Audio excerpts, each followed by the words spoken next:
conceded in the face of Zhong Zhengli's doubtful gaze. He simply took Zhong Zhengli by the arm and had someone lead him to the lab for a first-hand look. "See for yourself," he said, and upon taking a look, Zhong Zhengli fell silent. The 3 engines that were taken apart are just sitting there, so let Zhong Zhengli figure it out by himself. 10 minutes later, a flustered Zhong Zhengli arrived at the lab and, as soon as he passed the isolation zone, saw a crowd gathered inside the lab. As soon as he walked in, over a dozen people turned to look at him, almost making him want to back out. He barely managed to greet them before someone pulled him to the table. "Let's chat later. First, take a look at this." On the table in the center, there was a half-dismantled semi-cylindrical object with a white exterior and orange lines. It was about half a meter long, not very large. The open half revealed a maze of white pipes. Zhong Zhengli stared at it for a long time, but still couldn't he figure out what it was. "What are we looking at?" He really couldn't comprehend today's events. "You must have tested the vehicle today, right?" Someone patted his shoulder and asked. "Most of us in the group have driven it. At first, I thought the organization was going to give us vehicles." Zhong Zhengli nodded. He had thought the same. "This is the engine of that vehicle." Suddenly, someone dragged the semi-cylindrical shell on the table, making a noise. "What? An engine?" Zhong Zhengli was taken aback, and his gaze became much more serious as he looked again. However, he still couldn't identify what it was. "Is this a new employee prank? It's amusing, but it seems like a waste of time." The object on the table didn't seem credible at all. It didn't look like an engine in any way. "How about we get back to the main topic?" Initially, Zhong Zhengli had some expectations when he arrived, but now, seeing the object on the table, he genuinely didn't know what to say. With this time, it would be better to get back to work. He hadn't accomplished anything this afternoon, just watching the commotion. This really was taken from that off-road vehicle. It's the engine's location. It's the only thing resembling an engine on the entire vehicle. A colleague beside him noticed his conflicted expression and couldn't help but laugh. Almost everyone who saw the engine had a similar look. Or is it a big battery? We still don't quite understand the principle behind it. Duan Ming, who had just entered, happened to overhear their conversation and added with a smile, "It's a fun topic. Everyone can consider the upcoming work plan. However, at least we can study how to use it now. As for the principle, we can set that aside for later." As soon as Duan finished speaking, the quiet in the room was broken again. With Duan Ming saying so, Zhong Zhengli began to believe it.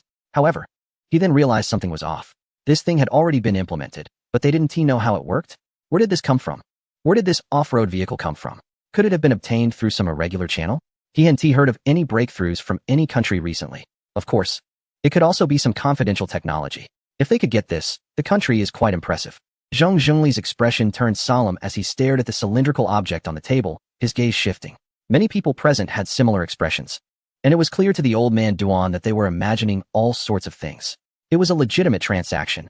We had the means to purchase a batch, and in short, the samples had already been sent for pressure testing.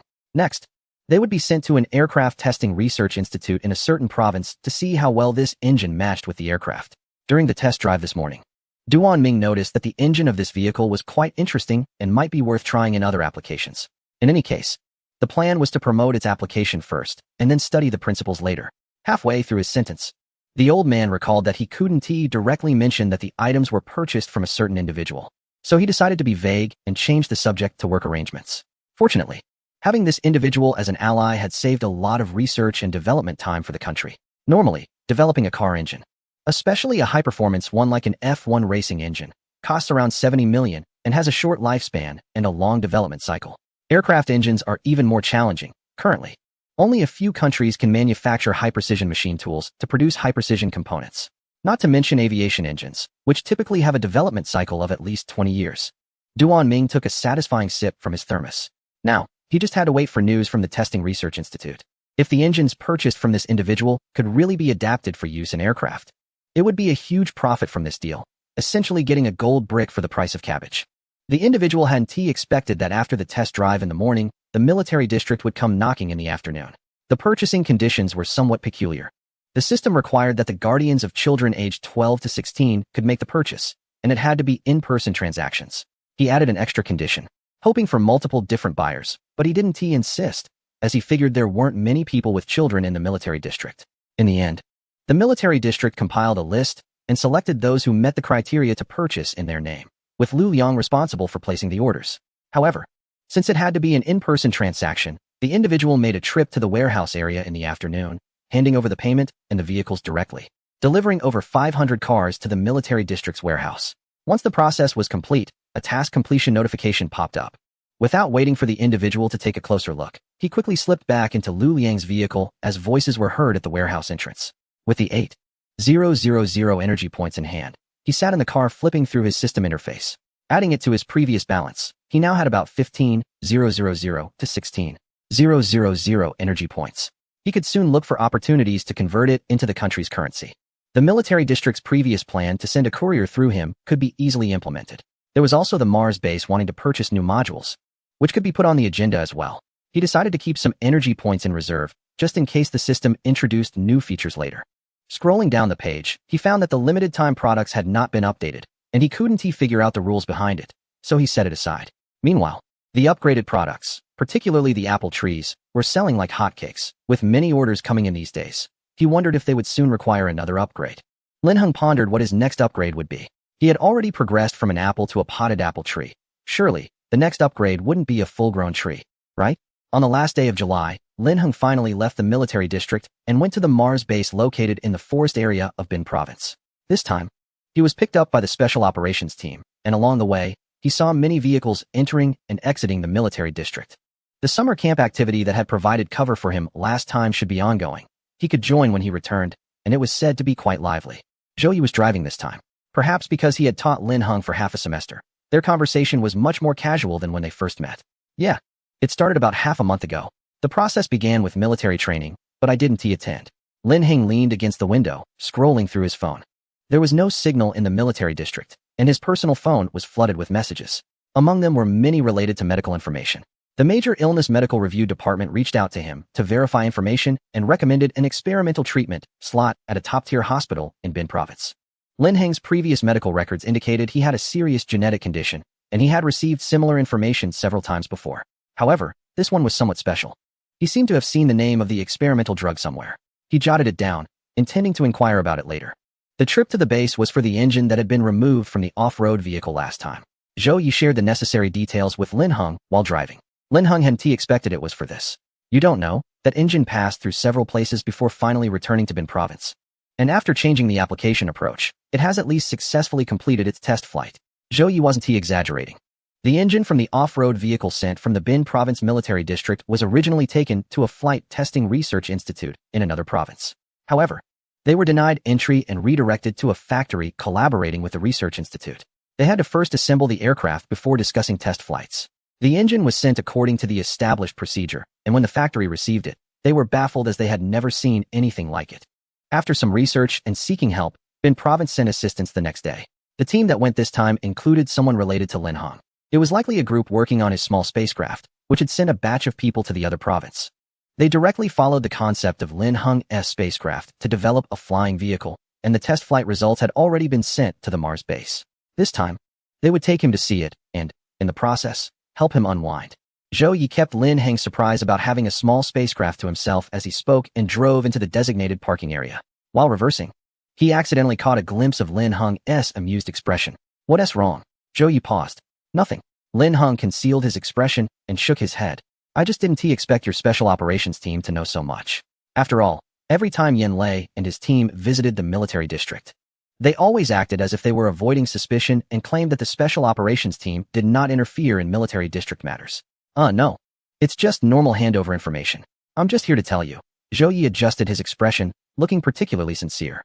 Seeing Lin Heng just nodding without speaking, Zhou Yi simply changed the topic. Let's go, we can still catch the staff meal at the base.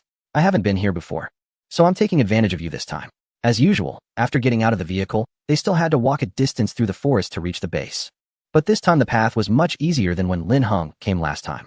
It seemed to have undergone some simple maintenance. The system still prompted Lin Heng about the location of the base entrance. The soldier leading the way was a bit surprised to see Lin Heng find the place so easily, thinking that he had a good memory since it was hard to navigate in the dense forest, especially on this detour route. After half an hour of walking through the woods, Lin Heng arrived without breaking a sweat, leaving the accompanying soldiers guessing about his identity. The management at the Mars base was much stricter than during Lin Heng's previous visit. Essentially, it was a one-way entry with no casual exits allowed unless there was a special reason. Compared to his first impression, the base felt more lively this time.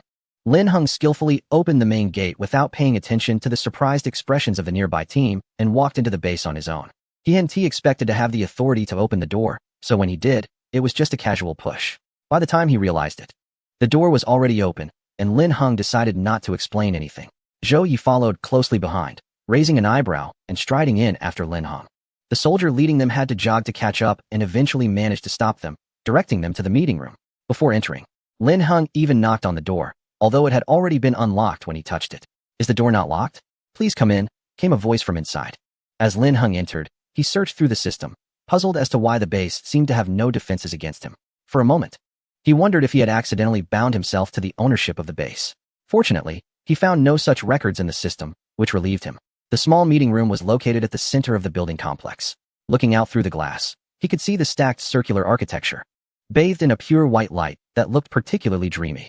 There were only 2 people inside, neither of whom Lin Heng recognized. They didn't even speak to him. After he and Zhou Yi entered, they efficiently set up the projection equipment and exited the meeting room. What is going on? Why did they leave? Lin Heng sat down, feeling confused. The screen displayed a deep black background, gradually revealing a blue arc. It took him a while to realize that it was the edge of Earth. As the camera zoomed out, a white triangle appeared in the lower right corner of the screen. Lin Heng recognized it after a moment and turned to look at Zhou Yi. "Someone should explain what I'm supposed to be watching, right?" At that moment, Zhou Yi also seemed a bit flustered. He was organizing the information while explaining it to Lin Heng point by point. "This is a live broadcast." Lin Heng was taken aback. "A live broadcast? Is someone on a spaceship in outer space?" He took a closer look at the white object in the lower right corner, noticing that its curvature resembled that of his small spacecraft.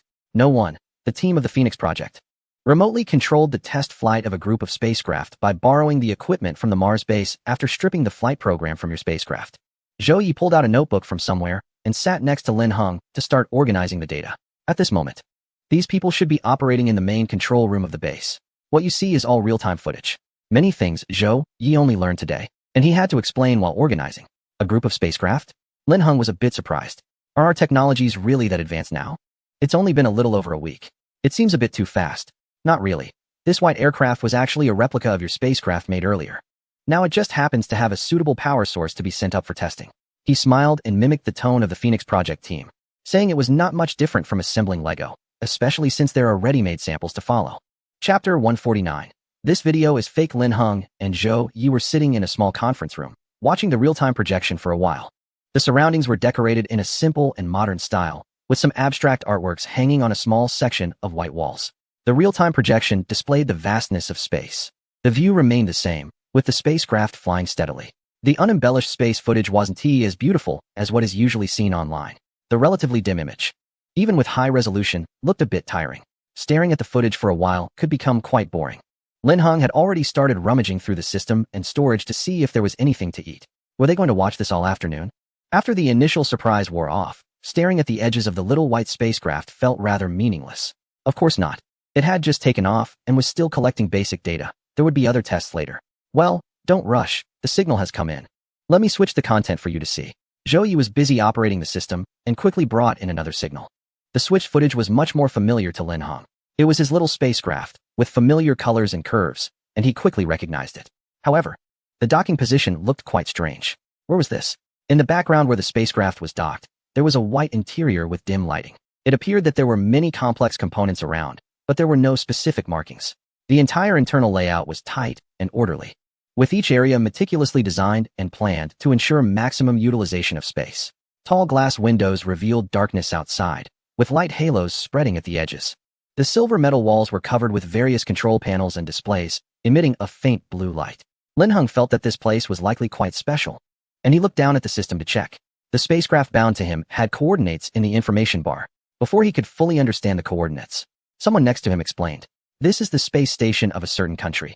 This part is being made public for the first time." Zhou Yi was busy communicating on the computer, adjusting signals, and recording information, all while talking nonstop. They had a bit of trouble docking the spacecraft. The pre-prepared interface wasn't quite compatible, but fortunately, the overall size of the spacecraft was small. There would be a live broadcast soon, featuring your little spacecraft flying back from the space station.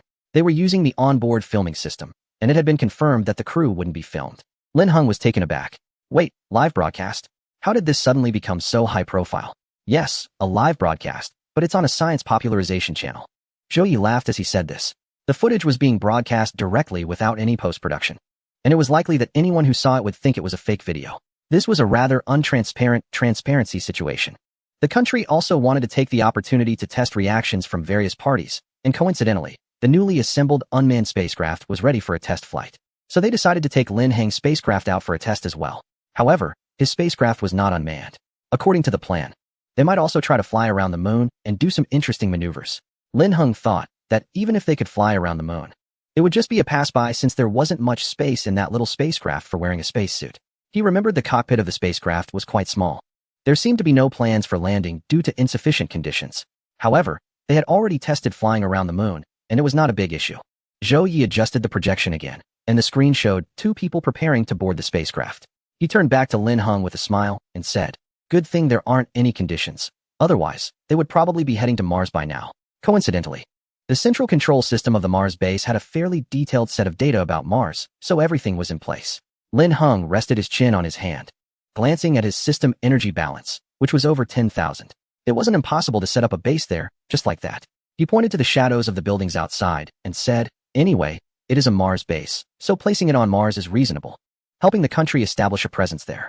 However, he was unsure where the spacecraft would dock at the base. It would be chaotic if the base was established. The spacecraft went up, and the crew couldn't disembark or enter the base. He said it casually, as energy points could be exchanged for money, and then money could be used in the system to exchange for lifespan. Lin Heng felt he was living quite comfortably now. Zhou Yi, however, couldn't take it lightly. "Wait, you can't just say that. There are others in this room listening," he coughed. If Lin Heng was just joking and someone took it seriously, it could cause some trouble. But Lin Heng didn't mind much. He had enough energy points, and he could indeed exchange for a Mars base. Saying it would be placed on Mars wasn't just a joke, as Lin Heng's system had a rather peculiar delivery function. Every time he sent something out, he only needed to have a general idea of the person or location, and the items would naturally be delivered. He estimated that if he really wanted to send something to Mars, it wouldn't be too difficult. "I might need some coordinates or something. Or could they just fly the spacecraft to Mars and wait for my delivery? Directly proceed with the Mars base's second zone." He casually discussed the Mars base while watching the spaceship slowly fly out of the space station on the live projection. The small meeting room was like a separate glass house, with sunlight making everyone drowsy. Zhou Yi wanted to interrupt Lin Heng several times, but didn't he dare to be too obvious. He had already hinted quite clearly, and saying more might lead to an investigation later on. This visit to the Mars base in Bin Province was led by the regional leader, Qi Lianshan himself. Accompanying him were several members of the Zhuke project team, who needed to communicate in real time with Lin Heng's small spaceship using the Mars base's systems. Although this was their second space flight, the previous attempt was actually a short trip, returning after just 3 hours. This time their plan was more comprehensive, but they still had concerns. Our nation, or rather, our region, has not attempted anything like this before, nor has there been any similar technology developed. The person standing by the control console was nervously rubbing his hands. The communication was stable, and the pilot was expected to arrive in 5 minutes, with plans to accelerate back after circling the moon. After saying this, everyone in the control room nervously stared at the three-dimensional projection in the air. This was the same image Lin Heng saw, with the small spaceship quietly parked in the space station. "How long until the live broadcast?" Qi Lianshan's voice came from behind the technician. "Report, sir, there are 15 minutes left, and it is expected that the image will not show the space station." Everyone seemed tense. The unknown of space brought an overwhelming sense of pressure. "Relax. What are you worried about? Everything is prepared. We just need to wait for their successful return." Qi Lianshan scolded a nearby technician, patting him on the back. "What is there to fear? The ones flying the spaceship aren't scared." The technician had his own unspoken troubles. In the days since the spaceship arrived at their project team, everything had become quite surreal. Not to mention that this spaceship far exceeded modern technology. Even the various things seen upon entering the Mars base were unlike any technology he had encountered before. He began to doubt whether he truly belonged to this research team. As someone who specializes in research should recognize the technology he sees, Qi Lianshan was aware of the pressure these people were under. But it wasn't the time to be afraid. Their own spaceship was already in the sky, and they couldn't afford to lag behind in logistics. Moreover, the safety of that spaceship had been repeatedly tested, and there were no safety issues to worry about. More than worrying about the plan, he was more concerned about the news received that morning. This groundbreaking spaceship had an owner. At that moment, the owner of the spaceship was at the Mars base, watching the live broadcast with them. Qi Lianshan was eager to meet this person. Given his position, he knew a bit about the other's uniqueness. And during this trip to Bin Province, he had received more information about them. While pondering this, he received a message. To be precise, it was the main control system of the Mars base that received a message. Qi Lianshan, being positioned at the front, happened to see a warning message scrolling in red text in the upper right corner of the screen. Captured key information about relevant individuals. Mars base expansion occupying Mars. Please note, The information source is from the Annex Meeting Room Number 2. Participants, Lin Heng, Zhou Yi. The 3 lines of subtitles flashed by, and if it weren't for Qi Lianshan's keen eyesight, he might have missed it. After pondering the content of the message for a moment, it didn't seem to contain anything particularly important. Why would it be highlighted by the Mars base system? Could it be that someone is paying special attention to these 2 individuals? Lin Heng, Zhou Yi. As he ran these names through his mind, Qi Lianshan suddenly recalled where he had heard the name Lin Heng before. This morning's confidential information. No wonder it received special attention. After thinking for a moment, he turned to find the head of the Mars base.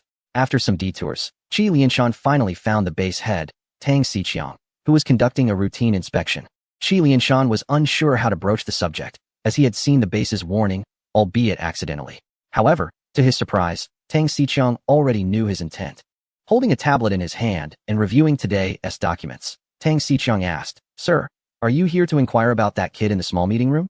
Cough. "Sorry, I didn't mean to see that." Qi Lianshan felt a bit awkward. "It's nothing, just an issue with the information settings. I have a red receipt here, so I think you must have seen it," Tang Xiqiang replied, opening the monitoring system and switching to the small meeting room. "Actually, I'm not monitoring them as you might think. I set this up to remind myself. This kid has deep ties with the base, and he occasionally shares some insights, which is quite helpful for our exploration of the base. However, there are orders from above not to interfere in their lives, so we haven't directly asked. After all, everything about the base is out in the open, and exploring on our own isn't a big issue." Tang Xiqiang smiled as he spoke, "But since he's here, I thought I'd use the main control system to keep an eye on him, just in case there is some new information that can help our work." Qi Lianshan nodded, finding it aligned with his speculation. The first to discover the actions of the Dragon Nation, this time was not the internet users waiting for a live broadcast, but the neighboring country that poured a lot of money into establishing high-power radar. In a base located in a certain region, an urgent meeting was being held. The meeting was broadcasting a global live stream of the Dragon Nation's aircraft test flights. Dr. Sane, the organizer of the meeting, strode into the room and slammed the door shut. The loud bang drew the attention of everyone inside. "What is the fuss? It's just a video. Just because the Dragon Nation claims it's a live broadcast, does that mean it is?" A lazy voice came from the crowd below. "Look, they clearly labeled it as a science popularization video. Our test group has checked it, and there are signs of post-editing in this video. Are you saying this video is fake?" Dr. Sane stood in front of the table, his tone stern. "Then tell me the reason. What is their objective?" A lazy voice responded again. "At this point, we have just released groundbreaking progress on Mars exploration, and they released a fake video right on cue. What else could their purpose be?"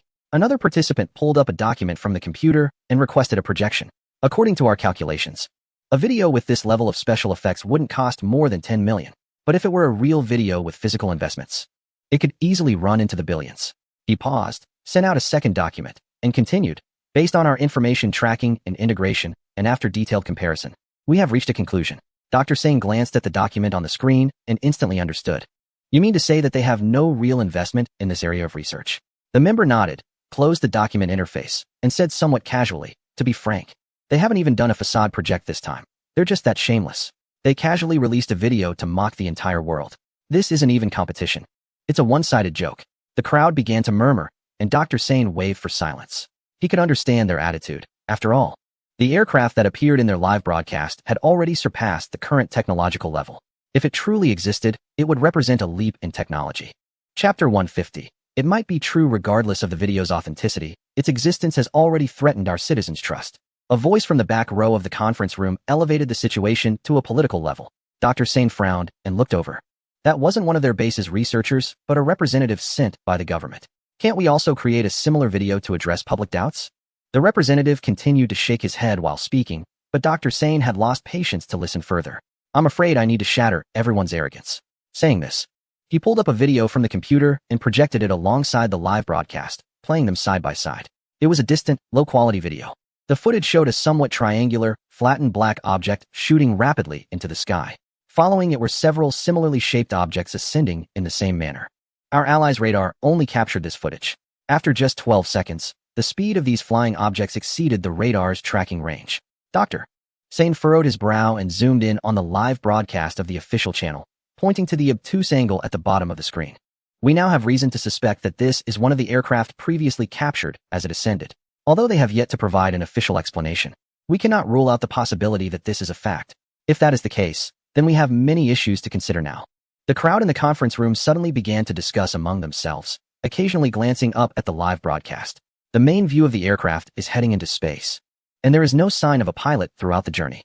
Hunter, sitting in the back, voiced his displeasure loudly, stating that the urgent task is to calm the emotions of the public, manage public opinion, and avoid a crisis of trust.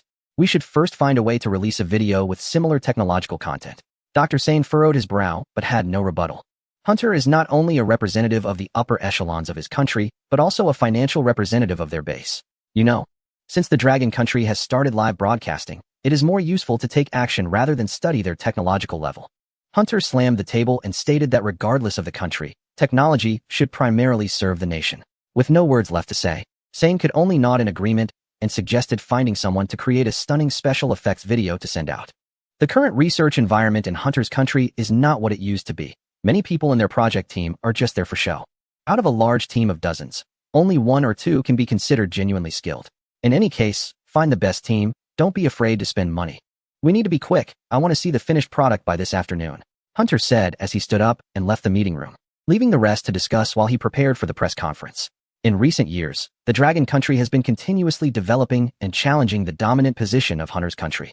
Any news now can provoke dissatisfaction and suspicion among the public. The door to the meeting room was slammed shut, clearly indicating Hunter's frustration. In a distant conference room in the capital, a few people were also watching the live broadcast. Lin Heng's profile was laid out on the table, and in the past 10 minutes, the document had been circulated among the senior officials present. Is he currently in the Bin province? The leading official raised his teacup and took a slow sip.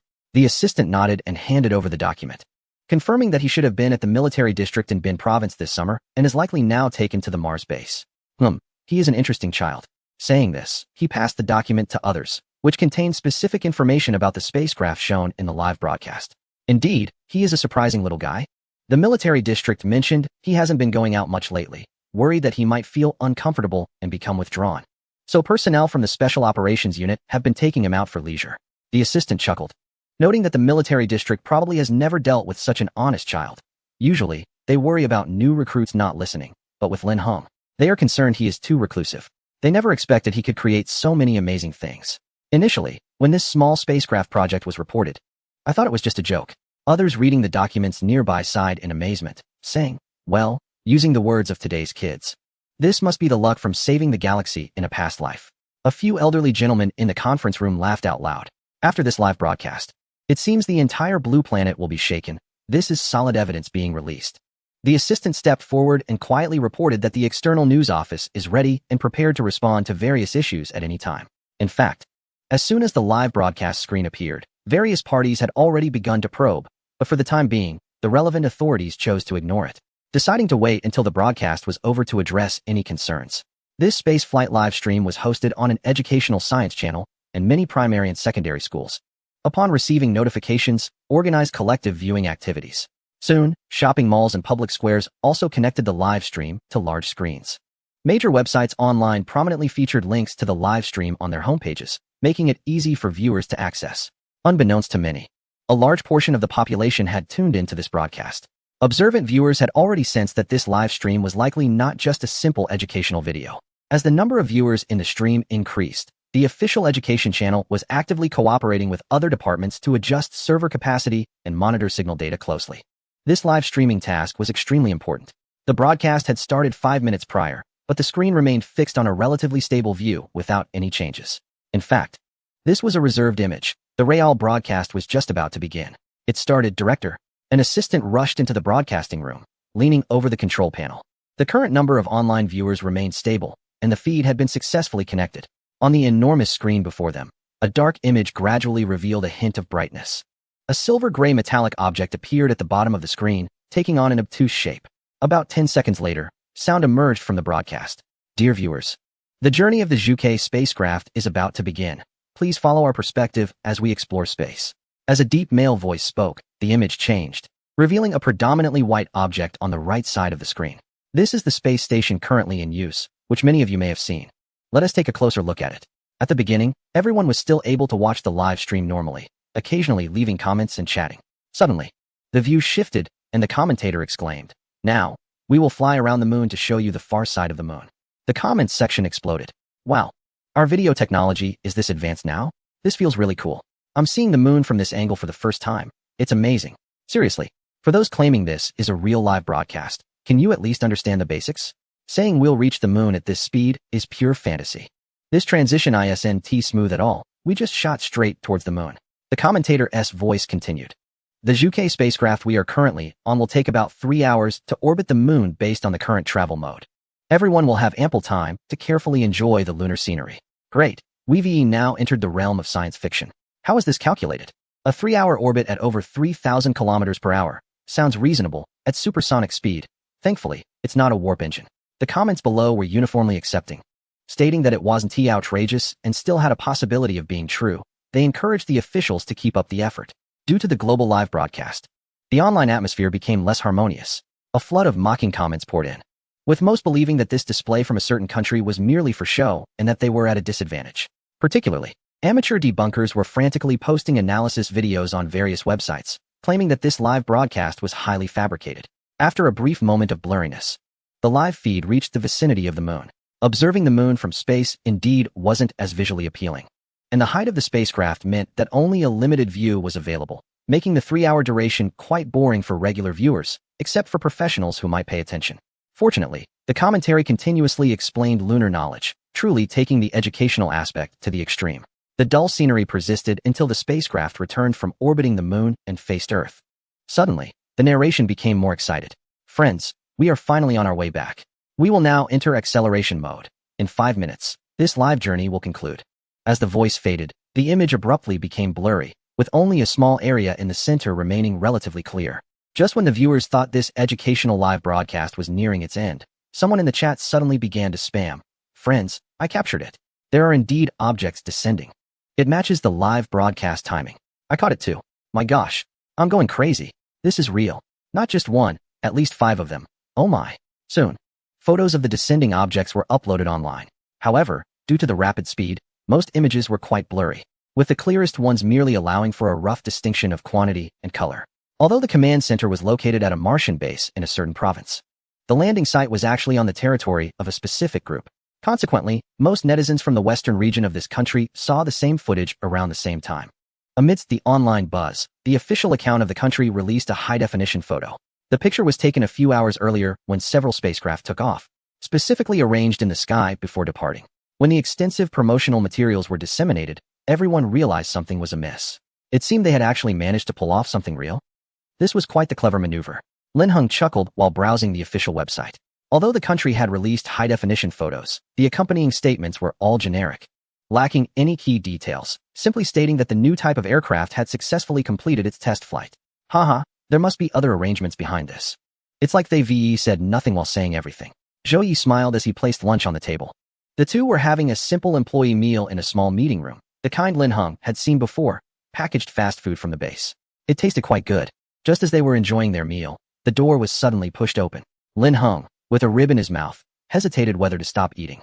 A person walked in briskly, also carrying a meal box from the base, which they placed on the conference table. Compared to Lin Heng's hesitant demeanor, Zhou Yi promptly stood up to greet. Hello, Chief. Zhou Yi pulled out a chair, took away his portion of food, and made space in the middle. Moving to the other side of Lin Heng, he quietly introduced. This is the leader from the Northwest region, Qi Lianshan, who brought the Zhuke team here to access the central control system. Lin Heng swallowed a piece of rib and was about to get up when the leader pressed a hand on his shoulder, saying, no need to be polite. Let's eat first. Qi Lianshan casually sat down and opened his own lunchbox, adding, it seems we chose the same dishes. I must say, the food at this base is quite good. Lin Heng nodded absently, not knowing how to respond, so he simply continued eating. Seeing that the kid was quite composed, Qi Lianshan watched as Lin Heng finished his meal steadily, even grabbing some snacks afterward. Aren't you full? He asked, pointing to the snacks and 2 water containers on the table. Why did you bring your own food and drinks? Isn't there enough at the base? Well, I happened to bring some, Lin Heng replied, taking a sip of water from his lunchbox, unsure how to explain. It was leftover snacks he had taken from the warehouse while watching a live stream with Zhou Yi. Not that he particularly liked snacks, he just nibbled on them out of boredom. Qi Lianshan put away his finished lunchbox and picked up some snacks to examine, noticing unfamiliar packaging with no writing on it. While he couldn't recognize the snacks, he did know about the water containers, which had been quite popular online from a certain country. Qi Lianshan still had a few barrels in his office in the Northwest region. After pouring himself a cup of tea, Qi Lianshan finally got to the main topic. I heard you've been bored staying at the military district in Bin province. How about coming with me to the Northwest for a bit of fun? He said this while taking a sip of water, then glanced at Lin Heng. Lin Heng was taken aback by this statement. How did he come to the conclusion that he was bored? He had been enjoying himself in the military district, using the system's stealth features to have fun. He certainly wouldn't go to any highly confidential places, but wandering around for a bit was no problem. Plus, with his new phone having internet access, he could even play games, watch shows, and review his studies. In reality, his life in the military district was unaffected. There were even people providing meals and practice partners, making it quite pleasant for him. Chapter 152, Live Stream, ends. Lin Heng truly didn't feel bored. Yet he couldn't explain what he had been doing. It wouldn't be appropriate to say he had been aimlessly wandering around the military district. With regular training and some target practice when he had nothing else to do, he felt he was doing quite well. Qi Lianshan noticed his hesitation and didn't pursue the topic further, instead shifting to ask, "Actually, I came to ask you about the Mars base you mentioned this morning. Can it really send things to Mars?" After hearing this, Lin Heng glanced back at Zhou Yi, who shrugged. It then occurred to him that Zhou Yi had mentioned there were others listening in. He wasn't surprised there might be monitoring. It was a function built into the base's system, which monitored certain keywords, and their conversation had triggered those keywords, prompting someone to check in. That's a possibility. But I haven't tried it myself, Lin Heng replied, feeling entirely relaxed and speaking without hesitation, which naturally increased his credibility in Qi Lianshan's eyes. Before he arrived, he had reviewed Lin Heng's information and knew that the Mars base in this province was developed by Lin Heng. Although the origins of the equipment were unclear, its functionality was complete and advanced, attracting a lot of attention. When can we schedule a meeting to explore this possibility further? Qi Lianshan thought for a moment and left his contact information, saying that he could be reached whenever the other party was ready. "No, it's enough for you to let me know when you're prepared. I'm available at any time." Lin Heng was a bit taken aback. The other party was a high-ranking official, yet spoke so kindly and calmly. He wasn't sure if it would work out. They really needed to test it to find out. It was uncertain what scale of base could be exchanged or whether it could be delivered to a designated location. He needed to clarify that if the results didn't meet expectations, he couldn't take responsibility. "Shall we notify you once we have it confirmed?" Qi Lianshan pondered, finding the development much simpler than he had anticipated. Lin Heng nodded, vaguely gesturing towards Zhou Yi's direction. "You can also reach out to them. They are professional agents." Qi Lianshan looked at Zhou Yi, who had to nod in agreement, as they indeed handled procurement tasks. "Actually, you could probably find me through the military district in this province," Lin Heng was saying when he was interrupted. "That definitely won't work. I can't afford to be scolded by Zhang Li." Qi Lianshan laughed heartily. Despite his friendly demeanor with Lin Heng now, if he were to approach the military district directly about this matter, it would certainly lead to Zhang Li being upset. If possible, "Do you have plans for the next test flight?" Lin Heng suggested. "Why not fly directly to Mars next time? Just let me know when you arrive." At that point, he could send the supplies based on the pilot's location, and the exact position for the new Mars base would depend on where the pilot landed. Before coming here, Qi Lianshan had gathered some information about Lin Heng, so even though he felt a bit confused now, he didn't ask further, merely nodding in agreement with Lin Heng's proposal before getting up to leave. He had many other matters to attend to. Once the person left, Zhou Yi quietly asked, "Is it safe to go directly to Mars?" "Not a big issue. I can't guarantee everything else, but at least if it's with my spacecraft, I can recall it in an emergency. We could test whether it can bring people back beforehand," Lin Heng replied, browsing through the system. The spacecraft's control interface was still accessible remotely. If there were real danger, he could bring both the people and the spacecraft back together. He just wondered if it would scare anyone. After a live stream concluded in Dragon Country, even the follow-up reports were wrapping up. While the other country didn't receive any news conference from Dragon Country, there were no official announcements about the specific situation, no public updates on any progress, and no disclosed funding usage. It was as if a batch of spacecraft exceeding current technology had appeared out of nowhere, seamlessly integrating with Dragon Country's technology for immediate use. Now, the entire Dragon Country maintained a consistent narrative both internally and externally, with all the information consisting of a slightly high-definition photo and a congratulatory statement about the successful test flight. Dr. Sane's molars were all ground down, and he gradually felt that things were slipping out of control. A special effects video from a certain country was released later that day, but such things could only fool the ordinary public for a while. The upper echelons of that country were now quite tense. They were worried that the claims from another country might be true. In the meeting room of Area 75, it was chaotic, with a large screen repeatedly playing the test flight footage from the morning alongside a high-definition photo. They didn't just have one aircraft, this was a whole group, and our satellites and radar had completely failed to detect them. Sane knocked on the table to draw everyone's attention. Half of the people present looked awkward, not realizing the seriousness of the issue, while the other half wore worried expressions and couldn't think of any solutions. The fact that nothing was detected could only mean one thing, that everything from the other country was just a smokescreen. It was fake. This opinion was shared by most. and soon the room buzzed with discussion. They believed that with their country's strong technological capabilities, it was impossible to miss the other country's aircraft. There was only one possibility, that the other country didn't have such technology at all.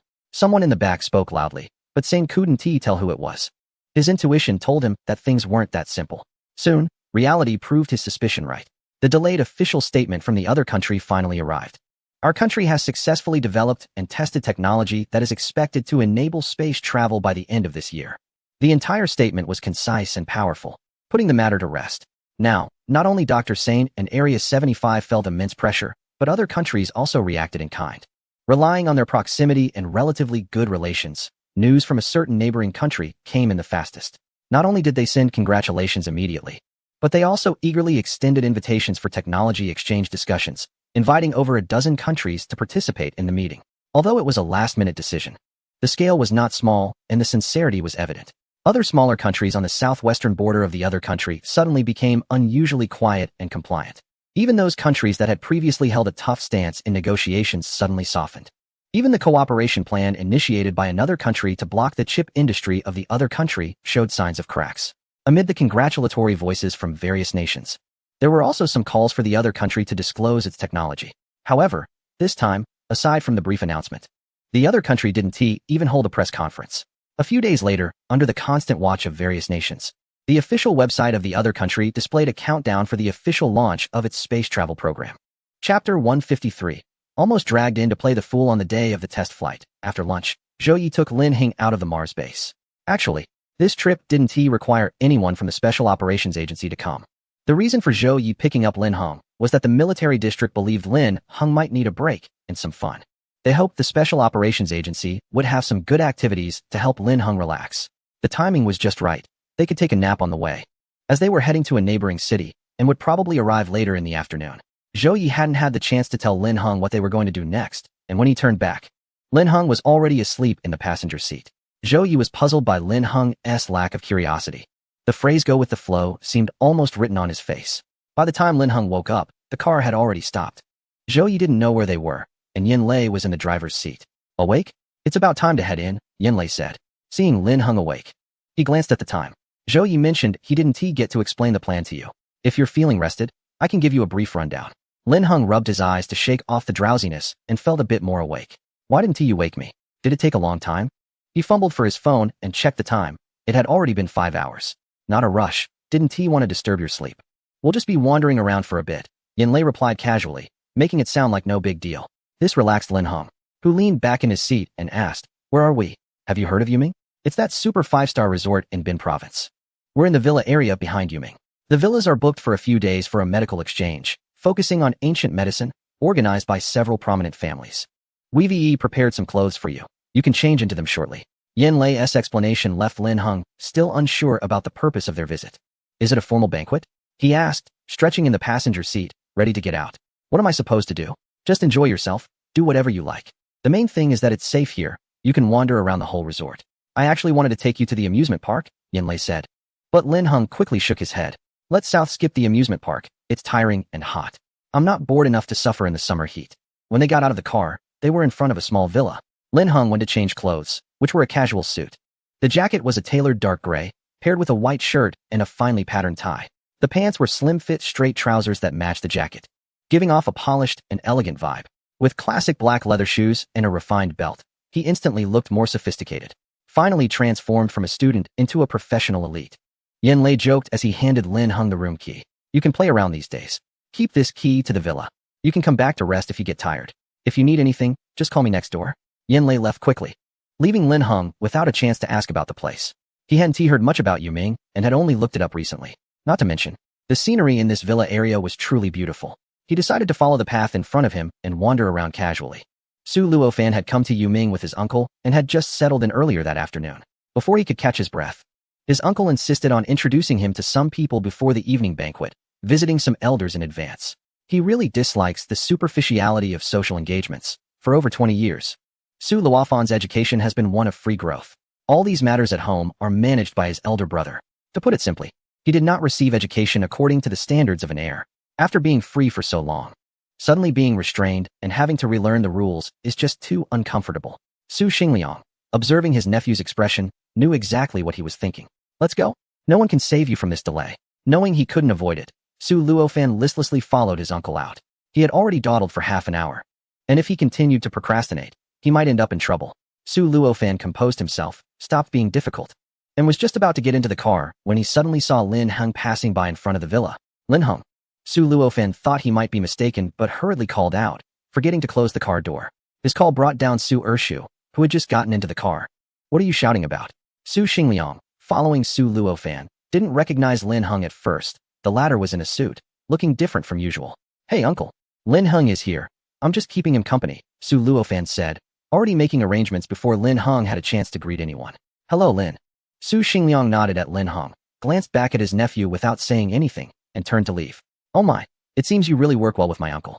Su Luofan saw his uncle get in the car, and quickly pulled Lin Heng outside. What brings you here?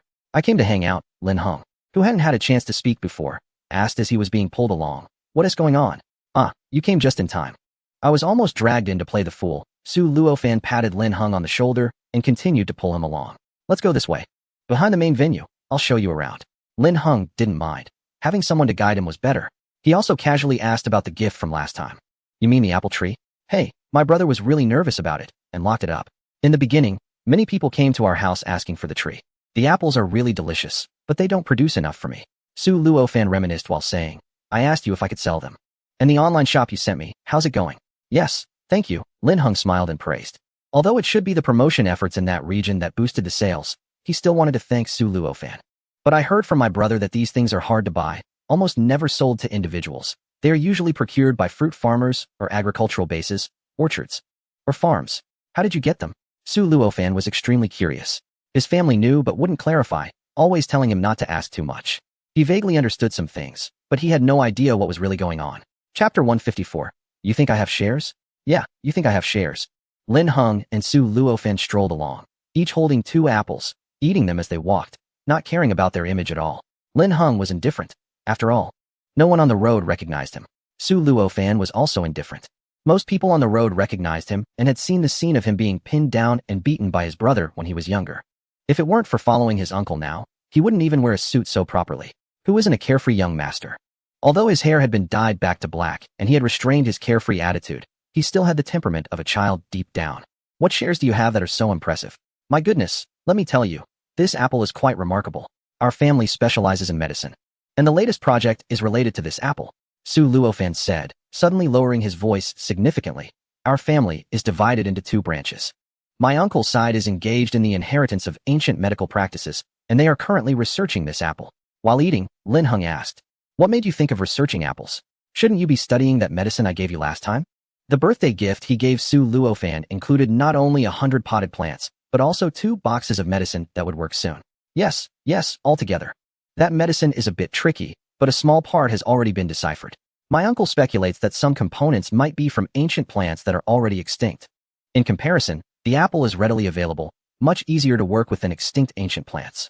Su Luofan tossed the finished apple core into the trash can, casually wiped his hands, and said, restoring ancient plants is not something that can be done in a day or 2. That medicine is now basically treated as raw material. Lin Heng nodded, agreeing that for him, both the medicine and the apple were similar commodities. He could have as much as he wanted.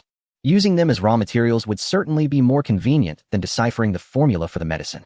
Hey, that apple might have new related products coming out in a while, Lin Heng said, flipping through the system interface and online store orders. He estimated that the apple tree potted plants would soon upgrade. Make sure to remember me then. Su Luofan's voice was very cheerful. Come on, brother, there's nothing much to do at this hour. How about we go to the racetrack and have a spin? There's a racetrack? Lin Heng was just about to nod when he heard a rustling sound from the bushes behind him, like someone had fallen. WOC, is someone there? Su Luofan jumped in fright, turning back to look, but saw no one. Cough, it's fine. If we don't go racing, it's not a big deal. Lin Heng almost immediately received a message from Yanlei. Yanlei, how about we go to the entertainment area game hall instead? There's a flight simulator there. You can mess around with that electronic product.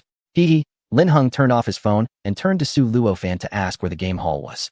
The 2 of them had a blast in the entertainment area for a while, with someone settling the bill for them in advance. Whose young masters are these 2? So many people are queuing up to pay for them. The manager personally attended to the 2 and felt puzzled. Just for a snack bill. There had already been 3 calls saying they wanted to put the 2's bill under their own names. It wasn't even that much money. It was truly baffling. The manager shook his head and left. After playing for several hours, it was finally time for the banquet to start. Su Luofan pulled Lin Heng towards the venue. And the moment they stepped through the door, Lin Heng's system suddenly popped up with a notification. Due to the sales volume of the potted apple trees exceeding the preset value, the upgraded product has arrived. Lin Hengxin said, "It's really upgraded." He flipped through the product list, but didn't he find any other icons related to apples? What has it upgraded to? He mumbled as he leaned against the door in a less crowded area, carefully searching through the product list. "What are you doing?" Su Luofan, unable to hear clearly what Lin Heng was saying, saw him suddenly dart behind the potted plants by the main entrance and hurriedly followed. He had only managed to slip away from his uncle's sight under the pretext of taking care of Lin Heng, so he certainly couldn't leave him behind now. "Let me see some information." Lin Heng leaned against the wall, using the act of looking at his phone for cover, and examined the product descriptions in the system. "No, the event is about to start. What is wrong with you?" Su Luofan rushed to the floor-to-ceiling window, seeing Lin Heng leaning against the wall, seemingly up to something. The atmosphere felt a bit off, and Su Luofan didn't dare to get too close, nor did he want to speak loudly. After a moment, Lin Heng finally looked up. "It's nothing. It's a good thing." He held a small bottle with pointed ends in his hand, containing a shimmering blue liquid. After studying the structure of the bottle for a moment, Lin Heng casually opened it and poured the liquid into his mouth. It was a bit astringent, but he didn't experience any other reactions. He tightened his grip on the empty bottle and tossed it into the warehouse. "Dude, don't scare me. You can't just drink random stuff." Su Luofan was genuinely shocked. In his impression, things of that color were usually not good. But just now, he didn't have time to stop Lin Heng, who had already consumed it. "Where did you get this?" Su Luofan asked. "Who gave it to you?" "Whoa, my uncle." Su Luofan had already dialed his phone for help, and Lin Heng's half-smiling expression made him break out in a cold sweat. He hoped that no one had taken advantage of the situation and given Lin Heng anything illegal. If something really happened, wouldn't his uncle drag him out for a beating? Unfortunately, Lin Heng was too focused on the system to notice Su Luofan's increasingly frantic expression. He hadn't anticipated that an upgrade from an apple would result in a basic gene repair potion. It was truly an unimaginable upgrade path. Thus, the ultimate effect of this apple in the system was to promote gene repair and evolution. Lin Heng leaned against the wall, calming himself for a moment. He knew that drinking this wouldn't do him any good, yet he acted impulsively. He suddenly recalled a few months ago when he had been waiting for death with his medical records in hand. Now feeling uncomfortable in his mouth, he casually grabbed a bucket of water, opened it, and took a swig. "Wait, where did this water come from?" Su Luofan's trembling voice began to rise. He watched in disbelief as Lin Heng pulled a small bucket of water out of thin air. When Lin Heng had given him an apple earlier, he could convince himself that maybe Lin Heng's pockets were just big enough. But this bucket, which could be used as a weapon, didn't seem like something one could carry around. "Just give me a straight answer. Don't mess with me." Su Luofan was feeling overwhelmed, but didn't dare to leave. Lin Heng rubbed his forehead, glanced at him, pulled out his phone to send a message to Yen Lei, and then took out a small bottle filled with blue liquid, offering it towards Su Luofan. "Want to try?" Su Luofan's leg trembled, and he took a step back in fright. Chapter 155. All good stuff. Lin Heng wasn't really paying attention to Su Luofan's situation. He was waiting for Yen Lei's reply and just wanted to see the detailed analysis report of the apple produced by the system. What kind of functionality did this apple have, and could it produce a gene repair medicine upon upgrading? The other party quickly sent over the information, and Lin Heng skimmed over the data charts, zooming in on the conclusion section. The summary was quite detailed, including improved immunity, a small degree of cell repair capability, and better sleep. Lin Heng read through the points one by one, and it seemed that these functions were indeed related to the potion he was holding. When he extended his hand with the potion out for a while, without anyone taking it, he finally looked up at Su Luofan. Seeing him look up, Su Luofan hastily took the small bottle, then stepped back 3 paces, his face a bit pale. Behind him was Su's little uncle, who had just arrived. "What happened?" Su Xingliang pulled Su Luofan over and examined him from head to toe. Seeing that he was fine, he pushed him behind himself and stepped forward to look at Lin Heng. "Nothing, just drank the wrong thing. Feels uncomfortable in the mouth." Lin Heng also didn't quite understand what was wrong with Su Luofan. He had no idea what the other party had imagined in just a few minutes. A new item called a gene repair beginner potion? This was a paid item. Lin Heng suddenly slapped his forehead. He had acted hastily. "Wait, Su Luofan. You should return it to me first. I don't even know if this can be consumed." He would be fine drinking it himself, but since he wasn't clear about the potion's function, he didn't dare to let others use it. Sighing, Lin Heng stood up straight, wanting to take the potion back. "Let's wait until after testing to discuss it." Before he could finish, Su Xingliang had already pressed down on his hand. "How much is it? I'll transfer you." "What are the usage rules?" 1,000 yuan. Thank you for your patronage." At this moment, Lin Heng particularly wanted to say, Su's second uncle. Quickly check on Su Luofan. He looks like he is about to pass out. Su Luofan, standing behind Su Xingliang, was pale. And it wasn't until he saw his uncle about to scan the payment that his mind finally began to function again. It seemed this item was probably not a banned substance. Su Xingliang was genuinely frightened. If he had taken Lin Heng out for a stroll and something inappropriate had gotten involved, he feared one life wouldn't be enough. The Su family had strict rules against using medicine to harm others, and such prohibited drugs were absolutely forbidden. Though he usually didn't dare to dabble in these things. He had seen enough mixed situations before. My God, you scared me to death. Lin Heng, what is this? Su Luofan hastily shoved the small bottle into his uncle's hand, wiping his hands on his pants. Nothing, just a new thing, a newly released potion, nothing special.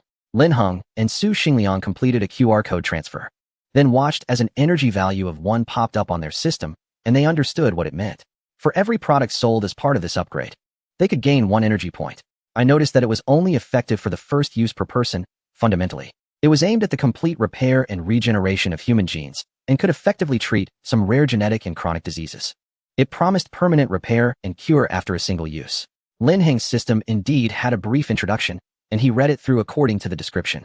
It seemed acceptable, as it was stated to target human genes, so it should be usable by people. Hearing this, Su Luofan was confused. Wasn't there a low standard for selling medicine? Just being usable by humans? Moreover, where did you see that? Su Luofan was extremely puzzled. To him, Lin Heng had merely glanced outside the floor-to-ceiling window. Are you making this up on the spot? He wanted to say more, but suddenly his uncle patted him on the shoulder, telling him to go inside as the banquet was about to start. Su Xingliang just wanted to take his nephew back for further education.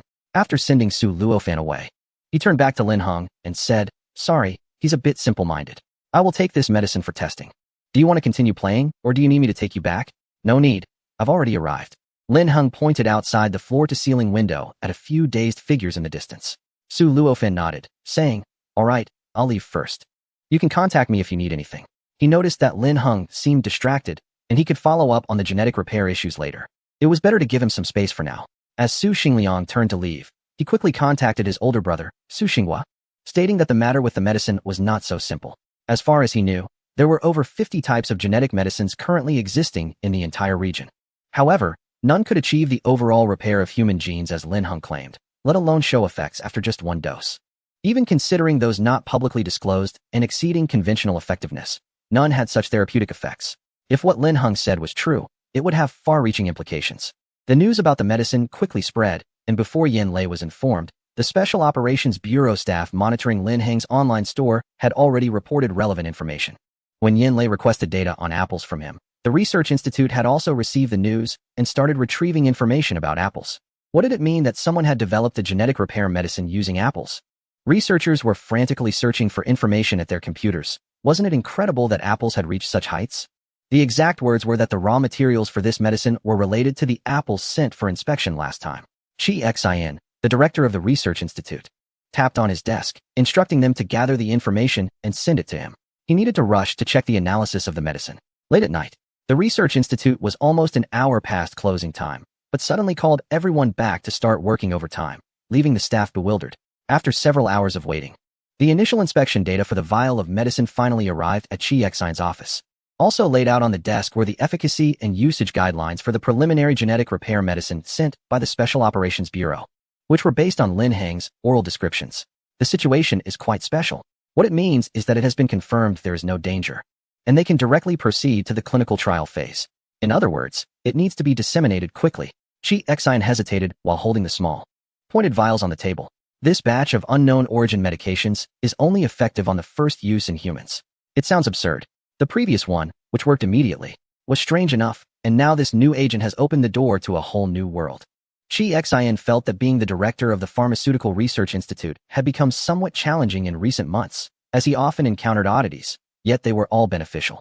Chapter 156. Exclusive to the people of the Dragon Country, the DNA within the human body has a built-in damage repair function. Currently, some countries on Blue Planet have approved gene editing technologies. The most famous application in genetic engineering is possibly the medication for hemophilia B, which costs $24 million for a single injection and utilizes gene therapy. Have you heard of whole genome sequencing? It is a technology that has emerged in recent years. Director Chi Xin played with the small vials in his hand, which contained only about 5 milliliters of liquid. He raised one of the vials and looked at the blue liquid inside through the light. The man across from him nodded. He certainly knew about it. It essentially involves checking all 3 billion base pairs in a person's body to confirm their genetic condition.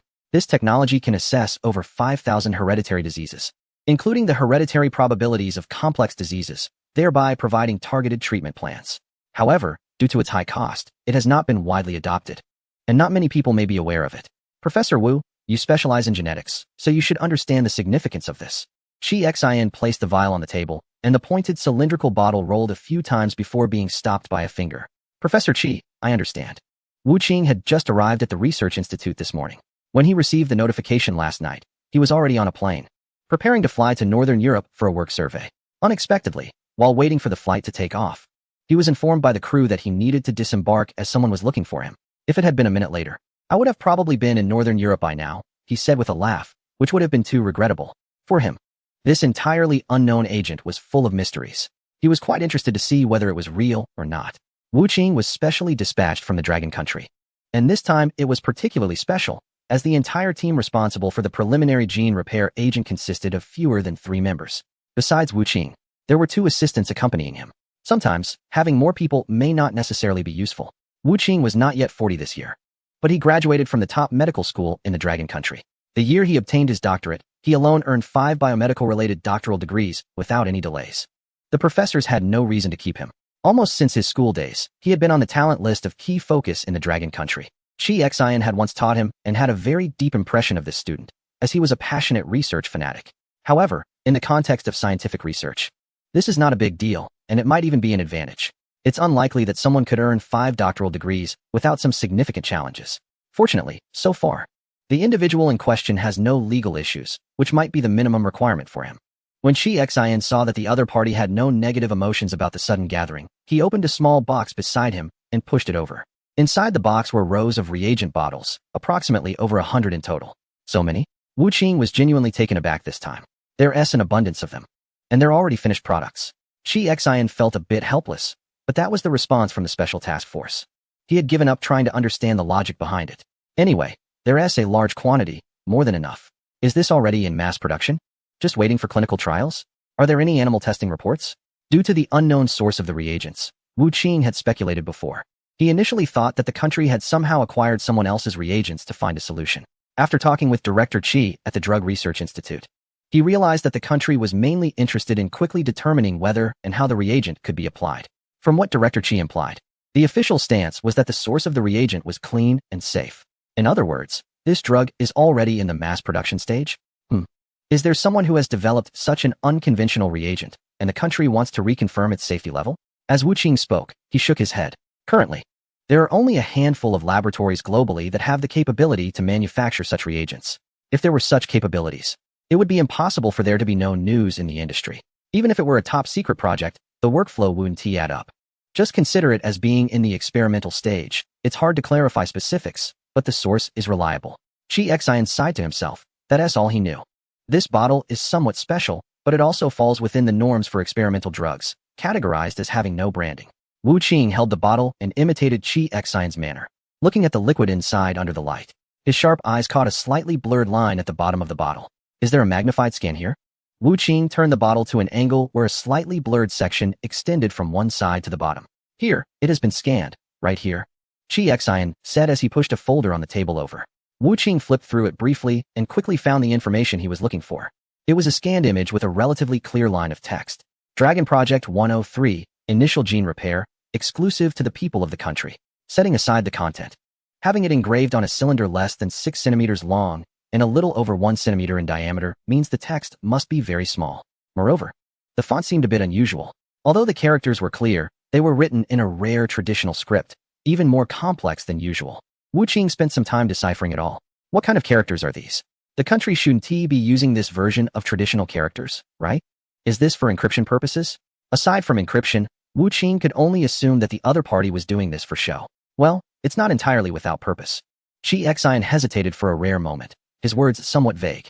Recently, the Pharmaceutical Research Institute in a certain country has several collaborative projects with the latest Mars base in a certain province, focusing on the medical system of the Mars base. They also use some peculiar fonts, and the system's operational logic is quite different from what is currently available in that country. Of course, Chi Xin is not researching the system issues. He only heard from the other party staff during the handover that the system's usage still requires some adjustment. And a lot of materials are not sent all at once, which has caused delays. However, he knows that aside from the text, there is indeed a commonality between this Mars base and the genetic drugs being presented now, which is that both appeared out of nowhere. In short, the situation is such that this matter needs to confirm the basic rules for use and promotion within a short time. Chi Xin rubbed his forehead. There are some things he is not authorized to ask further. Anyway, the items are here now, and they just need to focus on research. This is not difficult. If the source can be guaranteed safe and the efficacy genuine, results can be expected soon. Wu Qing squinted, looking again at the vial of potion in his hand, where the blue liquid was swirling inside. If it's all real, this could be the miraculous drug that countless people dream of. Even if its efficacy is somewhat diminished, it would still be sufficient. Wu Qing pondered, opened the cap, and, to Chi Xion's astonishment, swallowed the blue liquid. Are you out of your mind? Chi Xion finally lost his composure and threw a teacup at Wu Qing. He had wanted to hit someone for a long time. During the years he taught Wu Qing, he had truly been enduring the urge to strike. A potion that hasn't been confirmed, and you dare to drink it? Are you out of your mind? Chi Xion could no longer sit still, slammed the table, stood up, and reached out to grab Wu Qing by the collar. Halfway through, he realized that aside from a grim expression, Wu Qing's body showed no reaction. Teacher, please calm down. Dodging the teacup attack, Wu Qing looked up to see Chi Xion reaching for him and quickly tried to soothe him. Teacher, after all these years, why is your temper still so bad? With a bitter face, Wu Qing placed the vial back on the table and began searching the room for water. The liquid was too bitter. What was that taste? It was uncomfortable. You really can make me mad. Aren't you afraid that it could be some radioactive material? What if something happens after you swallow it? Chi Xion grumbled as he poured a glass of water for Wu Qing. After swallowing a sip, Wu Qing felt much better. What is there to be afraid of? The preliminary tests have come back, and there's backing from that country. It's highly unlikely to be toxic. At most it would be ineffective. Chi Xion was so angry that his veins were popping, and he felt a bit of a headache. He wanted to drink some water to ease it, but realized the cup had been thrown away. Looking at Wu Qing, he felt like slapping him. Feeling uncomfortable under his gaze, Wu Qing quickly took 2 steps back, walked to the sofa in the reception area, and said, Teacher, I'll stay here for a while and observe the effects of this potion. I'll take notes. Humph. Chi Xion replied stiffly, feeling helpless. He really shouldn't have sought out someone as reckless as Wu Qing. It's truly frustrating. An assistant was assigned to keep an eye on Wu Qing, while Director Chi simply left the office, busy with other matters. Staring at Wu Qing was only making him anxious, so it was better to not see it at all. Left in the office, Wu Qing soon felt the fatigue in his body. He hastily jotted down the time and his physical feelings on a piece of paper and then lay down on the sofa, falling asleep. The assistant nearby nervously held onto his phone, set up the recording equipment, and documented Wu Qing's condition over the time period. About 3 hours later, Wu Qing woke up. Professor Wu, you're awake? The assistant's voice sounded ethereal and vague. After a few seconds of blankness upon opening his eyes, he took some time to realize what had happened. He then rushed to the coffee table, grabbed a pen and paper, and, after confirming the time, wrote down the time period followed by a line. Tired, hot, numb, painful, cooling, relaxing, deep sleep. The handwriting was scattered and distorted, hard to decipher, reflecting his general feelings over the past 3 hours. After putting down the pen, he reached for his eyes and, to the assistant's surprise, removed his contact lenses with his bare hands. Originally, he didn't wear them. His glasses had been crushed before he departed yesterday, and there wasn't enough time to get a new pair. So, before boarding the military plane, he had asked a soldier who was sending him off to bring him a pair of daily disposable contact lenses. He tossed the lenses aside, and now everything in front of him became clear. He wrote another line on the paper. My nearsightedness of 300 degrees has disappeared. The assistant, observing closely, gasped again, asking if his nearsightedness was cured. Could this be classified under gene repair? Well, everything within his line of sight was clear for now. Wu Qing frowned as he looked around the office, confirming he could see everything clearly. He stood up, stretched his body, felt various parts of himself, and then continued to document the changes he experienced. The most obvious changes were in several aspects, while others still needed further confirmation. He didn't know how long the effects of the medication would last, but theoretically, there should be sustained effects. As he mumbled to himself, he scribbled on the paper, and soon he tossed the pen aside. Good stuff, let us go. To the lab. I'm really curious about its principle. Without waiting for a reply, he strode out, not forgetting to take the box of reagents from the table.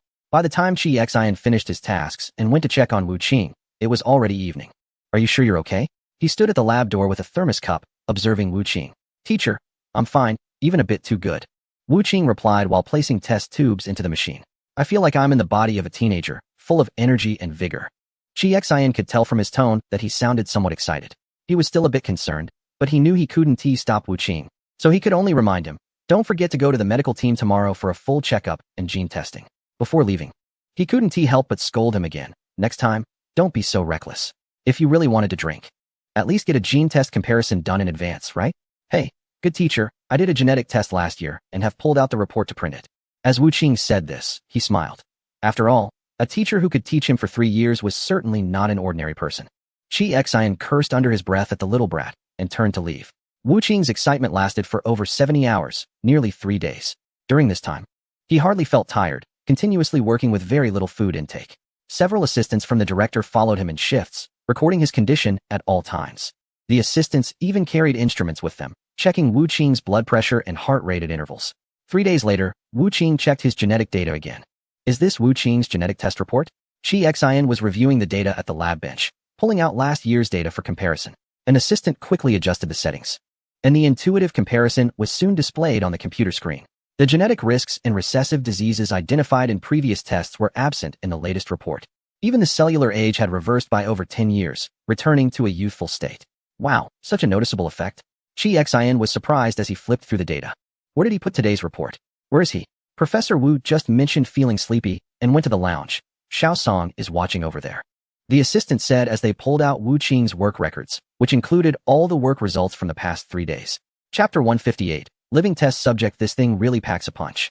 Wu Qing lay on the single bed, covering his eyes and murmuring softly. After 3 days without sleep, he felt energized after just a few hours of rest, momentarily doubting whether he had taken something he shouldn't have that conflicted with the medication. I feel like I'm 18 again. I really miss that. Saying this, he turned to sit up, seeing him awake. Assistant Song quickly came over with the instrument to check his blood pressure and heart rate. Everything was normal. Assistant Song smiled and said, is it possible that the effect of this medication is that it makes you feel much younger? Wu Qing thought for a moment and nodded. It should have this effect. But he still needed to see if there were any side effects. After putting away the instrument and organizing the data, Assistant Song continued to ask, are you hungry? Do you need something to eat? Hungry? I could eat a whole cow right now. Wu Qing touched his stomach. He hadn't felt such a clear sense of hunger in years. In the previous years, the work pressure had been immense, and when busy, he hardly paid attention to his diet. Over time, he didn't even know if he was hungry, just eating whatever was available. And during those 3 days prior, he didn't have any fixed meals either. Now, this clear sense of hunger felt quite refreshing. Has the last set of comparison results come out? Let me see them. Wu Qing was still eager to check the specific values to confirm whether the restored youthful state was permanent. Let's go. Director Chi wants us to head straight to the conference room. Dinner has been prepared for you, and everyone is waiting there. Assistant Song guided Wu Qing to the conference room, briefly mentioning who would be present inside. Most of the attendees today were newly assigned researchers, along with a few medical institutions involved in drug trials. So far, Wu Qing was the only one from the research institute who had taken the gene repair agent, and everyone was focused on him. As he flipped through the latest information from the past few hours, he rushed into the conference room. There was no time for pleasantries. He simply greeted everyone and spotted an empty seat in the front row, which was piled with food. Go ahead and eat. We'll start the meeting, Chi Xian said, pointing to the food, and then quickly returning to discuss the agent. Everyone has reviewed the analysis reports from the past few days. And now our only live test subject is here. As Chi Xian spoke, he slammed the materials down beside Wu Qing, startling him and almost causing him to choke. Wait, teacher, no need to be so intense. I'll take care of it, Wu Qing said, taking a sip of water before diving into the materials. After a few days of coughing, the live test of this drug primarily targets gene repair. You all should have seen my medical report. Wu Qing waited for a moment and noticed that only a few people in the front row were reviewing the materials, while those in the back seemed completely unresponsive. He casually grabbed a piece of bread, eating while speaking. There might be professionals who don't understand this. In any case, based on this data, the premise of the inference is to achieve cellular restoration and remodeling through simple gene repair. In simpler terms, it can cure diseases and prolong life. Essentially rejuvenating one a few years, it's a form of life extension. Among the dozen or so people present, only 4 or 5 were newly assigned researchers. When Wu Qing entered, they had already put away their skeptical expressions. They had assumed from the introduction that it was merely a conceptual idea, not realizing that the agent had already been developed. Seeing Wu Qing, who is quite famous in the pharmaceutical research community, personally testing the drug here made them settle down and focus on the materials. After all, he is a young scientist who has been received by national leaders and personally invited by a renowned research institute. So he surely wouldn't be here just to mess around with the Drug Research Institute. This is quite interesting. It's like having a relatively correct gene template and repairing it according to the right direction. Wu Qing ignored the small movements below, explaining while eating, treating the meeting as anything but serious. Although this is called a preliminary agent, the repair effect looks pretty good so far. It's similar to an activation and reboot effect. Wu Qing flipped to the page of his health report, noting that none of the occupational ailments from years of hard work remained. Of course, it could also be that I don't have any major diseases, so the effects are limited to this. We can't rule out the possibility of stronger efficacy. As he spoke, he picked up the remote and changed the projection to a magnified photo of the medication bottle. We speculate that the line of text on its outer packaging is specifically designed for the genetic configuration of the people here. Now, if we can rule out the conspiracy of hostile forces, this drug could significantly improve the physical health of the citizens. The specific medicinal properties and data are all in the report. I'll continue eating. You all can take your time to review it. After saying this, Wu Qing ignored the dozen or so participants behind him and continued with his dinner. Chi Xian rubbed his temples, unsure whether to criticize Wu Qing's impatient explanation or the expressionless attendees who looked troubled after listening.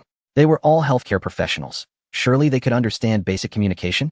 Chi Xian checked the time and thought, well, my task was just to clarify things in the meeting, which I've done.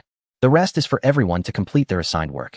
Annoyed, Chi Xian picked up his folder and called over a few newly assigned researchers in the front row, preparing to leave. Wait a minute, Director Chi, shouldn't we clarify things further? Someone from the back raised a document and called out to him. This is like a substandard product. It's irresponsible to skip steps and jump straight to clinical trials on short notice.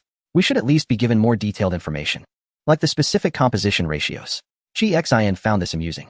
I didn't even invite you here. Which one of you didn't hear the news and come rushing in? And you still have the nerve to make such requests? Should I question your motives? This morning, news about a gene repair agent had been released, and people had been coming to the Research Institute one after another. Wu Qing, finish your meal and get back to work, he said, already pushing the door open. He could still hear his own complaints from a distance. The military is so efficient. They're advancing clinical trials too, and they already have user feedback. Which company just asked that question? Remove them from the list and report it. At this moment, Chi Xian couldn't help but envy the military's discipline. They were indeed fast. Chapter 159. 1,000 yuan ISNT, just a gift a month later.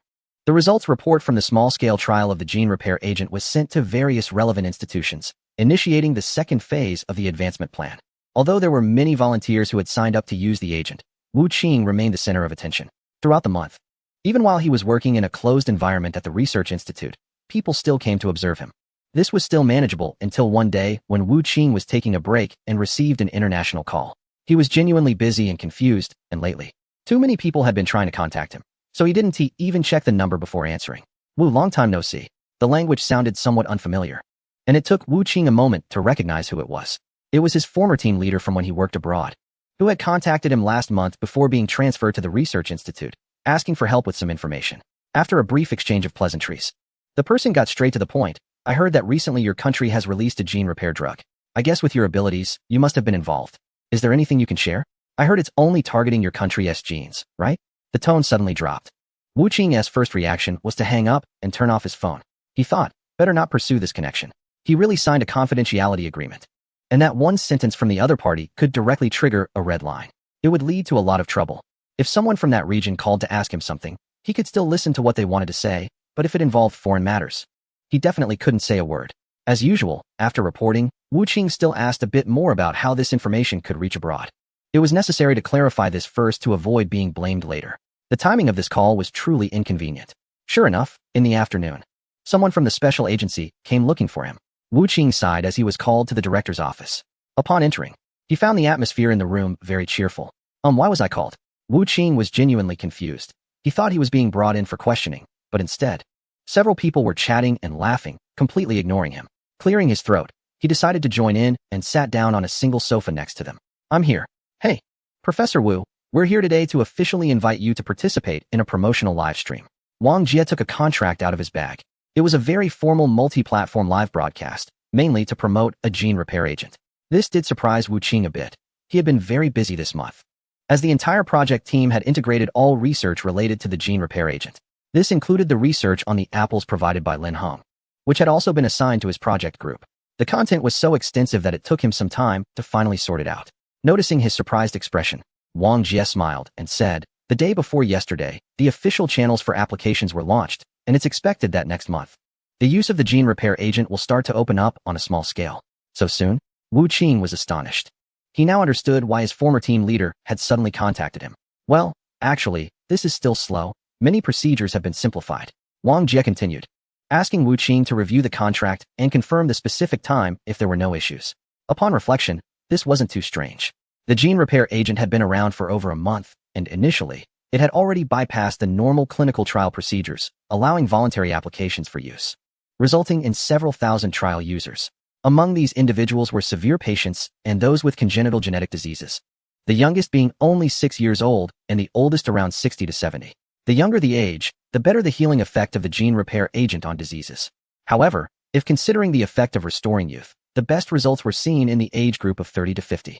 According to data from the trials, for those without significant diseases, individuals in relatively good health generally return to a physical state around 20 years old. For older participants, most over 60 had serious health issues, and achieving recovery was the best outcome, with the level of gene repair not matching that of the younger group. A few trial users over 60, who maintained decent physical condition, only experienced effects of aging backward by a little over 10 years, which was incomparable to the data from the 30 to 50 age group. In the age group below 20, the effects of gene repair are generally very good, but the physical changes are minimal. In Wu Qing's view, this rejuvenation is more of a secondary function. In other words, according to the name of the drug, the gene repair agent works best for those under 20. As age increases, the effectiveness of gene repair diminishes. However, even if it weakens, being able to appear 10 years younger is still a gain, especially since this agent is officially available in the region for just 1,000 yuan.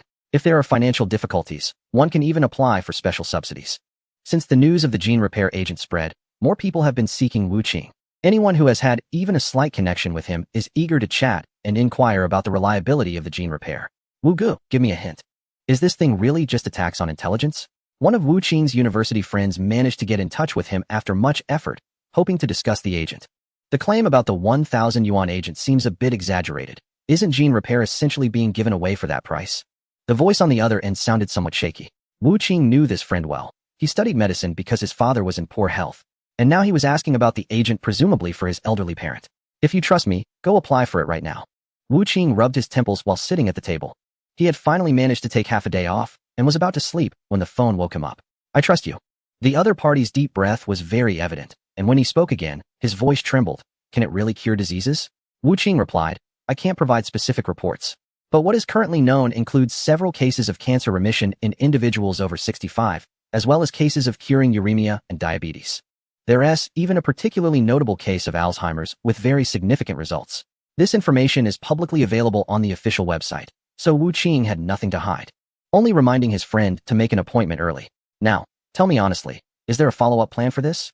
It can't be that in a few days there will be news of upgraded products, right? The other party's emotions had stabilized a lot. You're really funny. Asking about that now? Theoretically, there is such a plan, but it won't affect your immediate use for extending life. First, prioritize life preservation. Then we can discuss cost-effectiveness, brother. Chapter 160. Deceptive tricks. The region places great importance on the newly emerged gene repair agent, especially after the research institute confirmed that the agent only works on the genes of its own citizens, leading to increased focus. Although officially, to soothe public sentiment and reduce promotional obstacles, only a limited number of applications are open, without more radical actions. In reality, various important departments have already arranged for the use of the agent. For instance, national-level key technical research personnel, older academicians, and those who have made outstanding contributions. Of course, everything is based on voluntary participation, with one requirement. The agent must be consumed in person, and the empty bottles must be returned. Private removal is strictly prohibited. Within a few days, the citizens noticed that their news had changed in style. Not only the hosts but even the leaders appeared to be much younger. Soon, someone posted a video online analyzing the technology. The footage featured a renowned elder academic, Yang Bo, being interviewed by a national broadcaster, discussing a historical journey of aerospace technology. It was an inspiring and exciting video. However, comparing this interview to one from 10 days ago, everything seemed off. The elder in the video not only appeared much more spirited, but also had a healthier complexion, with skin that looked drastically different. The once loose and sallow skin was now firm and radiant. Even his previously gray hair had turned dark. While hair color can be dyed and skin can be made up, there was no explanation for his noticeably straightened posture. Moreover, just a few days prior, This elder was assisted by someone while appearing on screen. The video didn't have any sensational headlines, just a simple question. What happened? The online comments were buzzing. I've worked in the beauty industry for many years. This is definitely not just makeup. If it weren't for the subtitles, I wouldn't even recognize him. Makeup can't change a person's posture and movements. If you told me this was someone else, I would believe it. If that's the case, I might have to start a conspiracy theory. That's terrifying. How many people have been replaced? Suddenly, many voices began to emerge online, gradually evolving into claims that someone was impersonating Elder Yang. Up to this point, few believed in the impersonation theory. The reasoning was interesting, as many leaders online also seemed to have become younger, making it unlikely that so many people could be replaced at once. More people preferred to believe that the broadcaster had hired new makeup artists. The discussions continued until an interview with Wu Qing appeared across various platforms. Wu Qing, the interviewee, showed no intention of sensationalism. He directly presented data through case studies. Very few could understand him across the internet. The host had to guide him to discuss more accessible content. After some time, Wu Qing finally stated, rejuvenation and longevity. At the end of the interview, he emphasized that this drug only worked on the genes of the local population. In previous clinical trials, several foreign volunteers found it ineffective, and mixed-race participants experienced a reduced effect. There was a sufficient supply of the drug, so there was no need for a rush to purchase. Normal registration would suffice. He also mentioned that only the first batch of the drug was effective, so buying more Wu Qing makes sense. After delivering this final statement, Wu Qing left without even a farewell. It dawned on everyone that the previously youthful-looking leaders they had seen might owe their appearance to the gene repair drug.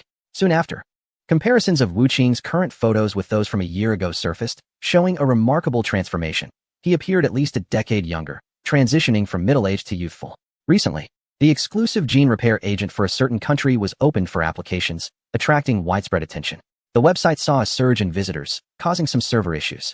However, the actual number of reservations remained low, with most people still just observing.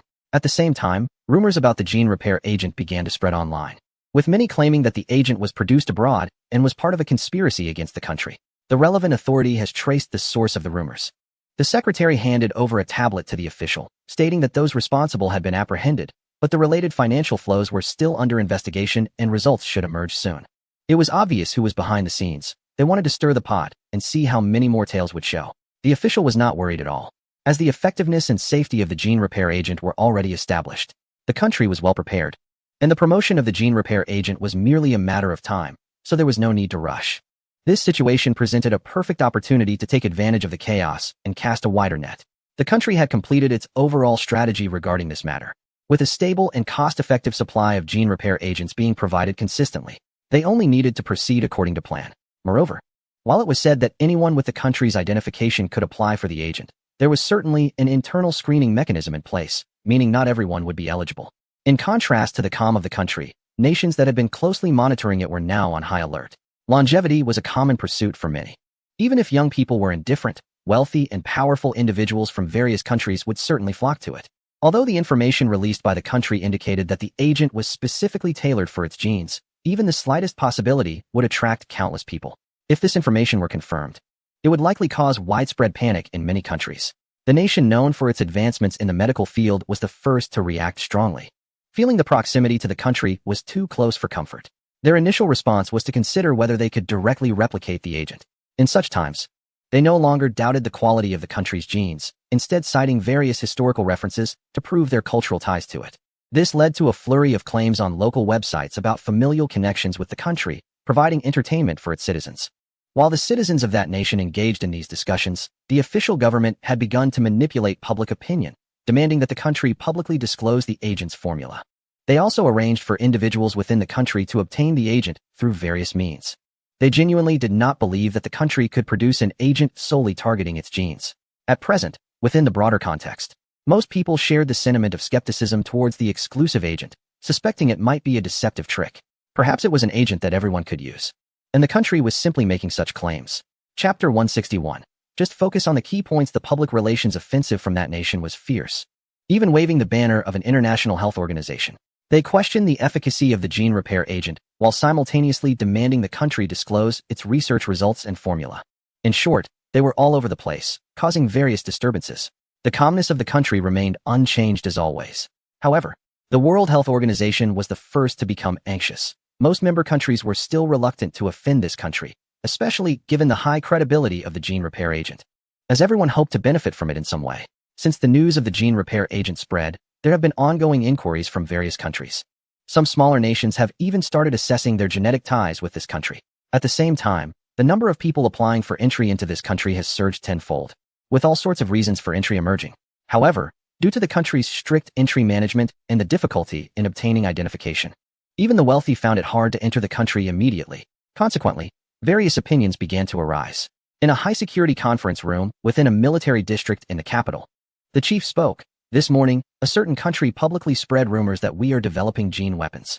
A young soldier promptly distributed materials. In this country, data exceeding a certain level of confidentiality is consistently recorded on paper. A thin booklet contained all the key information regarding the gene repair agent and most user feedback records. Several attendees flipped through the materials while listening to the speaker's explanation. Currently, gene research is a focal topic internationally, with many countries on Blue Planet resisting related experiments. The release of the gene repair agent indeed touches on a sensitive point. This remark hit the nail on the head, making it an easy target for criticism from other countries, causing many in attendance to furrow their brows. Soon, a slightly younger voice spoke up. This is not a weapon. All our public materials clearly state that it is a medical gene repair agent. Since it is meant to cure diseases, we just need to emphasize that point. Immediately, others agreed, stating that as long as they focused on the key aspects, it would be fine. We are contributing to human medicine, curing diseases, overcoming death. How can this be labeled as developing gene weapons? Since it's a medication, it must comply with pharmaceutical regulations. How can we casually disclose the formula? Laughter erupted in the room, and it was settled. They would present a unified stance to the outside world and hand it over to the diplomatic department. This was just a minor issue. The more important task ahead was to leverage the momentum of the gene repair agent to arrange upcoming plans and enhance the country's international reputation. In a few years, everyone would take pride in their connection to this country. This year marked the 7th year since Xian Sheng went abroad for studies, and he finally had the opportunity to return during this holiday, largely due to his parents insisting that he come back. This was quite rare. Xian Sheng was the second son in the family. Among the 3 children, he was the one who neither bore responsibilities nor received much affection. Usually, his family would send him off without much care. This time, however, it was the first time in over 30 years that they actively requested him to return. Moreover, it seemed that the usually indifferent professors suddenly became enthusiastic upon hearing that he would take a longer leave to return home. One even personally drove him to the airport, leaving Xian Sheng quite astonished. However, he really didn't understand the professor's questions along the way. It sounded like the other party hoped he could bring something back. It seemed to be some newly released medication based on the description. Without thinking, he agreed, believing that as long as it was something legal to take out of the country, he could figure out a way to help. At that moment, he thought there was nothing difficult about it. Although there are many restrictions on carrying medications out of the country, his professor shouldn't be asking for anything illegal. The professor, seeing him agree, just said he would send the specific information to his email later. It wasn't until he landed safely and was picked up that he checked his inbox and found the professor's email. Skipping over a line of polite greetings, he went straight to the point. If convenient, please help me bring back a gene repair agent from your country. As if fearing he would misunderstand. This line was written in his country's characters.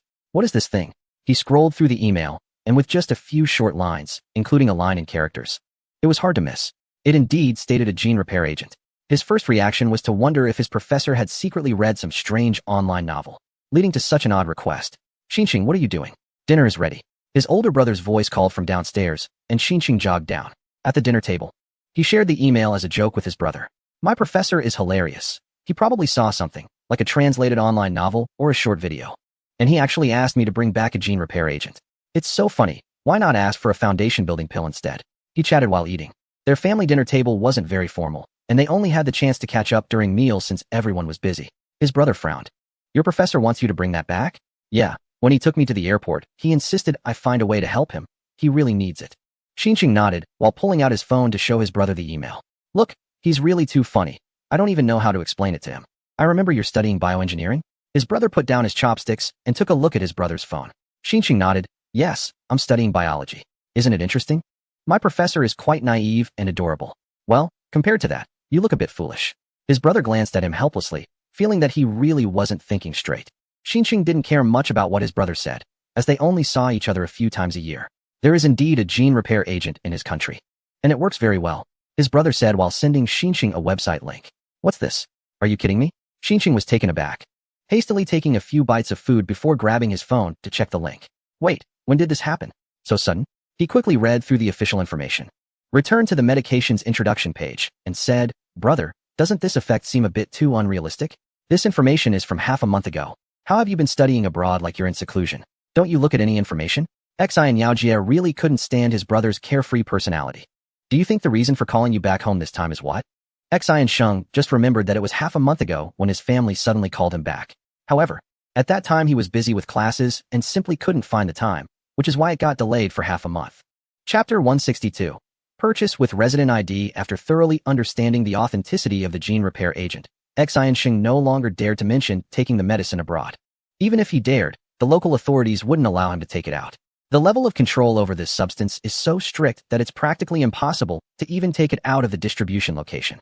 On the third day after returning home, he was taken by his older brother to use the gene repair agent. He witnessed how strict the entire procedure for receiving and using the medication was. From the moment he entered the building, there were various checks.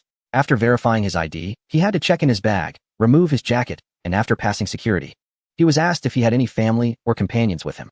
If not, they did not recommend using the agent immediately. Subsequently, he was washed while drinking the liquid from a small vial. Once it was confirmed that he had completely swallowed it, the staff collected the vial and gave him a cup of water, still watching him drink it all before registering his follow-up information. Throughout the entire process, he was the only user of the agent in the room, with 3 or 4 staff members observing him. When Xi and Sheng came out, he was already sweating profusely. The regulations were indeed very stringent. Under such circumstances, let alone taking medicine abroad, it was basically impossible for him to even take a photo. So, do you realize the seriousness of the situation? Xi and Yaojia looked at Xi and Sheng, who came out with a bitter face, and for a moment didn't know whether to say more to him. However, Xi and Sheng's grim expression was due to the fact that the agent was too bitter, making his mouth feel uncomfortable after drinking it. "Well, I told the professor that it was impossible to take it out." After getting into the car, Xi and Sheng felt a bit drowsy, and his voice gradually became lower. "Not to mention taking it out, I can't even buy a second one. The local regulations require a resident ID for purchase, and only one can be bought, as only the first dose will be effective." Xi and Sheng had no psychological burden. It didn't matter that he couldn't take it out, as it wasn't a matter of whether he wanted to take it or not. This was already beyond his capabilities. Similar situations were unfolding all over the world, with many foreigners looking for suitable individuals and trying to find ways to obtain a gene repair agent. Even in the black market, various counterfeit gene repair agents had begun to circulate. Many people ended up getting scammed. Soon, many had started looking for ways to enter the country, with foreign students within the local area becoming key contacts. Many even began spending large sums to bribe locals. However, the overall process for using the gene repair agent quickly thwarted these plans. Just a few days after the agent became available, various before and after comparisons started appearing online. Initially, it was difficult to discern the truth of this information, but later the official website updated local resident information, and those who had used the agent would have a special icon as proof. Gradually, some foreigners with identification cards have started to share their experiences online. After all, according to the publicly announced rules of a certain country, anyone holding a resident ID from that country can apply to use the potion.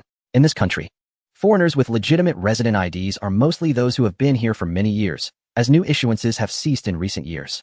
These individuals have found that after using the potion, it either has no effect on them or only a minimal one. However, even so, some still believe this is merely a smokescreen, insisting that the potion must be universal. After all, it is quite rare to develop genetic potions, and specifying effective gene sequences is currently not realistic. On the third day after the genetic repair potion appeared, Su Luofan found a way to contact Lin Hong. "Hey, is this potion related to you? You're incredible. Are you really not some hidden big shot?" Lin Hong smiled at the message. The Su family later directly purchased some potions from Lin Hong for their own use. However, it seems that Su Luofan hasn't used it yet. He is still young, and using it at this time wouldn't be cost-effective. Lin Hong was lying in his dormitory, having just finished his morning training. The summer camp activities organized by the military district were set to officially begin in the afternoon. It was said to be a science popularization event, which he was somewhat looking forward to. After being forced to encounter so many advanced technologies, he had grown increasingly interested in these subjects. At this moment in his dorm, he still had some time to sort out his affairs. It had been a while since he had carefully checked the system. That morning, a system upgrade prompt had popped up, but it disappeared quickly, leaving Lin Hong wondering if it was just an illusion. However, he had been in a rush for morning training and didn't have time to look closely. The system interface was as simple as ever, with a countdown displayed on the open page. After appreciating the remaining years of his life balance, Lin Hong casually checked his bank account balance. He received income daily and was never short on money. Thus, he left 50,000 for emergencies and converted the rest into life balance. rounding it up to a neat 10 years. Confirming that the values were correct, he stopped paying attention to the bank account and continued observing the system status. Everything seemed normal on the system interface. There were no changes on the exchange page or random goods page. Only at the end did a counting panel appear, showing the product upgrade list. Here, Lin Heng could see the products he had sold, potential future upgrade directions, and different upgrade requirements. This was fantastic. He had always been unsure about the system's rules, but now he finally had clear guidelines.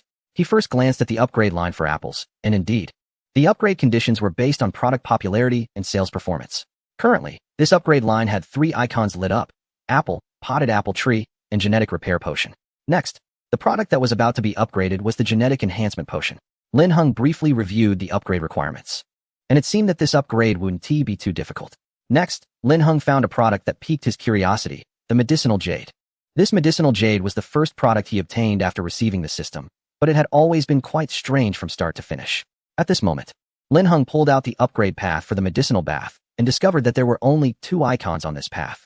The first was the medicinal jade that had already been sold, and the second icon depicted a round ball with a name that had a very local flavor, called the 5 Elements Concentration Pill. The upgrade condition was to maximize the medicinal jade's effectiveness. Lin Heng had already given up on trying to understand the system's upgrade logic. The fact that a piece of jade could upgrade into a pill was already beyond the realm of logic. Lin Heng carefully reviewed the upgrade list again and confirmed that there were only upgrade paths for products currently on sale. Other warehouse modules and Mars base modules were not included. It seemed unrealistic to expect the system to provide upgrades for the Mars module. Chapter 163. A good place to go. The impact of the gene repair agent was much greater than expected. Even Yin Lei had come to talk to Lin Heng about it.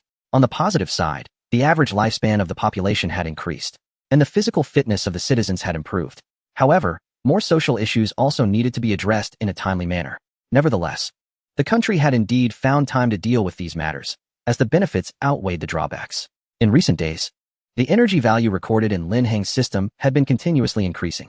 This was due to the energy value gained from selling the gene repair agents, with each sale adding 1 energy value.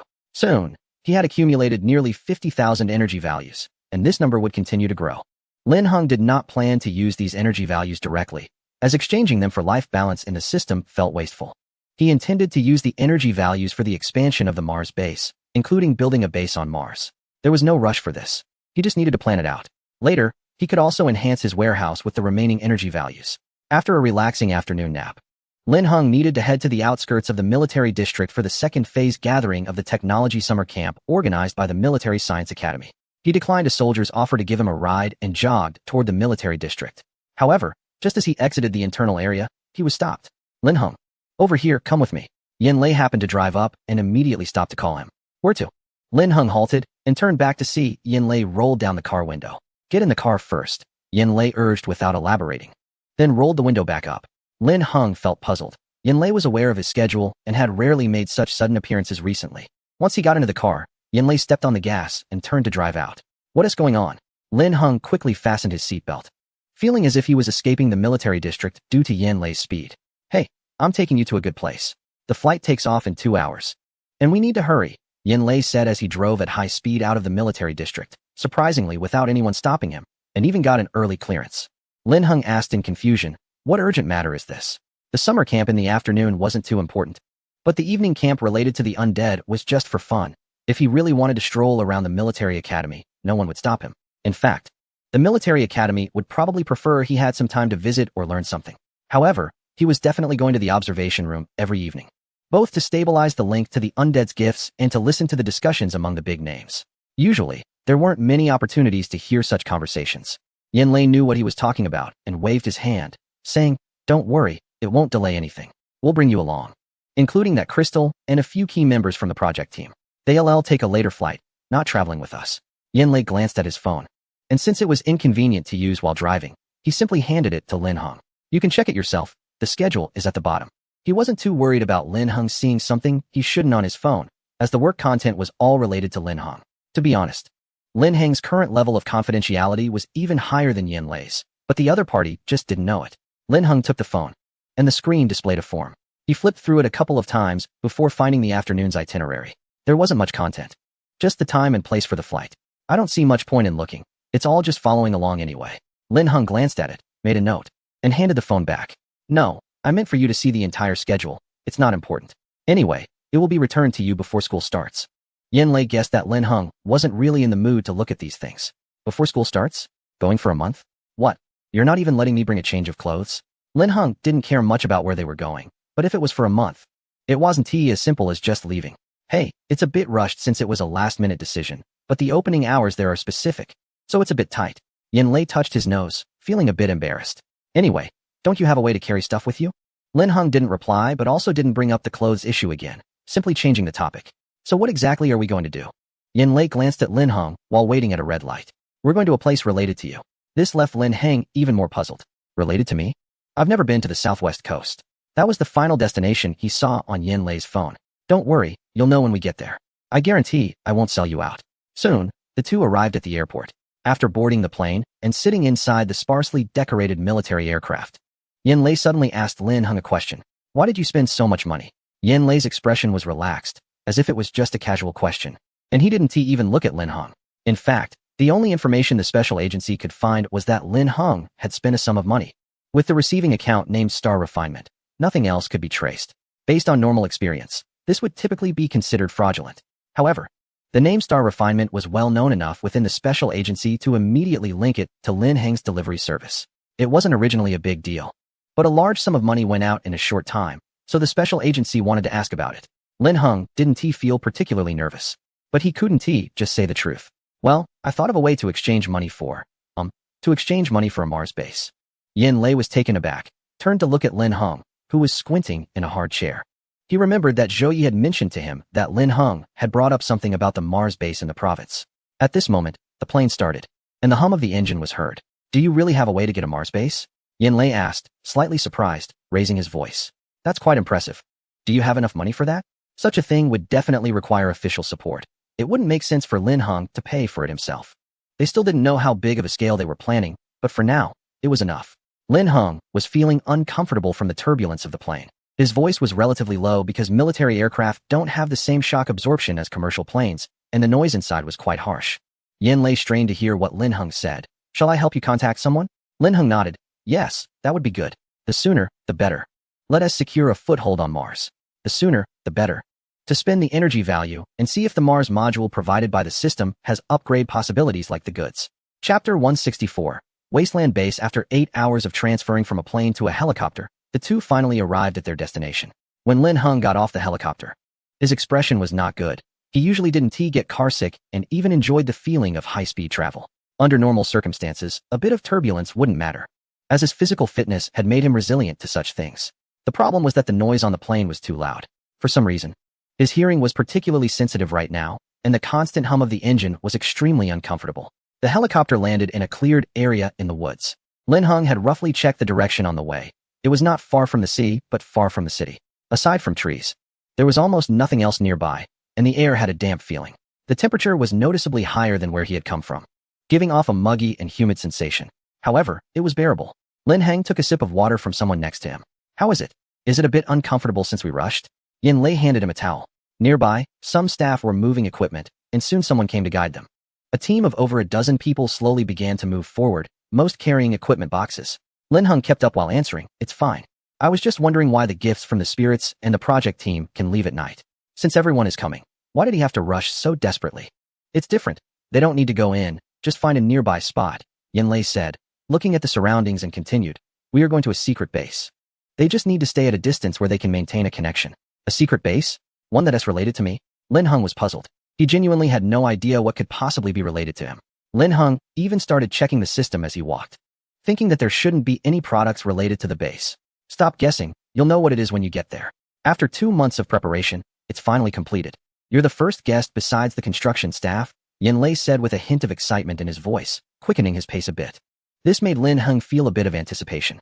After walking for about 20 minutes with the guide, they reached the edge of some ruins. And he heard Yin Lei say, We're here. Here? Lin Heng looked around, seeing nothing that resembled a place for people to stay, although there were fewer trees. It looked more like the ruins of a village that had been abandoned for a long time.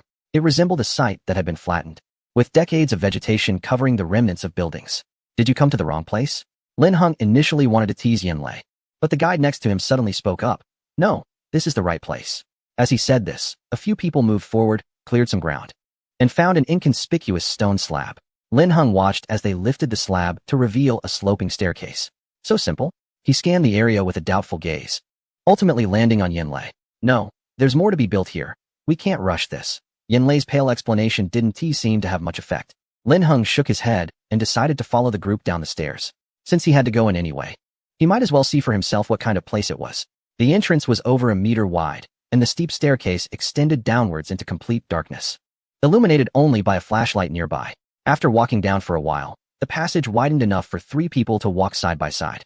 Soon, the earthy walls were replaced by metal, and lights appeared in the distance.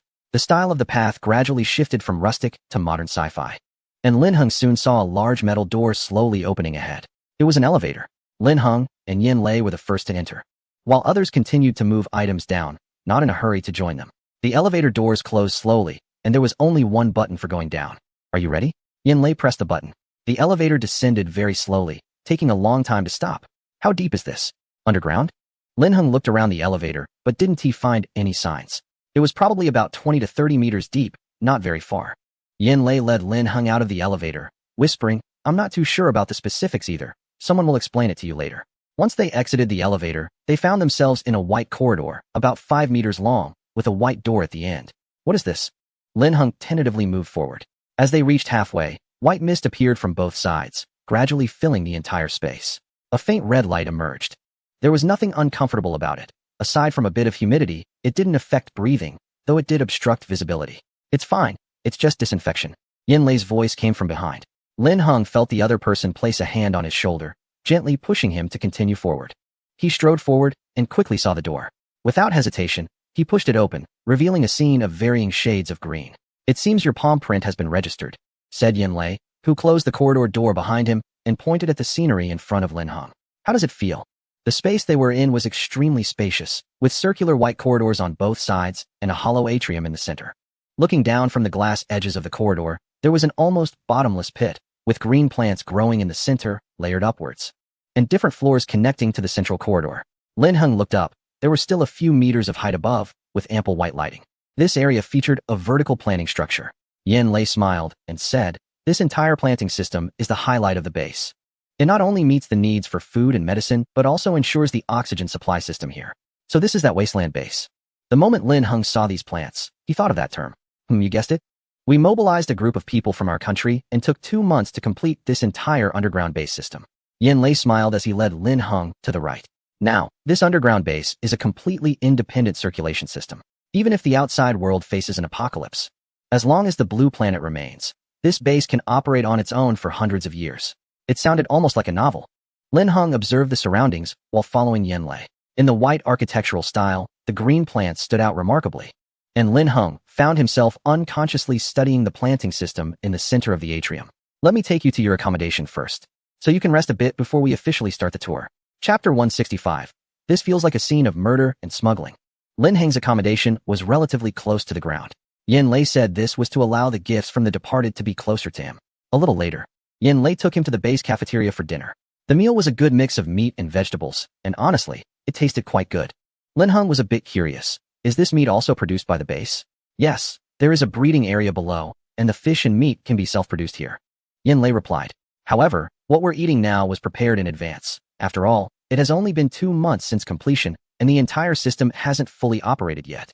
Vegetables can be transplanted relatively quickly, but the livestock system will definitely take a bit longer. There is also a botanical garden below, which should be nearly complete as well. You can check it out when you have time. Yanlei chatted with Lin Heng while eating, mentioning that someone would come to take him on a tour soon. Lin Heng nodded. This base was built in just 2 months? That's quite efficient. To his surprise, Yanlei smiled and said, no, not even 2 months. The initial work took about a month, as the Wasteland Manual covered things quite thoroughly. Lin Heng had always known that his country was known for its infrastructure prowess. But hearing about it was one thing, seeing it was another. They had actually built an underground fortress in just over a month. No matter how skilled they were at infrastructure, that seemed a bit excessive, right? Although the base was constructed based on existing plans in the Wasteland Manual, completing such a large bunker in just a month and a half exceeded Lin Heng's imagination. It can't be said that there's no disbelief, but it's a bit shocking. Hey, this has no technical barriers, so it's going quite smoothly. Yanlei thought for a moment and said, actually, I don't know everything comprehensively. It's mostly some technical issues, which are all written in that booklet, so the progress has accelerated a lot. Other aspects like funding, resource allocation, and venue arrangements are not really issues for this country. Especially infrastructure is a strong suit here. The entire project's advancement has hit no snags. It's going extremely well. Moreover, it is said that there is a very good water purification and filtration recycling system at the base. And the country plans to promote its application in several important water conservancy projects, including some coastal cities. If there are no surprises, it should have already been arranged. Lin Hing had heard of this before. By the way, I forgot to ask you when I came in. What's the deal with the palm print entry at the corridor entrance? He remembered to ask this now, as he was too shocked when he first entered the base. Well, some parts of the base have already recorded your palm and fingerprint in advance. You can explore each area. All the places you can access are open to you. However, Yen Lei wasn't clear about the specific areas that are accessible. This is my first time here, and most of the information I've seen is in written materials. Okay. Lin Heng nodded, thinking he could explore on his own when he has time. Shang Xiu, who just graduated with a PhD this year, was selected for the 631 project and rushed to the southwestern coastal region of the country. He studies ancient plants, and the employment opportunities in this field are quite limited. On the day of his boarding, his advisor's assistant came to see him off and gave him 2 packets of seeds. It is said that they were obtained through a blind box draw with the official recently. Among them are several seeds suspected to be from ancient plants. But due to limited conditions, they are actually very difficult to cultivate. His advisor kept some for himself and brought the rest to him as a gift for finding a job. Shang Xiu had a bumpy journey and, upon landing in Water City, met his colleague who came to pick him up. He initially thought the other party would take him directly to a research institute or similar place, but to his surprise, they first brought him to a hotel, where a contract was slapped down on the table. Waiting for him at the hotel was someone from the military. As Shang Xiu followed his colleague to the door of the room and saw several stern-looking military personnel sitting inside, he was too scared to enter. It wasn't until his colleague gently nudged him from behind that he moved. Don't be afraid. It's just a normal onboarding procedure. The background check has already been completed, and once we sign the contract, we'll take you to your workplace. The enthusiastic colleague blocked his way out. Since he was already there, he might as well accept it. Shang Xiu sighed and stepped into the room. After all, it was recommended by his professor, so it was unlikely to be a trap. The contract signing process went very smoothly. In fact, many preliminary tasks had already been completed when he was notified of his selection. Now, it was just a simple confirmation of the rules, and before officially starting work, there would be a period of training. Although there were military personnel waiting for him inside, the entire process did not raise any additional topics. After a simple confirmation of his identity, the other party collected all the contracts and had someone take him away. To his surprise, the person leading him took him all the way to the rooftop of a hotel. It was then that he realized why a star-rated hotel was chosen for the signing. On the rooftop, a helicopter was waiting for him. It wasn't until he boarded the helicopter that he admitted to himself that he might have been a bit reckless. He had just participated in a closed project with no external information at all, relying solely on his impulsiveness. He began to tremble as the scenery outside the helicopter grew increasingly desolate. Even though he studied ancient plants, he never expected to actually be sent to some remote, primitive forest to work, did he? Unfortunately, there were only him and the pilot on the helicopter, and he didn't dare to ask any questions. After enduring a grueling flight, he finally took a deep breath when his feet hit the ground and couldn't help but shout, "I regret it, teacher." Among the students his mentor had, he was the only one stubbornly refusing to change his path and desperately wanting to leave the school. His mentor, having no other options, had just recommended him to a newly formed project team. After several rounds of screening and assessment, he finally secured a spot. In fact, he had mentally prepared himself for a harsh living environment. However, harsh conditions and being constantly on edge were two different things. He hadn't known when he signed up that this was a military project, nor that the location would be so remote. Fortunately, although the helicopter landed near a forest, there were staff members busy nearby, keeping him from feeling completely isolated. After hesitating for only a short while, he was taken to an off-road vehicle, with someone even carrying his luggage for him. After a bumpy ride, he was brought to a secluded building. Although it was called a building, it was actually just 3 crumbling walls, and the staff were tinkering with something near the wall. The moment the person leading him bent down, he swore he saw a gun at their waist. "No, can you just tell me where you're taking me?" This was starting to feel like a scene from a crime drama. Chapter 166. Ecosystem. When Shang Xiu was brought into the dilapidated room, he was just as shocked upon descending into the base. He almost thought he was going to be forced to jump into that dark hole with a gun to his back. Before he could prepare himself mentally, the hole suddenly lit up with white light, and metal walls with guiding lights led the way downward. What is this place? Shang Xiu was completely bewildered as he was led down. When he entered with Lin Heng, they didn't even go through the same entrance. But he was also sprayed with mist all over his face. This was a water-based base, an independent ecological facility. The staff answered his questions while leading him inside. At that moment, Shang Xiu still didn't understand what independent meant. What? Wow, has the country advanced this much already? Are we going directly to an underground base? Shang Xiu followed the guide into a freight elevator, which was piled high with goods. But why is it called Lingshui? Aren't we underground? He just asked casually. And at this moment, everything felt new to him. Because we are closer to the water. The staff didn't explain much, just led the way ahead. In fact, this base was initially established according to the Wasteland Manual, aiming for a complete water treatment system within it. However, now that the base is completed, other values have gradually emerged. It wasn't until Shang Xiu followed the newcomer procedures step by step, got assigned to a dormitory, and received the study materials that he truly understood what an independent ecological base was. It was also at this point that he figured out what they were here for. The goal was to establish a relatively complete ancient plant ecological system in this base. This plan excited Shang Xiu, and after tidying himself up, he couldn't wait to rush to the elevator. The botanical garden was located on the lower levels of the base, and by the time Shang Xiu arrived, there were already a few people working inside. The entire botanical garden was over 10 meters high, occupying the whole floor, surrounding the three-dimensional planting area in the center of the base, but the two areas were not interconnected. The plant area was divided into many sections, assigned to different plants according to various needs, with various resting areas arranged in the gaps between the sections. Overall, it looked very much like a leisure vacation spot. Shang Xiu followed the signs deep into the botanical garden, and the area for ancient plants was at the very back. It was a section separated by glass. Inside, some plants that could be called living fossils had already been installed for research, and there were also some vacant planting areas that needed to be organized. This was a section assigned specifically to him. Shang Xiu was very satisfied with this allocation. However, when he arrived, he found that someone was already there. Hello. Are you also new here? Shang Xiu politely greeted as he entered the room. Lin Heng, who was wandering around the botanical garden observing the plants, was momentarily taken aback when he heard someone speaking. There were not many people in the garden when he arrived, and he had already wandered around all the doors he could open. The variety of plants was astonishing and complete. Lin Heng didn't dare to touch them. He only observed politely, lingering a bit longer when he found something beautiful. To put it simply, he was just passing the time, strolling after a meal, waiting for the next arrangements. Hello. Lin Heng turned to look at the entrance, holding a transparent bag with 3 or 4 apples inside. It wasn't intentional. The apples were of the kind from the system, but not taken from the system by him. They were given to him by Yen Lei just before he came down. Yen Lei also told him that the base had planted many apple tree pots bought from Lin Heng, and the supply of fruits mainly depended on these apples. He hadn't been to the orchard yet, and had been wandering around with these apples. Of course, he had already eaten a few along the way. Sorry, are you also a new employee? Shang Xiu naturally associated the other person's transparent bag with being a staff member. Did you also go to pick apples? I haven't had the chance yet. When Shang Xiu joined, the management of the botanical garden told him that he could pick apples from the orchard. He was eager to see his workplace, so he didn't go there. Other colleagues who joined with him had already visited. It was said that the orchard was filled with the latest apple products from a certain country, which seemed to be called Ringo, and Shang Xiu was aware of this type of apple. These Ringo fruits and trees were classified as ancient plants, which happened to fall within the research area of his teacher. Well, sort of. Lin Heng nodded without hesitation.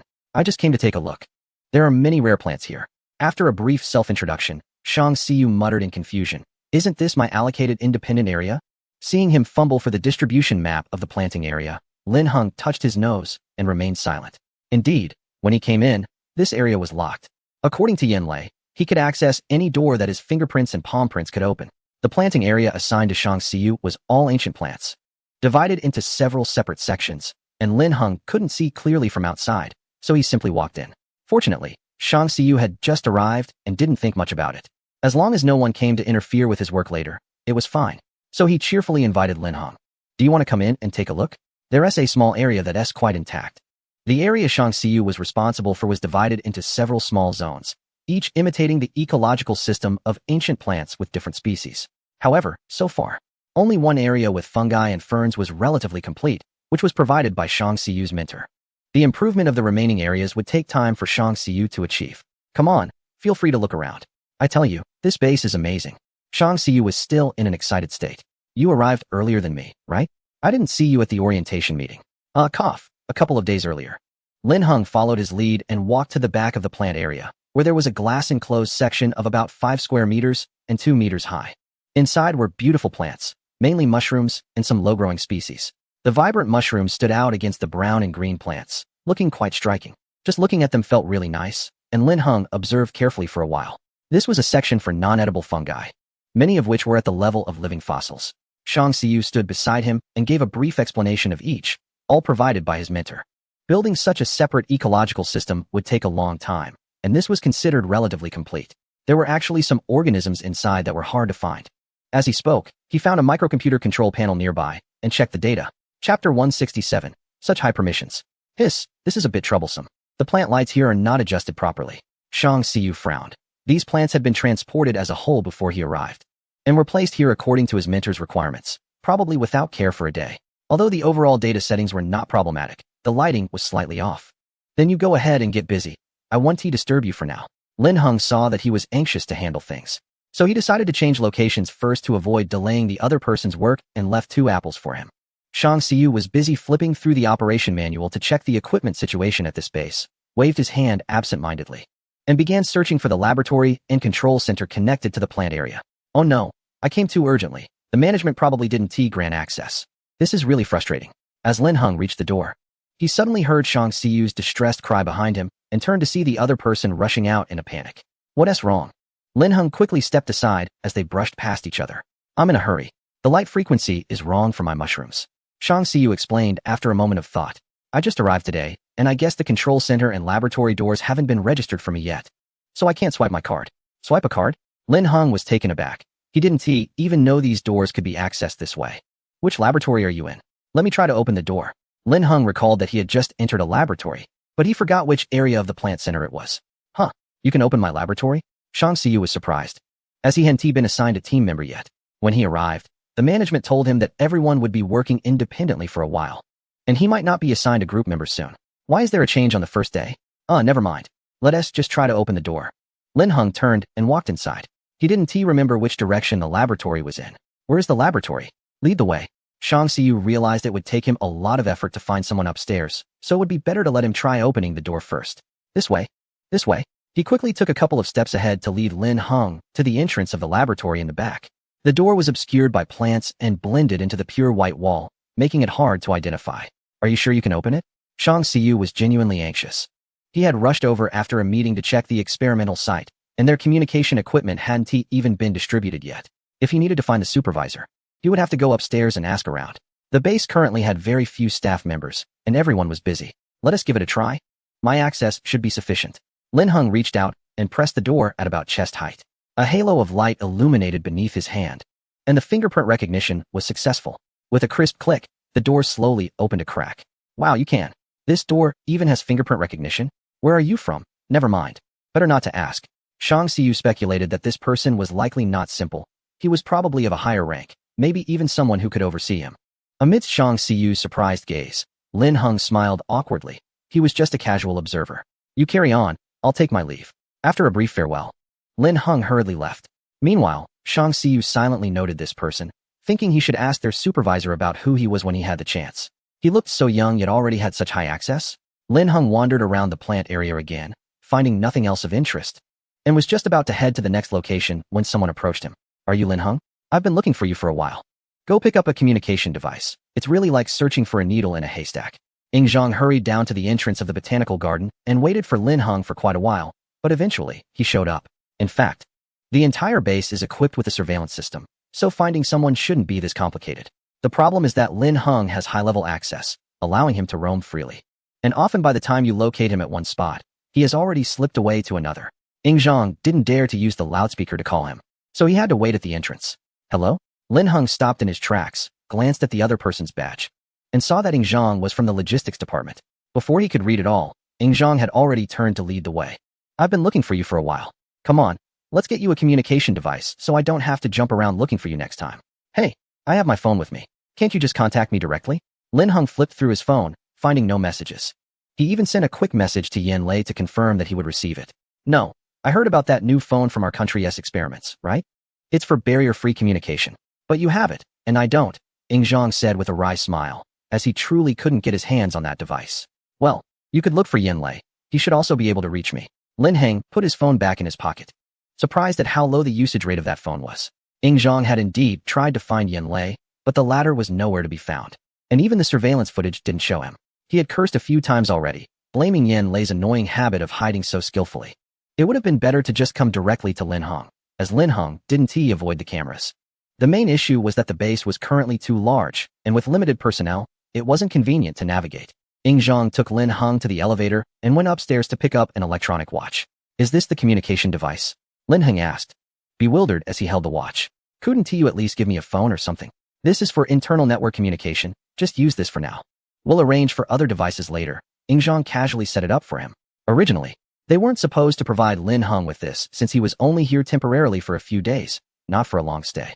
However, seeing how Lin Heng was roaming around today, it would have been too difficult to find him without a device that could be tracked. Actually, Ying Zhang was a bit puzzled. Although Lin Heng didn't seem to be avoiding the surveillance, he was still hard to find. Ying Zhang had walked around the botanical area several times and had missed him multiple times. Let us go. I'll take you to see something exciting. You might still catch the second half, Ying Zhang said as he led the way again, this time heading to a place even deeper than the botanical garden.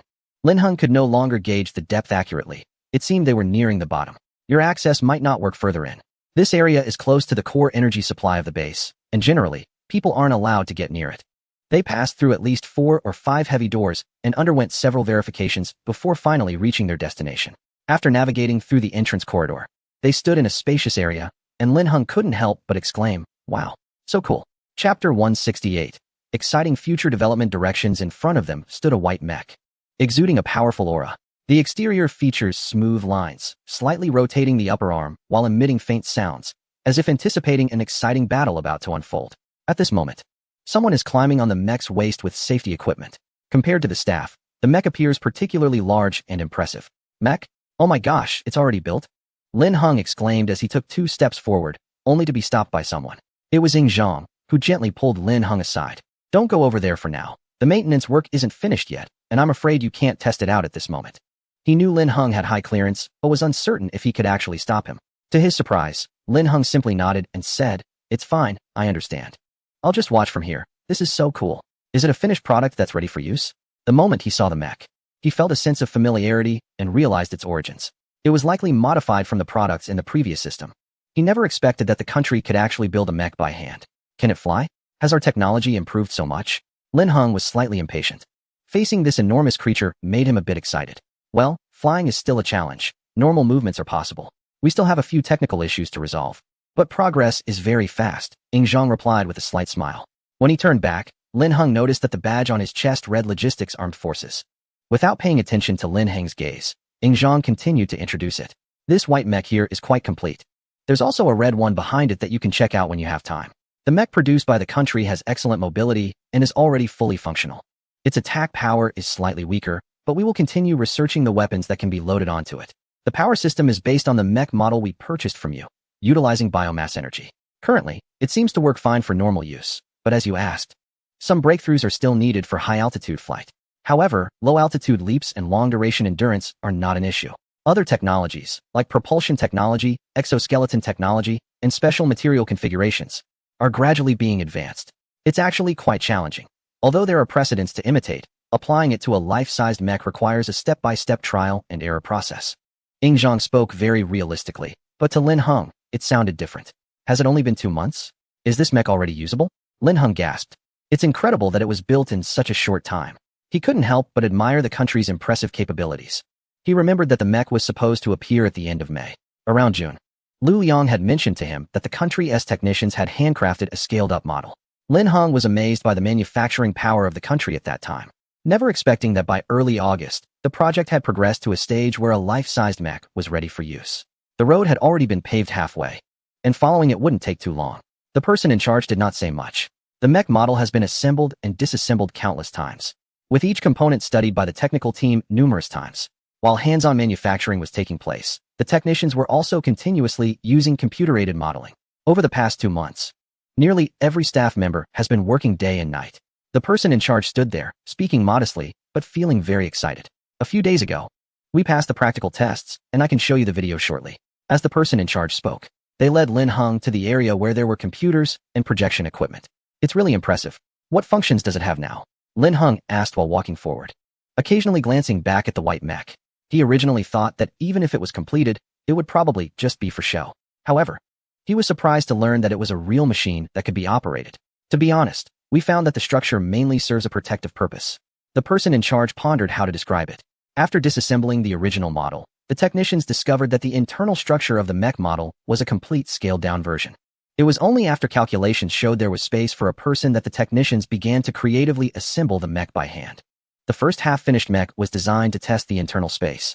However, when the finished mech was finally completed, everyone realized that this mech had many protective features, with relatively few weapon storage areas. It was agile and flexible, with additional storage space.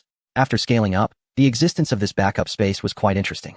Not only did it have a complete oxygen passage leading downwards, but it also had separate protective measures, resembling a rescue pod. Based on the existing data, we reasonably speculated that this mech might be oriented towards a medical role. The person in charge pulled up the structural diagram on the computer and pointed it out to Lin Heng. Lin Heng immediately recognized the area the person in charge was indicating, which was located just below the back. There, accommodating an adult would not be a big issue. As the person in charge played the video of the physical model again, they remarked that it might not be designed for firepower. Lin Heng nodded, watching the mech in the video, which was agilely dodging and moving under the sunset, exclaiming, "I didn't expect it to look so cool." Yes, even if it's not a heavy firepower mech, it's still very beautiful, the person in charge said as they projected the mech video onto a large screen, allowing Lin Heng to sit nearby. From Lin Heng's perspective, he could see the white mech in the open area while also observing its agile figure on the screen. The person in charge occasionally explained things alongside, and Lin Heng quickly understood the current development progress of this mech. We haven't announced it publicly yet, but the news about the recent project establishment will likely come out soon. The world will probably be buzzing again, they added. Moreover, we speculate that this mech is not designed for ground environments, but there are more technical challenges in this area, so we might not see results for a while. However, this will be our direction for external projects, which is quite interesting. According to Zhang, he briefly envisioned it, and it is indeed an exciting future development direction. Lin Heng also thought about it, and I am looking forward to seeing the reactions when this mech is released. Chapter 169, Medical Rescue Mech Project launched this summer. News that shook the world emerged one after another from an official source. Early in the morning, it was announced that there would be a press conference on the theme of launching the Medical Rescue Mech Project. According to the spokesperson, this mech belongs to a military-industrial project aimed at promoting peaceful development and upholding humanitarian principles. Hence the launch of this project to develop medical rescue mechs to save more lives. This project represents a significant exploration and advancement in technological development. After the spokesperson briefly read through the content of the conference, the normal Q&A session began. There was a moment of silence in the room, as if the reporters below were momentarily at a loss for words. Soon, someone raised their hand to ask, given that there are known prerequisite research projects that must be completed before the mech, does the country already possess the necessary technical capabilities? If not, can we say that this is just an attempt to attract attention and divert focus from the current hot topic of gene repair agents? Is it an effort to cover up issues related to the gene repair agents? Many attendees were there to inquire about the gene repair agents, but they were surprised when the announcement started with a bang, completely avoiding the hot topic of gene repair agents. The spokesperson quickly responded, "The gene repair agents are specifically aimed at repairing the genes of our citizens and do not need to be widely publicized. Today's focus is on the new mech project." Another question followed. Will the project leader be made public? The spokesperson replied briefly, "There are currently no plans for that." Next question. Soon, a competent foreign woman in the front row stood up and asked, "Why is your country initiating such a massive war machine project knowing that the mech is only a conceptual design? Will this impact the finances?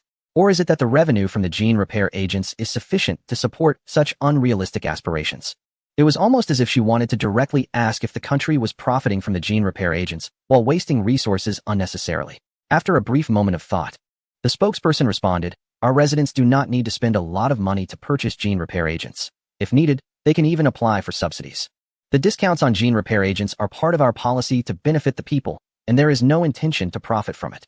The development of the medical rescue-focused mechs is aimed at saving more lives, not as you call it a war machine. And our country already meets the prerequisites for its development." The press conference lasted 2 hours, after which major media outlets around the world headlined the relevant information. There were both positive promotions and critical comments. The online discussions became lively in no time. Mechas have become a hot topic in search engines, and netizens are buzzing with discussions. Just now, a relative of mine who immigrated a long time ago suddenly contacted me, saying that the current style of this country seems a bit eccentric. "We have the legendary mechas, do you? Come on, next stop, fight for the universe. Just watch, the rhythm is about to kick in, and surely someone will start saying that since gene drugs aren't profitable, why not just give them away for free? Why develop things that won't be used, and so on? Let us go, netizens." The internet is lively, and many surfing enthusiasts quickly seized on the keyword mecha. Many recalled news from this country about special police collaborating with high-tech robots to apprehend numerous individuals.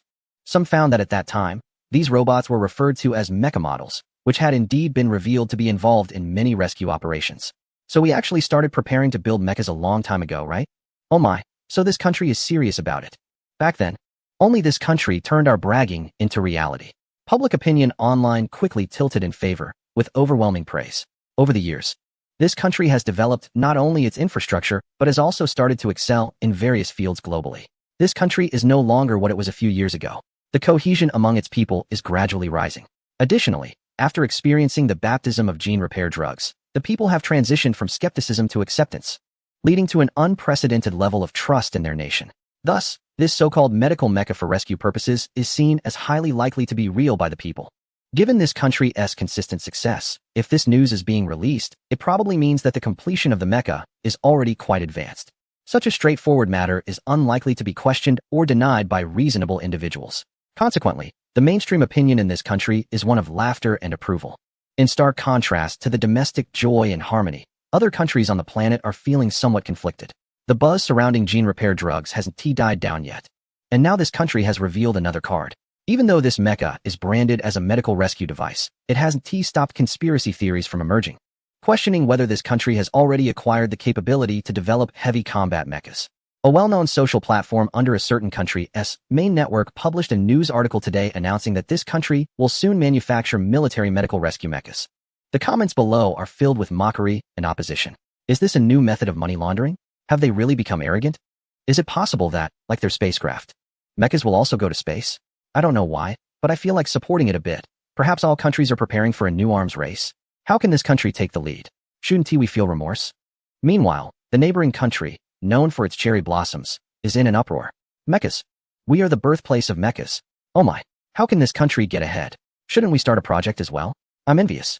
They not only have gene repair agents, but are also introducing mechs.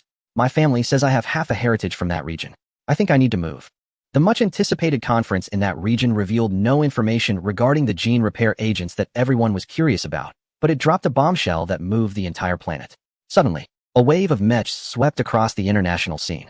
Regardless of the actual situation, various countries announced the initiation of mech research projects and began boasting about their technological advancements. In response, a leading tech company from a certain country commented that regardless of whether the mech development in that region goes smoothly, it serves as a stimulus and inspiration for others. As a member of the scientific community, I really admire their efforts. Chapter 170. Proud yet troubled. While the online buzz was lively, Lin Heng was observing the daily routine of mech pilots at the base. There were two mechs at the base, one white and one red, both looking relatively slender and agile, though they had slight differences in appearance. However, Lin Heng heard that there were over 10 pilots assigned to the base alone. The first time he visited, he only saw a few maintenance technicians and was restricted to the maintenance area. This time, Zhang led Lin Heng through a different corridor, directly to the training scenes of the pilots. The personnel in white were technicians, blue represented logistics, and those in red were the carefully selected pilots. Zhang explained while pointing at the busy staff behind the glass in the corridor. Why choose this location? The coastal base? Lin Heng asked curiously as they walked. He thought such a highly confidential project would be researched in remote areas like deserts or deep mountains. It was indeed surprising. One reason was that the base was originally a wasteland refuge and had ample space, and another reason was that the coastal base had an outlet to the sea, specifically for mech operations. As Zhang explained, he led Lin Heng from the corridor into the indoor area. Actually, we have 4 locations in our region currently working on the mech project, not just here. Lin Heng nodded. This was indeed characteristic of that region, having multiple safe havens. So, there must be more than just these 2 mechs? Upon hearing his question, Zhang smiled but did not answer, indicating that the next part was beyond what he could disclose. Naturally, Lin Heng wouldn't press further. He already had an idea that with such a high-profile announcement of the project, it was unlikely that they only had 2 mechs. Given their capabilities, it would be unthinkable not to produce at least 10 or 8 working models. Therefore, they must have selected many pilots as well. Lin Heng observed a few individuals undergoing gravity training, being attended to by staff, while others packed up equipment for subsequent tasks. Everything was proceeding in an orderly manner. Zhang did not answer this question directly, but instead said, these pilots were initially selected based on astronaut standards, and after training here for a period, they will have further arrangements. The other party didn't continue speaking, and Lin Heng didn't ask about the subsequent arrangements. He thought the topic would end there, but unexpectedly, as they turned the corner of the corridor, Zhang suddenly said. If you're really curious, you can check the main control room yourself. I can only say so much. Lin Heng was taken aback and quickly explained, no need, I'm not that curious. In fact, he had never tried to enter the main control room of this underground base.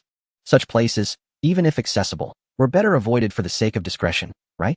During this time, Lin Heng was very careful to avoid the more important areas of the base and usually followed a relatively fixed route when wandering around. Aside from borrowing the space to exercise in the morning, he generally wouldn't go near the training areas of the base.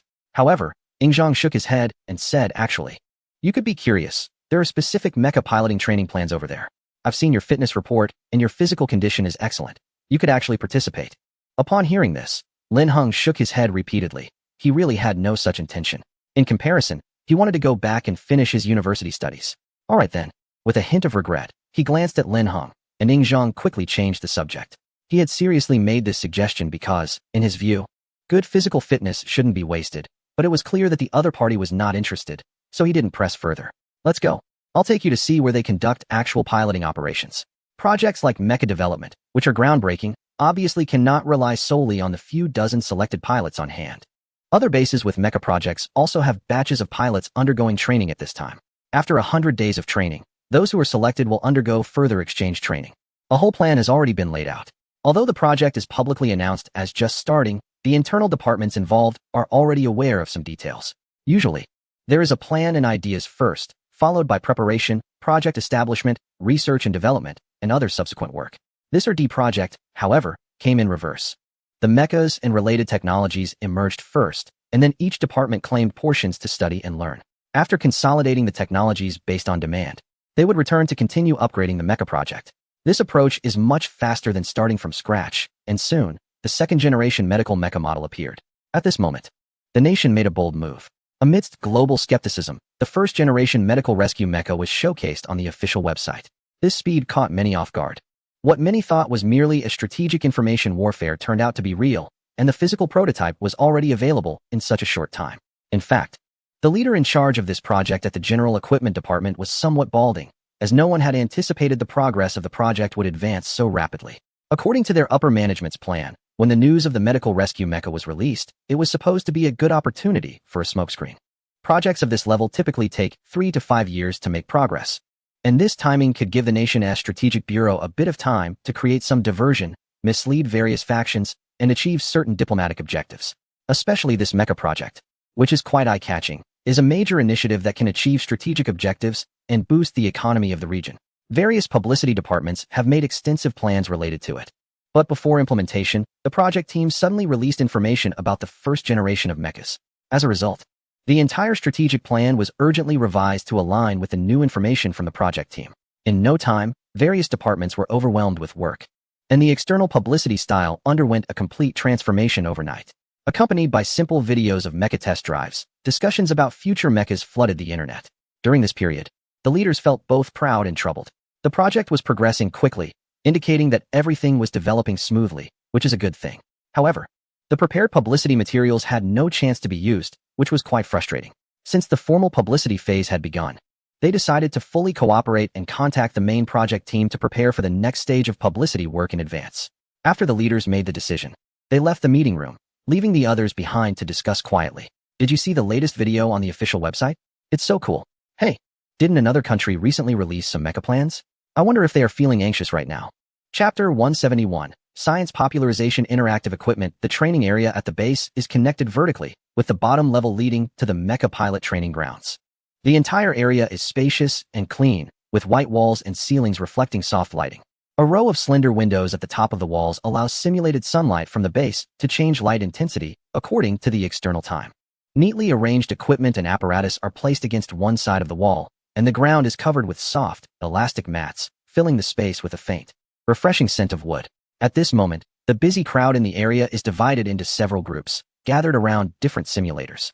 The pure white simulators are mecha prototypes that only have a cockpit, standing over a person's height. When placed together, they appear quite imposing from a distance. In the afternoons over the past few days, Lin Heng has been busy with his own tasks in the second-floor stands of the training ground. The busy technicians below occasionally engage in loud conversations, but these do not affect Lin Heng. He simply sits there, looking down at his materials. Besides the tablet in his hand, there is also a small pile of documents and scattered papers, and pens around him. These are detailed documents of the entire mecha system, some of which contain confidential content, hence part of the materials are in paper form. Over this period, Lin Heng has become somewhat familiar to everyone in the base's mecha research area. He openly reviews the materials in this semi-public space, and passers-by consciously avoid his position. After an unknown amount of time, Lin Heng lifted his head to stretch a bit and tidied up the scattered documents, placing everything into the briefcase at his feet. After all, they are confidential documents, and caution is necessary when leaving this area. Recently, system notifications have been popping up quite frequently, mostly regarding the sale of system upgrade products for 1 energy value, and Lin Heng hasn't had the chance to look into them closely in the past few days. Now that no one has come to find him, Lin Heng takes the opportunity to check the new tasks that were refreshed in the morning. The task involves an interactive educational device for early childhood, with a trading method that is not restricted.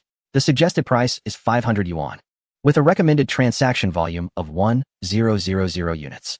The task reward is 500 energy points, which can be exchanged for 15 days of life extension.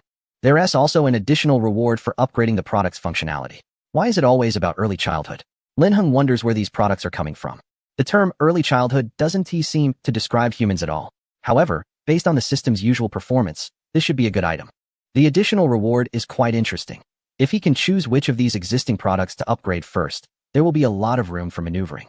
For example, he could try to see what happens when a mecha model from the system's product list is upgraded. Plus, the upgraded products can increase his energy points. But he is not sure what is needed for the upgrade. Lin Heng casually lists the new product in the special online store. And he doesn't need to worry about the rest. The relevant department will handle it. Recently, the intervals between system tasks have been quite long, and he doesn't know the reason. However, Lin Heng is not anxious at all. The upgrade products provide enough energy points. And now he can exchange his life balance directly using the local currency in the system, so he is not particularly keen on completing tasks. Nevertheless, the system tasks not only provide new products but also occasionally introduce new features, which Lin Heng is somewhat looking forward to. He feels that the system itself is continuously becoming more complete. Lin Heng stretches out in his seat, extends his long legs, adopts a more relaxed posture, and starts to check the system. The random product list was recently refreshed, but after sending it for inspection, he found that the items were mostly ordinary, with snacks being predominant. This indeed enriched Lin Heng's snack collection. He kept a bit of each in his warehouse to snack on when he had nothing to do. However, he still occasionally checks the random product list to see if any special items appear. After all, this list had once shown a diary from 10 years later, so there might be more good stuff to come. The intervals for refreshing this product list vary completely and have no pattern, so Lin Heng isn't sure if he has missed anything. Just as he was thinking about this, he heard very faint footsteps behind him. Recently, Lin Heng's hearing has improved significantly. He secured the half-closed box under his feet and placed it neatly at the edge of the aisle just as the footsteps drew closer. "How is it going?" Yin Lei asked as he sat down in the seat opposite Lin Heng, glancing at the box on the floor. Although he knew it contained information about mechas, it wasn't convenient for him to get closer if Lin Heng didn't tidy it up. The surveillance above was watching closely. Only Lin Heng could casually sit here and start reading. It's quite interesting, especially the AI section. After attending several lectures by various experts for a few months, Lin Heng finds it easy to understand the materials now without any sense of unfamiliarity. Yin Lei quietly asked, "Are you planning to choose this direction for your studies in the future?" Lin Heng's plans for the future have attracted a lot of attention. Yin Lei has asked subtly several times, but the other party always said they hadn't thought it through. This time, it was rare for Lin Heng to take the initiative to express a preference for a direction. For now, it seems. But there is still plenty of time ahead to take things step by step. Lin Heng really doesn't have any specific plans. He is encountering more and more things, and the variables in the future will only increase. Yin Lei nodded in understanding and didn't dwell on the topic, as the country had made some preparations regarding this issue, and there was no rush to push for a decision.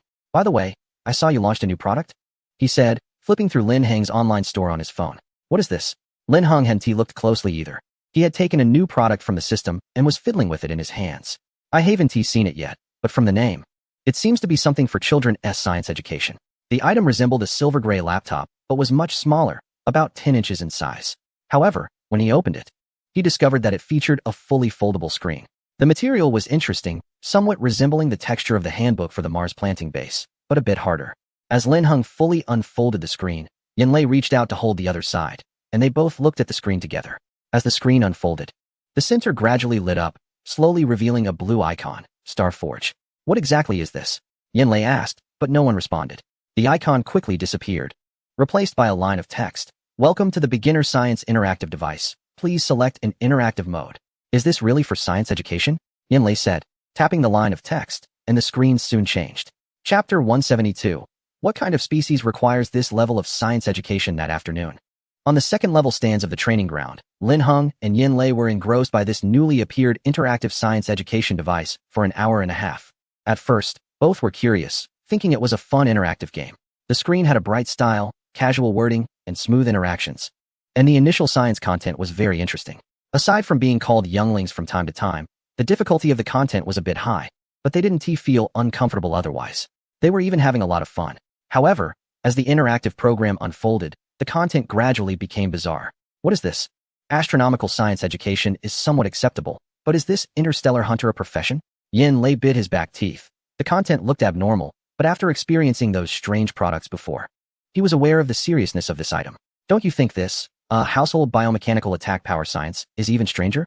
Lin Heng casually flipped through the intermediate science section's list, and the items were becoming increasingly outrageous. This introduction to interstellar alliance species is something we won't encounter anyway. Worrying in advance is pointless. Let us check the section below, he said, pointing to the weapons science section, momentarily unsure how to describe it. Yinlei followed his finger and read further. Survival science for defeated species. This can't be for children, right? What kind of group requires such an intense level of education? Is it a place filled with conflicts? Currently, the two individuals have only unlocked the intermediate section of the interactive program, with 3 more difficulty levels still inaccessible. It's hard to imagine what the subsequent content might be like if the intermediate level is already teaching these concepts.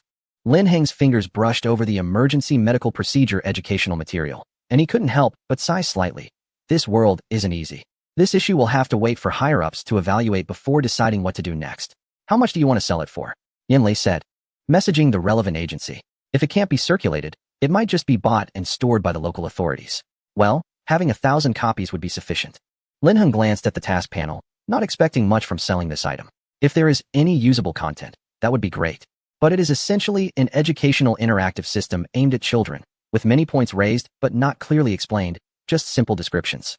The basic scientific theory section in the beginner part is, however, presented quite clearly and understandably. But it seems that some of this content might not align with the existing technology in the region. Both Yinlei and Lin Heng are not specialized in scientific research. When they picked up this educational interactive device, they were focused on completing interactions and having fun, without considering whether the scientific theories presented were accurate. Lin Heng felt something was off at this moment, exchanged a quick glance with Yinlei, and swiftly put away the interactive device. Hopefully, the later content will be more normal.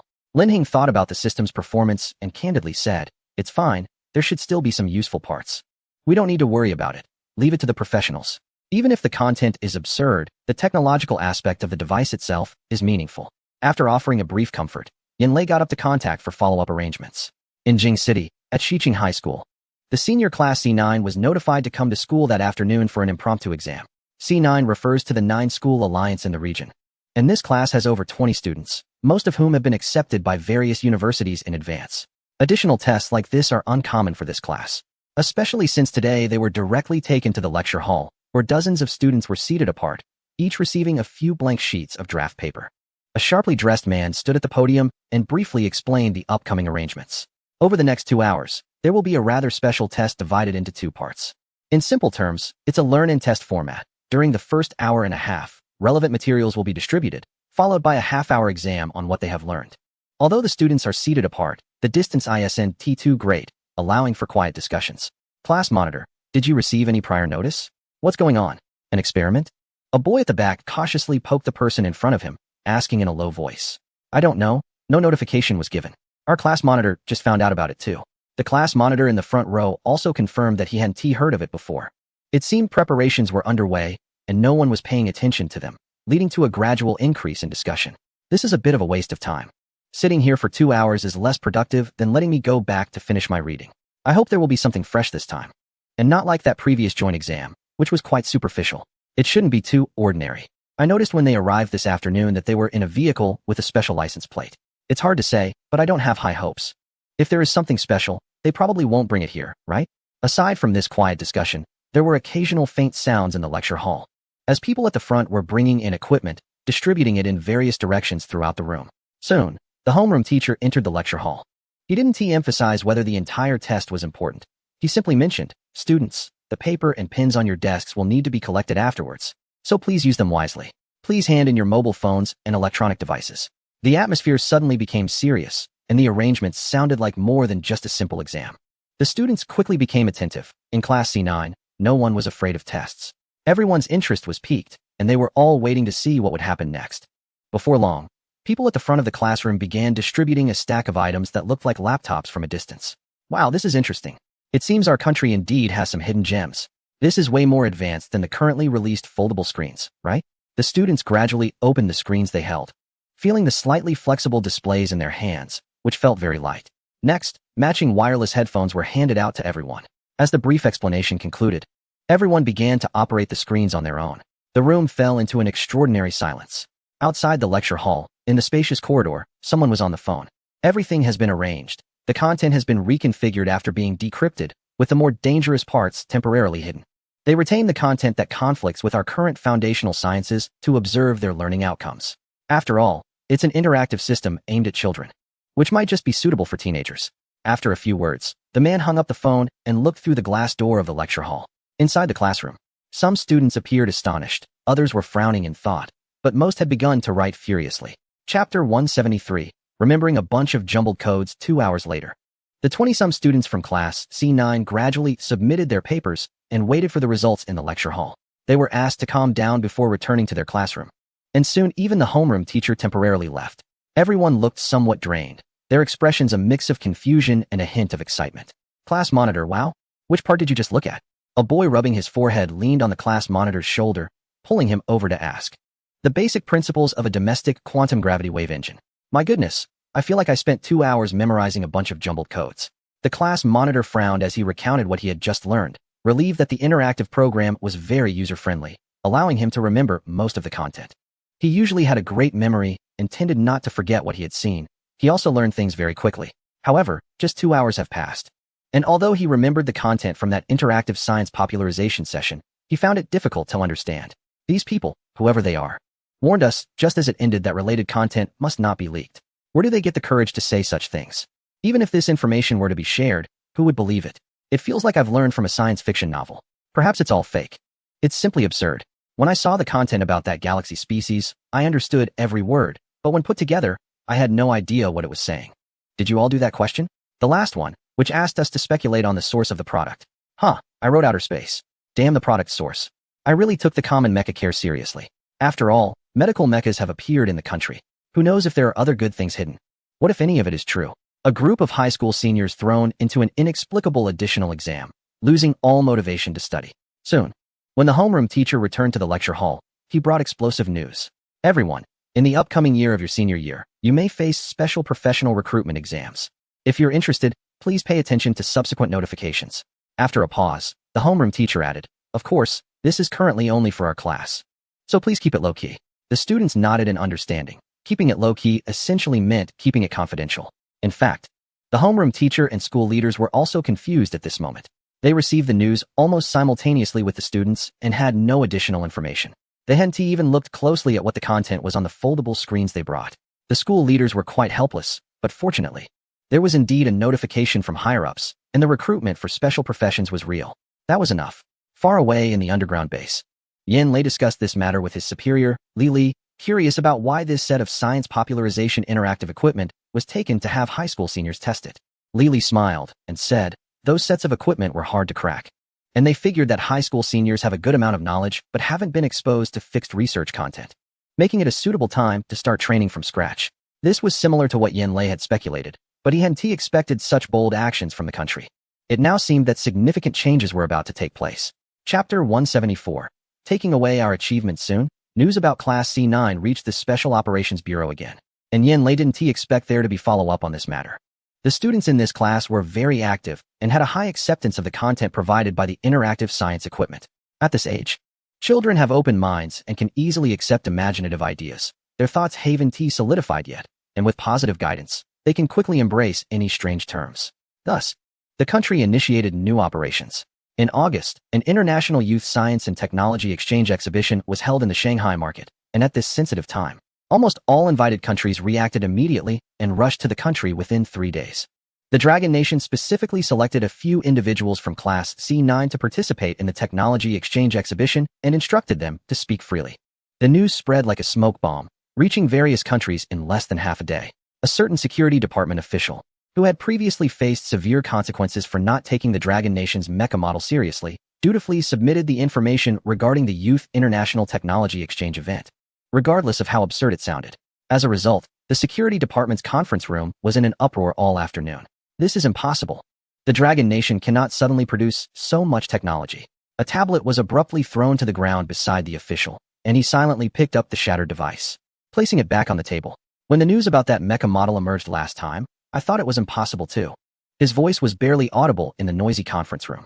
They must be using smoke screens. They even had the children spread the information. Without any prior groundwork or even a hint, how could they suddenly have biological machinery or quantum engines? It's simply nonsense. The Dragon Nation must have intentionally released fake news. The sound of someone banging the table echoed in the conference room, papers flying everywhere, and the security minister's face was as dark as a storm cloud. Everyone, quiet down. What kind of situation is this? The minister slammed his cup down on the table. Regardless of whether this news is true or not, it has already spread across the entire blue planet. The urgent matter now is to thoroughly discuss countermeasures. The room fell silent for a moment, everyone exchanging glances, and no one dared to speak. After a few minutes, someone quietly suggested that if this is true, it indicates that the Dragon Nation's technological advancement has reached the foundational education stage. A sudden creaking sound interrupted, as someone nervously shifted in their chair. If it's true, it means the Dragon Nation's technology level has surpassed that of many other countries on the blue planet. What use is there in discussing it here? The official slowly took over the conversation, his tone tinged with despair. The minister furrowed his brow, unusually refraining from interrupting him. After a moment, a dry voice spoke up. But this is just the worst-case scenario. Who knows what the Dragon Nation is really doing? After a few coughs, the voice continued. In any case, we must come up with a countermeasure. We cannot back down here. While listening, the official wiped his face and suddenly had an idea. He began to speak, gradually capturing everyone's attention. I heard that our experimental Zone 75 lost a batch of data half a year ago. Perhaps some spies took away our achievements. The moment he finished speaking, he seemed to smell gunpowder in the air. Chapter 175. Recent reports indicate that the official sources have recently exposed that the military base 75 may have had research data stolen, and the incident is still under investigation. That morning, the entire internet was flooded with related reports. Relevant media from a certain country released an official statement, which was very concise, only indicating that important research data had been stolen, severely impacting subsequent research progress, and the military would intensify its efforts to continue the investigation. However, the public media in that country was less reserved.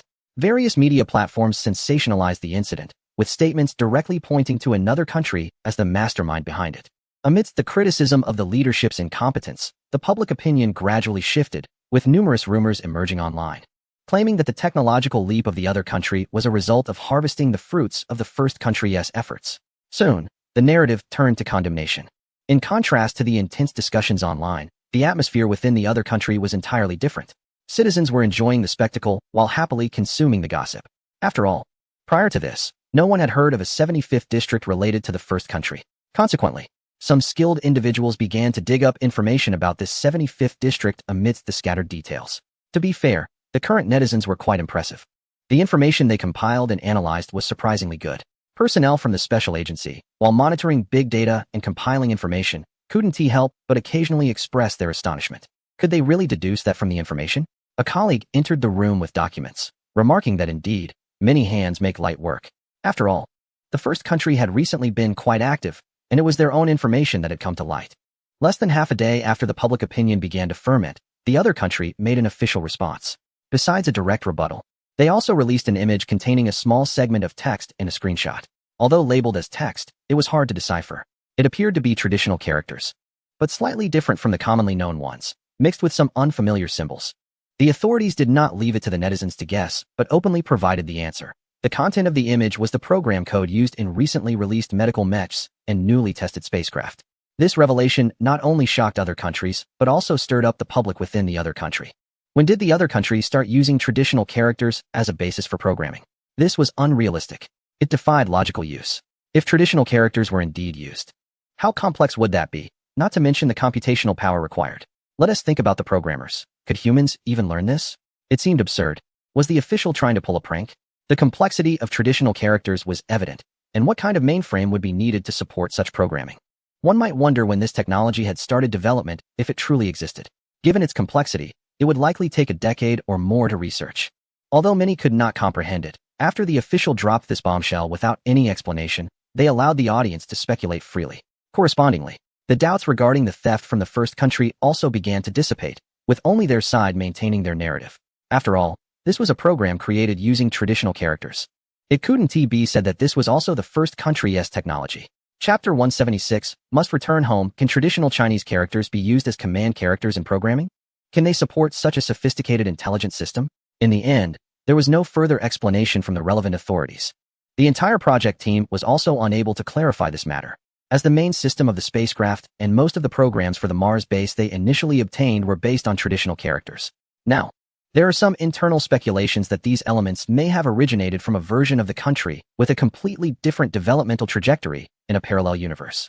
This speculation has certainly piqued the interest of some individuals, and thus, those specializing in systems engineering at the base are excitedly working every day. In reality, the foundation of this system does not rely on traditional characters, but rather on those special symbols, which are presented in the form of the country's script. That said, this cannot be widely discussed. So far, everyone speculates that these characters come from a disassembled version of the country's script. The conjectures on this matter within the project team end here. Any specific research on these characters will have to be handed over to linguists. The main focus of the project base is actually on how to better utilize this system.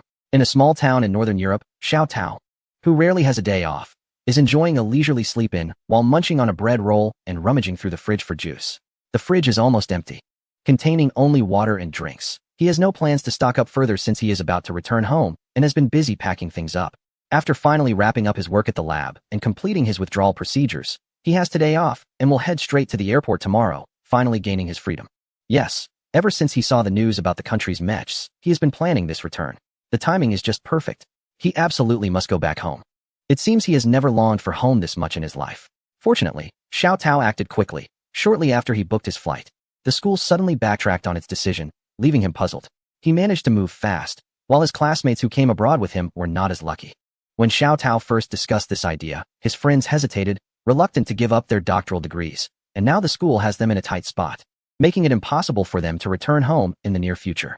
In just these past few days, they have regretted their decisions to the point of tears.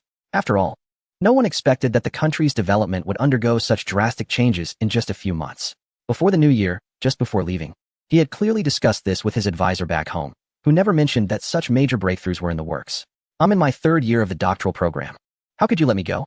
I'm regretting it so much. I'm not going to continue anymore. I'm buying a ticket right now. His friend sent several voice messages to Xiao Tao's phone, and he leaned against the window, listening slowly. He remembers that his friend was a graduate student at a prestigious university in the country, with an advisor who was a big name in material science. That year, his friend seemed to have graduated with dual degrees, though he has somewhat forgotten why he ended up studying abroad. Enough, stop talking. Hurry up and pack your things and buy a ticket to return. Otherwise, by the time you finish your PhD in a few years, it will be too late. It's normal for people to take 7 or 8 years to graduate here. Xiao Tao responded absent-mindedly with a couple of sentences, his mind entirely on his own matters. His purpose for coming here wasn't just to pursue a PhD. If he didn't really need this identity, he wouldn't have endured so many years at the school. Now that he had gathered all the necessary materials, he still needed to find a way to return quickly. Chapter 177. Redeeming oneself under the setting sun. The passenger plane slowly taxied onto the runway, the roar of the engines gradually becoming clearer. The ground faded from view. Clouds drifted by outside the window, and leaning back in his seat, Xiao Tao took a deep breath. He felt a mix of excitement and joy as if he was about to escape a wolf's den, yet until the moment of takeoff. He still didn't dare to relax. He couldn't rush. He had to wait a bit longer. He still couldn't drop the pretense of being a student. It wasn't until more than 10 hours later, when the plane landed smoothly at the airport in a coastal city of the homeland, that Xiao Tao let out a long breath, feeling his heart rate gradually quicken. Everything was about to settle. When he stood up, his legs felt a bit weak, and it took him a while to finally disembark. The familiar air instantly cleared his dizzy mind. A friend from the past was supposed to pick him up today, even though they hadn't been in touch for a long time. Lin Liang had rushed to the airport after missing the company's morning meeting, and after hanging up the 7th call urging him, he finally saw the tardy Xiao Tao. The latter looked disheveled, with a crumpled outfit, slinging a backpack over one shoulder and holding a pet carrier with a black cat inside. Seriously, you should have crawled out at least half an hour ago. I thought you weren't coming. Lin Liang glanced at his watch. He had been waiting for a long time, and it had already been an hour and a half since the flight landed. This is home. Where would I run off to? Finally back, Xiao Tao replied. After the excitement faded, he felt the fatigue of his journey. He placed the pet carrier in the back seat, his voice sounding somewhat low. What about your luggage? Lin Liang asked as he moved to the driver's seat, waiting for Xiao Tao to get in. Why did you bring a cat? There's nothing else, just these. Luckily, having this cat gave me an excuse to leave. They almost discovered me when I was about to leave. They found an excuse to confiscate my things. But thankfully I was quick, Xiao Tao said tiredly, taking the passenger seat and speaking with a hint of relief. How is your study going? Lin Liang changed the topic without probing further about the luggage. I didn't come here just to study. Asking that is pointless.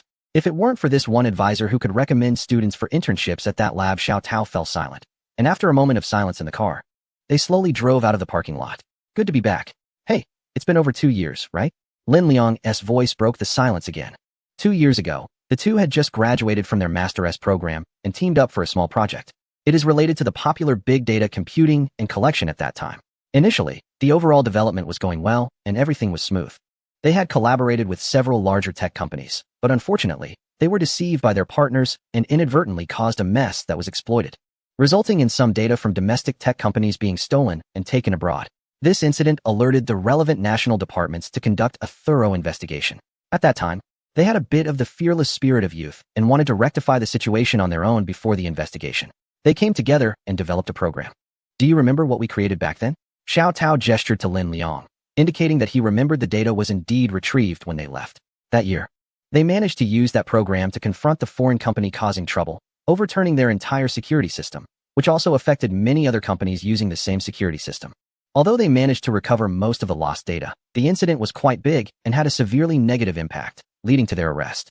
However, since their intentions were good, the National Security Department, after consideration, allowed them to redeem themselves through other means. That's evidence, Lin Liang said with a chuckle. But last month they sent me the upgraded version, which looks quite strict. The task needs an upgrade?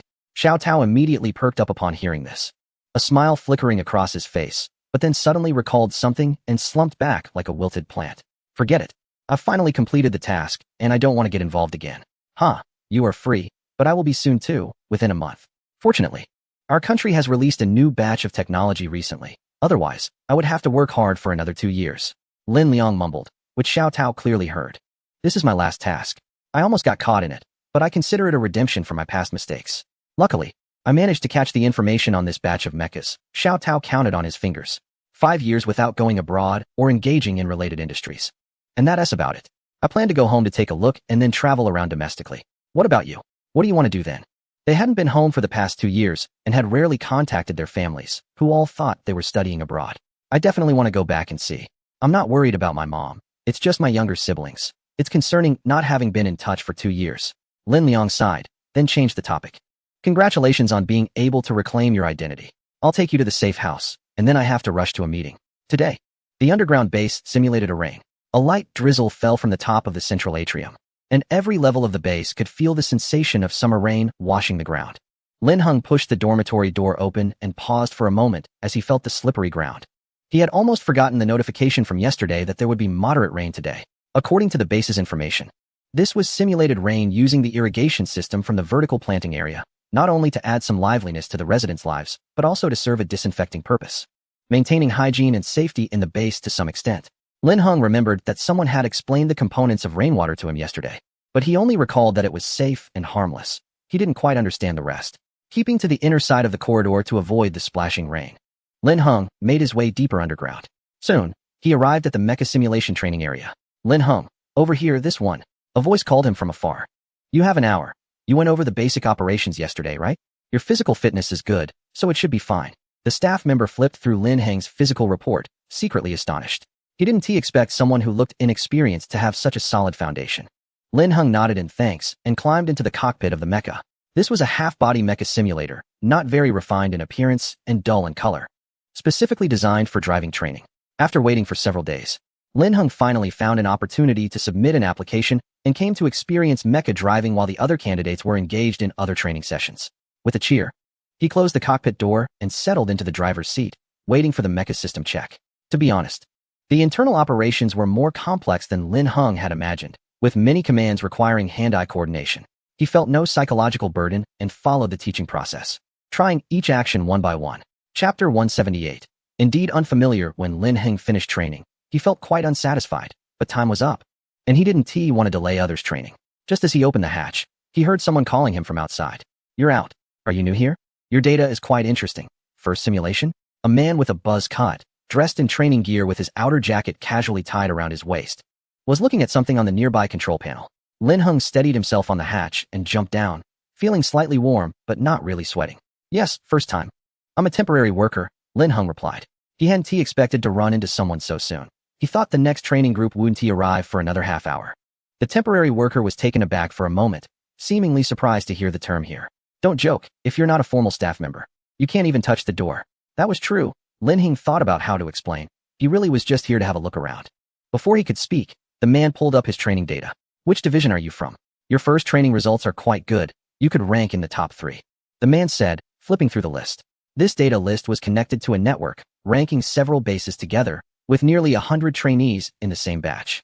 The data was updated in real time, and Lin Heng's performance during the hour of simulation training had already been seen by various bases. His first appearance ID had refreshed the record for new data under the watchful eyes of all bases. "Why are you shy, newcomer? Which team are you assigned to? Haven't you completed the newcomer process yet?"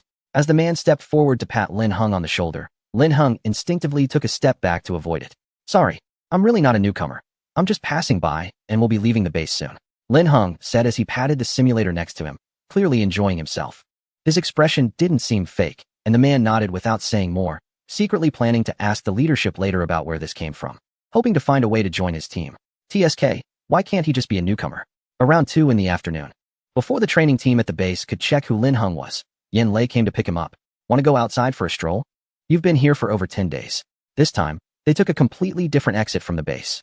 Outside the exit was a dirt road with an off-road vehicle parked by the side. The coastal base is underground, with an independent circulation system, simulating sunlight and the feeling of an outdoor forest, which can blur the lines between indoors and outdoors after a while. But once Lin Heng stepped out of the base, he took a deep breath. The air smelled different. Where did this time? Lin Heng got in the car without changing out of his red training outfit, having not packed anything, and simply came out with Yin Lei. "I'm taking you to have some fun at the tech park in Haishur. There's an international film exhibition happening recently, so let's go for a walk," Yin Lei said as he started the car. As soon as they hit the road, Lin Heng lowered his voice and asked, "It won't be a sci-fi movie, will it?" Clearly, he was still recalling the various sci-fi themes he had seen recently. No, it's just a film exhibition, with 4D and 5D exhibition halls. It's just for fun," Yin Lei quickly clarified. "If you have any other places you want to go, just let me know anytime." In fact, no one had restricted Lin Heng's comings and goings from the beginning, and Yin Lei was puzzled as to why a boy his age would be so reclusive. He was a bit confused about what was going on with him. No, I don't want to go anywhere. I should be getting ready for school soon." Lin Heng casually fiddled with his phone, genuinely having no particular thoughts. There were plenty of new things at the coastal base, and he had been wandering around every day without anything pressing to do. Plus, he had recently been taking the time to review the mecha system data and had also gone through the base's AI program. "You're way too reclusive. If there's something you want to learn, we can help you find the right professors or research institutes," Yin Lei said, unable to understand this addictive reclusiveness. But seeing that Lin Heng seemed to be in good spirits every day, he didn't intervene further. "Well, I have some plans, but it's not urgent. I'll see how things go after school starts." Lin Heng continued at his usual unhurried pace. He still remembered Qi Jingxian, who had suddenly come to teach at the school before the break. If he came to Bingxing Normal University, given his status, there would definitely be other arrangements later. So there was no rush. Lin Liang just returned to the company in the afternoon and was immediately stopped by his supervisor as soon as he rushed into the office. "Where have you been? No one was at the morning meeting, and you were absent in the morning. Do you think I won't dare to penalize you?" Just thinking about searching for Lin Liang all morning made the supervisor feel exhausted. "I submitted a leave request. Didn't I say I went to the hospital?" Lin Liang pushed open the supervisor's office door and walked in, ignoring the calls from behind. The supervisor hurriedly shouted, "Where are you going?" "We need to leave for the headquarters meeting. We're waiting for you." However, Lin Liang simply waved his hand and strolled into his own office. Watching him take his time while saying he was going to gather materials, the supervisor felt like kicking him, especially since Lin Liang was the main person in charge of the recent project. "Lin Liang, are you ready yet?" The supervisor was getting anxious. "Hurry up." After about 10 minutes, Lin Liang still hadn't come out. A colleague rushed over to the office, calling out, "Lin Liang, we're looking for you." "Why is there no response?" Lin Liang, sitting in his chair, snapped back to reality, and got up to grab his bag. Okay, I'm coming. You really take your time, the colleague said with a worried expression, pushing him toward the exit. The supervisor's face had turned quite sour before heading downstairs. Lin Liang smiled good-naturedly and said nothing. He was just not used to being called by that name yet. It wasn't his fault, as he had chosen a familiar surname. The ride to the headquarters of Simon Company was bumpy, and when he got out of the car, Lin Liang felt like he was falling apart. He muttered about when the company would get a better vehicle while stretching his body in the parking lot. As his colleague got out of the car, Lin Liang was shielding his eyes from the sun, looking at a billboard in the distance. What are you looking at? The colleague asked, patting him on the shoulder. Let us go. Today the entire Simon team is here. I'm really looking forward to the new products from the headquarters. I heard the boss is generous. There are always lots of perks during new product launches. Amidst his colleagues' chatter, Lin Liang found himself unable to move as he fixated on a figure in a red outfit in the distance, trying to identify it. Are you coming or what? What are you looking at? The colleague asked, turning back to glance at him. Are you interested in the film exhibition? I heard there are quite a few activities over in the neighboring park. Apparently, there's a 5D movie. At the International Film Exhibition in Haishur, the crowd was bustling, with people constantly moving between various booths. The exhibition hall was brightly lit, filled with colorful posters, large LED screens, and promotional banners hanging from the ceiling, creating a dazzling effect. Major film companies displayed their latest promotional posters, with bright colors and eye-catching designs attracting passers-by. In front of the booths, a mix of audiences and industry professionals gathered, engaging in lively discussions. At the center of the hall stood a massive stage, occasionally filled with loud music and light effects. Dressed in a training outfit that stood out, Yin Lei led a group through the exhibition hall. You can wander around. There are plenty of familiar faces here, so it's safe. Yin Lei's words were somewhat vague, but indeed, there were many personnel from friendly units nearby, though it wasn't because of Lin Heng's presence. Strictly speaking, they were here to take advantage of the mission's convenience. In any case, it was quite safe. As Yin Lei casually passed by a map of the park, he briefly pointed out the general area of the activities to Lin Heng. All right then, I'll stand by for now. He glanced at his watch. There was still time, and he could find a place to wait. Lin Heng paused for a moment and said, how about you take me somewhere to hang out? I don't really have anything in mind to do. Since you guys are not really around, it seems like you've been busy in the background anyway. Who knows when was the last time I went to the movies? It must have been at least a year ago. Now, suddenly being asked to have fun. I don't even know what to do. It feels like you're leaving me with a task. Watching Yin Lei leave casually, Lin Heng found himself at a noisy activity area, unsure of what to do. If he had known, he wouldn't have come.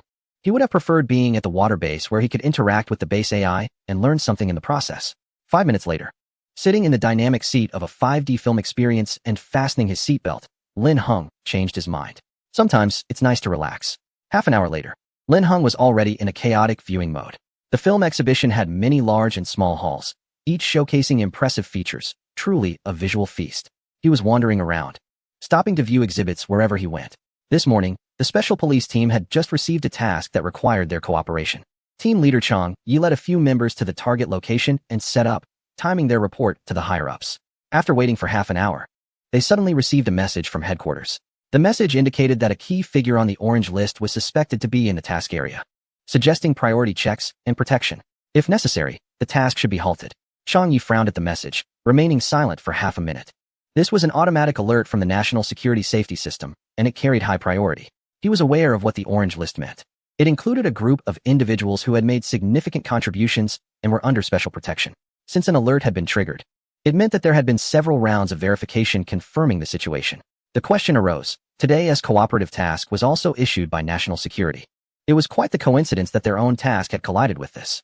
Chang Yi adjusted his helmet and squatted down to report to his superiors. The deputy leader approached to take a look at the information, pondering for a moment before saying, could there be a problem? There aren't many people on that list. And considering their age and location, it doesn't seem like they would come here. Chang Yi shook his head, believing the likelihood of an error in the information was very low.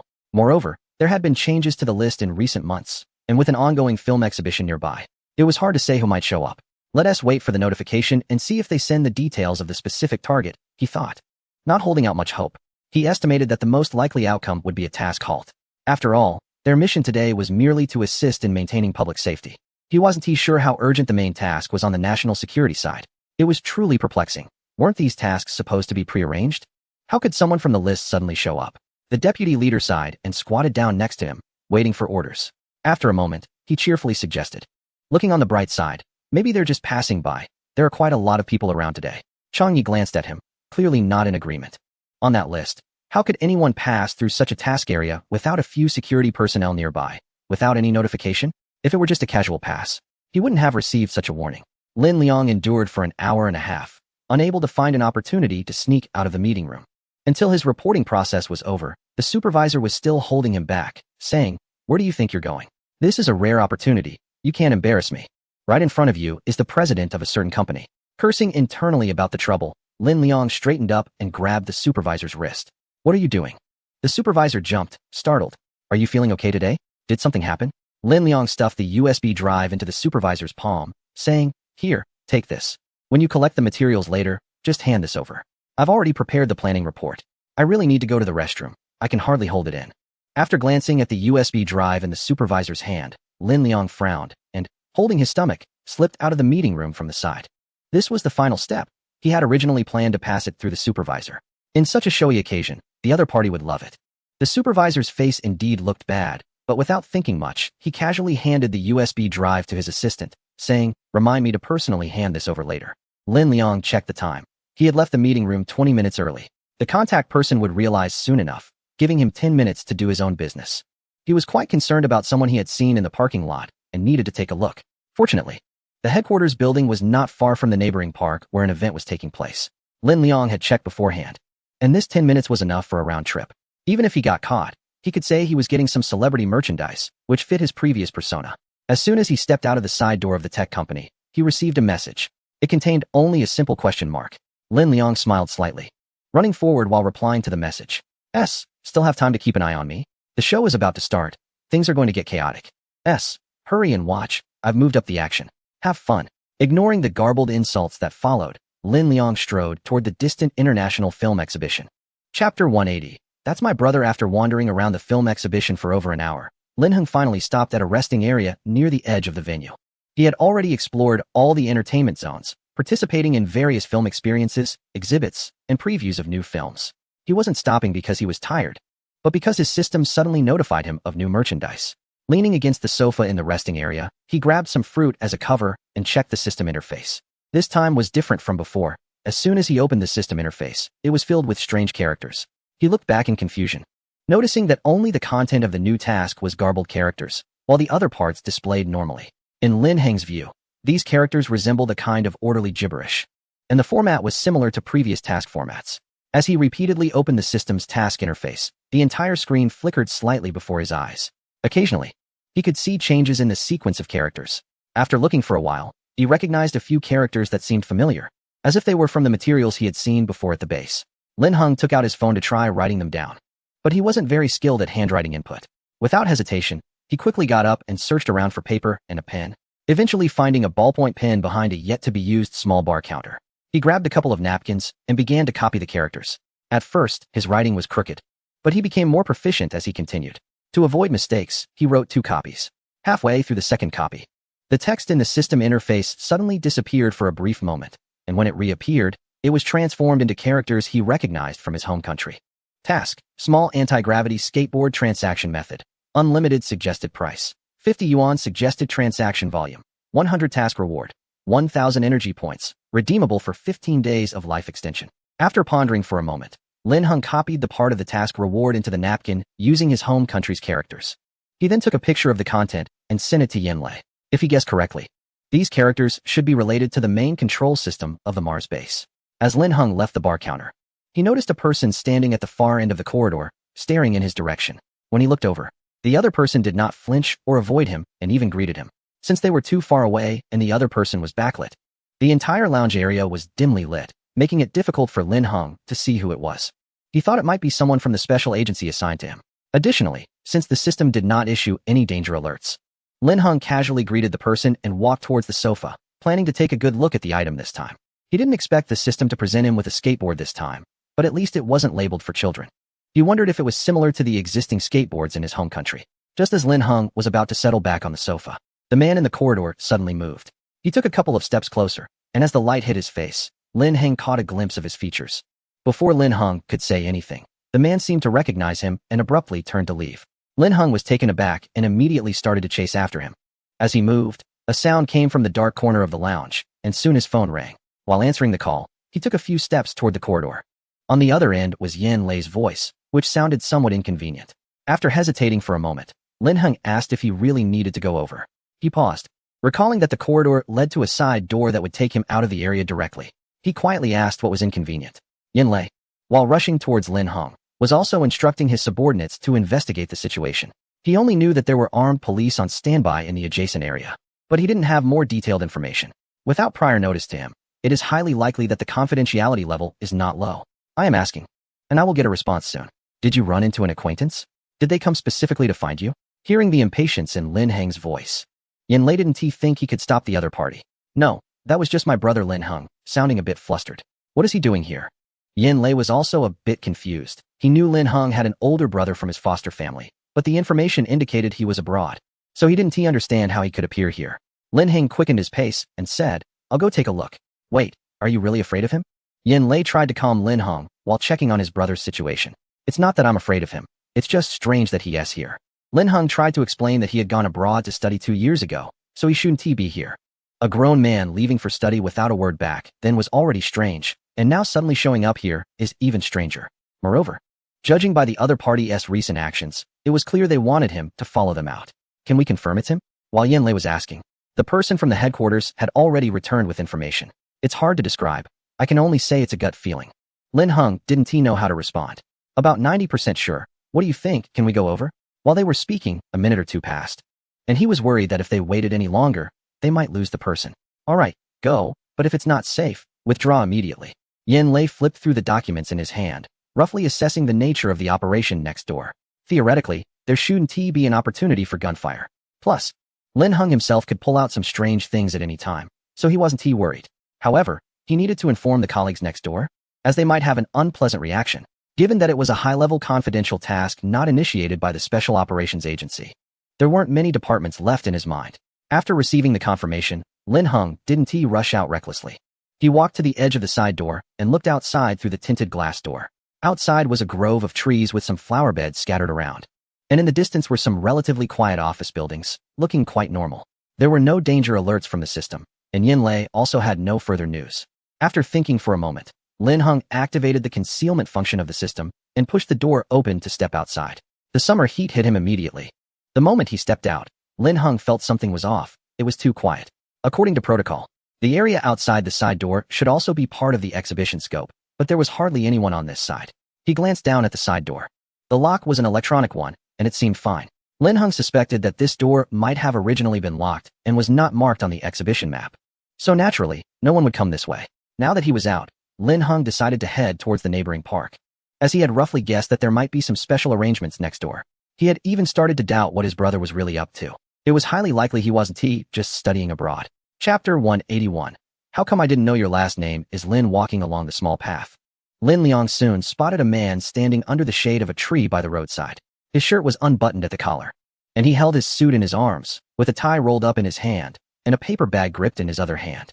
Lin Liang hadn't brought any cigarettes, feeling a bit anxious. He had just 2 minutes left before he needed to head back. In fact, standing here was already quite risky, but thinking about how everything would be over today made the risk seem worth it.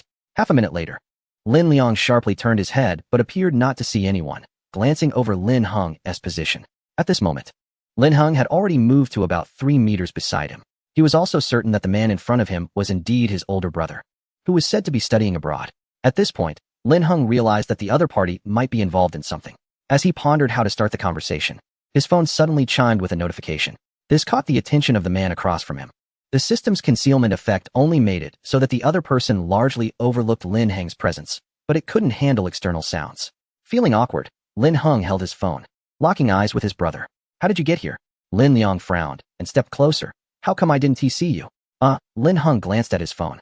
It was information sent by Yin Lei, followed by a question. What is your brother's name? What do you mean? Lin Heng puzzled as he scrolled through the messages. Why aren't you speaking? As he said this, Lin Liang reached out to adjust the collar of Lin Heng's shirt, the gesture as natural as before. In that moment, Lin Heng felt as if he had seen him just yesterday. How come I didn't know your last name is Lin? Lin Heng looked up, staring at the work badge on his brother's chest, which displayed the name Lin Liang. Isn't that the same as your last name? It's for work. Don't ask too much, Lin Liang replied, flipping the badge over. He continued to ask, what brings you here? Just for fun? Aren't you studying in B province? ISNT school starting soon? Now that we share the same last name, can I ask a question? Lin Heng rolled his eyes and said, I'm really just here for fun, but it's strange for you to show up here. Shouldn't you be avoiding me? Lin Heng glanced at him meaningfully, clearly concerned about his brother saying he was studying abroad yet appearing domestically. Lin Liang didn't respond, only chuckled softly, clearly unbothered by Lin Heng knowing. How come I didn't know? In the past 2 years, you've even changed your dad. Lin Heng muttered quietly, not expecting his brother to hear him clearly. Little brother, you're joking. Where would I get a dad? Lin Liang scoffed, patting Lin Heng on the shoulder and asking, what about you? Here to have fun? This international film and television exhibition is now in its 3rd day. It's not fully open to the public yet, and without an invitation, you can't get in. You think I'm foolish? Lin Liang stepped back, pinching the fabric of Lin Heng's shirt. These invitation letters for the first 3 days are not easy to come by, unless you're a CEO or chairman. Your fabric is nice. You seem to have quite a few people around you. Lin Heng truly hadn't expected his brother to suddenly point out that he had many people around him. He didn't dare to ask how his brother had noticed. You didn't used to talk like this. Lin Heng felt a twinge in his teeth as he quickly messaged Yin Lei. Lin Heng, why is he here? Is it a mission? A special one? Lin Heng, I've seen the person. I need an identity or a reason. Yin Lei immediately understood, but was momentarily taken aback. They had never considered that Lin Heng needed to conceal an identity.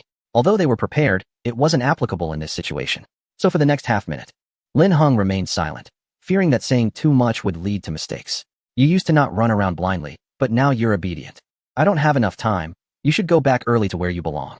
In a few days, I'll come to see you. As he spoke, Lin Liang took 2 steps back and walked away into the shadows by the roadside. Lin Heng was completely confused. His brother wouldn't go to such lengths just to see him, especially since he had his contact information, even if there was something urgent. It had been 2 years since they last met, so there was no rush.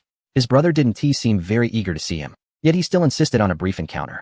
This left Lin Heng puzzled. Nothing seemed to add up. Not wanting to follow too closely, he felt uneasy. After setting his phone to silent, he waited until the other party walked away without looking back before quietly following behind. Lin Heng felt justified and fearless in his pursuit.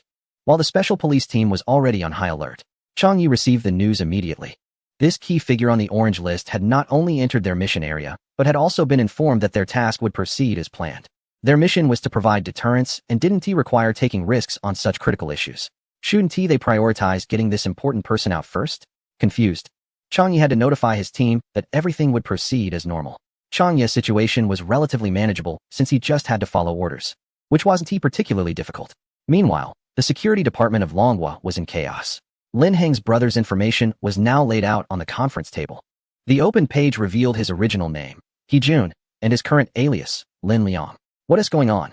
How did he end up colliding with the Special Operations Agency? Wasn't there a prior arrangement? The leader slammed the table, his tone laced with frustration. They had a higher level of confidentiality, but theoretically, they should have known that their personnel were present. It was unclear why they still allowed interference. What is not clear? These two are brothers. The leader struck the documents on the table forcefully. How could they only discover this now? If they had known that He Jun had such a highly confidential brother. But it was impossible to know this earlier. 2 years ago, he was just an ordinary student. The subordinates also had their grievances. The information regarding Lin Heng was of extremely high confidentiality, which was not accessible to them. The explanation from the Special Operations Agency was that when they initially investigated Lin Heng's network, his confidentiality level wasn't as high, and they could only access the information that the security department had disguised. He Jun was not a professional to begin with, and now there was a student who needed protection. Were the personnel from the relevant agency already involved? The leader furrowed his brow as he spoke. They were already worried about alarming the target, and sending more people in could make it hard to control the situation. Not yet, I don't know why. They only sent in 2 people, a subordinate replied while checking the information received. The other side said everything was fine as usual. Actually, as early as 20 minutes ago, the security department had tried to send a message to He Jun, asking him to consider postponing the task. At that time, they believed Lin Heng had accidentally approached the area of the company and would soon leave. The operation they had organized targeted the company's illegal information dissemination, and they had invested a lot of resources and time in the preparation for the entire mission. He Jun's task today was crucial for the subsequent developments, so it was quite difficult for the security department to consider postponing it. In response, He Jun handed over a USB drive with special software to his supervisor before leaving the meeting. Not only did he not postpone, but he even took action ahead of schedule. By the time calculations were made, it was probably already too late to call off the operation. According to the normal process, the meeting at the technology company should have concluded with the submission of materials. based on his understanding of his supervisor. The latter would likely be very eager to jump the queue and submit the USB drive that contained what they believed to be extremely important project proposals, which had just been praised by their superior during the meeting. Moreover, just a few days ago, the supervisor had used some means to insert his name in the project leader's position. Of course, Hee-jun had played a role in this, as he had specifically chosen a supervisor who was ambitious and had some background to set the trap. Up to this point, everything was relatively simple. The next part was the key reason why Hee-jun had to come in person today. He needed to visit the server room near the top floor, as the final step of the task was there. Thus, Lin Hung was fortunate enough to witness his brother's disguise scene. The other party somehow pulled out a set of maintenance workers' clothing, complete with an ID card, from the fire cabinet in the stairwell of the basement. Hee-jun stuffed his changed suit and badge messily into the fire cabinet and turned to head upstairs. He wouldn't be coming back for these items. Lin Hung followed closely behind, treading lightly. Once his brother had walked far enough, he casually took the suit back to his own storage. However, he soon found it impossible to continue following, as Hee-jun entered the elevator with a toolbox. The space in the elevator was too small, and Lin Hung was uncertain if the system's concealment feature would hold up, so he decided not to follow any longer. He stood in place for a while, watching the elevator stop at the 28th floor, then turned and entered the stairwell. Given Lin Hang's stamina, running up over 20 floors would be no problem, but he still paused for a moment on the 28th floor stairwell, contemplating whether to push the door open and continue. Now that he was outside, he could only aimlessly search for someone. He didn't know what his brother was planning, but judging by the situation, it was unlikely to be anything normal. It seemed unnecessary to complicate matters. It wouldn't be appropriate if it delayed anything. He peeked upstairs, climbed 2 more floors, and after the 30th floor, there was an additional door blocking the staircase between the 2 floors. The corridor became brighter, and there were noticeably more surveillance cameras. It seemed that the security measures above were stricter, and Lin Hung suspected that Hee-jun was trying to find a way to go upstairs. Lin Hung pondered, and then retreated to a blind spot on the 28th floor, pulling out his phone to check messages from Yanlei. There were 4 or 5 messages in total. Initially, the tone was somewhat casual, but then it abruptly changed. The content was about sending Lin Hung temporary identity information and asking for his approximate location. Yanlei initially thought Lin Hung was just strolling around the office building of a tech company. The area where the company was located was semi-open, and the first 3 floors of the building were accessible for public visits. Of course, other parts of the company were strictly managed, especially the areas close to the top floors, where security was very tight. Yanlei didn't expect to receive the news that Lin Hung had actually followed Hee-jun inside, clearly intending to go along with his task. Just as he was contemplating whether to stop him, Lin Hung sent a message. West stairwell on the 28th floor, I didn't follow. Yanlei was taken aback. He thought they were acting together, but it turned out Lin Hung had gone up alone without the other party knowing. How did you get up there? You didn't run up the stairs, did you? I'll send someone to find you. To be fair, Yanlei always knew Lin Hung was in great shape, but he didn't think Lin Hung could evade the security and take the elevator to the higher floors. Well, there weren't many people in the stairwell, but there are quite a few cameras upstairs. Lin Hung simply sat down on the spot and hesitated before sending another message. Your people might not be able to come up. He remembered that the security was quite strict on the 3rd floor. The main reason was that if someone really came looking for him, he wouldn't be able to activate the system's concealment function. I've already gone up. I'm just moving slowly. The text message couldn't convey Yanlei's helpless tone. Lin Hung's current situation was quite awkward. He was indeed affecting the main person in the adjacent operation, but he hadn't interfered with the specific task steps. According to the usual style of the Special Task Agency, they actually didn't want to interfere with Lin Hung.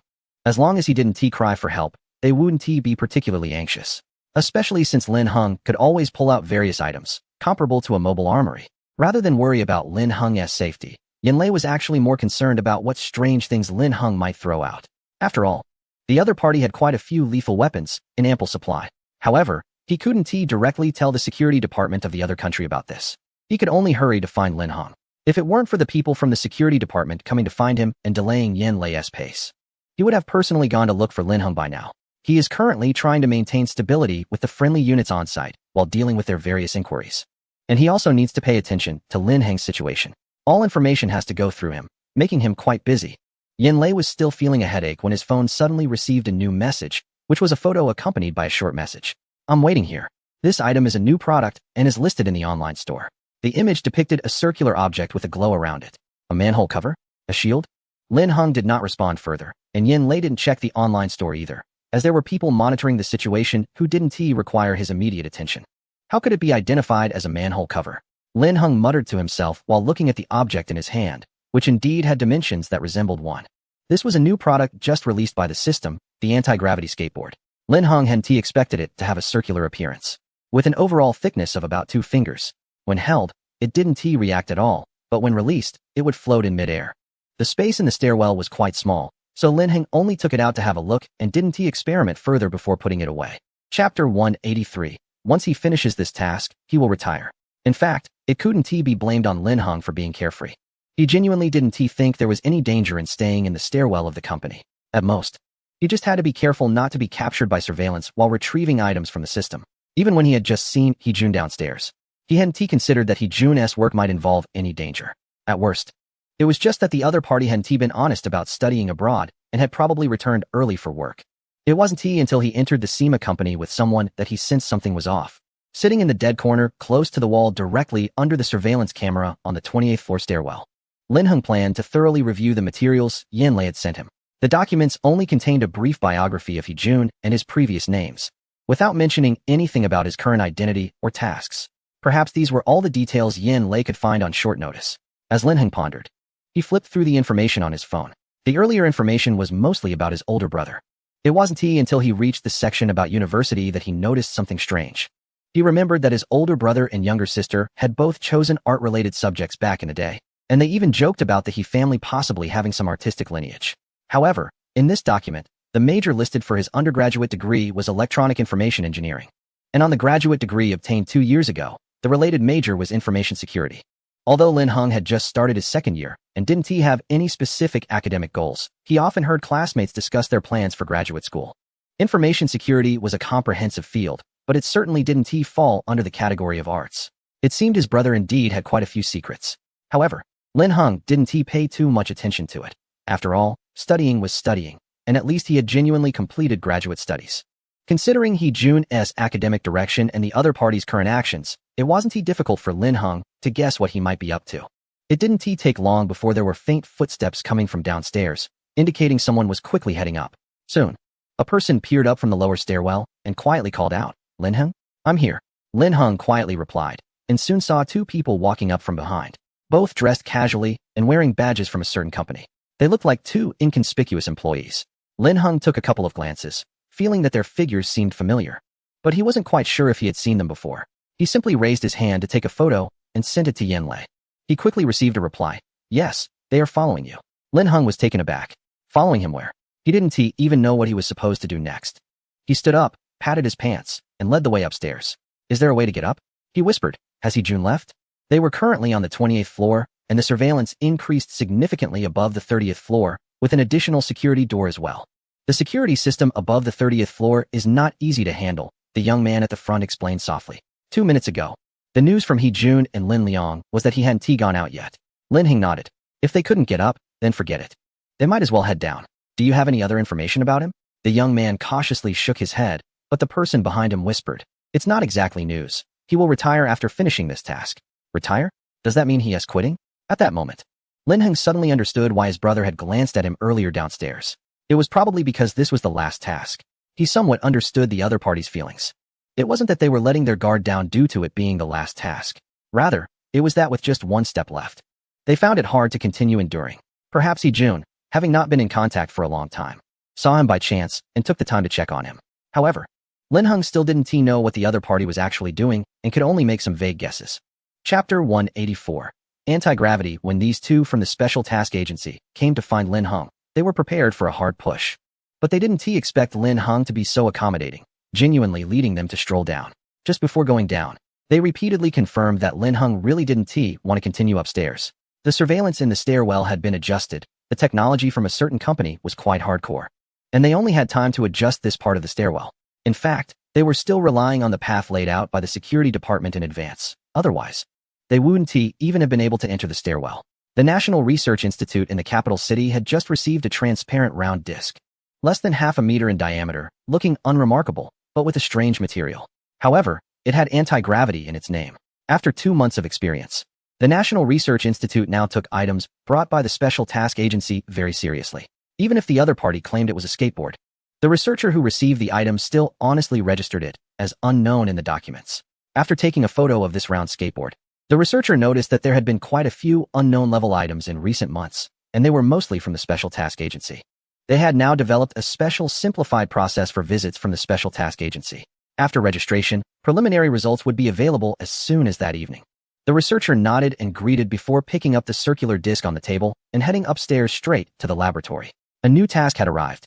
It was said to be an anti-gravity skateboard. Would anyone dare to try it first? I went to call the testing department. In the research institute, there weren't particularly young or exuberant individuals, but when it came to something fun like this, even the older ones were curious to give it a shot. Someone immediately took this slightly transparent circular object, weighed it in their hands, and then took it to weigh it on a scale. Where did this come from? Is it from a special agency? Professor Su heard the commotion and looked over from what he was doing. After the researcher recorded the basic data of the disc, they lifted it up to show Professor Su. Yes, it was said to be called an anti-gravity skateboard, but its specific purpose was still unknown. Anti-gravity? Have you watched too much sci-fi? Professor Su chuckled at this. Strictly speaking, the term anti-gravity is not scientifically valid. He walked over to take a look at the slightly translucent disc, explaining that it generally refers to using certain methods to partially or completely counteract the effects of inertial mass, achieving a weightless effect. Such a small object claiming to be anti-gravity actually lacks the objective conditions for that, and the nearby researchers nodded in agreement. However, Professor Su became intrigued. You say it's from a special agency? In recent months, they have brought many strange items, and perhaps this little gadget really does have anti-gravity effects. After all, in a short time, their project team had encountered many peculiar technological products, so it was possible that this one also concealed some black technology. As he spoke, someone stepped forward and flipped the slightly transparent disc over, revealing a palm-sized black metal surface underneath. It seemed there was some trigger mechanism. Upon a simple touch to the black metal, a faint friction sound arose, and the disc slowly changed shape, detaching from the researcher's hand. It gently floated about half a meter above the ground and transformed into a rounded triangular shape. It can change shape, someone nearby exclaimed, reaching out to press it. And the triangular object remained suspended in midair without moving. It truly seemed capable of supporting a person standing on top of it. Chapter 185. What a coincidence. The program buried in the main system of the organization was slowly running according to the preset time. The lights in the corridor on the 33rd floor flickered twice. And Hee-jun, dressed in work attire, emerged from a corner, calmly walking past the surveillance camera. The time was almost up, after the program was activated. He had 30 seconds to leave that floor. Hee-jun quickened his pace significantly. All the data had already been transferred, and his task was considered complete. The main server of the organization stored old data from several years ago, and part of that content was his current mission target. If it weren't for the main machine housing important data being offline for years, he wouldn't have needed to make this trip. However, this was much better than their initial plan. Initially, without the upgraded program sent by a certain country, they wouldn't have been able to access the higher levels of the organization and would have had to resort to complex plans to achieve their objectives. Now, it is unclear what methods were employed by the country to upgrade the program he had previously developed, which allowed him to slip in easily and save a lot of effort. Now, he just needed to calmly go downstairs. He struggled to push open the iron grill of the ventilation shaft, and as he poked his head out, he saw his younger brother sitting below the ventilation shaft in the stairwell, holding an apple. In his urgency, he didn't even notice that there were two other people beside Lin Heng. It was really hard to stay calm. What are you doing here? How did you get in? Hee-jun's tone was a bit hurried, and he found himself stuck in the ventilation shaft, unsure whether to go in or out. Looking rather awkward, the composure he had just moments ago had vanished. Lin Heng took a bite of the apple, looking up at his brother's awkward position as he emerged from the shaft. With so many special personnel coming and going recently, Lin Heng didn't think anything was amiss and calmly reached out to help his brother. The downstairs is blocked. We can't go down for now. My friend, Yan-lei said to wait a bit. Do you want an apple? Lin Heng offered, handing over an apple.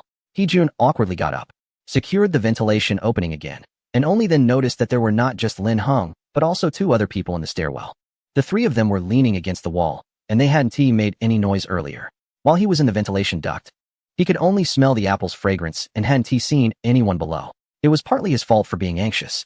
The building's ventilation system was quite special, with a large vent every 2 floors. There were only a few places to come out. According to the previous plan, Hee-jun was supposed to leave through another route. But since the building was locked down in advance, he had nowhere to go and had to choose an empty direction to come over. He also hadn't expected to see this scene. Lin Heng also didn't expect that his brother hadn't gotten out yet. Just now, the three of them had gone down to the 22nd floor when they received a message from Yan-lei saying that the upper levels of the building were under lockdown, with the 20th floor and above sealed off. Fortunately, the surveillance in the stairwell over the past 10 floors was still under the control of the Special Operations Agency. Yin Lei hadn't said that Lin Heng couldn't force his way down. He only suggested waiting a bit to see how reliable the emergency plan from friendly departments was. Giving them some time. Lin Heng didn't mind. He took the apple and climbed back upstairs, found a place to sit down, and started checking his system. Not long after sitting down, he noticed that the font and content of the new task issued by the system had changed again. This time, it was in a script similar to traditional characters, but before he could take a closer look, there was a noise from the vent above. And he saw Hee-jun looking down while holding the vent cover. What a coincidence. Chapter 186. What is this again? Hee-jun was not as calm as Lin Heng. He couldn't confirm the identities of the other two people and wanted to pull Lin Heng behind him to ask what was going on. His actions showed a hint of hesitation. For him, Lin Heng's presence here was already strange enough. Before he could ask, Lin Heng introduced them first. These two are my colleagues. I am interning at a tech company. Lin Heng chewed on an apple while briefly introducing his temporary identity, which was prepared for him by Yin Lei. He wasn't particularly anxious. After all, Hee-jun also had other identities. Lin Heng felt that he hadn't caused any trouble, and he didn't feel guilty at all. Besides, he wasn't planning to stay here indefinitely. If it weren't for the sudden lockdown of the hallway, the work card brought by the two agents would have allowed him to leave without any issues. As he spoke, Lin Heng glanced at the work card in his pocket, which indicated that he was a temporary intern in the technology department of a certain tech company's Western branch. To be honest, he felt a bit guilty just looking at the card and didn't dare to show it to his brother. He had just been enjoying himself at the film exhibition next door, and now claiming to work for the tech company felt obviously out of place. One of the agents standing next to him stepped forward, blocking Lin Heng, and introduced himself to Hee-jun, saying, "Hello. I'm Yu-ding from the Western branch of the tech company. I'm here for a meeting today." Lin Heng was sure this wasn't the person's real name, but he didn't remember what the other person was called. Before he could think further, he noticed Hee-jun take a step back. "Western branch? Are you also from there?" Hee-jun glanced at Lin Heng, who was still sitting on the ground. Before Lin Heng could nod, he heard the other person snicker coldly. "What a coincidence. I'm also from the Western branch. Which department are you in?" Hee-jun realized that these two individuals likely had questionable backgrounds.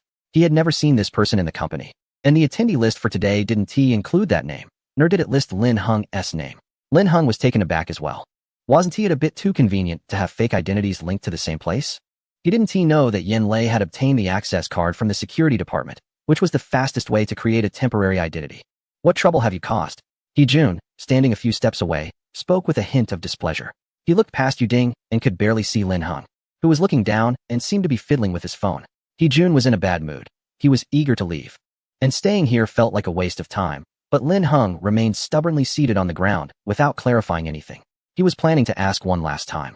If there was no satisfactory answer, he would leave first, as staying there only put Lin Heng in a more dangerous position. "I didn't cause any trouble. What could I have done?" "He-s really a colleague." Lin Heng quickly shook his head and put away his phone. He had just been asking Yin Lei about the current situation, as it was said that the lower floors of the tech company were already in chaos. "Colleague, have you graduated? Aren't you still a sophomore? What internship are you doing?" Hee-jun frowned at him, his tone noticeably urgent. He wanted to push past Yu-ding, but the other person didn't budge at all. Colleague was a bit of a clever way to put it, and Lin Heng didn't know how to explain it now. He couldn't just say he was involved in the same work as these two. Lin Heng hesitated to stand up. As he did, the object he had been sitting on lifted slightly, and only then did Hee-jun realize that he wasn't actually sitting on the ground. "What is this?" Hee-jun stared at the translucent triangular object floating by Lin Heng's leg, feeling that Lin Heng's situation was more serious than he initially thought. Chapter 187. Fire Alert. The skateboard, abandoned by its user, floated in midair, gradually emitting a faint blue light, with the edges of the triangular surface becoming rounded. Before long, it transformed back into its original circular shape. Just before it fell to the ground, Lin Heng picked it up, not wanting to just stuff it back into the system in front of Hee-jun holding it in his hand with no clear way to use it. He casually handed it to the person beside him. "Don't tell me this isn't yours?" Hee-jun's gaze remained fixed on Lin Heng. Sighing, Lin Heng brushed off his pants, stretched his arms, and took a couple of steps forward to push past Yu-ding, who was blocking his way. "It's fine, he's not an outsider." As he spoke, he sized up Hee-jun, who was dressed in a blue work uniform, looking somewhat disheveled but not overly so. The look in Hee-jun's eyes clearly showed disapproval. "Aren't you worried about leaving?" Lin Heng found it quite puzzling. According to the information he had received, Hee-jun should have been on a mission, so why was he chatting here? Initially, he wasn't anxious because he thought Hee-jun would be in a hurry to leave and wouldn't have time to pay attention to him, so he didn't think there was any risk of exposure. Lin Heng never expected that his brother was not in a hurry at all, certain that he had a special reason to be there and a way to get out. Just as he was pondering this, a warning popped up on the system in front of him. "Warning, There is a suspected fire risk in the upper floors of the current building. With a fire probability exceeding 90%, please evacuate as soon as possible. Lin Heng stared at the system alert, and in a flash, a thought crossed his mind. Brother, you didn't start the fire, did you? After saying it, he felt it was unlikely. He-jun only needed to transfer information. There was no need for something so drastic. Moreover, if the other party wanted to do something like that, they should be in more of a hurry to leave. Just as he finished convincing himself, he heard He-jun say, "It shouldn't have caught fire yet." He glanced at Lin Heng, who seemed fine, and checked his phone, thinking that someone outside had discovered the fire and notified them. "What are you starting a fire for?" Lin Heng quickly informed Yin Lei about the potential fire in the building, not fully understanding what the fire was supposed to achieve. There's no one on the 2 upper floors, and C-Man doesn't believe in artificial intelligence. I set up a short-circuit mechanism. It won't burn anything. You should leave quickly. He-jun explained in a low voice, but in reality, he hadn't conveyed any key points. Normally, according to his mission, he wouldn't need to take such unnecessary actions. This behavior could be seen as seeking personal revenge. If it weren't for the issues caused by C-Man technology, he wouldn't have been away from home for over 2 years. However, he didn't intend to let Lin Heng know this. He was more concerned about what Lin Heng had gotten into. But this was indeed not a place for conversation. He-jun glanced again at the 2 people beside Lin Heng, said nothing more, and turned to leave. C-Man had indeed sealed off the area. But he still had a method to try. Seeing that He-jun had finally stopped questioning him, Lin Heng hurriedly followed behind. The 3 of them trailed He-jun, watching as he pulled out a palm-sized, 2-finger-thick metal box from his pocket and began to play with it in his hand. Yin Lei received news of a potential fire and immediately instructed his team to contact the relevant departments for arrangements. After briefly understanding the building structure, he wasn't particularly worried about Lin Heng's safety. The building where SEMA technology is located has a complete fireproof layer between the 30th and 31st floors. Lin Heng's message indicated that the fire source was likely on a higher floor, so it was highly improbable that it would reach the lower levels. However, Yin Lei had not confirmed this information personally. He only found the fireproof layer blueprints in the building documentation. He certainly didn't want to wait idly. So he took the opportunity of the fire alarm to call the fire department directly. Once the fire brigade arrived, he planned to rush in with them. The fire brigade in the region is typically very efficient, and within 5 minutes they had arrived on the scene. At the first floor of SEMA Technology, the security guard watched as several fire trucks crashed through the barriers and entered the courtyard, quickly setting up ladders. Without waiting for company security to intervene, the firefighters rushed into the SEMA company lobby. "There's no fire in our company. Isn't this a bit excessive?" The security personnel attempted to stop them but were unsuccessful, and in their panic, they called for additional help. The leading firefighter gave a serious salute and continued walking inside. They had just received the alarm. In fact, in addition to the alarm, they had also been tasked with cooperating with the Special Operations Bureau. However, Yin Lei's decision to call the fire department without consulting the National Security Department created a dilemma. The security department wanted to intervene but had no valid reason to do so. Strictly speaking, their mission was already completed. They just needed to ensure that a few individuals inside SEMA Technology were safely evacuated. Meanwhile, the Special Operations Bureau only needed to extract Lin Heng. So there was actually no conflict between the 2 sides. Their only concern was whether calling the fire department under the pretext of a fire was a bit excessive, as this could be seen as misusing public resources. Yin Lei couldn't explain how much trust the Special Operations Bureau had in Lin Heng, so he opted for silence and pushed forward. Just as several security guards in the SEMA Technology lobby were frantically explaining that there was no fire in the building and trying to stop the firefighters, an explosion was heard from a distance. Someone immediately ran into the lobby shouting, "There's been an explosion. There's a lot of smoke upstairs." Yin Lei's hands trembled upon hearing this, and he hurried out of the lobby to check the situation. Outside the SEMA Technology building, thick smoke could be seen billowing from near the top floors, accompanied by intermittent explosive sounds. Within moments, reconnaissance drones had taken to the skies. Yin Lei contacted Lin Heng while leading his team upstairs. This time, no one dared to stop them. The sounds of the explosion reached inside the building, and just from the noise, He-jun knew what was happening. At that moment, Lin Heng was in the stairwell on the 20th floor, where there was a safety door that had been locked. This was a solid metal door, smooth and featureless on the outside, with no markings to indicate its opening direction. If it weren't for its location, Lin Heng would not have even realized it was a door. When he came up, the door was not closed.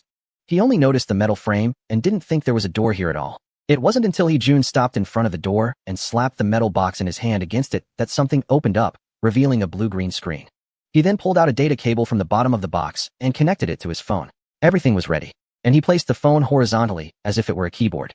Lin Heng thought he was about to witness some advanced technology, but after waiting for a while, he saw He-jun holding the phone without making any move. "Well, I only learned the automatic cracking part, but this security system is quite special. It should have activated crisis handling mode by now, so it probably requires manual operation, Hee-jun said, spreading his hands. I can't do it. Chapter 188. You are quite skilled. Hee-jun didn't feel embarrassed at all. He really didn't know how to use it. This thing had been in his hands for less than a day, and he had only intended to take a chance. However, since learning about the company's lockdown, he had already known the outcome, so it wasn't a surprise at this point. Lin Heng stepped forward curiously, peering at the metal box affixed to the door. The open screen was only palm-sized, and lines of small characters were scrolling by, varying in size and not very orderly. Lin Heng found it familiar. He had seen similar codes in the background of the central control system when he was at the underground base. I think I can give it a try. He looked carefully for a while, not very sure. The characters on the screen seemed to be simplified and were somewhat different from what he had seen before. The writing was simpler, and the logic was much more straightforward. The previous program codes were just something he looked at for fun. He had never attempted to use them practically.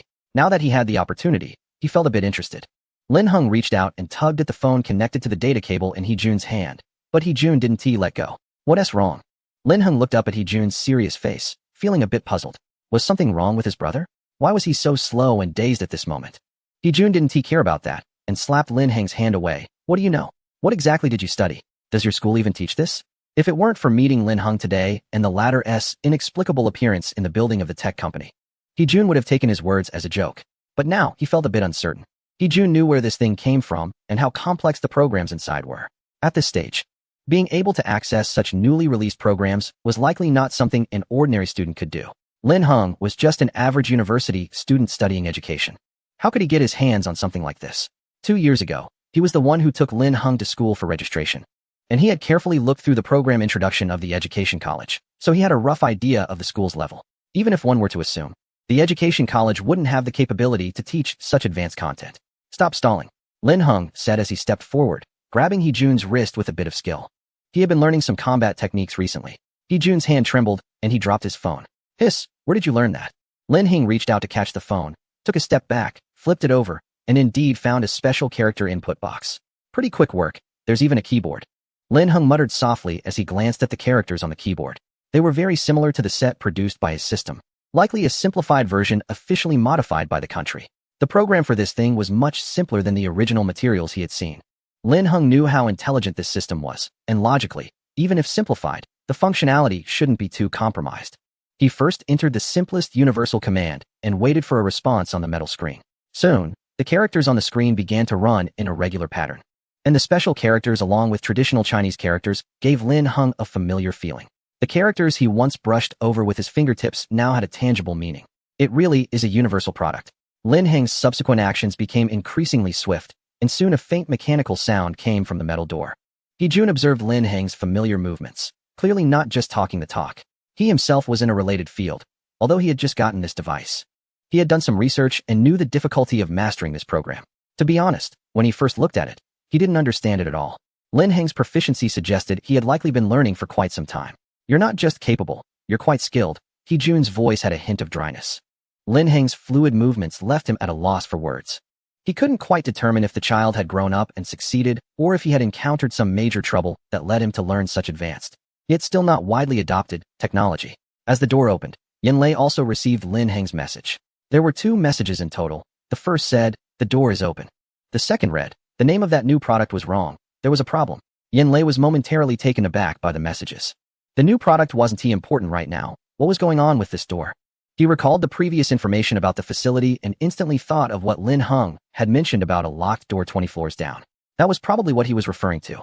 Yanlei immediately took his team to the corresponding location and, sure enough, encountered Lin Heng and his 3 companions on the way up the stairs. How did you open it?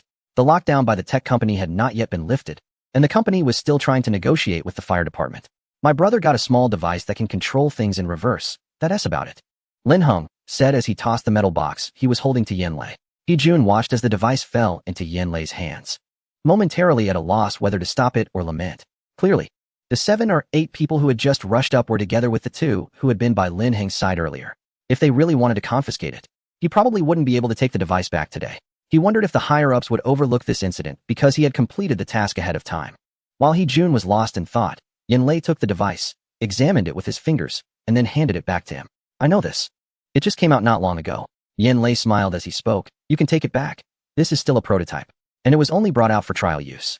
If you don't take it back, they won't have anywhere to cry, you know? Lin Heng took a couple of steps closer to Yin Lei. This is a simplified version that came out from a certain location. You must have seen its original design since you reviewed so much material at the base. Yin Lei explained in a low voice. Lin Heng nodded. No wonder it seemed familiar. He had indeed seen it before. He Jun, following behind them, quietly listened. Since he met Yin Lei, he hadn't asked Lin Heng anything. By now, it was clear to him that his brother's life was likely not ordinary. It wasn't until they used the cover to exit the building that Yin Lei continued to ask Lin Heng, "What do you mean by the name having some issues?" "I don't know. It might be a translation problem. I sent you a picture earlier. Did you receive it?" Lin Heng pulled up the character he had copied onto a napkin on his phone. Yin Lei glanced at it and nodded, confirming that he had already sent it to the relevant department. "It's this one. I received an updated product name, and there's quite a difference from the first one." At this moment, they were surrounded by personnel from a certain agency, and their conversation didn't avoid Hee-jun at all. Chapter 189. You can't tell me what's useful or not. Hee-jun finally understood that his brother was not just a participant in certain events, but even an important figure. However, at this point, he found himself unable to ask anything. As they exited, they mingled with the crowd of people being evacuated and quickly dispersed to maintain a low profile. Hee-jun could only watch silently as Lin Heng was taken away by the agency personnel, soon getting into a car. Lin Heng waved goodbye to his brother as he got into the car, turning away cleanly without saying another word. Only he knew that he was fleeing in a hurry. God knows how he would explain to Hee-jun what had happened during this time. He didn't dare to stay and ask about Hee-jun's situation either. Anyway, Yin Lei said that the other party would be able to regain their identity in a while, so there shouldn't be any major issues. Lin Heng left quite decisively, not worried at all about Hee-jun getting into trouble. On the other hand, Hee-jun, as he was taken away, was distracted, thinking about what his brother's situation was like now. It wasn't until the car had driven a certain distance that Lin Heng had the opportunity to discuss the issue of the new product with Yin Lei. The round board that had been in the staff's hands was sent over when he got into the car. "Isn't this a skateboard?" Yin Lei said as he picked it up and examined it. It was a round board, and he couldn't tell what it was. "I don't know. Anyway, you can sit on it. I didn't try anything else since the space was limited." Lin Heng had just tried it, and, now closing his eyes to recall, found it hard to describe. There was a feeling of the world being magnified, but not very noticeably. This thing, initially called an anti-gravity skateboard, would change shape from circular to triangular when someone used it. When Lin Heng sat on it, it was about 20 to 30 centimeters off the ground and would occasionally float up and down with his posture. However, it was at that moment that Lin Heng discovered other special aspects of it. After sitting down, the entire corridor seemed to have expanded significantly. He felt more like he had been shrunk. However, he was not the only person in the corridor at that time, and he didn't conduct much further exploration, just quietly sat for a while, not really figuring out what other effects there might be. What does it mean to be shrunk? Yin Lei was taken aback, and even the driver in the car cast a discreet glance at Lin Heng. It was just a feeling. It shouldn't be a literal shrink, right? Lin Heng shook his head, unsure of the principle behind it. "Leave it to the research institute to figure out. I'll let you know when there's a result." Yin Lei decisively decided not to pursue the matter further and handed it over to the professionals. However, he still needed to clarify one thing. What is the name of this thing? When it came to this, Lin Heng was also a bit puzzled, as it was his first time witnessing such strange behavior from the system. Whether it was the initial untranslated codes or the sudden change in task content later, it all took him by surprise.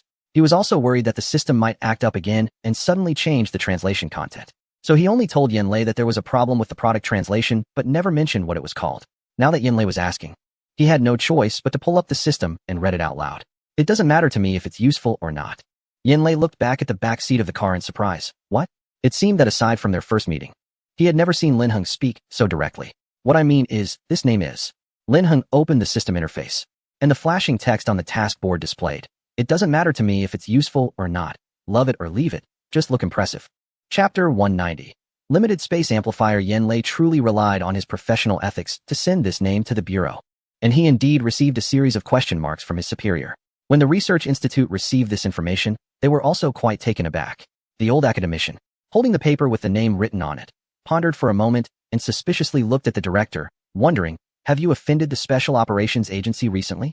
No wonder the recent tasks assigned have all had strange requirements, whether it was overtime or increased workload. Just look at how it has developed. What is this thing? And what does it mean to be useful or not? Is this some kind of new prank?" Director Meng Shibiao leaned against the desk, also at a loss as he looked at the paper. "It should be real news. The Special Operations Agency has no reason to pull such a stunt on us. I've confirmed this with them once." During this period, they had received numerous tasks from the Special Operations Agency, often involving very strange products. The name was one way to confirm the product's purpose. But now, this product's name was clearly unreliable, leaving the researchers scratching their heads. So it's not some anti-gravity skateboard? Those kids in our group had nothing to do and took it to try. It really can be used as a skateboard. Although it can't go fast. This thing can indeed allow a person to float and move forward at low altitude. The old academician thought of the few people he was mentoring, and for a moment, he didn't know how to evaluate this situation. So, what exactly was treated like a skateboard by them for a day? This question was answered that evening. It wasn't any groundbreaking news from a research institute, but rather a new document sent by a certain agency, containing just a single line of text. Product name update, limited space amplifier. Even Meng Sherbiao began to ponder whether there had indeed been friction with that agency recently. Receiving the same item's name 3 times in a row felt too far off.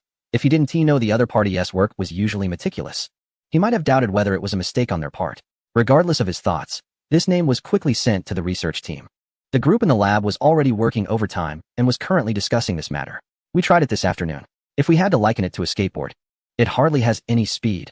At its fastest, it's about the same as running. It's passable for transportation, but standing on it offers no protection, making it easy to fall, no matter how one looked at it. It didn't seem like a viable means of transportation. However, I don't know if you've tried it, but standing on it gives a sensation. Well, I'm not sure if it's a visual distortion, but it feels like you've shrunk. The researcher who had taken the circular object out for testing in the afternoon was now standing by the experimental table, frowning as he tried to describe this effect, but didn't know how. I think it might be that the surroundings appear magnified. You all should take a look at the newly sent document. It seems the name of this item has changed again. Someone at the back suddenly spoke up, holding a tablet, flipping through it briefly to show it to colleagues. So, the name that was sent this afternoon, which seemed useless, was indeed a joke? After a few people looked over the new document, they were momentarily speechless. Limited space amplifier is indeed a bit more fitting, but that doesn't explain why it can change shape and float. What's the purpose of amplifying space? Silence filled the entire lab as everyone began to ponder new questions. Chapter 191. Who are you? Returning to the base.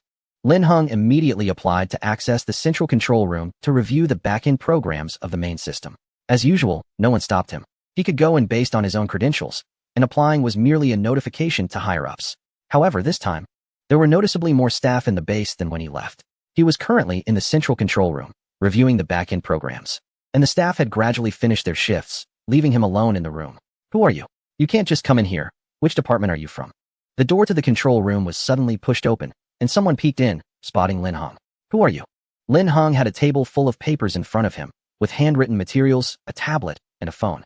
The moment he saw someone enter, he instinctively gathered the documents on the table. Although those who could enter the control room were likely qualified to see this information, he didn't recognize the person in front of him. Lin Heng had come to review these materials primarily because of the strange translation error issues with the system's task interface today. The overall system of this base has been developed from the control system of a Martian base, and the characters that appeared in the Lin Heng system are of the same type. The tablet he brought contains information about the Martian base, and he is checking it now to see if he can decipher the original text of the system tasks. I am Sun Heng from the base security department. A person came in and scanned the area around Lin Heng, noticing the communication device on Lin Heng's wrist, hesitating for a moment, and saying, "Sorry to interrupt. The communication device on the other party's wrist is of a special style. Only a few high-level individuals in the entire base have it." Sun Heng had just started this morning and hadn't recognized everyone yet. He came over to check because he saw that all the staff in the control room had clocked out at the end of the shift, which is against regulations, and he didn't expect anyone to still be inside. Moreover, how could such a young person have access to such a high-level communication device? Sun Heng decided to go back and catch up on his studies. This base truly has hidden talents. The visitor came suddenly and left just as quickly. Lin Heng looked bewildered as he watched the person close the door and shake his head, returning his thoughts to the information. After a whole night of study, he actually found some clues. Later, Yin Lei came over but initially couldn't find Lin Heng. What are you doing? After searching the control room, Yin Lei finally found Lin Heng curled up under the main console. Oh, nothing. I was just a bit tired and dozed off for a while. When I woke up, I didn't feel like moving and continued to look at this.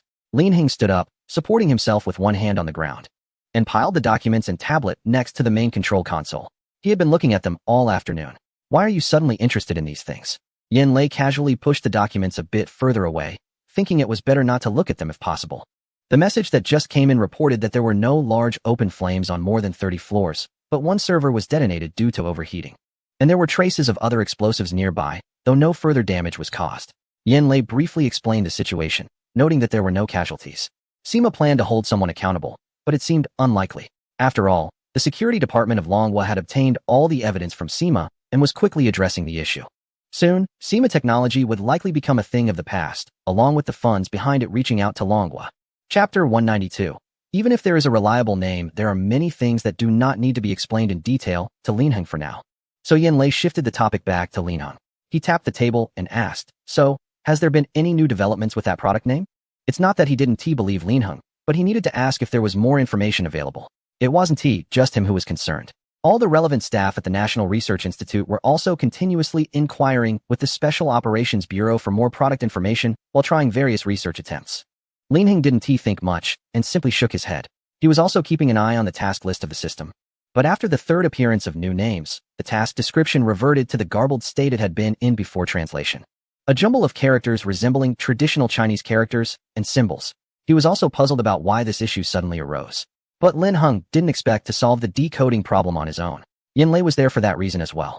The picture you sent me earlier was the ciphertext written on a napkin, and the agency had no leads on it, so it was sent to the Zhuke team.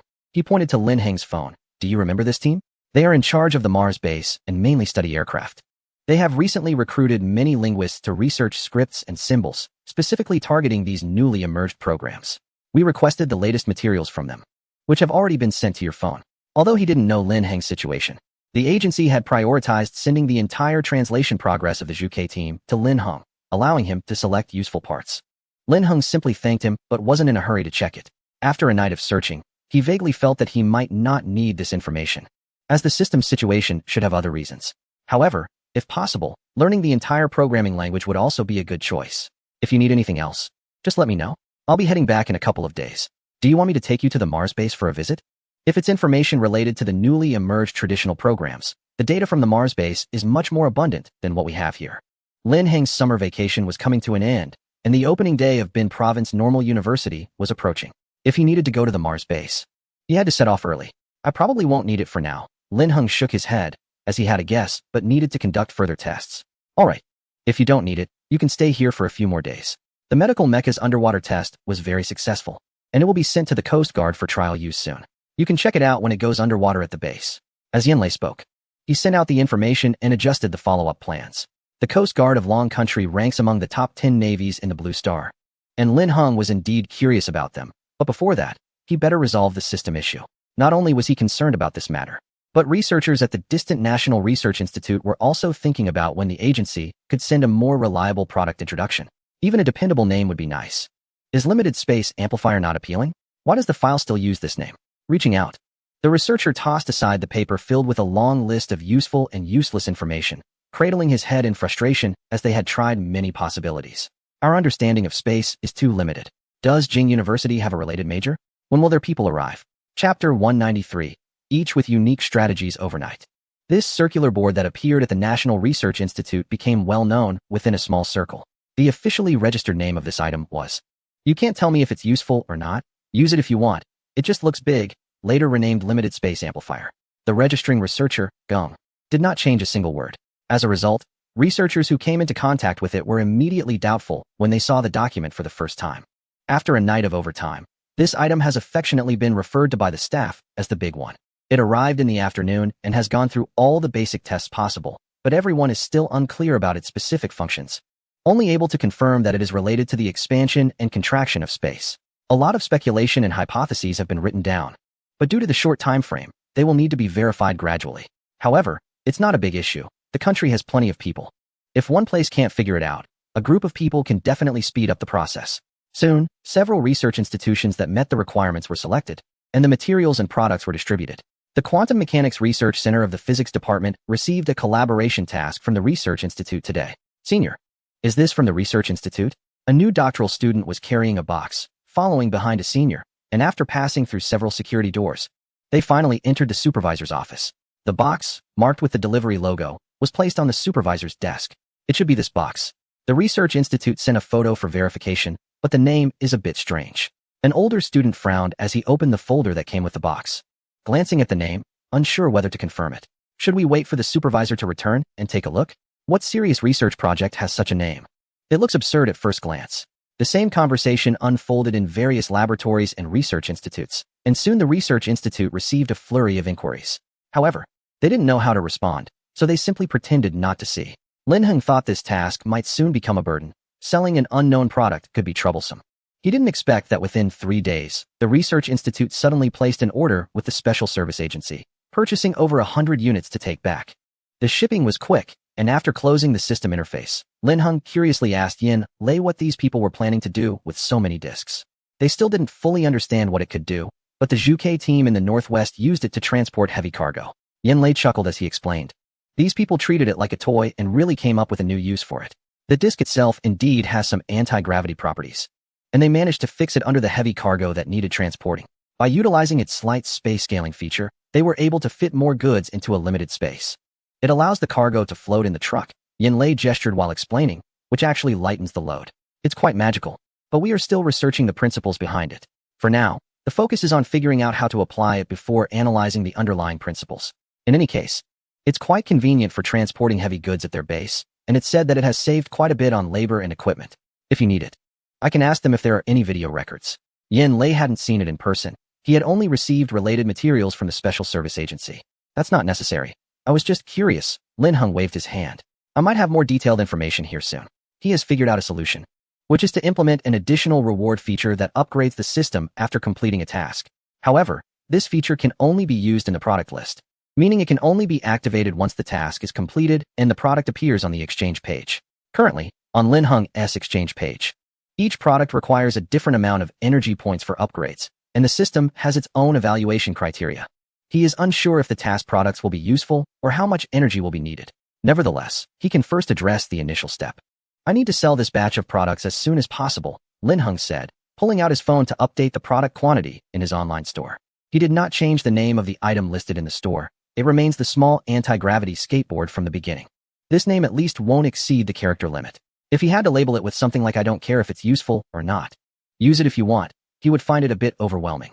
The subsequent name, Limited Space Amplifier, flashed briefly before the system task panel reverted to garbled text.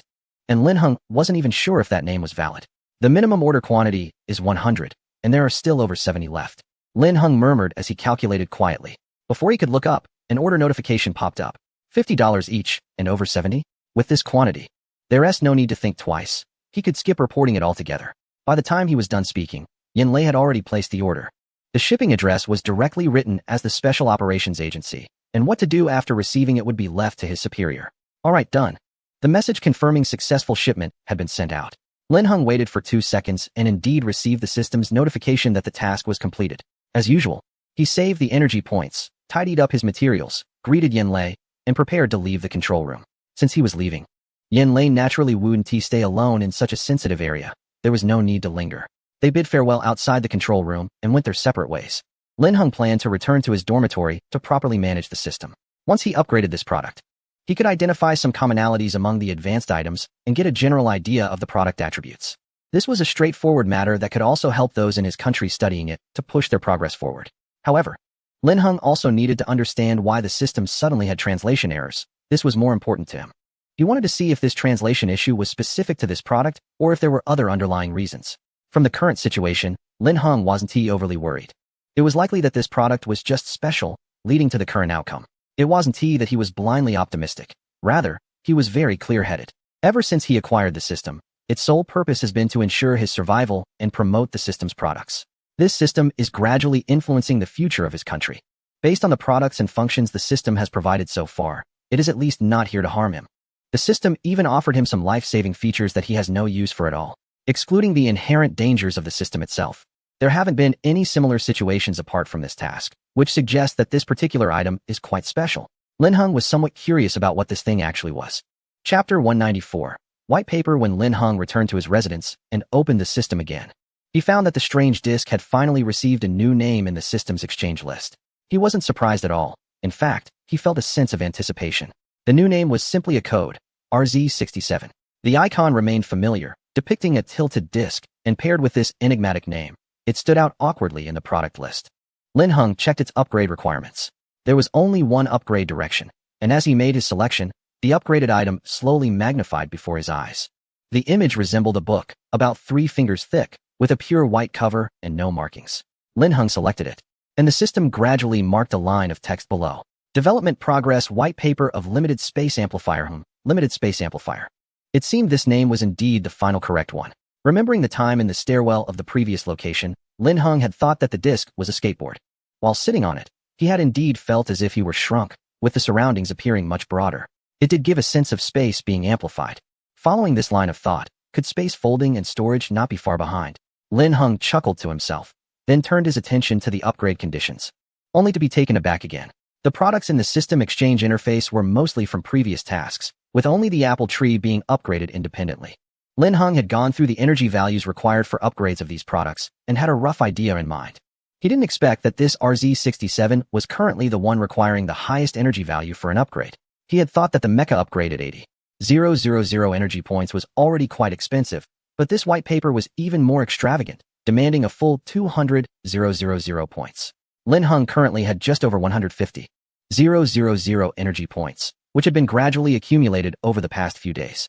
The sources of these energy points, apart from a small portion obtained from task rewards, mainly came from promoting gene repair agents and the apple tree. For every gene repair agent sold and effectively used, the system rewarded 1 energy point. Considering the population base, with the official promotion, Lin Heng wouldn't lack energy points for a while. It was just a matter of speed. However, the current official promotion of gene repair agents was very cautious, trying to avoid negative public opinion, akin to boiling frogs in warm water. Apart from the specified groups mandated to use it, the general public would only actively book an appointment if they had significant health issues, with most people still waiting. Many regarded gene repair agents as a last resort in their lives and wouldn't use them casually. Thus, Lin Heng's energy points wouldn't increase rapidly in the short term. Previously, he had heard Yanlei mention the upper management's promotion plan, so he had a clear idea of how many extra energy points he could expect each month. In a few days, the energy value in his hands would likely reach 200,000, and it seemed that the upgrade of the product would have to wait until then. However, at least the name of this limited space amplifier was much more useful than the previous name that had no significance. At least that was what the research institute thought. They received the latest notification from the relevant agency, and the name was finally confirmed. The research team was overjoyed and quickly updated the information, filling in the name of the limited space amplifier, making the entire project appear much more legitimate. Now it could be confirmed that it had spatial properties, and the next step was to study whether the report on its principle and material had been completed.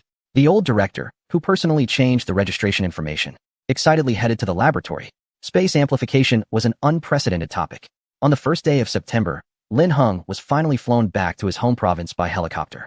This time, he did not go to the military district, but was directly sent back to an apartment near the school. It had been a long time since he last returned, and the apartment building seemed much livelier. As he walked up the stairs, Lin Heng felt that the people he encountered looked very familiar. Ahem, they had just returned as well. Yanlei concealed his awkward expression. Most of their group had just been recalled according to Lin Heng's schedule. Lin Heng nodded in understanding, went home to change clothes, and then turned to head out again. He needed to hurry to school, having already missed the opening ceremony, and he couldn't skip the morning classes. This was the first class after entering the 3rd year. From a distance, he could still hear Yanlei asking if he needed a ride, but Lin Heng waved his hand and dashed out of the apartment building. It wasn't far from where he lived to the school, and he could make it there quickly. He rushed into the classroom just in time, and upon looking up, he saw Zhou Yi standing at the podium, which immediately made Lin Heng relax. It felt so familiar. However, he remembered that the first class was supposed to be educational psychology. Pondering, he opened his class schedule on his phone and chose a seat in the back row by the window.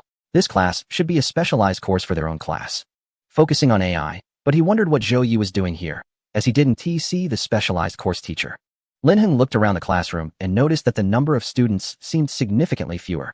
Realizing this, he opened the class group chat and confirmed that the number had indeed decreased by about half. They had been divided into different classes? Puzzled, Lin Heng clicked on the class monitor's chat box, but before he could type his question, the department head pushed open the classroom door and walked confidently to the podium. May I take 10 minutes of your time to briefly inform you about the changes for the new semester? First, our university has added a national-level project group. Students in our department who meet the application criteria can apply on the official website. The specific conditions. As the department head was speaking, Lin Heng's phone suddenly vibrated. He looked down to see a message from the class monitor, Deng Jizhou. It was a screenshot of a web page, showing the list of selected candidates for the AI Super Intelligent Chip Research Project. Lin Heng's name was prominently listed first, followed by Deng Jizhou's name a few lines down. I didn't apply, Lin Heng typed in the message box and sent it back. I know this was announced at 8 in the morning, but the application system doesn't open until 1 in the afternoon. Deng Jizhou quickly replied. To put it another way, this is a predetermined list. Soon, Deng Jizhou sent another message, joking about accompanying a prince to study, saying that his joy is something others wouldn't understand. Lin Heng raised his eyebrows and put away his phone, feeling a bit amused and helpless. He couldn't respond to that. Last semester, Deng Jizhou accompanied him to many lectures by prominent figures, and back then, through his brother, he probably learned that Lin Heng was exceptional. Now he was just joking. However, Lin Heng remembered that this project was announced last semester when teacher Ren Li's student, Qi Jingxian, was substituting at the school. To be honest, Lin Heng had a rough idea of the project's background, and he was quite looking forward to being involved in it. Chapter 195. It's Not Unjust. This is a national key project that rarely accepts student applications, so naturally, everyone who meets the criteria wants to give it a try. Even students from other schools were inquiring whether the local normal university accepted transfer students. Lin Heng was initially worried that such an obvious predetermined list on the official website would attract too much attention. But he soon discovered that when he logged into the school network project group page with his account, he couldn't see the list at all. This matter was clarified by Deng Jizhou after class. I took a screenshot using my dad's account. Your permissions aren't enough to see it. If you say it's hidden from everyone, that's impossible, but in our school, no more than 10 people can see it. Deng Jizhou's father is the vice principal of their school, whom Lin Heng had met a few times. The two of them walked out together, planning to grab a meal at the cafeteria first and then check where the project group was located. Just as they were about to exit the teaching building, they were stopped. Teacher Zhou, what's the matter? Lin Heng took a step back to assess the situation. He remembered that Zhou Yi was the last to leave the classroom, and when he and Deng Jizhou exited, Zhou Yi was still packing up at the podium. Now, it was clear that Zhou Yi had been waiting for him downstairs for quite a while, with his shirt sleeves rolled up to his elbows. Water was still dripping from his arms and hands as he casually shook them off and pointed at Lin Heng, saying, "Student, come here, I need to talk to you." Deng Jizhou quickly let go of Lin Heng, saying, "I'll head off first. See you in the afternoon." Lin Heng was led around to the back of the school, where there were fewer people. Looking around at the scenery, he curiously asked, "Is there such a secluded place in our school? Isn't this necessary?" Zhou Yi murmured under his breath, then sighed, saying, "Your brother is quite something. He keeps causing us trouble." Lin Heng frowned at Zhou Yi, waiting for an explanation. As this statement was too vague, after walking a short distance, Zhou Yi finally whispered, "The task your brother had a few days ago, didn't it involve you?" At that time, the two departments hadn't communicated, and the confidentiality level was quite high, so they didn't expect those two to run into each other. That guy took advantage of the task's convenience and used the server of SEMA to hack into the Special Operations Bureau of Long Country to look up your information. Zhou Yi, even now, felt that Jun's audacity was extraordinary.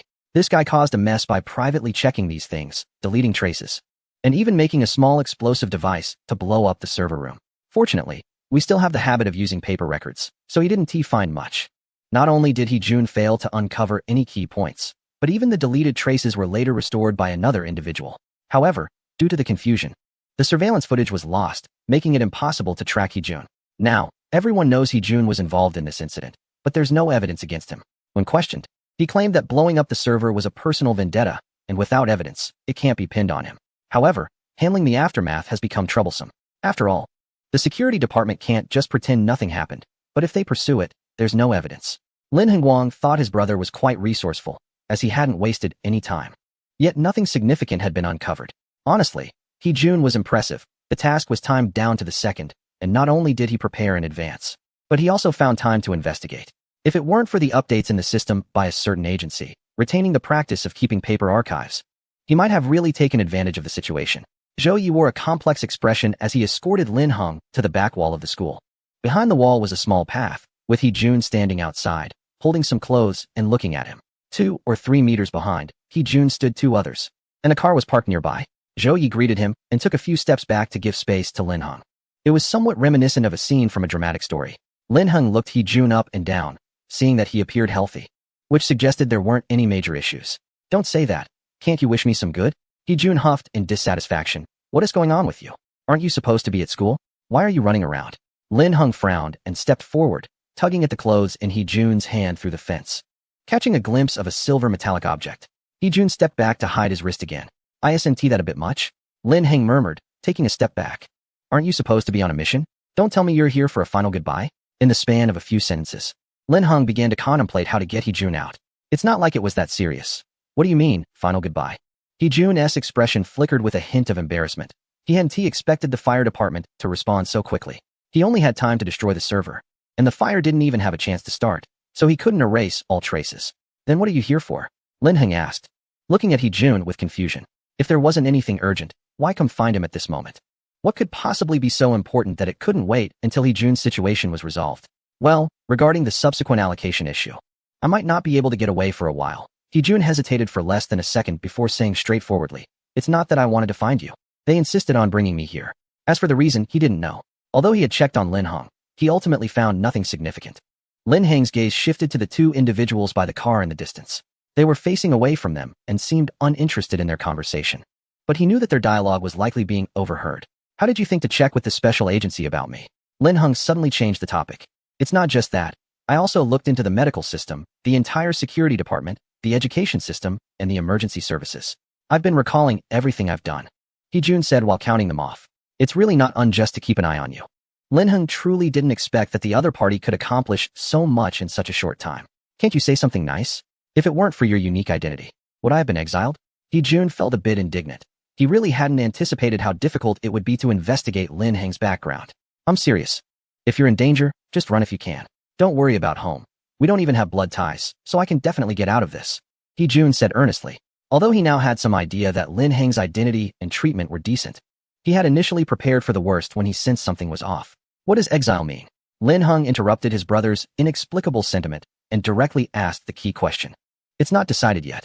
My superior told me they might send me to a base on Mars, claiming that there's a plan for a Mars base there. I think he's just trying to scare me. With my health condition, I couldn't even make it to Mars, let alone survive outside Earth. He-jun's superior referred to his work contact. He viewed this as mere scare tactics and took it as a joke, not taking it seriously at all. Moreover, a base on Mars was just a far-fetched idea. Who knows how many years it would take for such a place to exist? Unexpectedly, as soon as he finished speaking, his brother suddenly chimed in. It's okay. Think positively. If you really do get to go there, it might be easier to keep in touch. Seeing Lin Heng's serious expression, He-jun genuinely started to worry for himself. Could it be that there really was such a place? Chapter 196. Opening a separate discipline, Lin Heng guessed that the Mars base his brother mentioned was likely related to the one in the province. But he couldn't figure out what his brother would do there. Coupled with the mention of exile, was there perhaps a long-term task that needed to be kept confidential? The Mars base in the province was currently under a high level of secrecy, operating in a closed mode, making entry and exit quite difficult. If there was something to say, it really did seem somewhat isolated from the world. Could it be that He-jun had done something more dangerous that led them to plan to confine him to continue working? After watching He-jun leave, he quietly asked Zhou beside him, what's going on? They are sending him to the Mars base in the province. So he probably won't be granted leave for a short while, which is why he wanted to see you before leaving. This matter was actually quite straightforward. It wasn't as complicated as He-jun thought. The things He-jun had done were not compliant and had caused some headaches, but it wouldn't reach a life or death level. Now that the other party had been handed over to the military district in the province, where Lin Heng had acquaintances, it was likely that the higher-ups saw some connection and allowed He-jun to stop by and see Lin Heng, preventing any troubles later on. However, He-jun was still filled with thoughts of being thrown into a dark prison and didn't believe for a second that this was merely a simple meeting. As for the handcuffs, they were purely for intimidation purposes, but it seemed to have little effect. Bringing in such a person made the military district a bit tense, fearing he might cause an explosion at the Mars base. Zhou said this and turned around, just in time to see Lin Heng frowning. After thinking for a moment, he added, don't worry, it's not that exaggerated. He'll probably be able to contact his family freely in about 6 months. 6 months is roughly the time for new employee training. Once things stabilize later, naturally, no one will interfere with He-jun's regular lifestyle. As long as he doesn't leak any secrets. After all, they are not really running a prison. Lin Heng wasn't too worried about this. If it's the Mars base, He-jun can't get out, but he can go freely. He was initially concerned about who sent He-jun to meet him, wondering if there was a special purpose. But he never expected that it was someone sent by the military district. Since there were no security issues and the person had arrived in the province, there was nothing to worry about. Lin Heng immediately set the matter aside. He had quite a lot to do now. After having a quick lunch, he had classes in the afternoon. He had originally planned to meet with the class leader to find out where the newly established AI project team at the Provincial Normal University was. But it seemed unnecessary now. Anyway, he hadn't received a notice to report yet, so he just needed to wait for news from the school. What was left was the system item he wanted to upgrade, the white paper on the development of limited space amplifiers. Since he had time, he decided to focus on getting this done. If all went well, the energy value in the system would reach 200,000 this afternoon. This white paper was just a plain white cover with not a single word written on it. You wouldn't know its content without opening it. When it was first sent to the National Research Institute, The person in charge received a call from the Special Operations Bureau, claiming it was the manual for a previous product.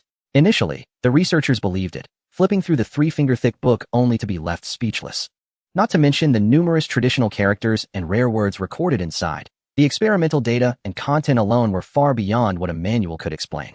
The senior academic in charge sighed again, wondering if the director had offended the Special Operations Bureau, as they seemed to encounter such dramatic situations frequently.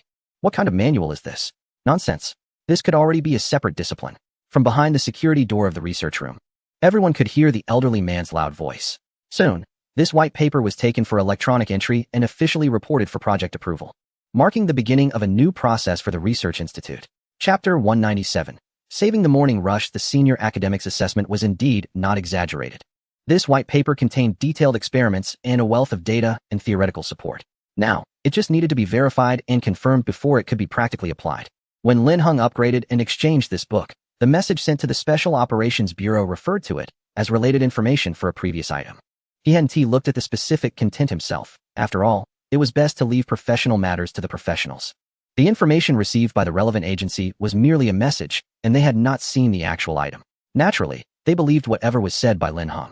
Therefore, the content provided to the Research Institute was that this was a manual. As for the Research Institute, which had actually received the physical item, the senior officials gathered together and realized that they couldn't retain this thing. If it weren't for the disc previously sent by the agency, they might have considered this book to be a science fiction concept. Unexpectedly, the group in the Northwest guessed the direction correctly. Meng Shibiao briefly skimmed through the summarized reports and was quickly highlighting the key points.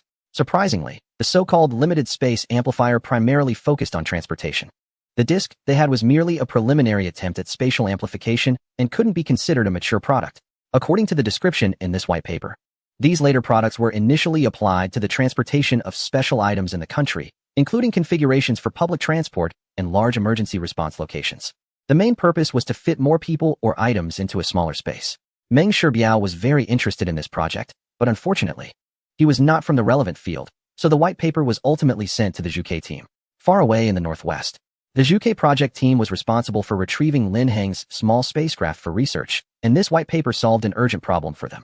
Following the successful test flight of the aircraft in space, they had already found a way to fully replicate Lin Heng's small spacecraft and conduct manned experiments. However, one persistent issue remained: lack of space. Although Lin Heng's small spacecraft appeared very compact, the internal space was somewhat larger than it looked from the outside, and it could actually accommodate 2 people.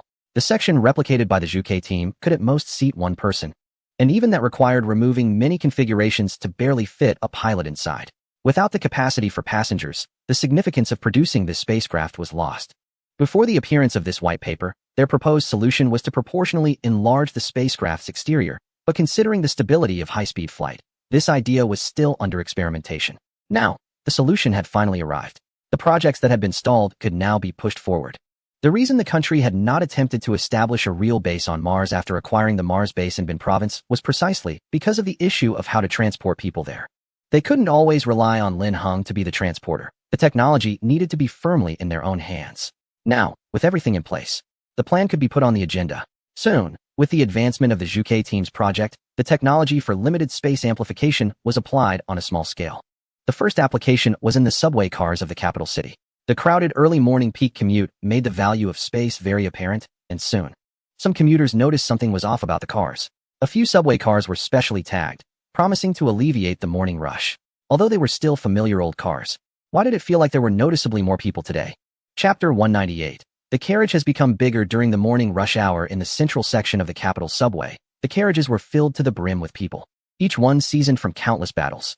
Starting from around 6 in the morning, the number of people in the subway station gradually increased. Wei Yu, an architectural designer who had just started working for a few years, lived outside the 5th ring road and worked within the 3rd ring.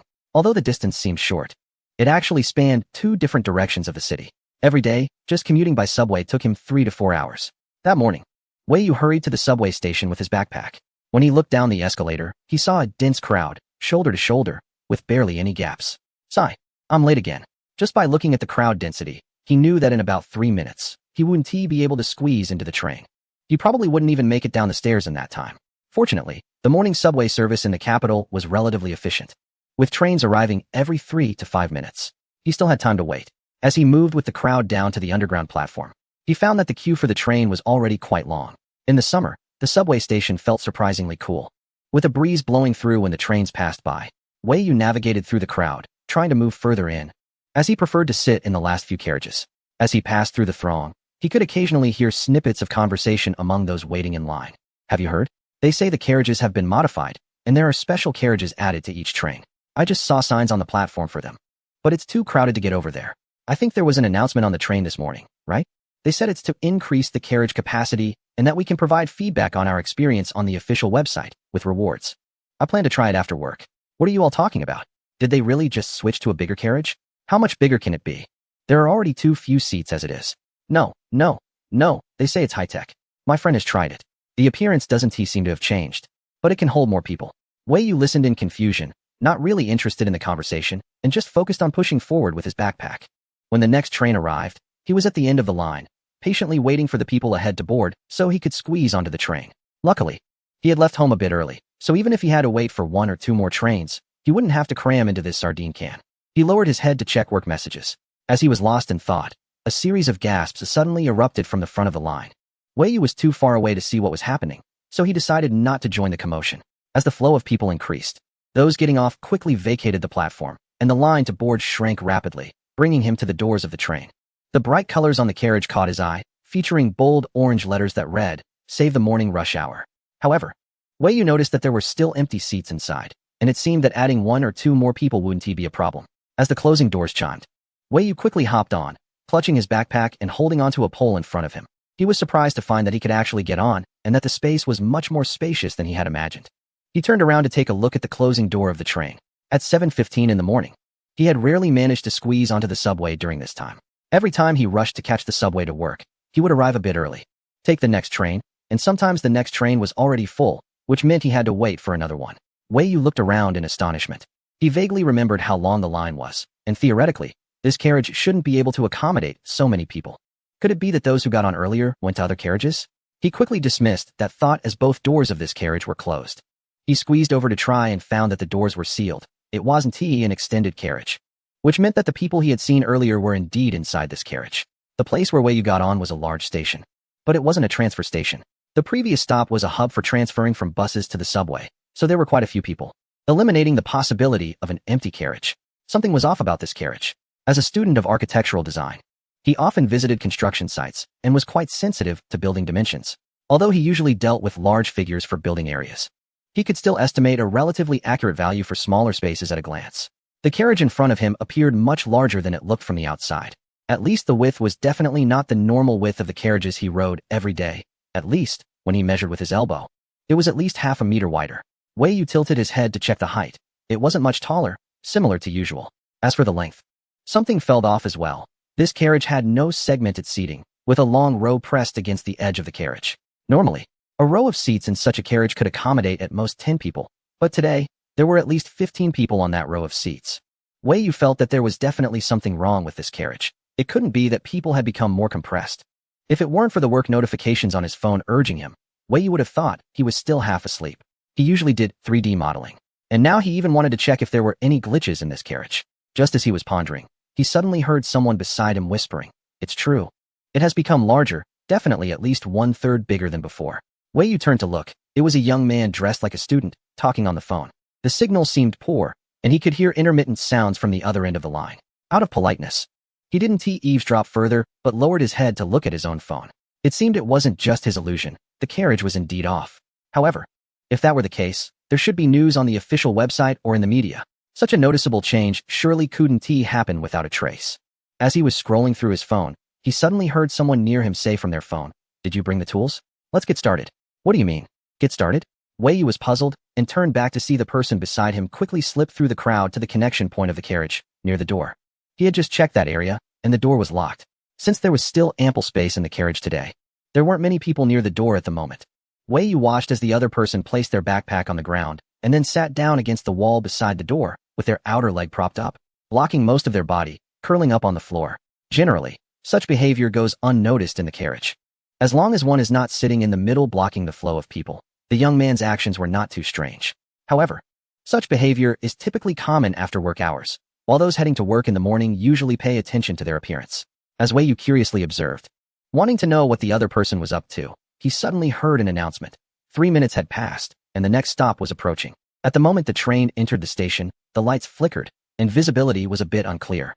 Wei Yu didn't catch what the other person did. And when he looked up again, the person had already squatted up. Perhaps he had misjudged? Maybe the other person had some special quirk?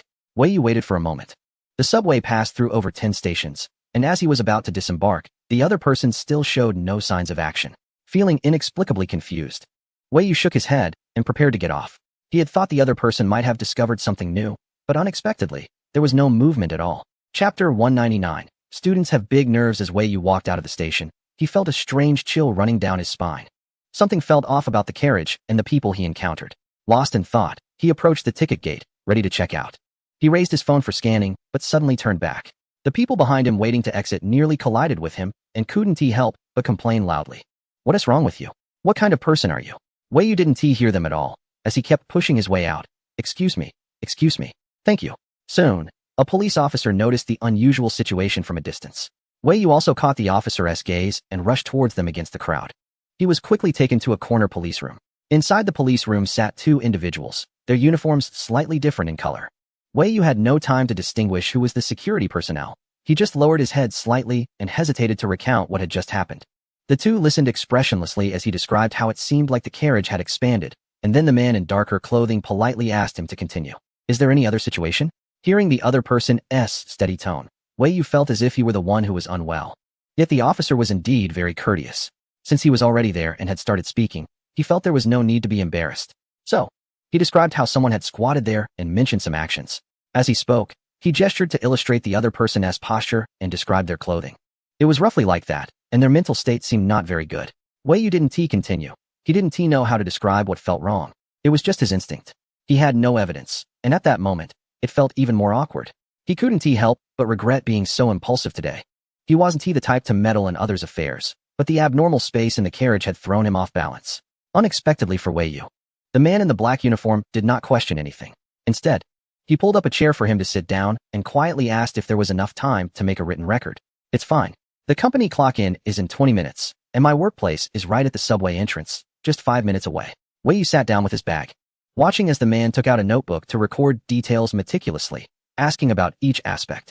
Meanwhile, another person in the police office had already begun reporting and retrieving surveillance footage of the individual Wei Yu described. Soon, the intercom on the desk buzzed. The voice coming through was intermittent and was the report from the on-duty police officer on the train.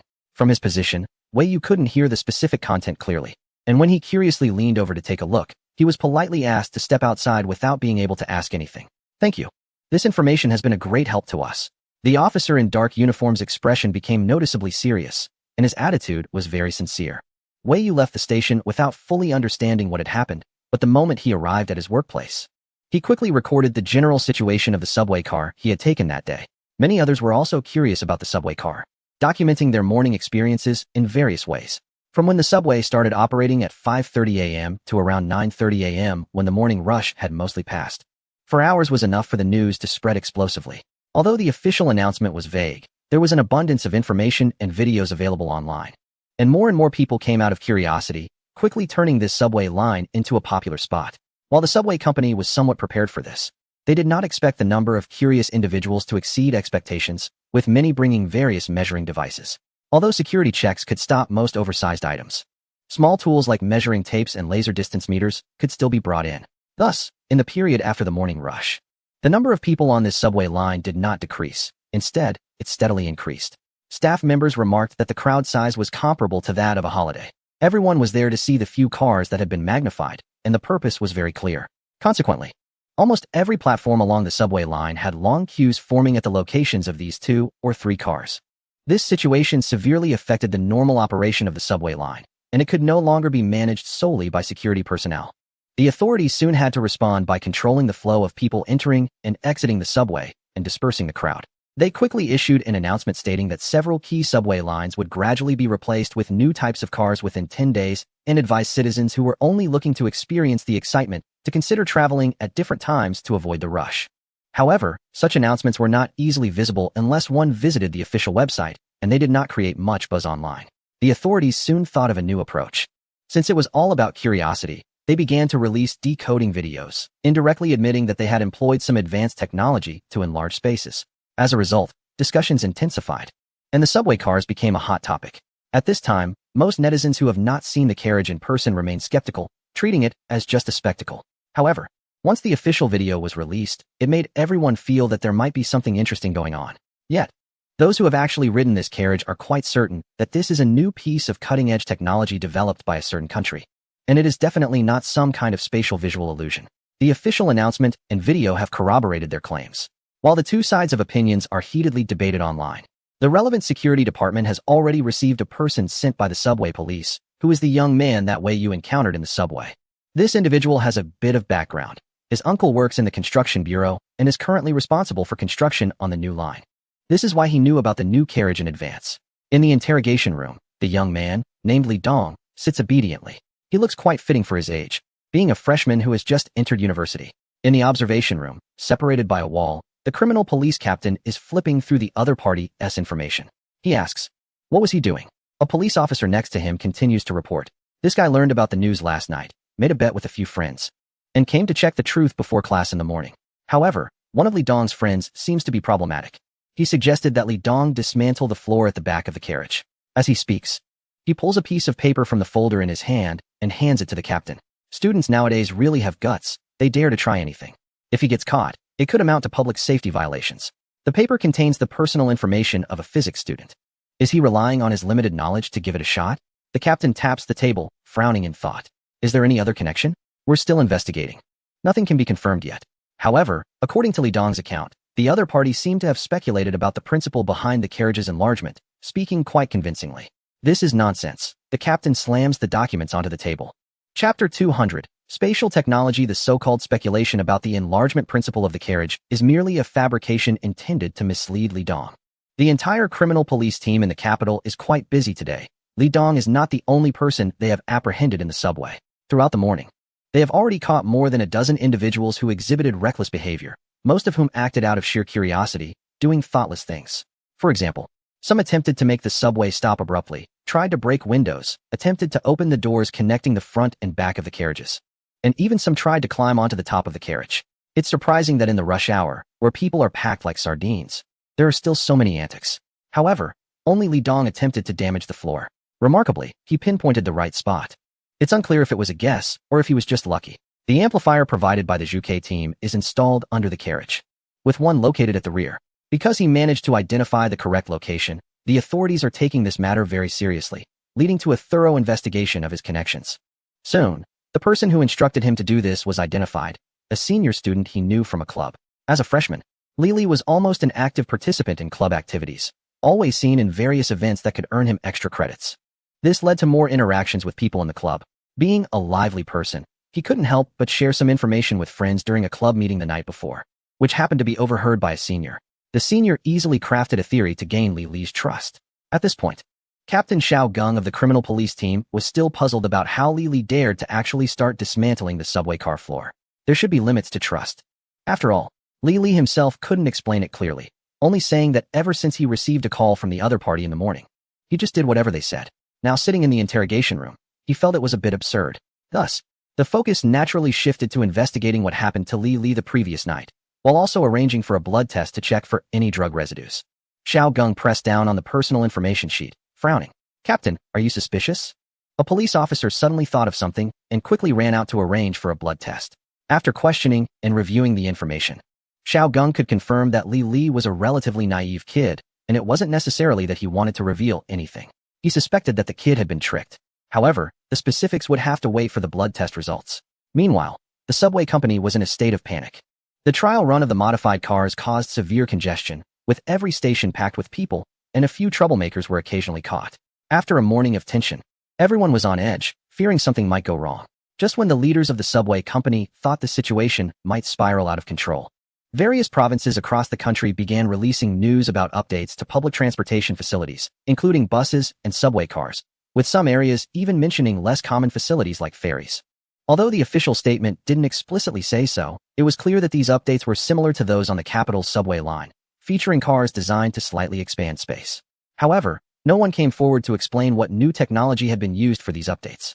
Soon, various opinions began circulating online, rapidly escalating into public discourse. Videos of the capital's subway from the morning were resurfaced, and more people came to comment, shifting from simple inquiries and disbelief to questioning and skepticism, demanding the truth be revealed. We have the right to know the safety of this equipment.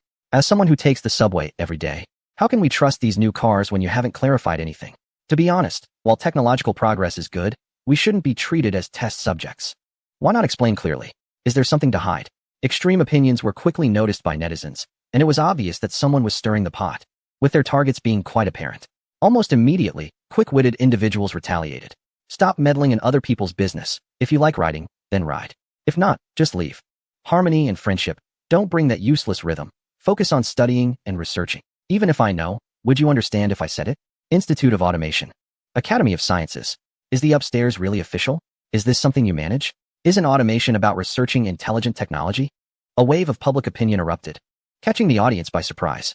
Before anyone could discern the authenticity of this official statement, more official accounts emerged, explaining the phenomenon of expanded space from various angles.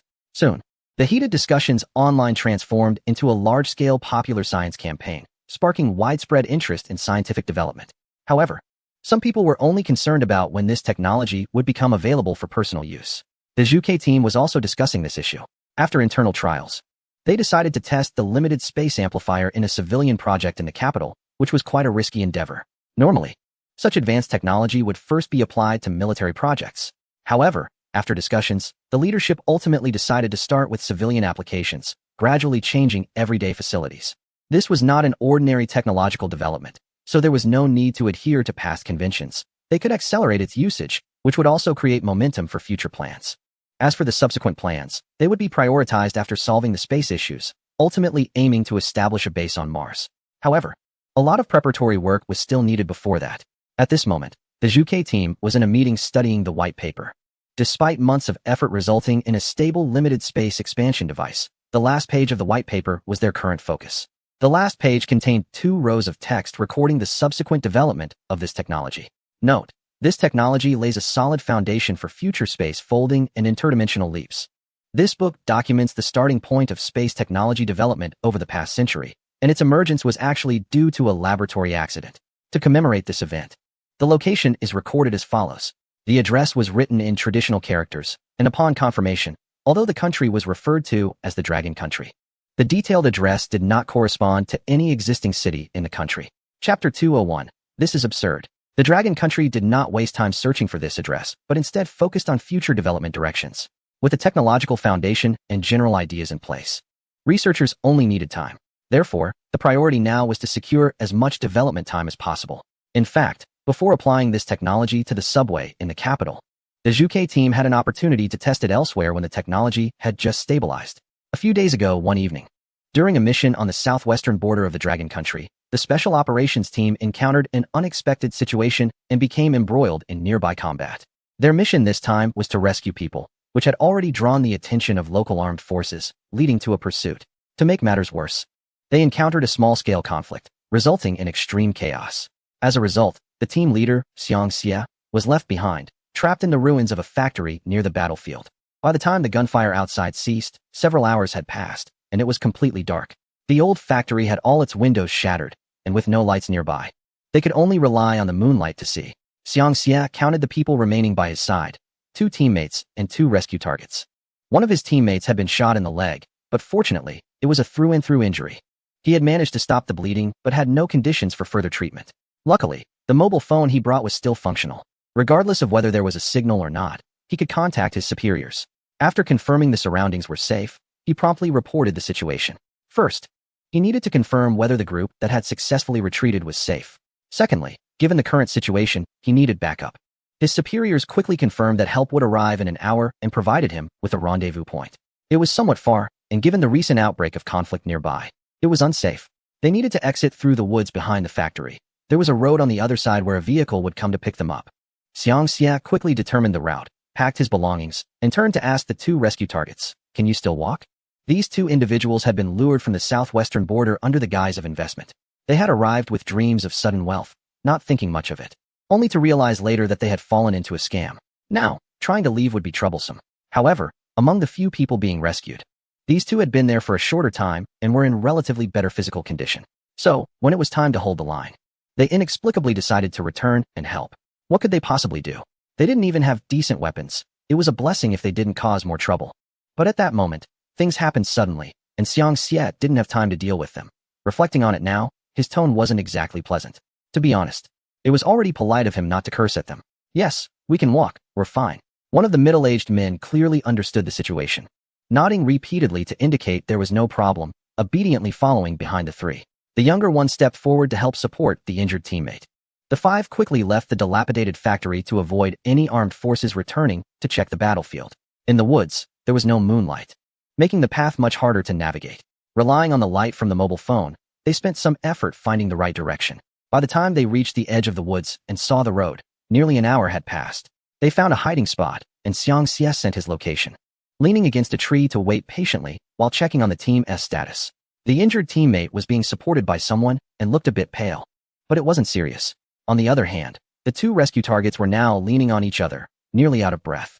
Throughout this journey, Xiang Xie maintained his speed. In critical moments like this, there was no way to take a break. The two rescued individuals had never encountered such a scene before and had held their breath the entire way, managing to last until now. As soon as he stopped, he immediately felt like he couldn't stand. Hold on, don't make a sound, Xiang Xie reminded quietly, just in time to see the middle-aged man pull the almost sitting young man back up. The two of them stood together, trembling and looking pitiful. Xiang Xie didn't pay them any mind. It was too late to be scared now. He focused intently on the road a few meters away while also keeping an eye on the situation around him. His dark combat uniform was almost soaked with sweat. Soon, his phone vibrated lightly, and a small truck wobbled into view. The truck didn't have its headlights on, but it stopped precisely in front of Xiang Xie. After the vehicle came to a halt, the driver in the cabin didn't move immediately, but waited for a moment. Xiang Xie soon received a second message, which was a code word. He waited for a moment, and sure enough, the driver turned back under the pretense of wiping sweat, mumbling something quietly towards the window. In the quiet night, Xiang Xie's sharp ears caught the first half of the code word he had received. He then whispered a few words back, and after the driver paused slightly and nodded, he stepped out of the forest alone. He still wanted to confirm one more time. The driver quickly got out as well, lighting a cigarette by the roadside. The flickering glow illuminated the darkness as he said in a low voice, "There's no one nearby. Come out quickly and get in the truck, we're short on time." As he spoke, the driver pulled back the rain cover at the front of the truck, opening a side access. The small truck was piled high with cargo, with only the front half covered by the rain tarp. Xiang Xie leaned in for a look. Underneath the tarp, there was nearly as much cargo as above. How could 5 people fit in there?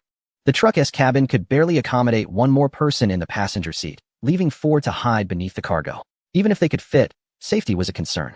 The journey back would take 3 to 4 hours. He was worried someone might suffocate inside. Xiang Xie hesitated and glanced back at the driver, while teammates and the rescue target slowly emerged from the jungle behind him. How could they all fit? A teammate nearby also leaned in to take a look, asking, "How many of us are going?" It was clear they had tacitly accepted leaving 2 people behind. The driver frowned and said with a bit of irritation, "What nonsense. We're not leaving anyone behind. Hurry up and get in." There's room. He leaned in and fiddled around, and dim light flickered under the tarp, revealing an astonishing space in front of them. In the open cargo area of the truck, among the piled goods, there was a space of about 2 square meters, roughly 1 meter high. Xiang Xie rubbed his eyes, leaned in for a look, then stepped back to assess the little truck in front of him. It was a very ordinary, unremarkable small truck, so ordinary that from a distance, one might not even want to take a second glance. The truck bed didn't seem to have a space as wide as what was inside. This was unbelievable. The dim light illuminating the space made Xiang Xie want to pinch himself to confirm he wasn't dreaming. His teammates were also holding their breath, not daring to make a sound. Only the driver remained calm, taking puffs of his cigarette. The moon was bright and the stars sparse, and Xiang Xie could clearly feel a chill running down his spine. As he hesitated, his phone vibrated in his hand. He glanced down to see a message from his superior. It seemed as if the other party knew what he was thinking, perfectly addressing his doubts. "Tried it. It's real, safe, spacious enough, can fit." Chapter 202. New technology from the Dragon Country. On a quiet night, he stood silently by the roadside, surrounded by stillness. The driver, a rugged-looking man wearing only a colorful short-sleeved shirt, fanned himself with the hem of his shirt, wiped his sweat, and urged them to hurry inside. He was truly frustrated. This was a vehicle they had borrowed with great difficulty, if it weren't for that. The driver's impatience faded as he glanced around at the silent road, noting the absence of streetlights in the area, relying on the car's lights to see a small patch nearby. After confirming that the area was safe, he leaned into the extra space in the car and rummaged around, pulling out a small bag with his fingers and tossing it to him. I can smell blood. You should handle that first. We've got about 5 minutes.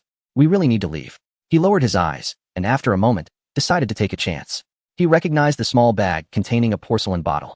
It was the special medicine that had saved him before, which was reportedly banned from circulation and hard to obtain. Get in. I'll sit in the passenger seat. He tossed the medicine to the injured person, and they quickly crawled into the hidden space beneath the cargo. Moments later, surprised exclamations emerged from the back. Wow, it's so spacious. The older man who had been rescued curiously surveyed the surroundings, occasionally reaching out to touch the metal walls. How is this possible? It's so incredible. I'm starting to wonder if this is a hallucination from blood loss. While applying the powder to his own wounds, the young injured man also looked around in disbelief. Not only was the surrounding space unusually spacious, but even the visible wounds on his legs were gradually healing. The young man who had discovered his abnormal injury gasped. Before he could exclaim, the sound of a door closing echoed, and the light gradually dimmed, creating a vague sense of unease. Safe? He couldn't help but ask. The driver turned to look at him, and, in the dim light, noticed his tightly furrowed brows. It's a new technology from the Dragon Country, tested and proven safe. As for being secure, we need to get out of this area first. As he spoke, the driver extinguished his cigarette and concealed the entrance. This place is a bit larger, but we still need to be cautious. If we encounter bullets, it would still be a direct hit. We can't talk loudly. He reconfirmed the safety of the cargo area. When he finally made his way to the passenger seat, he noticed a row of air vents beneath it, connecting to the back space. Seeing him inspecting it, the driver explained, it's a kind of secret door, covered in 2 layers.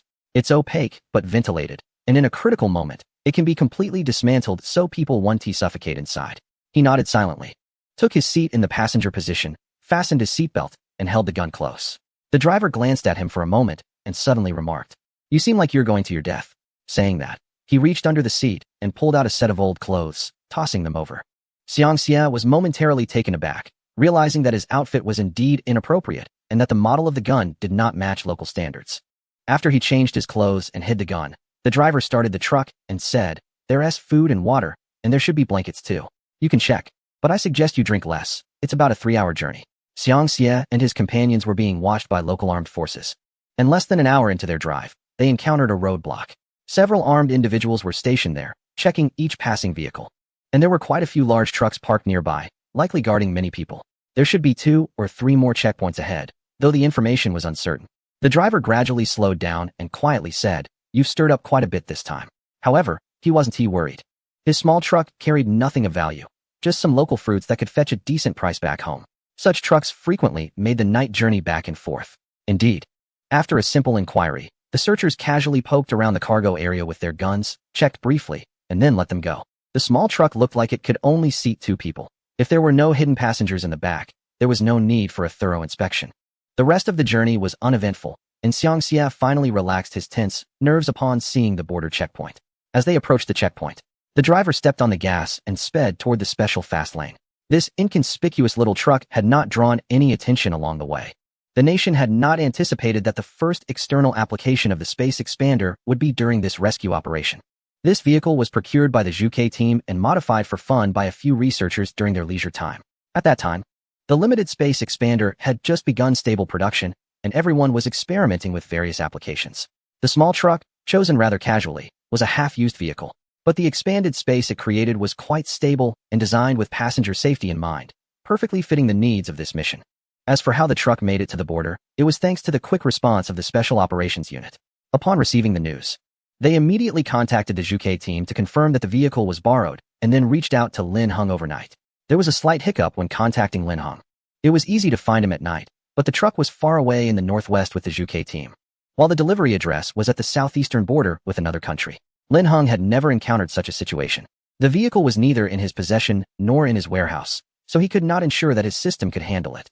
Ultimately, he put in some effort to ensure the system recognized this as a vehicle related to him, and then spent a considerable amount of energy to deliver it to the designated location.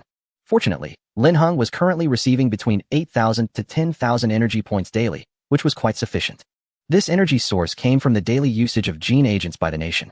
Lin Heng was unsure how long this quantity could be maintained. According to the current usage standards, it is generally older adults who use it first, with only a small number of middle-aged individuals opting for it, while very few under the age of 35 use it. At least for the short term, the trend of energy value growth can be sustained. This inconspicuous small truck, after rushing back to the territory, was intercepted by a waiting team and quickly transferred to a safe vehicle for departure. As for this truck, it needs to be returned to the Zhuke team carefully, otherwise, the group of researchers would create a fuss. However, there is no rush to return it. They can find a transport vehicle to haul it back slowly. If it weren't for the truck being too old and not durable for several uses, even the higher-ups of the special operations team would want to keep it until they returned to a safe place and unloaded their gear. Xiang Xie was still reflecting on this seemingly unremarkable truck. Chapter 203. Do you think you're ordering food? Before the small truck was sent back, it was taken to the temporary base of the special operations team, where relevant leaders came to observe and see what the concealed space looked like. Wow, it's such a large area. Thanks to it, they reached out to touch the open truck bed cover, peering inside under the lights to see the space. And several people exchanged amazed remarks. Were they safe returning in this? The person asking was Qin Tao, the head of this operation. He was quite interested and walked around the truck, tapping and checking it. From the outside, there appeared to be no sense of incongruity. How was this achieved? It felt like a magic trick. Under the cover of the small truck's rear compartment, the expanded space held used medicine bottles, some blankets, scattered compressed biscuits, and 2 bottles of water. Qin Tao reached for the nearest bottle of water, finding that he had to lean down over a meter to reach it. He balanced himself against the edge of the truck bed and slowly pulled himself back out. This is quite spacious. As he spoke, Qin Tao looked down at the space underneath the truck. It was normal and did not protrude at all. To him, it seemed more like creating something from nothing. And the information he received indicated that this truck borrowed from the Northwest was currently the only finished product. Just as he stepped away from the entrance, a nimble person beside him jumped inside. With a thud, the person stood up inside and poked their head out, and Qin Tao recognized who it was. It was Zhang Shun from the logistics department. Their mission was complete, and they were there to cooperate with the special operations team to transport remaining supplies prepared for the rescue. I wonder if we can also have our transport team switch to this. It might allow for a lot more to be carried, Zhang Shun exclaimed. Suddenly coming up with an idea to expand the space, reduce the overall size of the transport vehicle, and enhance concealment. This was fantastic. His deputy beside him also brightened up, looking at the truck with affection, as if gazing at their own child. So far, the transport vehicles, constrained by the requirements of load capacity, had a basically fixed size and couldn't be much smaller. If it really can amplify internal space, doubling it like this, then the size of the transport vehicle itself could be reduced by half. This would not only enhance concealment, but also improve flexibility and speed, which is beneficial for the overall logistics team. Is this technology stable now? Is it ready for use? Zhang Shun's tone carried a hint of impatience. He wished he could rush back and contact his superiors to find out where this great thing came from. How much can this thing amplify? Can it be installed on portable devices? The person next to him clearly started to think outside the box, asking wildly. Who knows? We need to ask the people from the Phoenix group. I'm not familiar with that bunch of research enthusiasts. So it came from Phoenix? I really want to ask. If this can be fitted onto a backpack, wouldn't that allow for hiding a lot of things? Hearing his thoughts, the person next to him brightened up. Yes. Wouldn't that make it portable? As long as it can fit and be carried, it won't take up space and won't hinder movement. Thus, several people enthusiastically discussed this technology and its potential applications in their familiar fields all night. Soon, these ideas were fed back to the Phoenix group. Did they think they were placing an order? Asking for so much? We don't take orders. At the Northwest base, Bai Peiguang, the head of the Phoenix project group, furrowed his brows and was impatient, but he still diligently went through each request. Demand drives motivation. The things they create are meant to be used, and they certainly wouldn't miss out on any available feedback. Furthermore, the idea of expanding portable devices was also something they were experimenting with.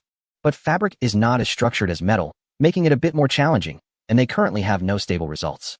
As for other things, like reducing the size of logistics equipment by half, while keeping the space the same, that's relatively simple.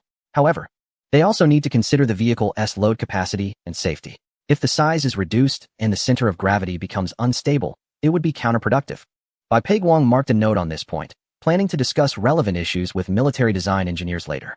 Modifying military vehicles is not as casual as his subordinates modifying a small truck. However, at this stage, besides the application of the limited space amplifier, the focus is also on advancing more sophisticated technologies. They are a bit short-handed and need to think of ways to bring in more talent. Bai Peiguang noted the terms technology advancement and talent recruitment in his notebook, then closed it with a thud. He never expected to encounter such an interesting technology in his lifetime. Thanks to the emergence of space expansion technology, their small spacecraft project has also been put on the right track. So far, they can achieve a stable expansion of existing space, with a reliable increase of up to double. Beyond that, the success rate decreases. Creating a new space out of nothing has not been successful so far. Additionally, with the content in the white paper, They have already begun preparations to initiate a project on space folding and transition. Bai Peiguan's work summary was quickly relayed to higher-ups, and a backup document was sent to the Special Operations Bureau. The next morning, Lin Heng naturally received a message from Yan Lei. At that moment, Lin Heng was rushing to the classroom, eager to attend his class. As his phone vibrated in his pocket, he dashed into the classroom just as the bell rang. The teacher at the podium glanced at Lin Heng briefly before shifting his gaze away. Lin Heng took out his phone, looking for a place to sit while checking the content. It was Yan Lei inquiring about the follow-up on the white paper. The last time it was upgraded, he had spent all his energy points, and that price was already the highest for system product upgrades at the time.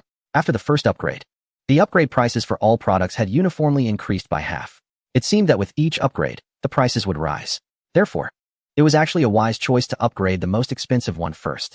However, the white paper on the development process of limited space amplifiers was indeed a bit strange, as its advanced upgrade had already reached 7 figures.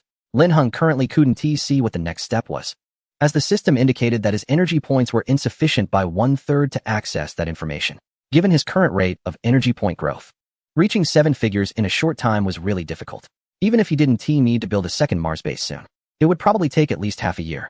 So Lin Heng truthfully informed Yan Lei that for the time being, they could only rely on the Zhuke team to tackle the challenges independently. Chapter 204. A scene only seen in fantasy movies. Although the name of the limited space amplifier had not been publicly announced, its effects were already well known among the public. Various colloquial names had emerged, all revolving around the main theme of expanding space. Following the subways, several major cities in Long Country had gradually upgraded their public transportation systems with new carriages. These carriages appeared to be of regular size from the outside, but the interior space was much more spacious.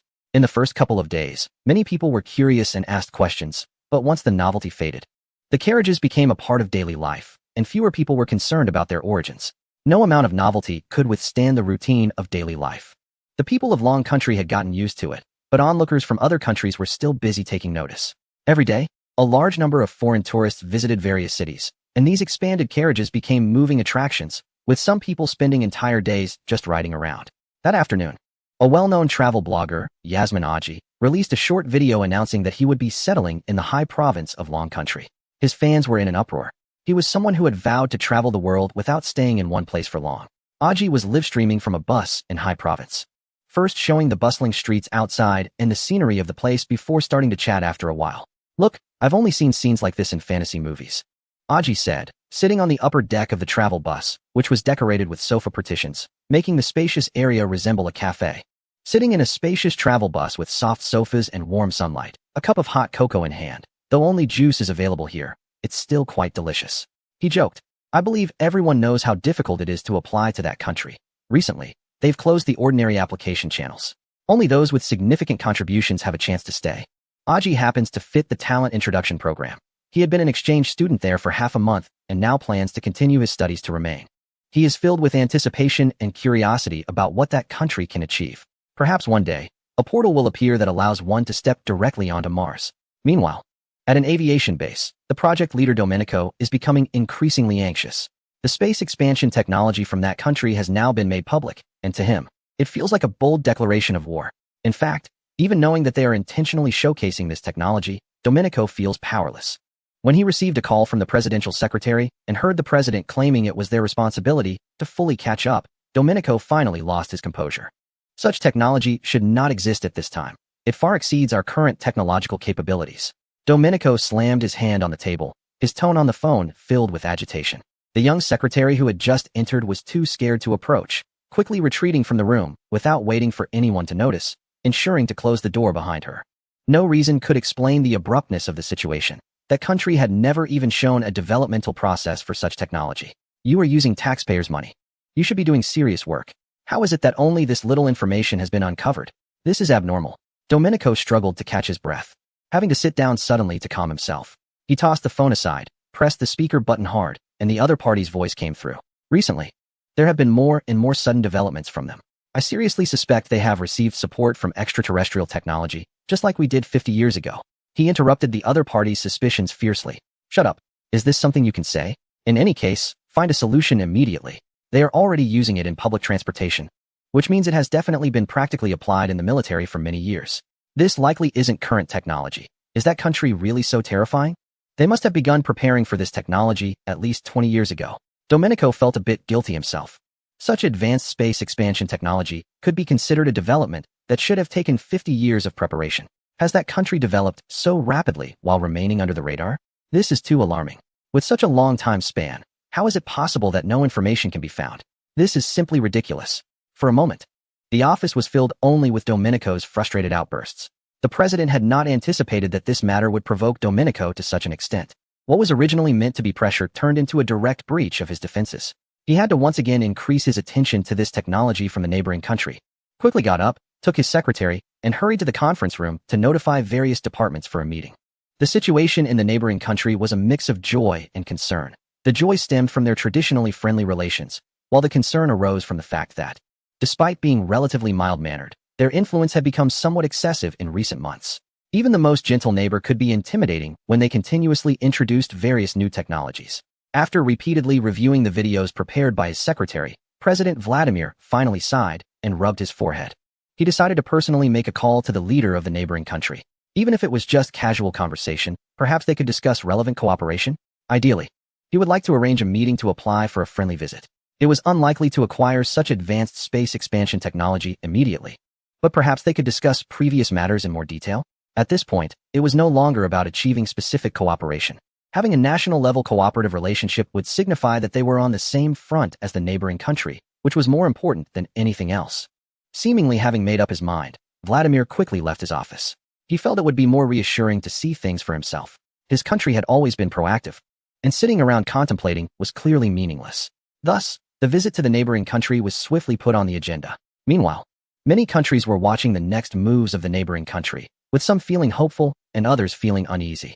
Far away in a certain country in the Middle East, a leader with a completely different demeanor swiftly obtained approval for a visit to the neighboring country and rushed there.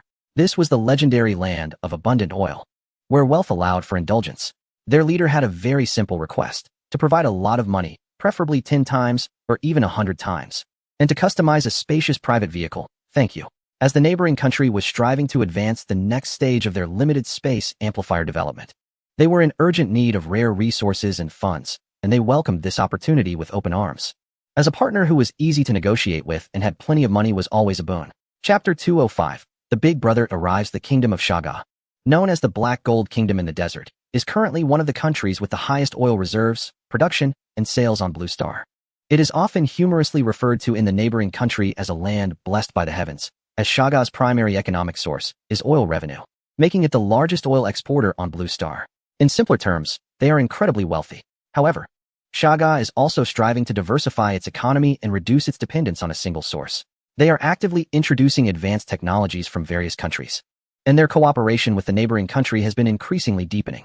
Previously, they had already reached several agreements with the neighboring country, and their collaboration had been quite pleasant. Recently, they received an official letter from the Shaga Kingdom's Ministry of Foreign Affairs, requesting to customize royal vehicles and aircraft equipped with space amplification functions. The neighboring country was not surprised by this request, but the limited space amplifier was not yet on the list of technologies available for external cooperation. Therefore, the diplomatic personnel politely declined the email, without needing to provide further reasons, simply stating that the new technology was not yet mature enough to meet the standards for a transaction. There is not a single lie in this. It is absolutely a new technology, newer than ever. Upon seeing the reply, the king of the kingdom smiled slightly and signaled his subordinates to continue negotiations. The staff quickly understood and promptly sent a second diplomatic document to the Dragon Nation. This time, the wording from the kingdom was very simple and straightforward. The gist could be translated as, "We are not in a hurry. Paying a deposit first is fine. How about a price of 1 billion for each vehicle? We approximately need to purchase 5, tentatively." When the diplomatic department of the Dragon Nation received the new email, they chuckled, thinking, a wealthy client, extravagant and willful. However, the 1 billion price tag for ordering customized vehicles was no longer something that could be handled purely through diplomatic means. After reviewing the information, the person in charge decisively reported it up the chain, awaiting further instructions. The existing space station in the Dragon Nation had a construction cost of about 8 billion, and now this vehicle order approached 1/8 of that. Although the current limited space amplifier did not incur significant research and development costs, subsequent project R&D could be a bottomless pit. Even a great nation like the Dragon Nation must spend wisely. It was certainly a good thing to have someone eager to send money. Moreover, since the other side was not rushing for the order, agreeing to it first would not hurt. After several hours of back-and-forth communication, when the Dragon Nation's diplomatic department was preparing to respond again, they discovered that the kingdom had sent a new email half an hour ago. We highly respect your nation's new technology. To show our sincerity, the price is negotiable. How about 2 billion for each unit? We only need 5. We are not interested in the technology itself. The children love new things. Making them happy is my wish as an elder. If possible, could we visit the Dragon Nation soon to see your new technology? This time, the communication was clearly in the tone of the king of the kingdom. The staff of the Dragon Nation confirmed the email content and briefly pondered whether to delay a bit more and raise the price. However, they quickly reported it and promptly replied to the kingdom. The email communication aligned perfectly, and both sides quickly confirmed the timing for a diplomatic visit, with further cooperation to be discussed in person. Once this formal diplomatic visit was confirmed, it was soon reported in the news. Although it did not specify the reason for the royal visit from the kingdom, most people had an idea. What else could it be for? If not for the recently trending space amplification technology, netizens of the Dragon Nation jokingly referred to it as their top spender coming to splurge again. The last time this top spender came, they spent 300 billion to secure a rocket ride 3 years later, asking the Dragon Nation to help deliver a lunar probe to the south pole of the moon along the way. Previously, 30 years ago, the top spender had spent 35 billion to exchange for 35 Dongfeng deliveries, hitting targets as directed. These two instances had already shown the people of the Dragon Nation the spending style of the Oil Kingdom, so there was naturally great anticipation for this visit from the kingdom. Surely, they must be a big client with hundreds of billions in spending. 10 days later, the kingdom's delegation arrived. As expected, the prince did not disappoint. On the very first day of the visit, they wasted no time and directly started discussing how to make the transaction. The guests from the Dragon Kingdom were so cheerful and generous that it was hard to know how to respond politely, so they simply opened up for conversation. First, they arranged for the visiting delegation to tour the relevant exhibition halls. There was no rush to make payments. It was important to understand the products before placing orders. This exhibition hall was specifically prepared for them, showcasing a variety of transportation tools related to expanded space. Although it was called an exhibition hall, it was essentially a spacious warehouse with minimal decoration, and sunlight streamed through the glass ceiling, making the entire area warm and bright. Inside the hall, alongside several common vehicle models, there was an armored truck and a medium-sized passenger plane. As the group entered the exhibition hall, they quickly dispersed to explore the areas that interested them. Excited gasps echoed throughout the hall. The visual comparison of space size was far more striking in person than on video. Soon, only the Crown Prince remained near the leader of the Dragon Kingdom, engaging in a brief exchange about their expectations for cooperation. They were, of course, not only interested in vehicles for space expansion. Customizing a car was merely a small endeavor. The exhibits in the hall were part of recent modifications made by the Zhuke project team during their downtime. Given the current progress, the few high-fidelity small spacecraft should also be complete and ready for manned test flights. Although the Dragon Kingdom could not showcase these spacecraft on such an occasion, previous live broadcasts had already made them famous worldwide. Naturally, the visiting Crown Prince brought up this topic. Upon learning that the spacecraft designed for lunar test flights were still undergoing adjustments and could not be displayed or mass-produced at the moment, he showed no signs of disappointment. Instead, he curiously asked about the pricing for tickets to experience potential space travel. The leader responsible for hosting the delegation pondered for a moment before replying that there were no immediate plans for such a program. But he assured that the visiting country would be informed as soon as conditions were ripe. This was not an intentional evasion. The Zhuke spacecraft were initially designed as drones, and during test flights, they were all unmanned. Only Lin Heng's small spacecraft had 2 astronauts piloting it at that time. Everyone had assumed that the Dragon Kingdom already possessed this technology, but in reality, they had only just completed the production of the manned spacecraft and begun test flights. However, he could confirm that this matter would not take long to resolve. After touring the various transportation tools designed for expanded space, the visiting team from the delegation appeared bewildered. The young prince stumbled over to his brother, exclaiming, "I feel like I've only seen this in movies." He quickly fell silent under his brother's gaze, but could still see the astonishment reflected in his eyes.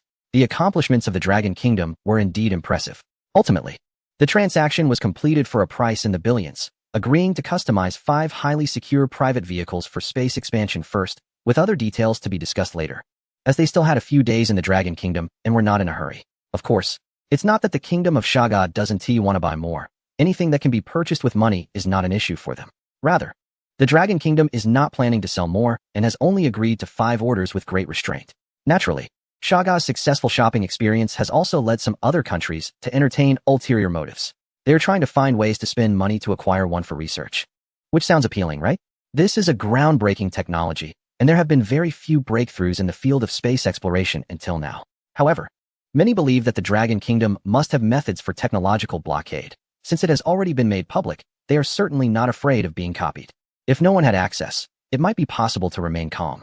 But now that the Dragon Kingdom not only has mature and stable space expansion technology, but is also able to trade goods with the Kingdom of Shaga, many people are getting anxious. In an instant, countries on Blue Star are like the 8 immortals crossing the sea, each showcasing their own methods. And they all start thinking of their own ways. For instance, one country is choosing to exert pressure through international organizations while also waging a war of public opinion, while some European countries opt to apply for friendly academic visits. In short, the international situation has become very lively, with several shifts in a single day, much to the delight of netizens from the Dragon Kingdom who are observing from the sidelines. Taking advantage of this chaotic situation, the Dragon Kingdom officially announced the latest progress of its Mars program, stating that it is about to enter the second phase of the plan, which involves round-trip flight tests to Mars. Before other countries could react, one country was the first to send congratulatory messages and formally extended a cooperation invitation, clearly expressing its stance. A member of the Shaga royal family, who was still visiting domestically, reached out to the Dragon Kingdom again, straightforwardly inquiring about the price for a trip to Mars. It seems that even before the plan has started, most of the funding has already been resolved. The chaotic international discourse was instantly dispersed, tipping the advantage towards the Dragon Kingdom. In the months following the start of the new semester, Lin Heng has been enjoying his time at school. The environment at Binching Normal University has changed significantly compared to last semester. Their university was originally established in a university town with several other universities nearby, making it quite lively. Now, however, 2 schools adjacent to the main campus have moved away, leaving the area vacant and under demolition. Moreover, the number of students attending the school has visibly decreased, and the number of classmates in his class is less than half of what it was before. However, after Lin Heng was assigned to his class in his freshman year, he was busy making money and dealing with health issues in the next semester, and it wasn't until his sophomore year that he encountered the emergence of the system. In fact, he didn't know many people in his class. Aside from noticing the change in numbers, he only recognized familiar names in the class group. He didn't feel any substantial difference.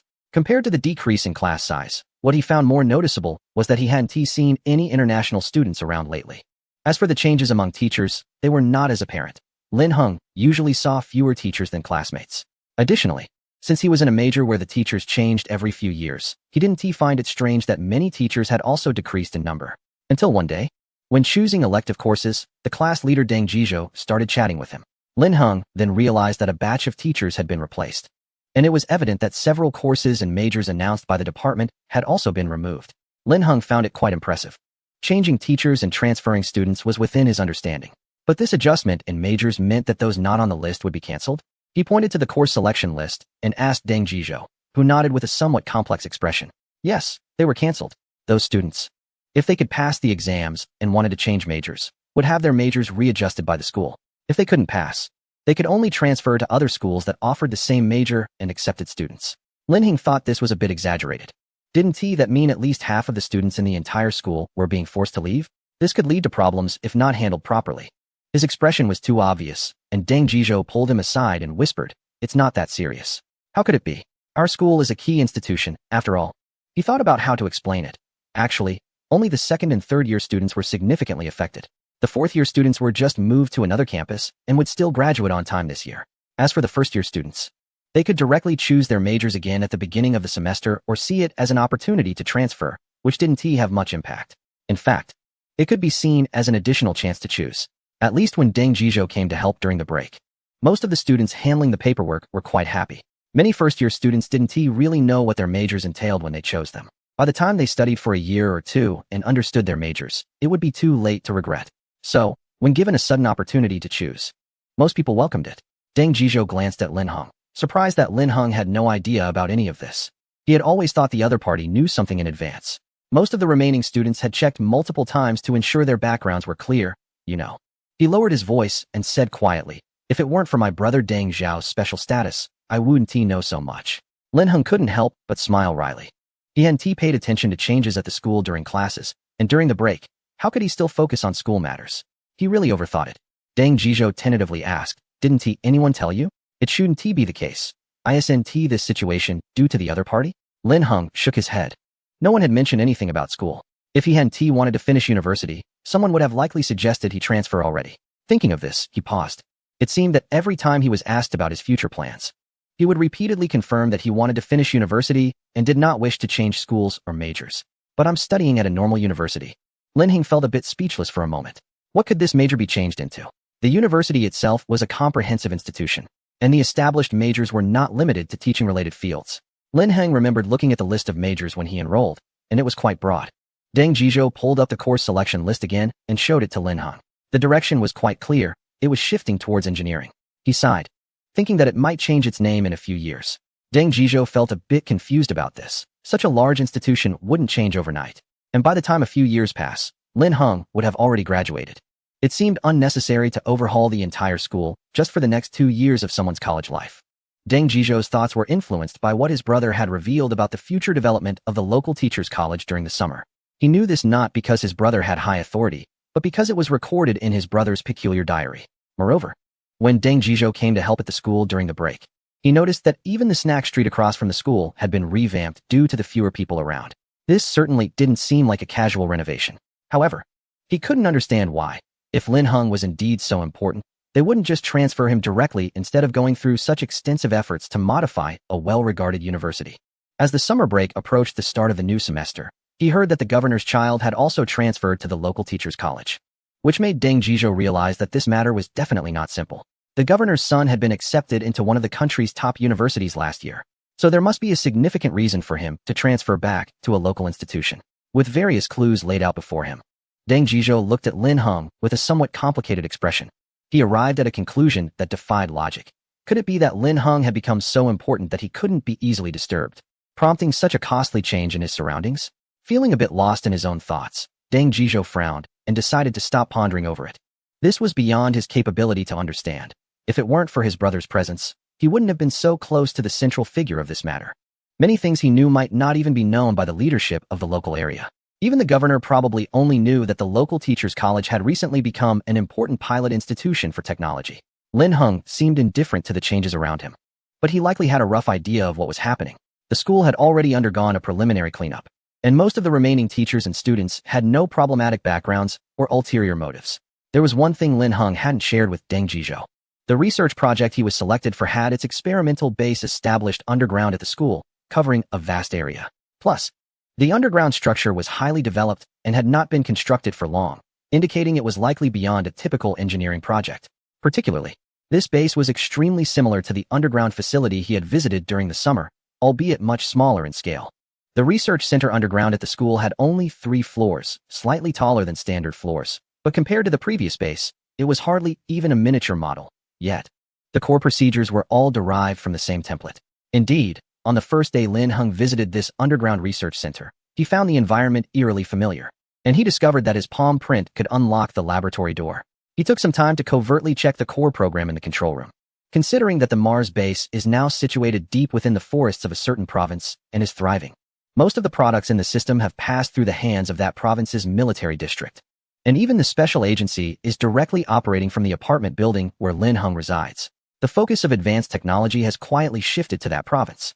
Under these circumstances, it is not surprising that a technology-oriented university is being developed there. However, Lin Heng did not expect that the provincial normal university would change its focus to engineering. He wasn't clear on the specifics, but it seemed that there was a long-term plan in place after careful consideration. Lin Heng did not believe that this was solely due to his presence, though everything seemed very favorable to him. This non-intrusive approach made him feel much more at ease. In late October, as the weather began to cool, the Provincial Normal University welcomed a group of students for academic exchange. This was extremely rare in the region, so much so that even the busy Lin Heng noticed something was off. On the day he went to class, he and Deng Zhizhou ran from the X2 exit of the experimental center up to the teaching building, passing through the corridor. Lin Heng was carrying materials needed by their teacher, Qi Jingxian, for that class, and the two rushed into the classroom just before roll call ended. Although they were involved in a project led by teacher Qi, being late for class still meant they would be reprimanded. After placing the materials down, they sat in the last row of the classroom and whispered to each other. Qi Jingxian shot a glance at the two troublemakers from afar, clearly annoyed that they had forgotten something he had instructed them to bring, only taking the materials without the necessary equipment. It was only when Lin Heng sat down that he remembered he had forgotten the equipment. There was no time to go back now, so he simply hunched his neck down and quietly discussed the experimental data with Deng Zhizhou. Deng Zhizhou respected Lin Heng and was surprised at how quickly he was learning. Even though they had joined the research center's project team together last month, starting from the simplest tasks, Lin Heng was clearly progressing much faster. What Deng Zhizhou didn't know was that Lin Heng had reviewed the basic codes during the break. As for the more specialized parts, he had audited all the classes last semester while Qi Jingxian was studying with their teacher at the provincial military district. Now, starting to learn systematically again, he was naturally very proficient. He had even begun to explore interdisciplinary knowledge during his spare time. While he was lost in thought, Qi Jingxian suddenly knocked on the podium. The sound echoed throughout the classroom. Generally, Teacher Qi rarely made such noises during class, and all the students raised their heads to look. 3 students dressed in casual attire walked in from outside. Qi Jingxian glanced at the list, asked for their names one by one, nodded casually, and let them into the classroom without wasting time on self-introductions, suggesting they get to know each other after class since there were so few of them. As he returned to the presentation, he thought for a moment and explained, "These are exchange students from the old hometown in the central region, and they will be attending classes with you until the end of this semester." He paused slightly and added, "By the way, do you all know this reference? This is the only university in our country that has its own rocket launch base." Lin Heng looked bewildered among the students. He rarely paid attention to other schools, especially those that are quite different in discipline. Deng Zhizhou whispered in explanation, "You don't know about the 7 defense universities? This school is quite famous abroad. One of the earliest to be sanctioned and blacklisted by a certain country. They can come here, which shows our university has some real merits. Tianchuan University of Technology is not on the same level as Bin's Province Normal University. Even for exchange studies, they shouldn't be coming here." 2 years ago, a professor from their school came to Bin's province to give a lecture, and several schools tried to invite him but couldn't secure it. Listening to the class monitor's quiet introduction, Lin Heng couldn't help but think of the research center beneath the school. This exchange is probably related to that. But why did they come to this class? Deng Zhizhou mentioned that only a little over 10 students came this time, and surprisingly, 3 of them ended up in their ordinary normal class. Lost in thought, Lin Heng looked up just in time to catch the gaze of Teacher Qi on the podium. And he suddenly realized these people were here for Qi Jingxian. Chapter 208. Additional conditions completed after school in the afternoon. Lin Heng usually slipped down to the research center for a while. Students typically have fixed visiting hours, but he is an exception. Although no one has explicitly told him, he still tries to avoid others when entering or leaving. The experimental center has 3 floors, with a hollow atrium. There is no planting system here. But there is a large water feature, complemented by some greenery. The sound of trickling water creates a white noise effect, which is soothing. Lin Heng leaned over the railing on the 3rd floor for a moment before standing up and heading downstairs. He usually spends some time in Qi Jingxuan's office at night, using the other's access to look up information. Qi generally doesn't mind and occasionally asks if he has any questions. If it weren't for being new and making frequent trips to the control room, which is too conspicuous, Lin Heng would prefer to check information directly from the control room's main terminal, which is much faster and doesn't require approval. However, he doesn't have a personal account to use in this research center, and he's afraid that constantly using the security department's account might cause trouble. It's not as convenient as it was during the holidays at the base by the river, but Lin Heng knows that the underground base is gradually improving, with more staff, so he probably won't have the chance to wander around as freely as before. For now, using Teacher Qi's access is sufficient. And Lin Heng quickly put this matter out of his mind. Qi Jingxuan's office was empty. At this time, he should still be in the laboratory. Lin Heng closed the door, sat in the office chair, and before he could open his computer, a prompt suddenly popped up in his system. New task. Please check. Additional conditions completed. Please check. The 2 lines flashed before him and disappeared before Lin Heng could take a closer look. What was completed? Lin Heng raised an eyebrow, relaxed in his chair, and began to browse his system. He remembered that the task list in the system had been empty for a month, with the last task being the confined space amplifier, which had already been settled. The prompt that just appeared was puzzling. Lin Heng opened the task panel and saw a new task hanging there, which should have just appeared. However, it was clearly an ongoing task, not the recently completed one. He decided to set the new task aside for now and check it later. Lin Heng flipped through the completed task list. And the last task was indeed the space amplifier. He scrolled up the list a bit more, but found nothing else. What does this mean? He recalled the prompt he had just seen, which seemed to mention an additional objective. He was quite sure he had never encountered a similar prompt before. While pondering this, he continued to browse other pages in the system. The limited time goods page still displayed random items, with the last batch of 5 being ordinary food items, and the next batch had not yet refreshed.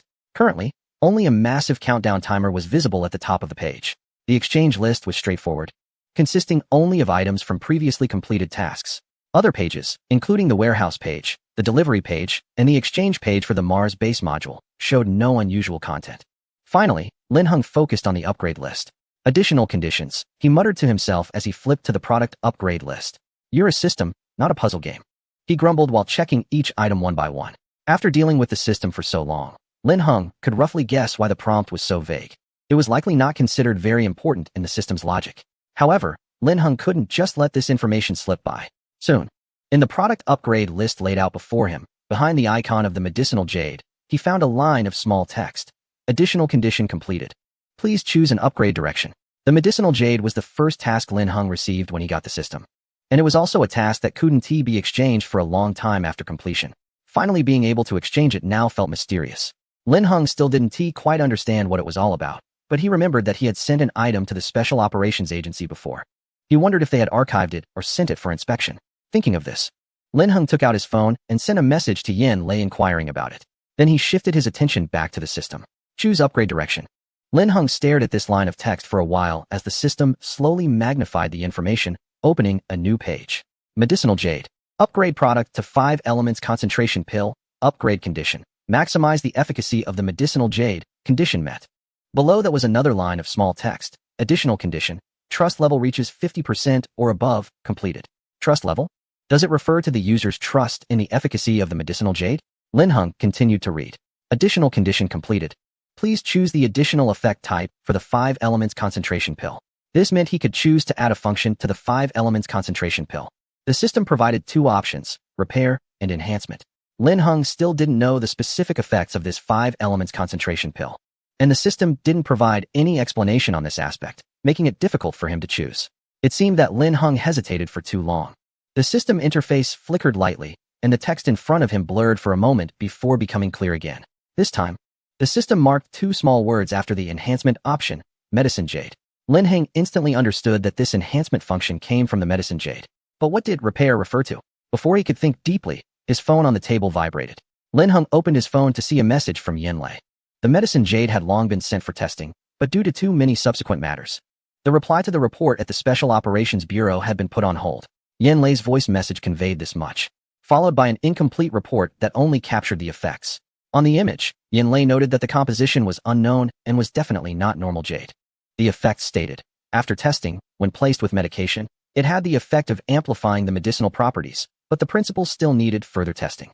At this moment, Lin Heng understood that enhancement meant it could amplify the efficacy of the medicine. So carrying the medicine jade with him could enhance the effect of the medication taken by the wearer? After staring at the system interface for a while, Lin Heng rubbed his forehead and simply chose the enhancement option. At least he knew what that function was. After confirming, the icon for the 5 elements concentration pill quickly appeared on the system's exchange page, and Lin Heng selected to exchange it to see what kind of product it was. An ancient-style hexagonal wooden box appeared in the palm of his hand, which was a very small packaging box. The hexagonal wooden box was too small.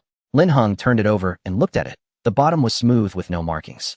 The overall wooden box was a light, pure wood color, showing no signs of paint, but it felt very nice to the touch. The lid had a double-layer hollow floral pattern, giving it a very elegant and ancient appearance. The box, about the size of his palm, was just over a centimeter thick, with the lid taking up more than half of that thickness. Using his fingertips, Lin Heng twisted the hexagonal wooden box open, lifting the lid to reveal 6 shiny white pills, each placed at the 6 corners of the box. In the center of the box was a floral design, but it was too small for Lin Heng to recognize the flower. Randomly picking up one pill, Lin Heng tried to press it, feeling that it was very hard, almost like a stone. Lin Heng was taken aback. This hardness didn't feel like a medicine at all. Could this really be stone? He shook the box, and the pills slightly wobbled but remained in their corner positions. Strange. Could it be some kind of magnet? After some wild thoughts, Lin Heng casually picked up the lid from the table. The thickness of the lid felt a bit unusual. He explored with his fingertips and pressed around the inner side of the lid, but found no movable gaps. However, the side of the lid clearly showed signs of layering. Looking down at his nails, Lin Heng searched the table for a moment, but found nothing sharp to pry open the layers. Unconsciously twisting the lid a couple of times, there was a light sound, and the wooden lid popped open in his palm. The compartment was opened, revealing 2 hexagons connected together, with text engraved on both sides. The text was too small, so Lin Heng took out his phone to take a picture and zoom in for a closer read. 5 elements concentration pill. Concentrate the mind and gather energy, achieve tranquility. Clear thoughts, dispel evil and protect life, break through obstacles, and restore consciousness. There were 3 lines of text on the left side. Lin Heng recognized every character, but when put together, He didn't quite understand what it meant. It seemed a bit mystical. He continued to zoom in on the text on the right side. Efficacy. Can treat mental disorders, eliminate mental illusions, calm the mind, and nourish the brain. Enhancement. When placed with other medications or taken simultaneously, it can amplify their effects. This part was written very clearly. He planned to list the 5 elements concentration pill on his online store, and according to the procedures of the relevant authorities. Someone would naturally be responsible for taking a picture and sending the new product to the appropriate research institute for testing. He wouldn't need to worry about the follow-up. But out of curiosity, he sent a message to Yin Lei, reminding him to send him a copy of the test results once they were available. He was really curious about what this thing was capable of. After handling this matter, Lin Heng leaned back in his chair for a moment of rest and began to check the new tasks provided by the system. When he was just browsing through the system, he hadn't paid much attention to the new tasks, but now that he looked closely, he found it a bit amusing. The task was for a self-decomposing waste treatment device for civilian use. The trading method was restricted. This product was too dangerous and only supported offline transactions, requiring buyer information verification. Suggested retail price, 3,000. Minimum transaction volume, 200. Task reward, 2,000 energy points, which could be exchanged for 20 days of lifespan. Lin Heng's gaze paused at the too dangerous part, and after glancing at the time, he figured teacher Chi wouldn't be back for a while. He decided to take a look at the product from the system. A black cube appeared in the office, measuring about 60 centimeters on each side and roughly 1 meter high, with a matte surface and no patterns or markings. Lin Heng touched it. It felt warm and didn't have a metallic texture. He tried to move it, but the cube showed no response. Even with his strength, it was difficult to budge. Feeling curious, Lin Heng turned around and noticed a manual that had fallen on the ground. He must have overlooked it when he brought the product out. It was a very simple manual, detailing basic usage and operational effects. At the bottom, there was a red warning. Keep out of reach of infants and toddlers. Minors over 12 should use it under adult supervision. Lin Heng scanned through the manual quickly and felt speechless. Wasn't this just a large trash can?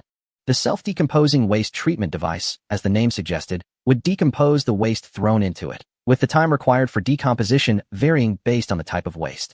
However, generally speaking, it would take a maximum of 3 days and a minimum of half an hour to complete decomposition. The manual did not specify what form the waste would be decomposed into, but it appeared that it was not picky and could decompose anything. The manual only includes usage instructions and precautions, without explaining the working principle, leaving Lin Heng unclear about this mysterious technology. However, considering its potential dangers, Lin Heng raised an eyebrow, fearing that its ability to decompose anything is what makes it hazardous. What if a living person, like a drunkard, accidentally fell in and couldn't climb out in time? Those who have committed murder know that the subsequent handling can be quite troublesome. This could be the perfect tool for committing crimes.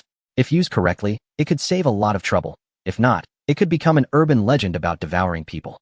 Following the instructions in the manual, Lin Heng held his hand above the trash bin, and soon the lid slid open to the sides. He leaned down to take a look inside. It was pitch black, giving an illusion of depth, and he couldn't see anything special. He walked around the bin, kicked the corners, and quickly found a second opening. The manual described an opening at the back where the harmless remnants could be cleared out after decomposition. However, this cube had no distinct front or back, and Lin Heng spent some effort locating it. Looking into the opening below, it was still dark as ever.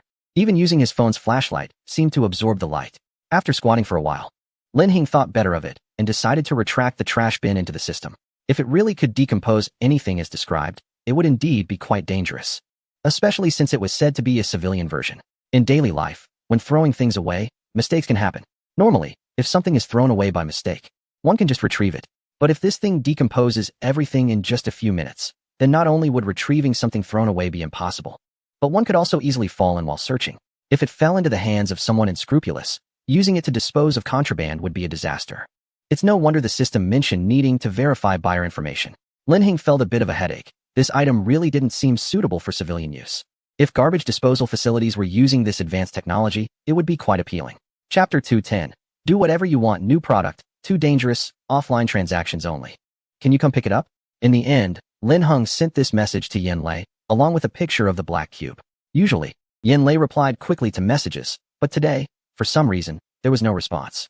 However, Lin Heng wasn't anxious. Perhaps the other party was busy. So he started to focus on his own tasks. He had come to Teacher Chi's office to gather information. About 5 minutes later, Lin Heng had just opened his computer and was preparing to search for the materials he needed for the day when the office door suddenly made a noise. Qi Jingxian had been pulled out of the lab unexpectedly, and he was still fuming from having his work interrupted. When he stepped out and saw Yan Lei's serious face accompanied by a dozen fully armed individuals, he was too intimidated to ask what was going on. Without further ado, they instructed him to lead the way to the office, and Qi Jingxian immediately thought of Lin Heng, who often used the computer in his office. Having a rough idea of the other party's importance, teacher Qi quickened his pace.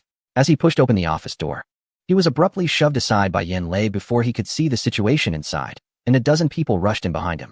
Lin Heng stared blankly at the group of individuals armed with riot shields that had suddenly burst in, unsure of what was happening.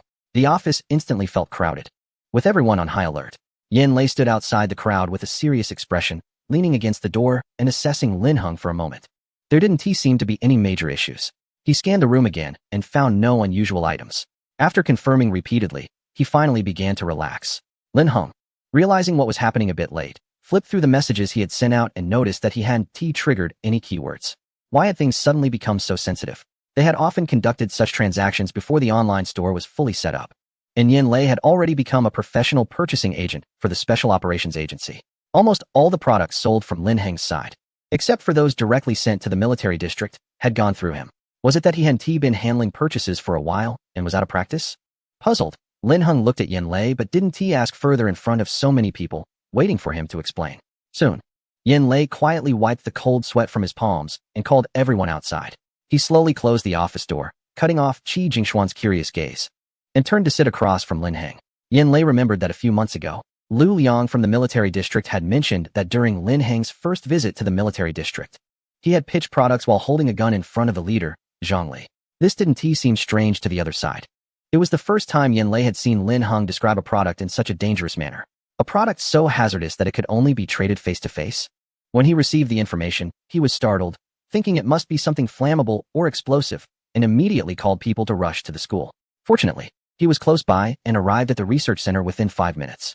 All the personnel from the relevant organizations who were aware of Lin Heng's specific situation had their own speculations. The upper management had almost reached a consensus that the products appearing in Lin Heng's possession were related to the things he interacted with daily. They had tested this matter before, and for about a month or two, Lin Heng was surrounded by sci-fi-themed items. It was basically confirmed that this subconscious influence was effective on Lin Heng. However, this confirmation also led the upper leaders to start worrying about another issue. No one could guarantee that Lin Heng would remain emotionally stable and only be interested in positive matters. After all, considering his age, Lin Heng was barely in his 20s, an age prone to impulsive behavior. Such a young individual was most likely to rebel. They certainly didn't want him to develop a delusional mindset and seek to dominate the world. What if one day, he was influenced by some strong negative emotions and focused on unfriendly content, leading to the development of some world-destroying technology? That would be a significant loss. For several months, this concern had been subtly lingering in everyone's minds, and they had quietly made some decisions. This is something Lin Heng is unaware of. The reason why the nation tries to avoid excessive interference with him. The current leadership is mostly old enough to be Lin Heng's grandfather, and when they look at him, they do so with the perspective of watching a younger generation. They are worried about putting too much pressure on Lin Heng, fearing he might unleash a Pandora's box and reset civilization as we know it. It's not unreasonable for them to think this way. So far, many of the things Lin Heng has produced cannot be logically explained. For example, the technologies that seem disconnected from modern science, the diary from 10 years in the future, and the similar yet distinct writing styles. All of these remain inexplicable. Therefore, after successfully influencing the types of products Lin Heng interacts with through the surrounding environment, the nation's attitude towards him has been one of observation and allowing him to grow freely. They prefer Lin Heng to live comfortably within his own bubble, have some hobbies, maintain a bit of curiosity, occasionally explore things that interest him, and do what he enjoys every day. A stable mental state is more important than anything else. Life doesn't have to be extraordinary or filled with early fame. Ultimately, it's those who endure to the end who are the true winners. In fact, from a certain perspective, Lin Heng is already quite well known. This explains why he has been able to remain relaxed and unambitious, with no concrete future plans. So far, aside from the initial mandatory visit to the military district, all his subsequent activities have been based on his own choices. Whether it's training or learning new programs, he has always had the right to choose. The current leadership clearly understands that in a century of life, even if Lin Heng continues to produce advanced technologies, the rise and fall of a nation cannot rely solely on this 100 years. There must be emerging talents and sustainable technologies and capital to support growth. What they truly desire is not a youthful hero but a long-term and stable future. Thus, Allowing Lin Heng to grow steadily and live freely is a form of assurance that the nation can provide. Although Lin Heng has not deeply contemplated these matters, he is aware that many people are protecting him. Faced with the serious expression of Yen Lei, Lin Heng attempts to explain. It's not that the description of the dangerous goods says online trading is prohibited. If something were to happen, I would say so directly. I wouldn't just be waiting here with a bomb for you. At this point, seeing the expression on Yen Lei's face, he realizes that he has overthought the situation. Chapter 211. All for a trash can. Is it really necessary to mobilize so many resources just for a trash can? Yen Lei is currently sitting on the office floor, leaning slightly forward to look at the black cube in front of him, not daring to be careless. After Lin Heng stated that this item was classified as dangerous goods, Yen Lei took the instruction manual seriously. This item is indeed not suitable for residential use, at least not for the average household. While waste disposal has become more convenient, the associated risks are not insignificant. Does this mean it can decompose any substance unconditionally? Yen Lei held a glass stirring rod used in laboratories and inserted it into the opening at the bottom of the cube. Stirring it a couple of times without any resistance, it was empty inside.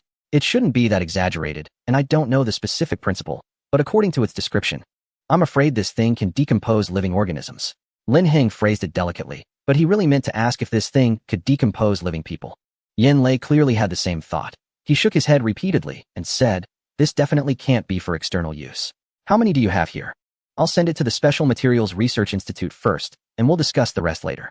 200. Lin Heng flipped through the task list, and then curiously asked, "What Special Materials Research Institute?" It was the first time he had heard of such a place, and he hadn't seen Yen Lei mention it before.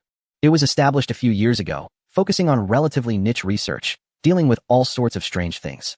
But the equipment is relatively advanced and covers a wide range of fields. They help measure some special data before, so it's better to send it directly to them this time to avoid mistakes in transferring it through several places. Yen Lei's explanation was somewhat vague. Not because he didn't want to explain, but because he had only recently been granted access to this place and didn't know everything about it either. Lin Heng just asked out of curiosity and quickly changed the subject, saying, maybe people handling hazardous materials would prefer this? Like using poison to counter poison. For example, chemical waste, non-degradable toxic substances, etc. Anyway, I definitely don't want to keep such a thing at home. As if knowing what he was thinking, Yen Lei waved his hand and said, "Don't worry, it will definitely be used appropriately. In a certain sense, this is a good thing and shouldn't be wasted." He couldn't imagine how chaotic it would be if such a garbage bin that could decompose various things were to be left out in the open. It was indeed a bit dangerous. Carefully covering the black cube, Yen Lei confirmed again whether Lin Heng needed to personally take the goods for this face-to-face transaction. If so, he would have to find someone to package it to ensure safety. Lin Heng wasn't very sure about this either. After the usual payment, he placed his hand on the cube, intending to see if he could use the system to ship it. Special Materials Research Institute? Are there any names of relevant staff? As soon as he finished speaking, the object under his palm disappeared. Lin Heng was taken aback. He had only filled in the name of the research institute in the system and hadn't even written the recipient's name, so it shouldn't have gone wrong. Thinking of this, he quickly asked, "How many Special Materials Research Institutes do we have in Long Country?" "You're too hasty." Yen Lei looked at the object that had disappeared and probably realized it was successfully delivered, saying uncertainly, "There should only be one. I haven't heard of a second one." However, to be safe, he quickly reported the situation regarding the goods and notified the Special Materials Research Institute to expect a delivery.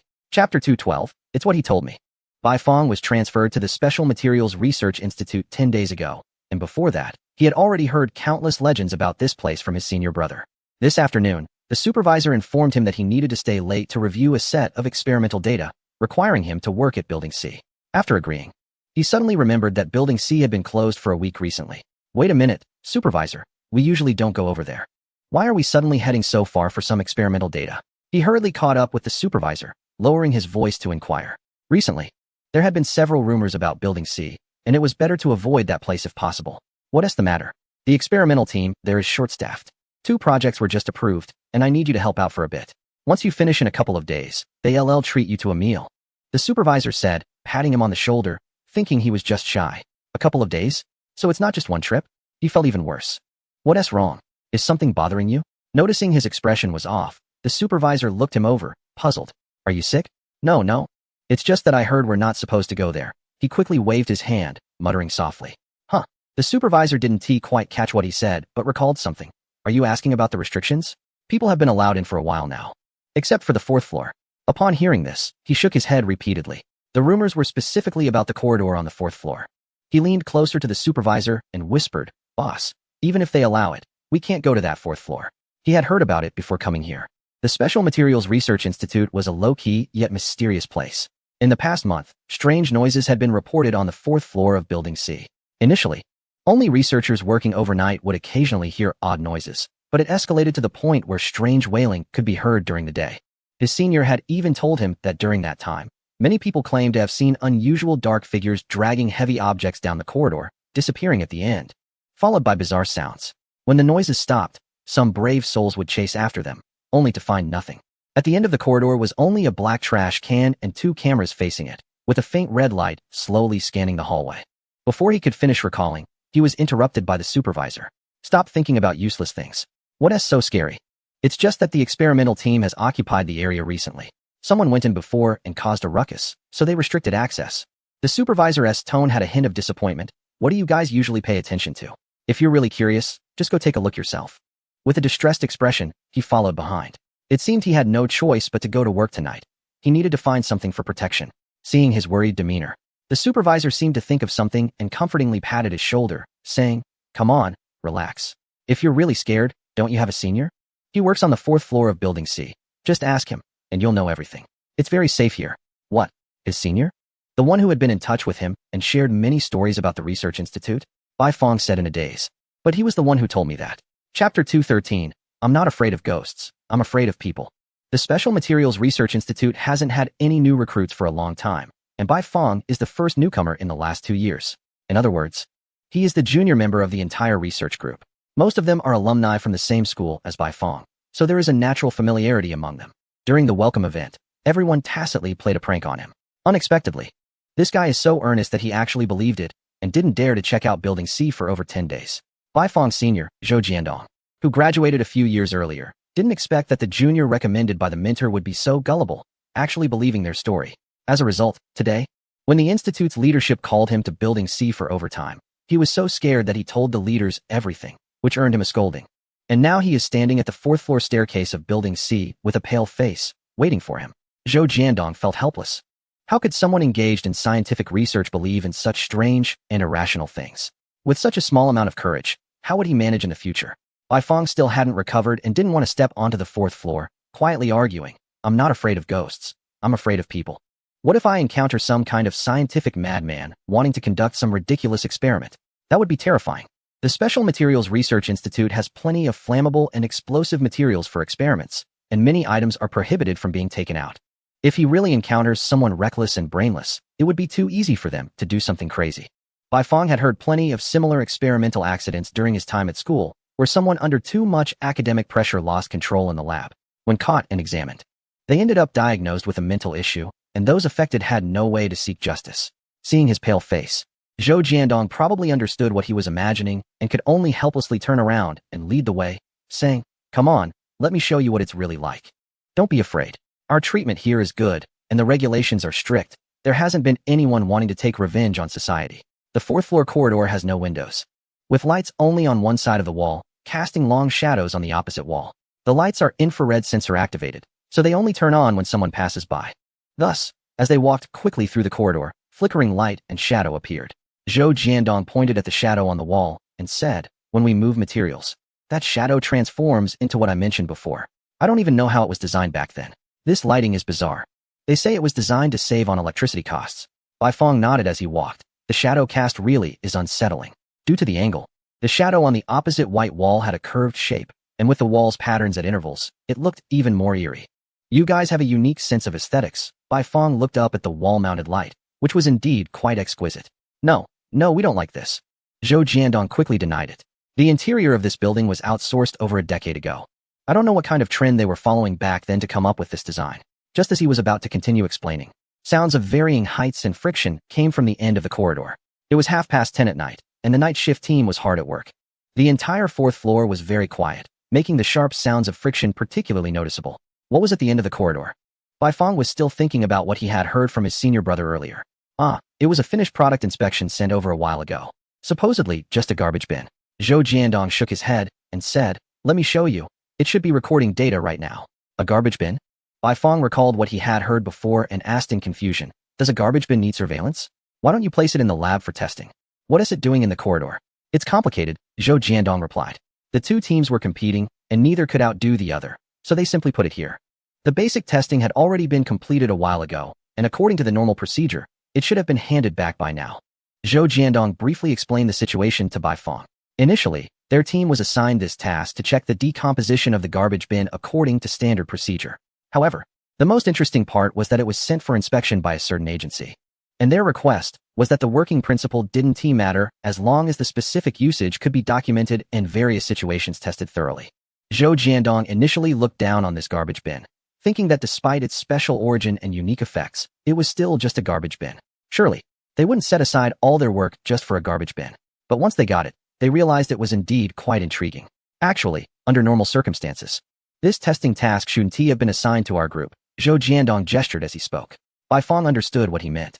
His senior brother's team was quite capable and had recently been responsible for a key project. However, for the past 2 months, the project had encountered some issues and had been stuck on material problems for a while, seeing them troubled every day. The director specifically assigned this task to Zhou Jiandong's group to let them clear their minds. As they spoke, the two turned around the corner of the corridor, revealing a thick glass enclosure that completely sealed one end of the corridor, with a door opened on one side. Inside the glass was the black cube that Zhou Jiandong had described to Bai Fong earlier, with 2 cameras facing it, one of which slowly swayed towards the door. There was no one inside. What was the purpose of the camera? Bai Fong looked at the right side camera that was moving toward the glass door, and Zhou Jiandong waved at the camera. The glass door responded and opened. Someone has been monitoring behind the surveillance, Zhou Jiandong said as he pushed the door open and let Bai Fong in. The regulations at the Special Materials Research Institute were different from elsewhere. Zhou Jiandong's previous major project was divided into 2 groups, A and B, which used different research approaches to work on the same project simultaneously. On the 4th floor of Building C, Zhou Jiandong thought of Group A and the neighboring Group B, which were located on either side of the corridor. When this item arrived that day, a few in the group were reluctant to take on the task, clamoring to send it over to Group B. It was quite lively back then. The 2 groups actually had a good relationship, characterized by healthy competition. However, at that time, Group A was struggling with materials while Group B was making great progress, leading to a natural comparison. Group B was obviously not pleased, as their project was advancing well. Later, during testing, we found that this waste bin processed ordinary household waste slowly, but handled chemical agents at a very fast rate. Naturally, taking advantage of the testing convenience, they directly used it to process a lot of experimental waste, saving a significant amount of time and even cutting costs for subsequent waste disposal. One shouldn't underestimate this expense, as it accounted for a large portion of the project budget. Many items from their experiments couldn't be disposed of casually, especially hazardous materials, which required extra caution.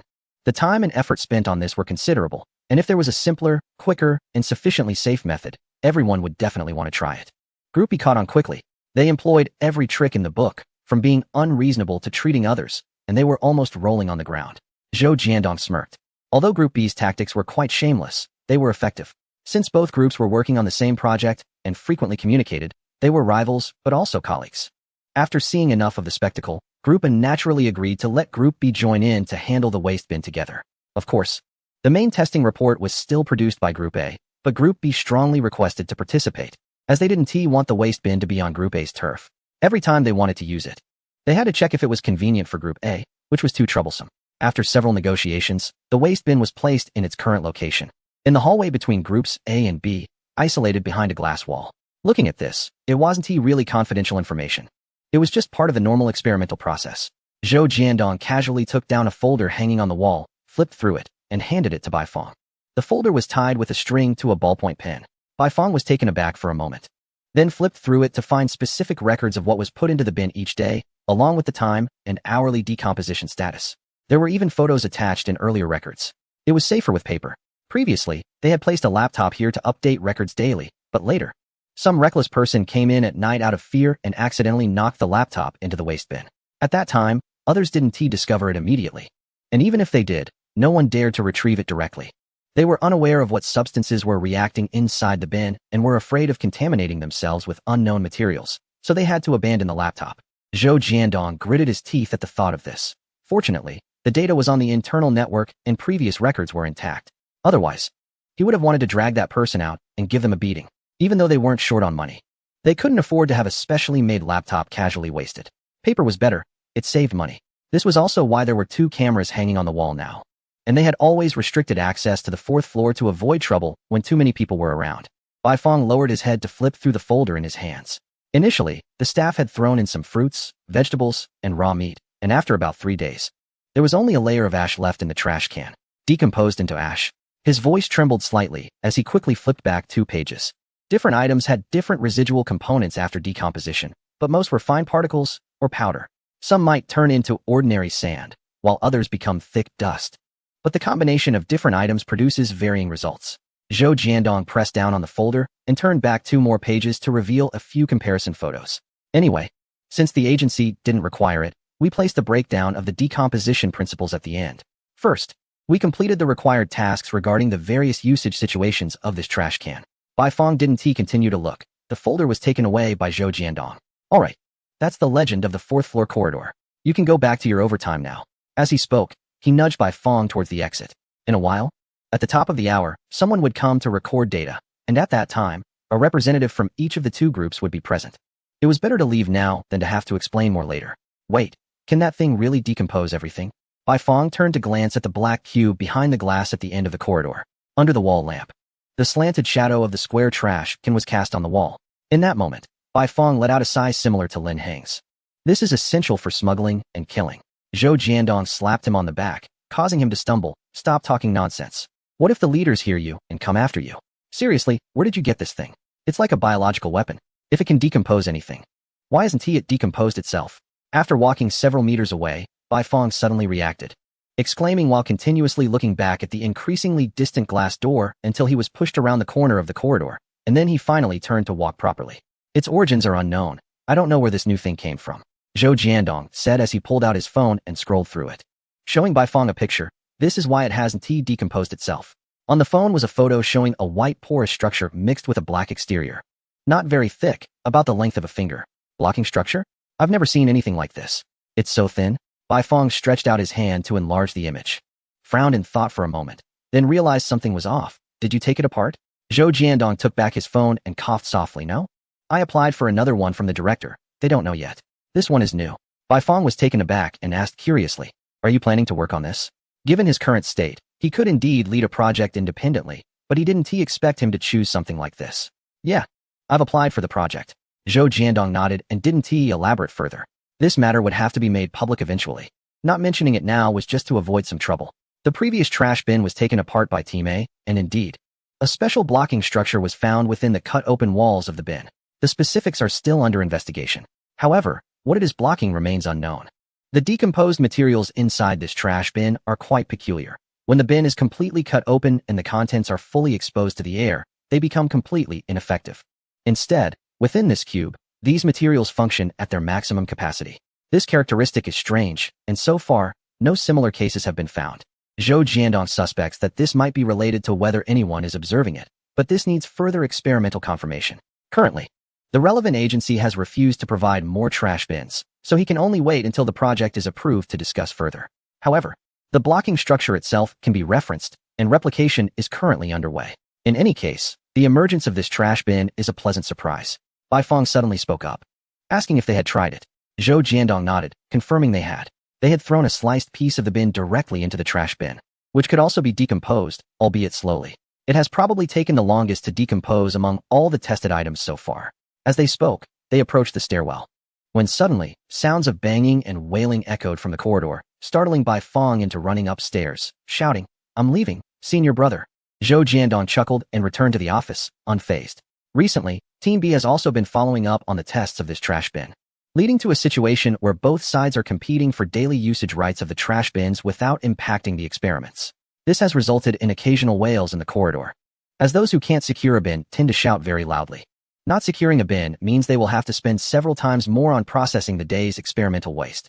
Chapter 216. Is it possible that they want certain people or things to completely disappear? The Special Material Research Institute is actually a well-established place, but it has always been directly managed by the upper echelons of the nation. This is the first time they have had direct contact with the relevant agency. In the first week, the agency received a thick and detailed report listing hundreds of items along with their decomposition times and results. After that, the agency waited for over 10 days without receiving further reports from the Research Institute, only getting a hasty preliminary conclusion. Although it was sufficient as a user guide, Compared to the previous cooperative attitude of the National Research Institute, the Special Material Research Institute seemed quite different. They were not only in no rush to release a report, but also wanted to obtain more trash bins from the agency under the pretext of research needs. Initially, they requested one more, and Lily genuinely approved it, reasoning that testing with one was slow, so having a few more wouldn't be a problem. However, they continued to apply for more over time. It wasn't until the person in charge of the research institute let something slip that the agency realized that the trash bins they took were not all for research purposes, but rather for shared use. Shouldn't we at least finish the experiments first and report back to me? Isn't this a bit too hasty? Have you confirmed its safety? Lily was really working directly with these people for the first time, and he was so furious that he almost wanted to slam the table. He didn't expect the people from the Special Materials Research Institute to be so assertive, clamoring for priority use in order to improve work efficiency. They even uploaded a document listing what they had lost so far for this waste disposal unit. According to their current work progress, the basic part had actually been completed, which would not affect subsequent usage at all. Lily was not unaware of the situation and naturally understood that what they said had some merit. But the problem was that without presenting this report and having a clear breakdown of the scope, it would affect future work arrangements. Given the characteristics of this self-decomposing waste disposal device, he indeed did not dare to make a decision to put it into use at this stage when things were still unclear. Looking at the loss list sent by the Special Materials Research Institute, just the valuable items could fill a page on their own. If it were to be put into use and they reported employee losses one day, it could really turn into an incident. However, this device could not be rushed. Each round of experiments had to wait for the decomposition cycle to pass before continuing to the next round. Naturally, this prolonged the time. Right now, there was no other way but to wait. The Special Materials Research Institute had already completed over 1,000 combinations of daily items. This could be considered quite efficient. A simple preliminary report was organized and submitted, and soon someone noticed the uniqueness of this product. It appeared to be a daily necessity, but in reality, it was not without danger. Naturally, people began to pay attention to Lin Heng's recent situation, pondering why this product emerged and whether he had been affected. Was there a recent intention to make something or someone completely disappear? Although Yen Lei personally thought this was just an overactive imagination from above due to boredom, he still had to deal with it since the task was assigned. For the past few days, he had been appearing at the Provincial Normal University without much to do. Other trivial tasks, such as reviewing recent surveillance footage, were handled by team members. In fact, there was not much to investigate about Lin Heng. What he did daily was almost in the open. His phone was provided by the Special Operations Agency, and he used a computer belonging to Teacher Chi, spending almost all his time studying and hardly going anywhere other than school. His entertainment was mostly mobile games, and he had only once requested to go karting, which was arranged by the military region. Lin Heng driving was a risky proposition. The Special Operations Agency could not understand how a child who grew up safely could have such a wild driving style. Yen Lei signed him up for driving school, but he had not attended even once. Besides being clear about Lin Heng's living situation, he also knew most of the people who interacted with him at school. Therefore, this time they were actually investigating whether there were any sudden situations in Lin Heng's surrounding environment. Those trivial details might not have been noticed by Lin Heng, but they did indeed affect him. The self-decomposing waste disposal device, civilian version, was temporarily shelved, waiting for the complete experimental process to finish. Just when Lily felt he could take a break, he suddenly received a call from the National Pharmaceutical Research Institute. He almost forgot about the item he sent a few days ago, the 5-elements concentration pill. The trash can delivered this time had such unique decomposition properties that it made the special agency overlook the presence of this medication. Directorly, this medication seems off. The voice on the other end of the phone was filled with fatigue, causing Li to raise his eyebrows. What did you say?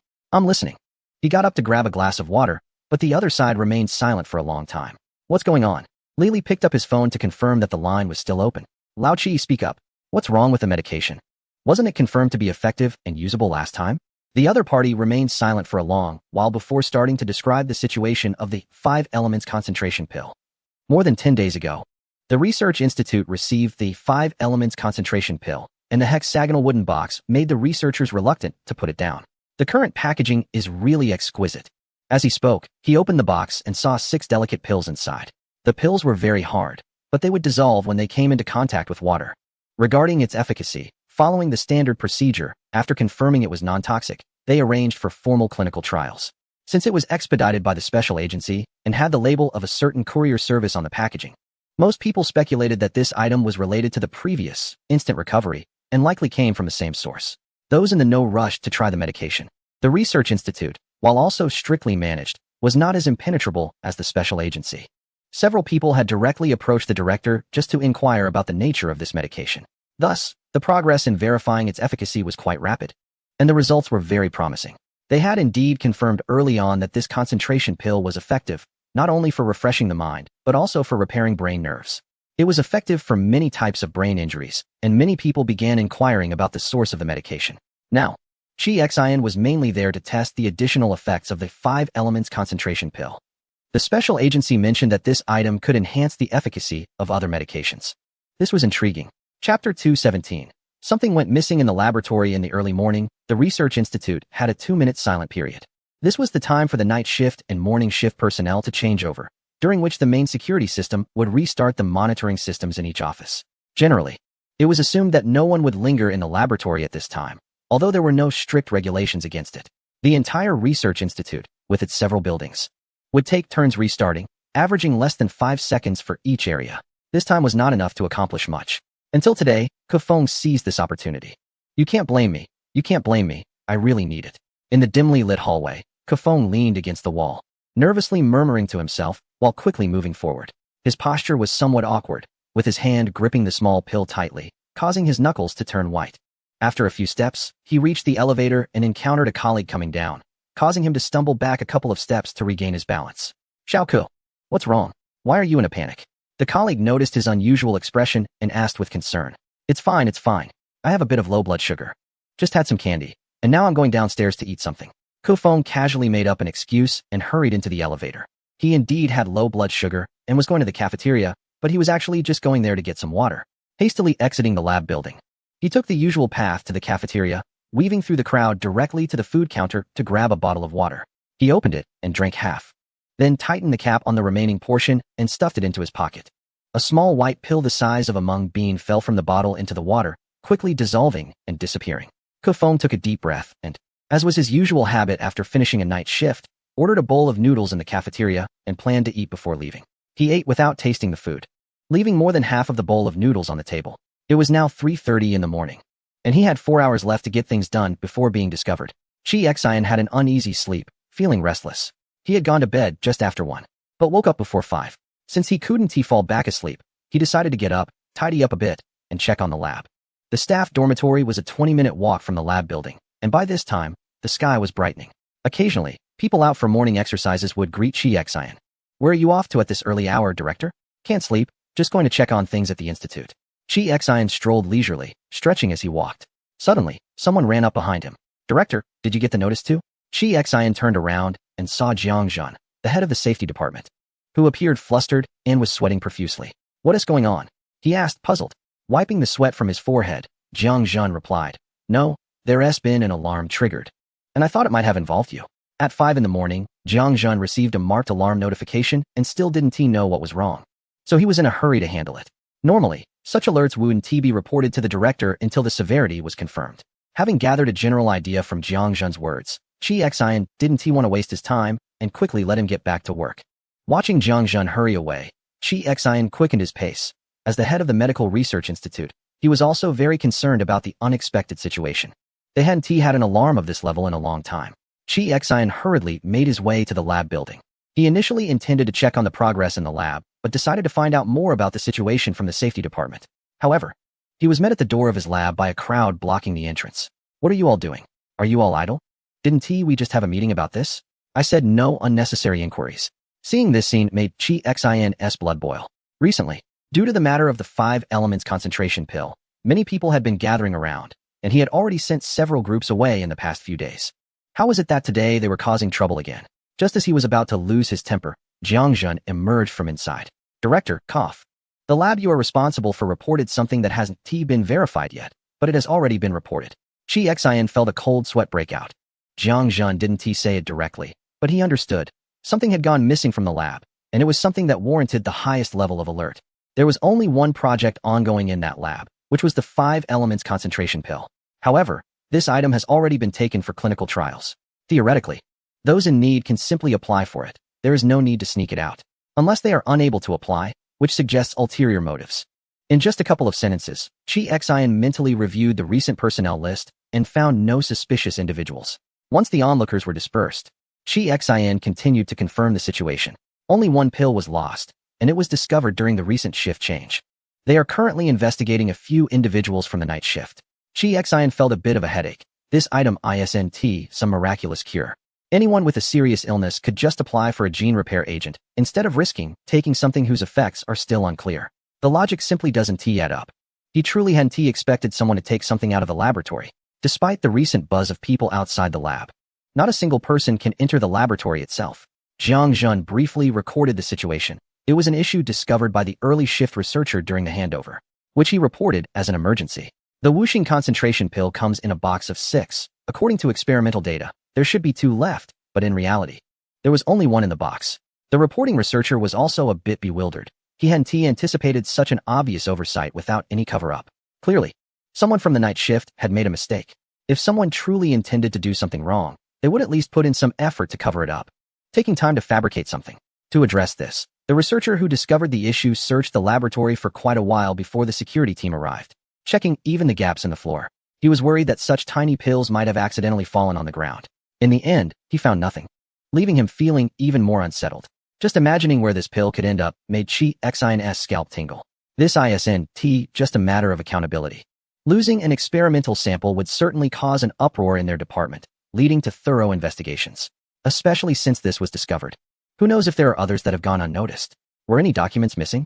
By around 7 o'clock, most of the night shift personnel had been located, leaving only Ku Feng. At this point, the situation was mostly clear. Ku Feng's information was also placed on the desk of the Special Task Force. Before anyone could take further action, Ku Feng returned on his own. He looked pale, holding a nearly empty bottle of mineral water, and sat in the lobby of the Research Institute like a lost soul. Chapter 218. The Wuxing concentration pill is indeed a bit dangerous. The lobby had already been cleared out. After the Special Task Force took over the case, the first thing they did was to review the personnel files of the entire Medical Research Institute. 2 hours were enough for them to conduct the initial investigation, and identifying Ku Feng was merely a matter of convenience. Naturally, they also had a general idea of Ku Feng's whereabouts. However, no one expected him to return on his own. He sat limply on the long bench in the lobby, expressionless, and handed the bottle of mineral water to the director of the institute. His hands were trembling, and his whole body seemed a bit stiff, with his fingertips noticeably cold. This made Chi Xian unable to scold him and only sigh as he sat beside him. The hall was empty, and the silence was palpable. Chi Xian held the bottle and gently shook it. The liquid inside was slightly thicker than water. How much was used? His fingertips traced the patterns on the water bottle, calculating the remaining liquid, which was less than 1/5. Ku Feng didn't speak, just gestured with his hand, and Chi Xian glanced to see it was only a mouthful. He casually took a photo and signaled to the personnel from the security bureau waiting outside the hall to take the bottle away. Once they left, he spoke again. What's the matter? What could it be? After 6 or 7 years as a reliable employee, he was promoted this year, with both experience and skills. And there shouldn't be any burdens at home, no relatives in dire straits, right? Chi Xian thought uneasily. He remembered Ku Feng's family was simple, and their health seemed fine. He hadn't heard of any relatives with serious illnesses. Is someone in the family sick? Chi Xian asked tentatively. Ku Feng's voice was weak as he raised a hand, stretching his fingers in the sunlight coming through the window, staring at the tips. Chi Xian leaned back in his chair, a bit puzzled about his thought process. Why not apply for the gene repair agent? That stuff works so quickly. Serious illnesses can get priority approval. What was he thinking, looking to get some sort of elixir? Before he could ponder further, Ku Feng's voice came through, saying he had used it, but it didn't work. Chi Xian was taken aback. It didn't work? He sat up straight, lowering his voice to ask. What do you mean? Not a citizen? Just met? That shouldn't be the case. Ku Feng was a veteran at the Research Institute, and Chi Xian knew his situation all too well. He had reviewed that personal information countless times. How could he not know if there were foreigners in his family? My mother. Ku Feng's voice carried a hint of tears. He had only just managed to utter those 2 words before he couldn't continue. His expression gradually growing agitated and somewhat twisted. Chi Xian sighed, watching helplessly as the security personnel approached and took him away. That afternoon, he learned the story behind it. Ku Feng was nearly 40 and lived with his mother after marriage. At the end of last month, Ku Feng's mother was diagnosed with a terminal illness, and he immediately registered to apply for the gene repair agent. However, the results were unexpected. The agent had little effect. In the midst of great joy and sorrow, Ku Feng immediately sought clarification on why the agent had failed specifically for his mother. The answer was absurd. DNA test results showed that Ku Feng's mother had 45% foreign ancestry. It was the kind that was quite distant, with low similarity. Naturally, Ku Feng could not accept this explanation. His mother was a native citizen. How could there suddenly be foreign ancestry? due to the specificity of the gene repair agent. There had been many similar cases during its promotion period, and the staff had long been skilled at explaining the possible reasons for such situations to Kofeng in detail. The Dragon Country itself is a large nation formed by the integration of various ethnic groups. Due to historical reasons, many people from other ethnicities have settled and lived within the country, and it was quite normal for the older generation to conceal their origins during special periods. Over time, the younger generations may not even know the truth behind it. In the case of Kofeng's mother, the situation seemed relatively better from the perspective of the staff. It wasn't that the medication was completely ineffective, but its effects were not as pronounced. However, for Kofeng, that was not enough, as his mother was still seriously ill. Coincidentally, at this time, a specific medicinal pill appeared in his work group. Initially, Kofeng hadn't thought much about it. But in the past couple of days, they began testing another function of this medicine, which was to amplify the effects of other paired medications. Just the previous afternoon, he received a notification from his mother's attending physician, who informed him that his mother's medication might be starting to develop resistance. He had mentally prepared himself for the possibility of resistance after prolonged use of the special medication, but hearing this news still made him anxious. That day, Kofeng was on the night shift, and just as he was leaving, the final set of test results for the day came out. Among the dozens of medications tested in combination with the specific pill, one ingredient was quite similar to the medication his mother was currently using. The test results indicated that the amplification of the medication's effects was very effective. Without thinking much, Kofeng noticed that there were only 2 of the specific pills left on the experimental table. In that moment when the red indicator light of the surveillance camera went off, he inexplicably found the courage to take one, hiding it between his fingers as he turned and left the room. He was in a state of confusion. Chi Xin returned to the office, slamming the table in anger. He understood that Kofeng was under immense pressure and had lost control of his emotions, but as a researcher, this behavior was quite irresponsible. How could one dare to use experimental medications so recklessly? Up to this point, the clinical trials had been focused on neurological conditions. Even though medical personnel knew that the specific pill had the function of amplifying medication effects, no one dared to try it. All were cautious to avoid mixed medication situations due to the fear of adverse effects from overly potent drugs. It was surprising how bold Kofeng was. He directly turned the specific pill into water for his mother to take her medication with. The result was that it not only amplified the medication's effects, but also increased the toxicity of the drugs. Fortunately, the elderly lady sensed something was off and only took a small sip before switching to her own water cup. Otherwise, the situation could have escalated significantly. Especially with chemotherapy drugs, the toxicity is generally high and the side effects are severe. Amplifying the medication effects could truly be lethal. This specific pill indeed posed some danger. Chi Xian rubbed his forehead, sat down, and contacted Li Li. This product definitely could not be released directly into the market, even under medical supervision, as its effect of amplifying medication potency was very risky. Different individuals could have different reactions to the same medication, and many available drugs do not have clearly defined side effects. Who knows if amplifying the effects would directly threaten someone's life? Chapter 219. Both good and bad effects are amplified. How's the situation now? Li Li asked Chi Xin on the phone while flipping through the report in his hand. He was inquiring about Kofeng's mother's condition. Sigh, the situation has stabilized for now. With this medication combination, the indicators have returned to the level seen at the onset of the illness, but her body is still reacting strongly, and she remains hospitalized for observation. It seems like this outcome can be considered good. We just have to see if her physical condition can endure it. Chi Xin felt a pang of frustration regarding this matter. How could a perfectly healthy person become confused at such a critical time? If only she had waited a bit longer, he sighed. In reality, Kofeng could no longer afford to wait. Don't think too much about it. Anyway, the result is relatively good, and she's still alive. Li Li didn't press further and straightforwardly asked about the situation with the 5 elements concentration pill. This medication essentially amplifies effects indiscriminately, both good and bad. When it came to work matters, Chi Xian's state improved significantly. According to recent research, the compatibility of the 5 elements concentration pill with traditional Chinese medicine is quite high. In the application of traditional Chinese medicine, both the medicinal properties and toxicity are considered together. In fact, many prescriptions utilize the inherent toxicity of the drugs to achieve a counteracting effect. However, even when used in conjunction with traditional medicine, precise dosing is crucial, which is beyond the capabilities of an ordinary physician. This aspect still needs careful consideration. As Chi Xin organized the reports, his tone carried a hint of sentimentality. To put it simply, this medicine is a double-edged sword. Its efficacy on the nervous system is miraculous when used alone.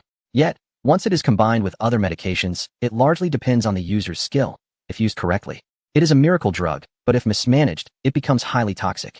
Lily certainly understood the dangers involved. This definitely shouldn't be circulated lightly. Existing clinical trials must also be managed with stricter oversight.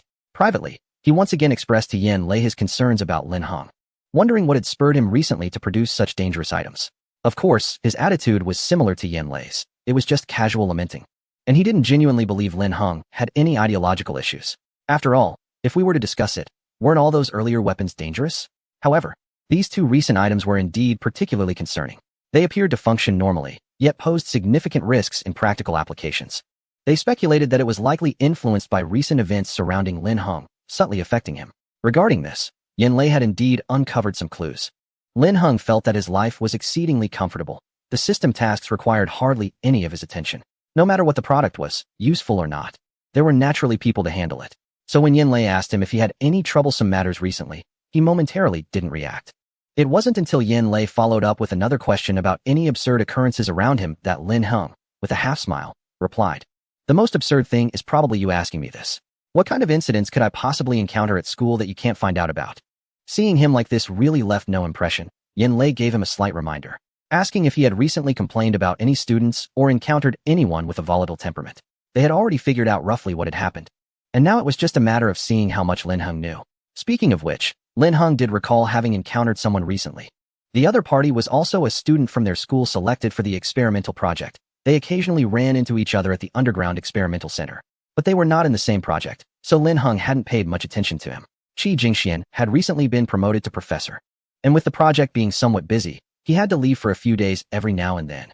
So Lin Heng mostly spent his time alone in Professor Qi's office. Occasionally, class leader Deng Jizhou would invite him to have a meal or attend a lecture together. Besides that, he would meet other students involved in similar projects, and he would participate in some group activities when he couldn't turn them down. The student Yin Lei mentioned was someone he had interacted with during one of those group activities. The newly built underground experimental center at Binqing Normal University is highly similar to the large base in the nearby area, equipped with a very complete independent ecological system. Therefore, Binqing Normal University collaborated with the Provincial Agricultural University to fully utilize this ecological system, creating a small ecological cycle. The other party was a student selected for this ecological system project. Lin Heng's first impression of Su Heng was that he was a student who liked to talk to himself, often saying strange things. For instance, during a recent meeting, Lin Heng heard him mumbling something about how he still hadn't managed to kill the pests due to insufficient toxicity.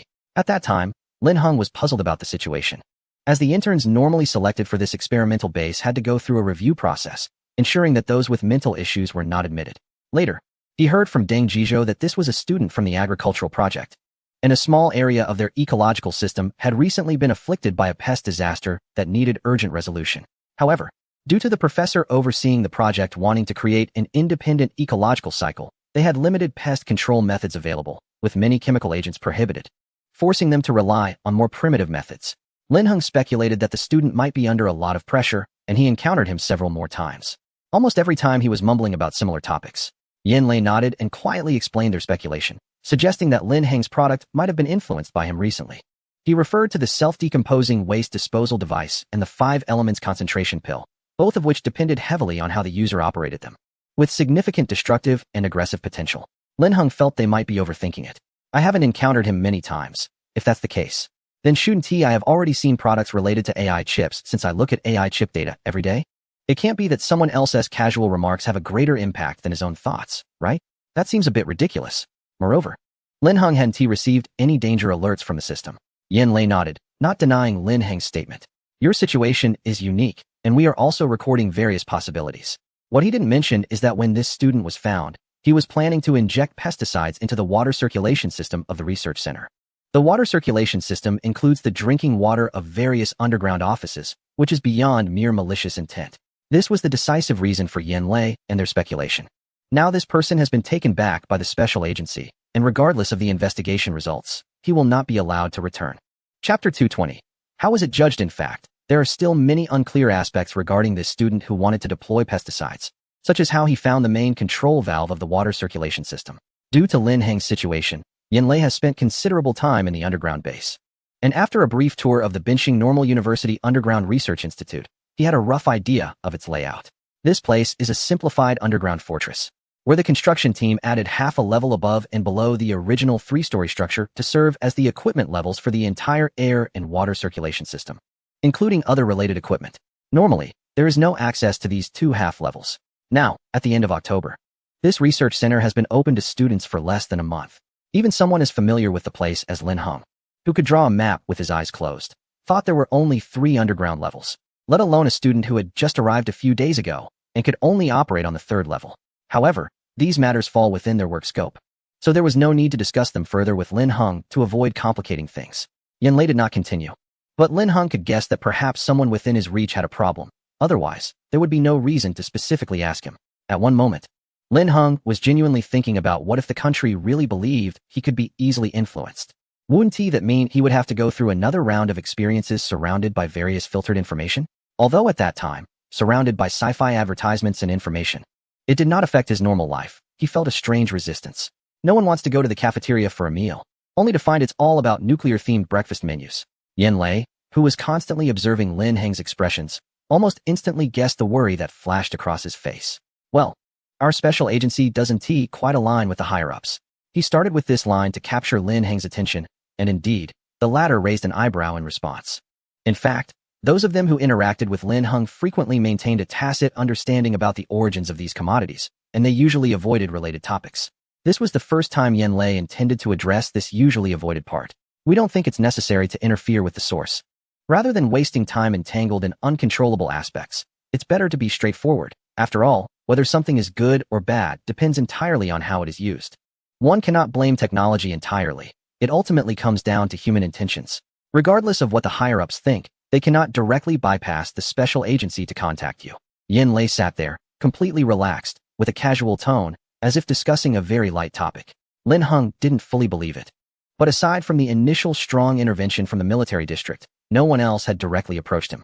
Even the military district had discussed many subsequent matters with the Special Operations Agency. After a brief reflection, it seemed, as Yanlei had said, that indeed no one was directly interfering with him. Before he could say anything, Yanlei's voice continued. In your current situation, it's essential to maintain your physical and mental health and not let any negative emotions affect you. They don't contact you directly, but that's just because they can't bear the responsibility. The underlying currents that were swirling around were merely dressed up in words by Yanlei, simply attributed to responsibility. It wasn't that he was hiding anything. What he said was a fact. Regardless of what everyone thought privately, they didn't dare to openly take the lead. This was no longer the time when they couldn't gauge Lin Heng's true nature. If something uncontrollable were to arise from Lin Heng, they wouldn't be able to shoulder that responsibility. So you don't need to worry about these unnecessary things. If something you don't like truly appears around you, the simplest and most effective way to deal with it is to speak up. We guarantee that those things will disappear from your sight immediately. This was the first time Yanlei had laid everything out so clearly. Lin Heng nodded slightly, accepting this explanation. He had indeed considered this issue. If he were to express concern, it wasn't as serious as it seemed. Ultimately, it was just the impression left by that period of strict control over technology. After all, Lin Heng had been very busy lately, hardly paying attention to the people around him. If it weren't for Professor Chi and the class leader urging him to eat, attend classes, and participate in activities, he might have fallen behind due to tardiness and absences. He didn't even have enough time to learn, let alone manage the normalcy of the bystanders around him, not to mention those distant leaders. Sure enough, this issue quickly passed in Lin Heng's mind. Sometimes, Yanlei couldn't help but marvel at how stable Lin Heng's emotions were, exceeding what one would expect at his age. It was also thanks to Lin Heng's temperament that his work became much simpler. The Special Materials Research Institute encountered a new difficulty. The device designed to decompose everything had stopped working.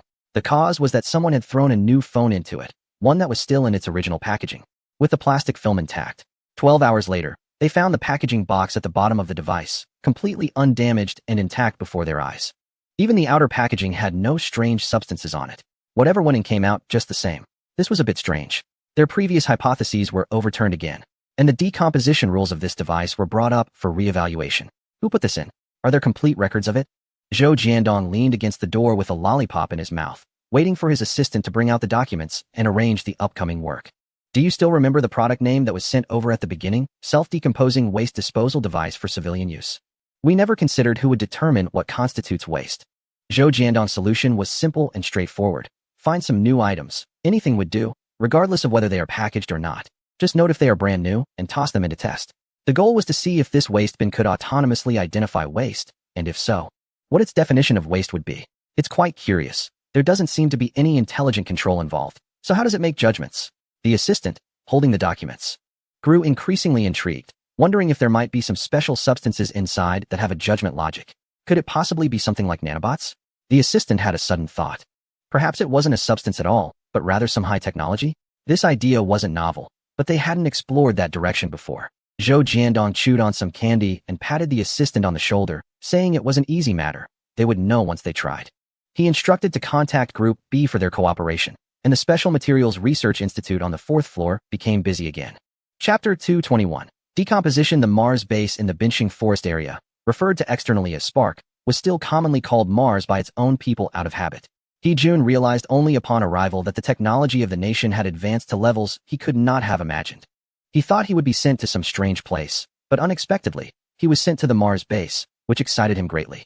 It was like receiving a pillow when you were sleepy. He was curious about the system Lin Heng used that day, and now he was here. As Lin Heng's brother on the household registration, He-Jun received undisclosed care at the Mars base. At least he was unaware of it.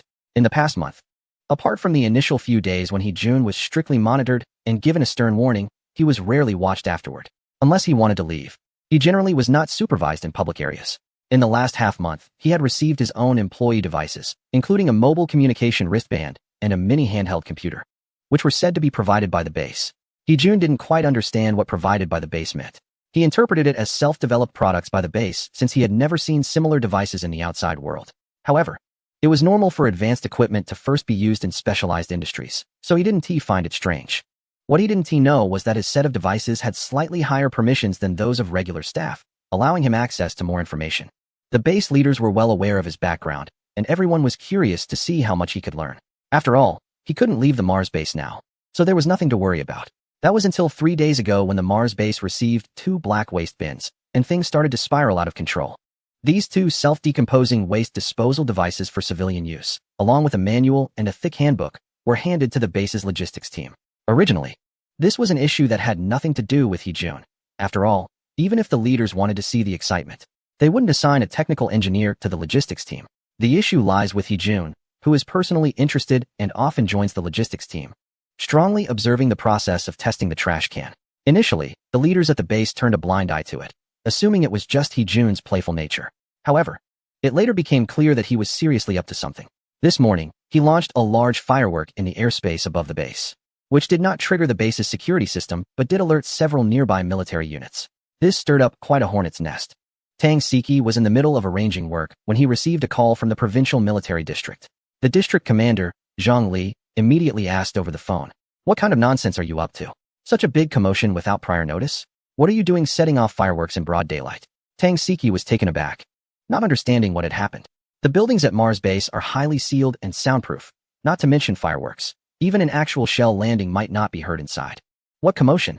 There's nothing going on here," Tang Siki said, looking down to check the security system, and as soon as he confirmed there were no abnormal alerts, he broke into a cold sweat. How could it alarm the military district but not show any abnormalities at their base? He didn't doubt the military's intelligence. The perimeter of Mars base was monitored by the provincial military district, and they would have seen anything unusual. A huge firework exploded right above your main building group. Just a minute ago, Zhang Li said through gritted teeth. There was no threat. It was even a text firework. This was captured by a high-altitude drone, showing 2 light silver characters that needed careful discernment to read. It said, "Oh yeah."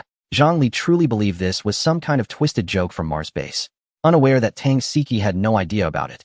"Go investigate." With that order, the entire base sprang into action. Soon, the culprit was brought before Tang Siki. Upon seeing the individual, Tang Siki thought, not surprisingly, it was indeed He-Jun. "Go ahead, what have you done?" Tang Siki asked, trying to keep his tone calm as he rubbed his aching forehead. He-Jun had no qualms, stating that he had been busy with this all morning, and had only just succeeded. "I skipped work and launched a signal flare." Before he finished speaking, Tang Siki slapped a pair of handcuffs onto the table with a sharp sound. "Let us not get into that. I really didn't do anything. The materials were all ready. I just added some gunpowder and made a firework, launching it from the underground second-level's launch base."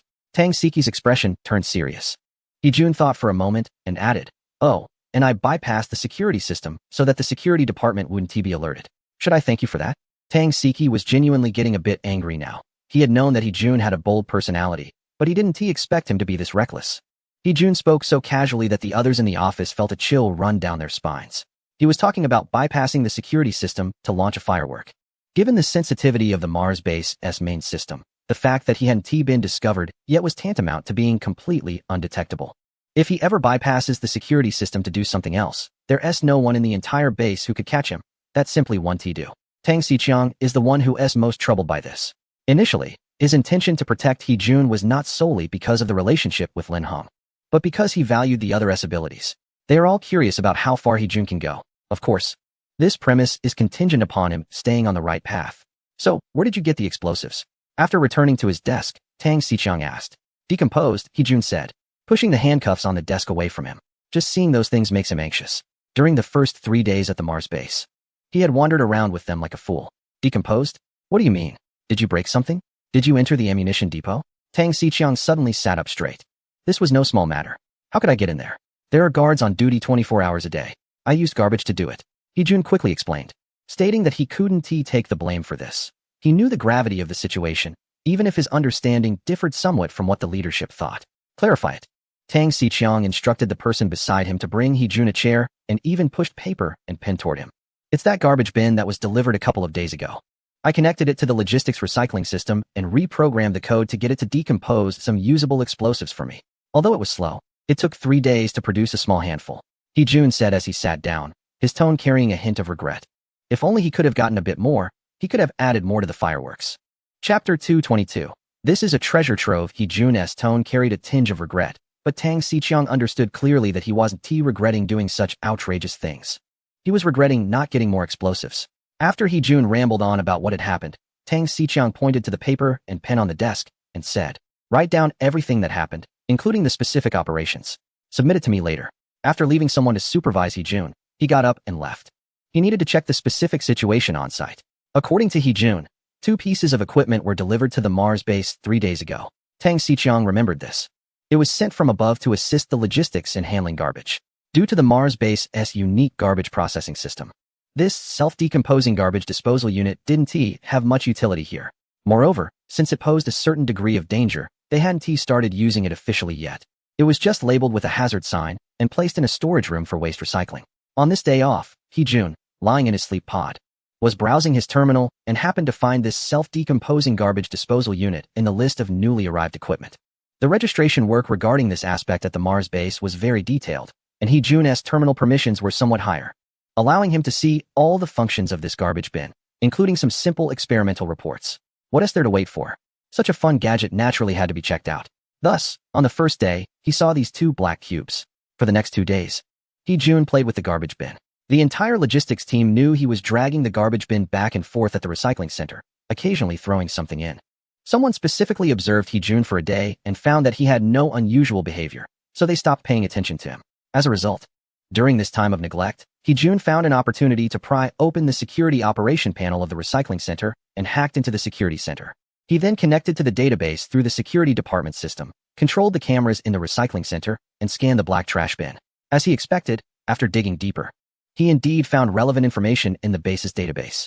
Although the record in the database was incomplete and the names did not match, the general data was similar and had reference value. In He-jun's view, the Mars base and this trash bin were quite alike, both appearing out of nowhere. He had long suspected that the parts of the Mars base that exceeded existing technology had a special origin, possibly related to some extraterrestrial civilization. Now, seeing the incomplete record of the self-decomposing waste disposal device in the database made him even more intrigued. A newly emerged trash bin that could decompose everything, whose principles were not even understood, was actually recorded in a system related to the Mars base. Who would believe that they were unrelated?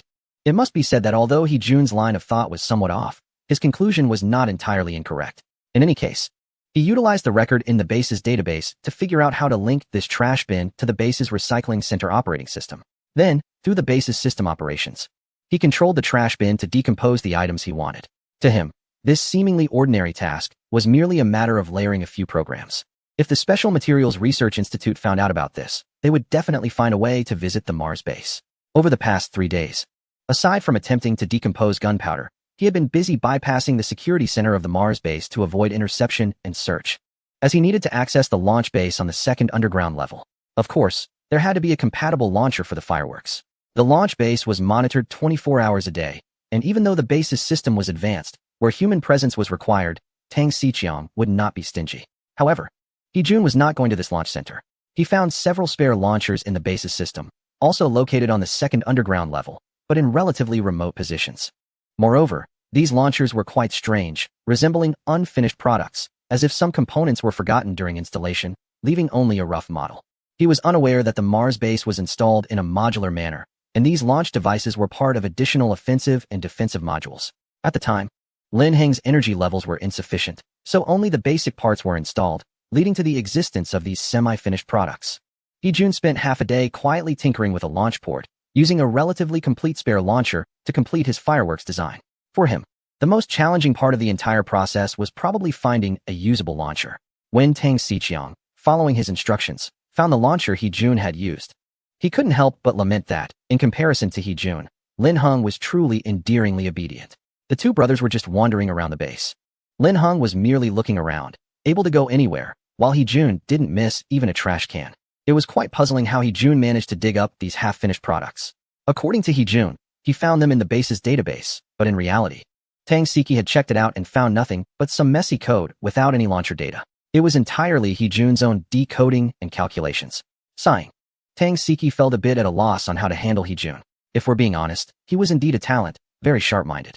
Many people at the base understood the main system, but it was rare to find someone with such lively ideas who could apply them. Of course, he also knew that because He-jun hadn't undergone training within the system, he had no reservations and could more easily notice these trivial details. In any case, he decided to punish him by making him copy the safety regulations by hand, the complete version. There had to be some form of punishment. As for these half-finished launchers and the new discovery regarding the self-decomposing waste treatment device, Tang Siki thought for a moment and waved his hand, saying, "Give him a special contribution note, and later have him organize the details and write a report. If he's a talent, he needs to be utilized, otherwise, it would be a waste." When the Special Materials Research Institute received the information, they were puzzled about what the system at the Mars base was. According to this report, it suggested that this system could identify the self-decomposing waste treatment device and could control it, allowing it to selectively decompose desired components. Zhou Jiandong's hand trembled slightly as he held the report. He recognized every word on those few pages, but he needed time to fully understand the whole thing. What kind of system is this? Is there more specific information? If necessary, could I visit it? As he inquired with his superiors, he scratched his head, his tightly furrowed brows not relaxing at all. He wondered if it could decompose in a targeted manner. Didn't that imply that we could attempt something else? For instance, could we decompose something that theoretically exists but has never been seen in reality? If that were possible, this wouldn't just be a trash can. It would be a treasure trove. Chapter 223. Creating events together regarding Zhou Jiandong's seemingly imaginative idea. At the same time, He-jun was also pondering this question. Could he use this trash can to decompose something that doesn't exist in real life? However, his learning had always been in the direction of electronic technology and safety technology, and he had no understanding of whether this special material fell under the category of physics or chemistry. So what he did was compile a program, applying computer science logic to create a filter, allowing the system to run on its own and see what results it could produce. For him, this was similar to a program test. In this program, he implemented some safety restrictions, such as ensuring that the final material produced couldn't be overly unstable or uncontrollable, ideally solid for easy storage, and safe for skin contact, without posing any danger, etc. This attempt took place in the early hours of the previous day, before he managed to set up the launcher. The scheduled timing in the system was for the next morning, with an expected completion time of 3 in the afternoon, which was the same day he intended to set off the fireworks. Originally, he thought that once he set up the device, there was a high chance it would be discovered, and he would definitely face several days of scrutiny afterward. He considered that if something he had created, which others didn't recognize, was found in a trash bin, they might have to release him to deal with the situation after an investigation. However, he did not anticipate that Tang Xiqiang would keep him locked in the office for a day, making him handwrite tens of thousands of words of safety regulations, and ordering him to document everything he had done in detail. This was different from what he had imagined. Having been at the Mars base for a while, he knew that there were many secrets and that the security level was very high. He thought he would at least be under strict supervision for several days. But to his surprise, he was just made to write something without any real consequences. As it got closer to 3 in the afternoon, he felt a bit restless. He admitted he was slightly worried. Tang Xiqiang might not have planned to deal with him harshly, but if they discovered another trash bin at the recycling center with evidence of his other activities, it could provoke the leadership. Unfortunately, Tang Xiqiang was well prepared. Not only did he leave someone to watch him, but he also confiscated his mobile device, preventing him from accessing any control panels. After having written so much by hand, He-jun rubbed his wrist and sighed. It seemed like there was no time for a remedy this time. He had already prepared himself for the consequences. Sure enough, at 3:30 in the afternoon, the door of the office where he was confined was suddenly burst open. 3 soldiers entered, and the one leading the way marched straight in, unceremoniously grabbing Hee-jun and pulling him outside. Hee-jun didn't say a word or even struggle. He estimated that they were probably taking him to the recycling center. To his surprise, he was brought to a small conference room near the control center. Inside the conference room sat someone he never expected to see. "What are you doing here? Did they force you to come?" Hee-jun stood stiffly at the door of the conference room, not budging an inch even when the soldier pushed him. As he struggled to turn back while the soldier held his shoulder, he shouted, "You guys are going too far. What does my brother have to do with what I did? He's just a kid. What does he know?" Indeed, Lin Hung was sitting by the window in the conference room, quietly watching him. He never thought that after just a few days apart, his brother could act so recklessly. Lin Hung couldn't find the right words to describe his brother. According to the Mars-based director, he had almost dismantled everything he thought was fun. From small mobile devices to large water dispensers in the cafeteria, sleep pods, neighboring plant growth chambers, and public showers in the base.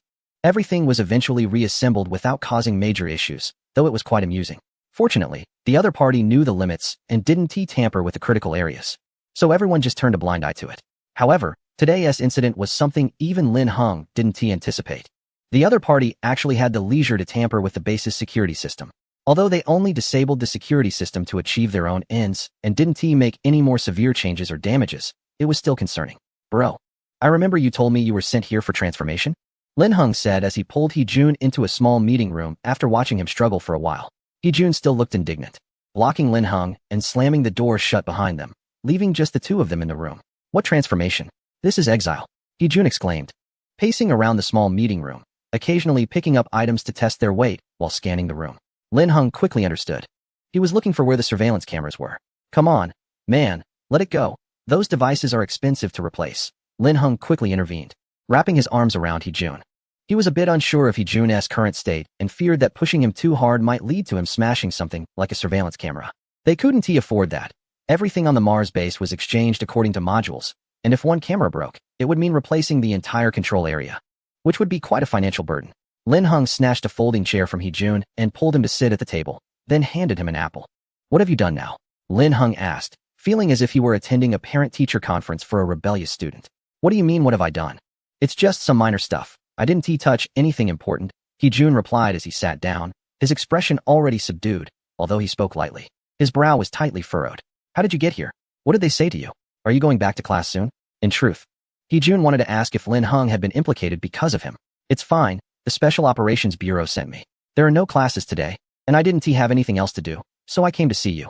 I'm not sure why they suddenly called me in," Lin Hung said. Observing Hee-jun's expression and noticing that he seemed to relax a bit, he had a rough idea of what Hee-jun had done, but he couldn't gauge the severity of the situation. It was Zhou Yi who brought him here today, and according to him, since they couldn't understand what Hee-jun was planning, they sent Lin Hung to check in. Tang Xiqiang suggested that if Hee-jun couldn't be restrained, it might be better to assign him a team to work with, hoping that a sense of responsibility might temper Hee-jun's wild ideas to some extent. Lin Hung didn't quite grasp this suggestion. He came to see if there were any rules to follow, but he had long been unable to keep up with his brother's imaginative thinking. I know," Hee-jun said, covering his face with his hand. "They probably want me to behave." In Hee-jun's view, involving his brother is just a warning. Chapter 224 I have seen your name in the system of this base. In Lin Heng's impression, his brother has always been an exemplary student since he got to know him. He was the kind of child everyone admired. A student who was directly promoted through exceptional performance. During his school days, Hee-jun probably never experienced the situation of being called in for his parents because he was seen as a poor student. Now, however, Tang Siki clearly feels that Hee-jun resembles a rebellious student more, and his approach is akin to how teachers would choose difficult students to manage class discipline, hoping that this sense of responsibility would take effect. Most people think Tang Siki's method is quite good when a group needs Hee-jun to take responsibility. He can't afford to be too careless, and with so many people around, he can be kept in check. Moreover, inviting Lin Hung here serves two purposes.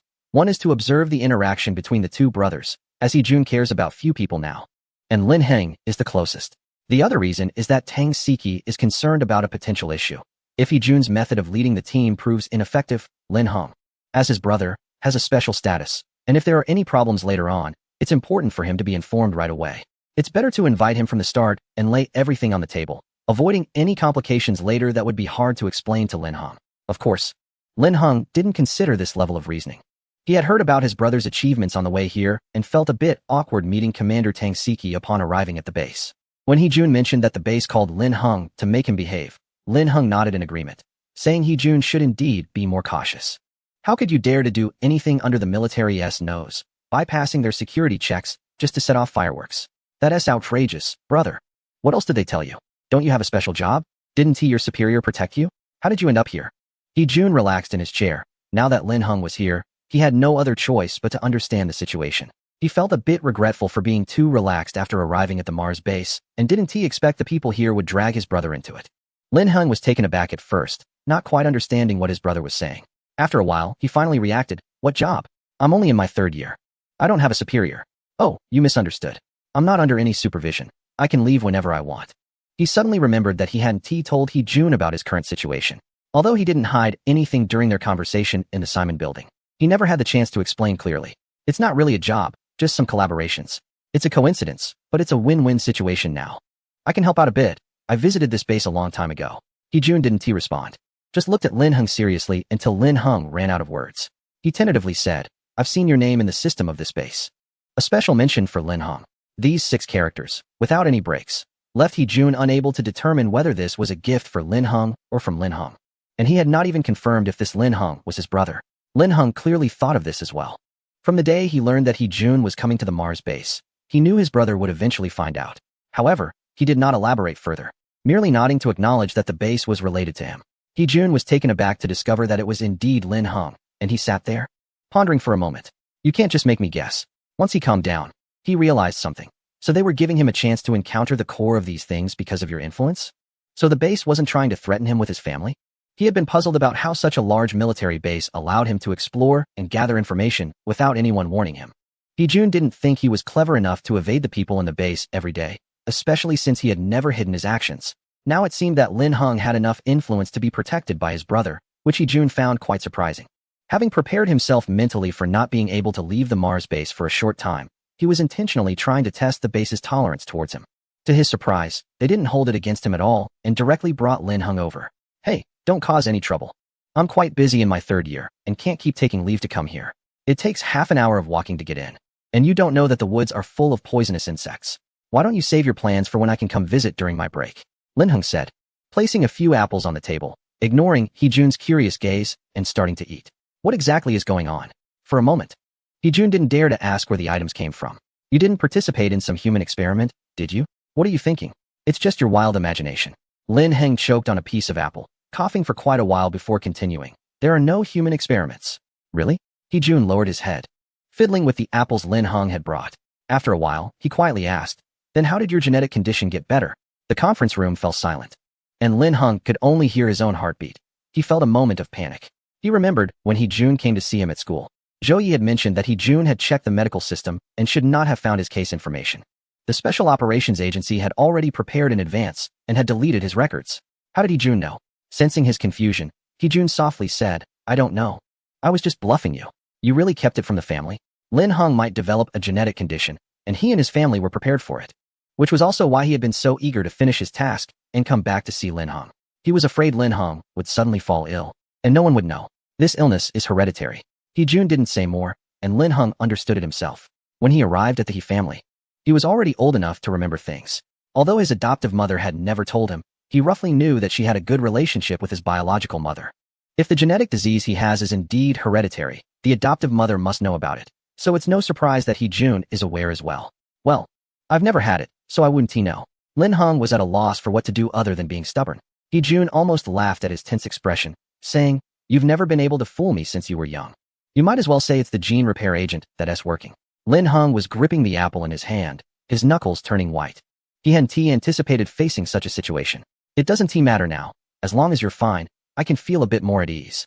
Just as Lin Hung was about to make an excuse, He-jun interrupted him. "But if you hide any important matters next time, I will definitely give you a beating." Chapter 225. Failed attempt regarding the final outcome of the meeting at the Mars base. Lin Hung said nothing, but He-jun seemed to have guessed everything. As he watched Lin Hung leave the base, He-jun felt as if a heavy burden had been lifted, and he relaxed completely. After that, it was said that He-jun really became much steadier. At least now, before he undertook any projects with his small team, he would report to the base first. Although he still had moments of wild ideas and chaos, Tang Siki was very satisfied. At this level, he could still use Heejun's unconventional thinking to help the Mars base improve. Thanks to Heejun's efforts, the research and application of the self-decomposing waste disposal device progressed rapidly. The trash cans had already begun to be promoted on a small scale. Lin Heng finally received a notification that his task was completed. He stopped paying attention to this matter and prepared for his new learning content, completely unaware that the more than 200 trash cans had already become highly sought after. It wasn't that they couldn't buy more, but the nation intended to ensure safety by allowing them to be used for a period before a widespread rollout. This device exceeded many people's expectations. If it merely had a decomposition function, its greatest significance would be the cost savings on waste disposal. However, the latest experimental reports from the Mars base showed that this trash can could selectively decompose the remaining materials, which to most people seemed more like synthesizing new items from the decomposed waste. Although they couldn't find the Mars base, they could seek out the provincial military district. A large military district couldn't just disappear, and soon some brave individuals came looking. Zhang Li quickly became overwhelmed and decided to send a more detailed handwritten document to various departments. This included a series of speculations and attempts regarding the self-decomposing waste disposal device from when Heejun was penalized. As for the small test Heejun conducted earlier, through the Mars base's recycling center, he connected and operated the trash can, executing the synthesis command, which ultimately produced a dark metal block. It was a very regular and smooth piece of metal, appearing as if it had been cut. Preliminary tests indicated that this was a relatively rare metal material. Heejun took a glance and then turned to leave, feeling somewhat disappointed. According to the logic of the program he was running, what should have appeared was a material that only existed in concept and had not yet been found in reality. This result was a failed attempt for him. Moreover, he wasn't there for the rare materials. He was naturally more concerned about how to improve the operation of his previous program. Therefore, while everyone else was amazed that the trash bin had actually synthesized something new, Heejun was very dissatisfied and plunged into the control room of the recycling center. At that moment, Heejun, along with his newly formed team of 5, was happily conducting new experiments, completely unaware that people outside were frantically searching for him. Those who had seen his handwritten materials, such as Zhou Jiandong from the Special Materials Research Institute, were among them, since they had encountered the trash bin first. A copy of the handwritten report had also made its way into his hands. However, unlike other research institutions, Zhou Jiandong was not primarily concerned with how to allocate the remaining civil version of the self-decomposing waste disposal device, but rather how to obtain the relevant procedures described in the handwritten materials. It was clear from the document that the key to synthesizing new materials from nothing lay in the use of the control system and related procedures.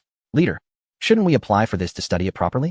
We are, after all, called the Special Materials Research Institute, Zhou Jiandong exclaimed, pounding the table while calling his superior and flipping through the materials in his hands. He felt they could negotiate, given their institute's status, since they had obtained this document. The leadership would likely have ways to acquire the program. Sure enough, the leader responded decisively that an application had already been submitted. His leader was also someone who took action. After reporting the request, he did not wait, but instead set off directly to Bin Province. Although the leader did not know the exact location of the Mars base, he could ask old friends in Bin Province for information. While various bigwigs were busy scrambling for the trash bin and searching for the Mars base, the Zhuke team had already made their way to their destination. When Tang Siki met Qi Lianshan, he felt a bit of a headache. Why is this guy here again? Haven't you already copied the overall system of the Mars base? You were on the list for the first batch of trash bin distributions, and the specific report was given to Zhuke long ago. Can't you just manage it on your own? Tang Siki did not want to see members of the Zhuke team at all. They had been eyeing the drones performing security tasks at the Mars base, almost managing to take them several times. Theoretically, some of the projects currently being researched by the Zhuke team had developed based on the technology from the Mars base, and the exchanges and cooperation between the two units were very close. However, Qi Lianshan and the Zhuke team always took something from the Mars base every time they came. If the base itself could be moved, they would have probably taken action long ago. Of course, we could handle it ourselves, but you have the talent readily available. For the smooth progress of the project, we are here to borrow Comrade Heejun for a while. It's said to be a temporary assignment. But Heejun is quite special and does not belong to the regular staff, so there is essentially no such procedure. Qi Lianshan is just here to give it a try. After all, no matter how difficult a person is, they are still talented, and who doesn't like talent? If you can find him, feel free to negotiate with him. Speaking of this, Tang Xiqiang instantly straightened his back, no longer afraid. Not to mention that this person is currently being monitored at the Mars base and cannot leave. Just finding Heejun alone would be enough to keep the Zhuke team busy. Once equipped with team members, Heejun was almost in a state of carefree freedom. If it weren't for his team members constantly reporting back, Tang Xiqiang wouldn't know where he had vanished to. The security system at the Mars base, at least in terms of security, was completely inadequate for Hee-jun. Even Wu Yinqing, who was specifically brought in to study the base's AI system, has now become quite close to Hee-jun, often collaborating on some new experiments. Due to Hee-jun's involvement, Wu Yinqing's work progress had more than doubled, so Tang Xiqiang had no reason to stop him. You did say that you don't mind us visiting the main control room of the security system, right? The Zhuge team was determined to succeed. Their treatment was no less favorable than that of the Mars base. Moreover, it's only natural for someone being held at the Mars base to want to leave, right? Chapter 226. This place is so nice. Why would anyone want to go out and do nothing? Hee-jun has really toned it down this time. He didn't block the entire base's security system again, but only interfered with a few cameras in a corner of the recycling center. He then directed a few people assigned to him by Tang Xiqiang to squat in the corner and pick up trash. To put it nicely, they were collecting items that could be decomposed and reused. Fortunately, these team members were quite obedient. Whatever Hee-jun asked them to do, they went along with it. The people at the Zhuge base were also very clever. Instead of searching for Hee-jun everywhere, they sent an encrypted message through the central control system, simply and directly stating their intentions. Hee-jun noticed this little message immediately and, out of curiosity, intercepted and decrypted it. Beside him, Wu Yinqing was sitting on the ground like him, watching his team members searching for usable scrap as instructed. Is this for you? Wu Yinqing said as he pulled up the encrypted message from his terminal. Yeah, decrypted it, but it's not interesting. Hee-jun glanced at it, frowned, and continued pondering his program code. Aren't you going to check it out? I heard Zhuge has all the information from the Mars base, and their main focus is similar. While speaking, Wu Yinqing seemed to have deciphered the message as well. He tapped the screen with his finger and suggested, maybe the environment over there is better, and you could have more freedom? He was referring to how Hee-jun was required not to come and go freely at the Mars base, practically under lock and key. I wouldn't go there. With this nature of work, where can you be free? It's not like I'm crazy. Saying this, he pulled out an apple from his pocket, the same one Lin Heng left for him when he left. While eating, he continued, look, you were invited here. And you also can't come and go as you please. Wu Yinqing's breath hitched. He wanted to argue that it was different, as he wasn't forced to stay confined in the base. But upon reflection, it made sense. He could only leave the base once every 6 months at most. Even if he wanted to go out, he had to submit numerous applications, prepare in advance, and pass various checks before he could leave. Even after leaving the base, he had to maintain contact at all times, as losing communication for an extended period would lead to inquiries. Suddenly, he felt as if he were also trapped here, and he couldn't help but feel a pang of sympathy for his own illusion. Before he could think much more, Hee-jun suddenly tossed an apple at him, landing in his lap. What are you daydreaming about? This place is great. Why would you want to go out? There's nothing as fun out there. Working anywhere these days just makes you a cog in the machine. There's no freedom. As he spoke, Hee-jun lifted his laptop to show Wu Yinqing the most revised code. What do you think? I believe this might work, but I'm not sure if we can get the required liquid material. Hee-jun didn't mention another reason. This place had intricate ties to Lin Heng, and until things were clarified, he certainly wouldn't go anywhere. Given the current situation, even if the Mars base wanted to kick him out, Hee-jun wouldn't leave. Tang Xiqiang had a rough understanding of Hee-jun's thoughts, so he wasn't particularly concerned about Zhu Chue's attempts to poach talent. However, the special metal that had been synthesized was indeed taken by the Zhuge team. There was nothing Tang Xiqiang could do to stop it. They were just a Mars base. And even though they had their own research team working here, their primary focus was on exploring the base. Such materials had to be handed over to professional research institutions. This was the first substance synthesized by the self-decomposing waste treatment device, and many were eyeing it, as it directly related to who would receive the upcoming research awards. Staying at the Mars base was a hot potato. It was better to hand it over to the Zhuge team to deal with. Thus, the personnel from the Special Material Research Institute couldn't find the Mars base location and received news that their materials had been intercepted. After repeatedly confirming that Hee-jun couldn't be moved, the Zhuge team decisively left with the materials. They were also concerned that if they delayed for another couple of days, more people from the province would arrive. At the Special Material Research Institute, on the 4th floor of the experimental building, Zhou Jiandong managed to obtain a piece of special metal. It was a slanted triangular piece that their leader had spent some effort acquiring from a military district in the northwest, where a Zhuge team was primarily responsible for researching this item. Now, the general situation of the civilian version of the self-decomposing waste treatment device was becoming clearer. It could only decompose waste. Although the criteria for judgment were unknown, it likely wouldn't decompose anything entirely new, complete, and packaged. For instance, intact peels of fresh fruits and items with unblemished packaging. However, Zhou Jiandong felt that its judgment mechanism was somewhat flawed, as many new small items, such as stationery and accessories, even if new and unpackaged, would still decompose. Regarding synthesis, Zhou Jiandong only has data on this part and has not practiced it, so he can only determine that it operates based on a program, synthesizing certain substances as reasonably as possible within the given range. The synthesis case from the Mars base is quite interesting. The person who designed this synthesis program is probably not someone engaged in physical research. They provided a very rough outline, such as the required hardness, properties, and general uses of the metal. Of course, the overall selection criteria are a bit more complex. But the basic logic is like this. Zhou Jiandong found this amusing. How should he put it? The approach is simple and effective, and the results are decent. But if it were a professional dealing with these special materials, they might not dare to do it this way. However, this also gave him an idea. Almost immediately, he closed the documents, put away the metal, and headed straight to the leader's office with his phone in hand. This is a great opportunity. I plan to give it a try. Before he even entered the door, Zhou Jiandong couldn't wait to speak up. The director of the research institute, He Guofu, was currently busy at his desk, having put in a lot of effort to obtain a small piece of special metal as a research sample, with many more materials to be supplemented later. He was startled by Zhou Jiandong's sudden entry and jumped a bit. Can't you knock? What is so exciting? Have you got results? How could it be so fast? I just got it not long ago. I just thought of something.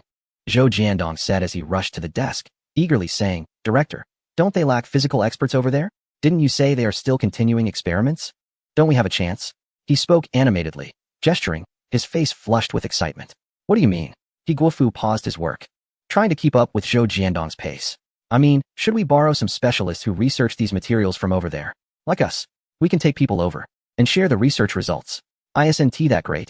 Zhou Jiandong said as he grabbed a notebook from He Guofu's desk, already considering suitable candidates for this task. He Guofu's eyes lit up. This is indeed a good opportunity. So, before more people thought of this method, the Special Materials Research Institute took the lead and issued a cooperation application. This time, they really seized the opportunity. He Jun obviously still wanted to continue researching the connection between the garbage can and the base system. Tang Siki did not stop him, but also hoped he wouldn't actually create some dangerous items.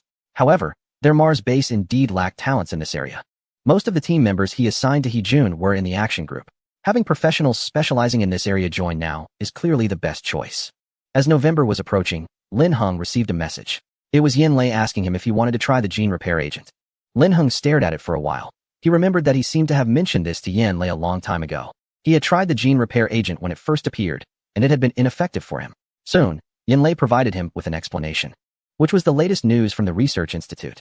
They had attempted to combine the 5 elements concentration pill with a gene repair agent, and so far, the results were promising. The enhancement effect provided by the 5 elements concentration pill was about 20%, and no negative effects had been detected up to this point. This meant that the gene repair agent was non-toxic, even if someone had used the gene repair agent once. Using it in conjunction with the 5 elements concentration pill a second time would still yield about 10% effectiveness. Why don't you give it a try? Yin Lei's tone was very relaxed, and he seemed to not be overly concerned about whether the other person would actually use it. Lin Heng quickly understood what the other party meant. His genetic condition had improved inexplicably, which was outside the realm of common knowledge. The Special Operations Agency had always been attentive to his health monitoring, so it wasn't surprising that this news was relayed to him first. No, at my age, this stuff doesn't have much effect. If it really works, it would be better to save it for when I need it. Lin Heng politely declined. He was unsure about the specific effects of the 5 elements concentration pill, but he estimated that even with the enhanced gene repair agent, it would likely be ineffective for him. There was no need to waste time on it. This was within Yin Lei's expectations. No one understood the origins of the 5 elements concentration pill and the gene repair agent better than Lin Heng. If he really needed it, he could handle it himself. Yin Lei only needed to inform Lin Heng of the effects.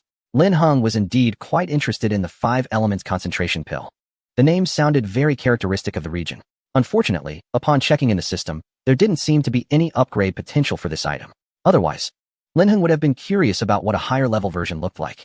Recently, with nothing much to do, he had taken to treating the 5 elements concentration pill like candy. It melted in the mouth and had no particular flavor. The only thing to note was what Yin Lei had told him. While it amplified the medicinal properties, it also heightened toxicity. So he needed to remember not to take it alongside other medications. This was simple. Lin Heng hadn't needed to take medication for a long time. However, he didn't feel any particularly special effects from taking the 5 elements concentration pill. If he had to say anything, it was that he found it easier to concentrate. And he didn't feel fatigued even after prolonged mental exertion. Occasionally, Qi Jingrui would take it with him, and Lin Heng didn't stop him. He kept the pills on Qi Jingrui's desk.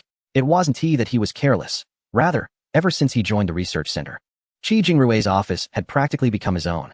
Qi Jingrui was involved in multiple experimental projects and was often busy, traveling extensively for work, spending more than half of the month away from the school and usually conducting meetings remotely. Even the courses he was responsible for were completed when they were both present. Therefore, Qi Jingrui's office was now mostly filled with Lin Heng's belongings, such as apples in a fruit bowl, a water cooler with a small bottle, and snacks in the drawer. He had even placed 2 potted apple trees in the office. After all, it was an underground office with no external windows, and having some greenery indoors made it much more comfortable. Whenever Professor Qi returned to his office, he would have to reacquaint himself with the environment and ask Lin Heng where to find things. Regarding the 5 elements concentration pill, Qi Jingrui asked him about it once, and Lin Heng's response was quite vague. He only mentioned that it shouldn't be taken with medication, and as for the rest, it could be considered as something to refresh the mind. Initially, Professor Qi watched Lin Heng consume it without daring to touch it himself. Over time, seeing Lin Heng pop one in his mouth like candy, his curiosity grew. Eventually, he found out about the clinical trials of the 5 elements concentration pill through various means, which clarified what it actually was. Since then, whenever he had the opportunity, he would come to the office to take a couple of the pills from Lin Heng. He had bought them before, but Lin Heng rarely accepted his money. After all, you are my mentor. What is there to pay for a couple of candies? Lin Heng's righteous tone made Qi Jingrui feel a bit embarrassed to bring up the payment again. This was indeed Lin Heng's thought. He occupied someone else's office, used their ID privileges, and freely utilized their research resources, so it didn't make sense to charge extra for the 5 elements concentration pill. This item could be exchanged in the system for 2,000 yuan per box, which was not a big deal for Lin Heng at this point, treating it like candy. However, Qi Jingrui was very curious about the price and purchasing channels, and after asking Lin Heng several times, Lin Heng eventually had no choice but to send him the link to his online store. If the other party had purchasing eligibility, they would naturally see such products. Qi Jingrui was so persistent in clarifying this because he found the effects of the 5 elements concentration pill to be extremely evident every time he took it. This obviousness was so pronounced that he couldn't even find excuses to convince himself otherwise. For instance, he often stayed up late and was somewhat aware of his physical condition. During a certain time in the early morning, he needed coffee to stay awake. Long-term busyness and late nights had also led to poor sleep and some symptoms of nervous exhaustion. However, he didn't consider this a major issue. He was too busy, almost always racing against time, and naturally had no time to adjust his daily routine. The first time he took the 5 elements concentration pill from Lin Heng, he genuinely thought it was candy. Watching Lin Heng eat them one after another, he eventually consumed one himself, as there was only one left after Lin Heng had 6. Unexpectedly, Lin Heng looked at him curiously and asked, "How does it feel?" To be honest, Qi Jingrui broke out in a cold sweat at that moment. His first reaction was to wonder if this thing was toxic, but then he recalled Lin Heng was eating it without hesitation, indicating it shouldn't be poison. So, he asked, "Is this your medicine?" He was genuinely a bit scared, worrying it might be some special medication from Lin Heng that he shouldn't take casually. "No, it's not really medicine. I just take it for fun." Lin Heng waved his hand while speaking, putting away the hexagonal box on the table and pulling out a new one from somewhere, skillfully opening it and placing it on the table. He also specifically explained that this item shouldn't be taken with medication. Qi Jingrui felt something was off as he listened, and just as he was about to inquire further, a wave of warmth surged through his body, making him feel all warmed up. It wasn't a scorching heat, but rather a gentle warmth. Soon, he felt a lightness throughout his body. The heavy sensation in his head had vanished, as if boundless energy had returned to him. Even the headache had disappeared. It was as if someone who had been in a deep slumber for years suddenly awoke. In that moment, Qi Jingrui even felt that his vision had become much clearer. It was as if a heavy burden had been lifted from him, and he could sense that his thinking had become much clearer. What is this? Something to refresh the mind? Does it contain caffeine? Is it a medication? He asked, while flipping through documents, genuinely testing his vision. Lin Heng, sitting cross-legged by the desk reading, looked a bit confused by Professor Qi's questions. "You mean this? The 5 elements concentration pill. I believe it's something semi-public, right?" However, seeing the expression on Qi Jingrui's face, it seemed he truly didn't know about this item. "Not public?" Lin Heng tentatively asked, but received no response. He then reached out to open the compartment of the hexagonal pill box on the desk and pushed it towards Qi Jingrui for him to see. He genuinely didn't know what stage this item was currently at in research, but if he remembered correctly, he had heard about it from class leader Deng Jizhou a few days ago. He thought the Deng family must have known about this matter, so it should be considered semi-public. Qi Jingrui picked up the pill box and carefully read the instructions on it. After a moment, he nodded, as he had a rough idea of its effects. "All right, you carry on. I'm going to check on the experiments below," he said as he prepared to leave. Before stepping out, he suddenly remembered something and returned to grab the pill box. "Can I take this with me?" He intended to test the effects of the pill, hoping it could help him solve a problem that had been troubling him for a while. Of course, take as many as you need. Feel free, Lin Heng replied, taking out a few more boxes and placing them in the drawer of Qi Jingrue's desk in front of him. This matter quickly slipped Lin Heng's mind. He didn't ask Qi Jingrue about it again, but he often replenished the drawer with some 5 elements concentration pills. At the beginning of November, an incident occurred at Bin Province Normal University that captured some of Lin Heng's attention. It involved a senior student about to graduate, who was in the same major as Lin Heng, and they were both in a large group for their field of study. One morning, the senior pulled a few people from the group into a smaller chat and mysteriously mentioned some good news. Lin Heng was busy at the time, and by noon, when he checked, the chat had already accumulated several hundred messages. Assuming it was just a way to pass the time, Lin Heng read through the messages while having lunch. It seemed quite interesting. Initially, the senior mentioned that he was graduating and wanted to introduce some connections to outstanding classmates in the same major for mutual support and development in the future. This wasn't surprising, as they were all taught by the same instructor, which naturally created a bond. The senior began sharing useful insights in the group. However, the topic quickly shifted to how to enhance one's graduation resume. Another person started discussing in the group how he had recently found a way to pay for some research experience to add to his resume. Lin Heng paused when he saw the message. Although he had encountered similar situations during school, this was the first time he witnessed it in real life.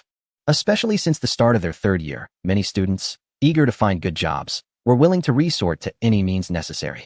However, Lin Heng didn't expect that the other party would involve him. The conversation in the group quickly centered around this topic. It was evident that among the 10 or so people in the group, 3 or 5 were in cahoots.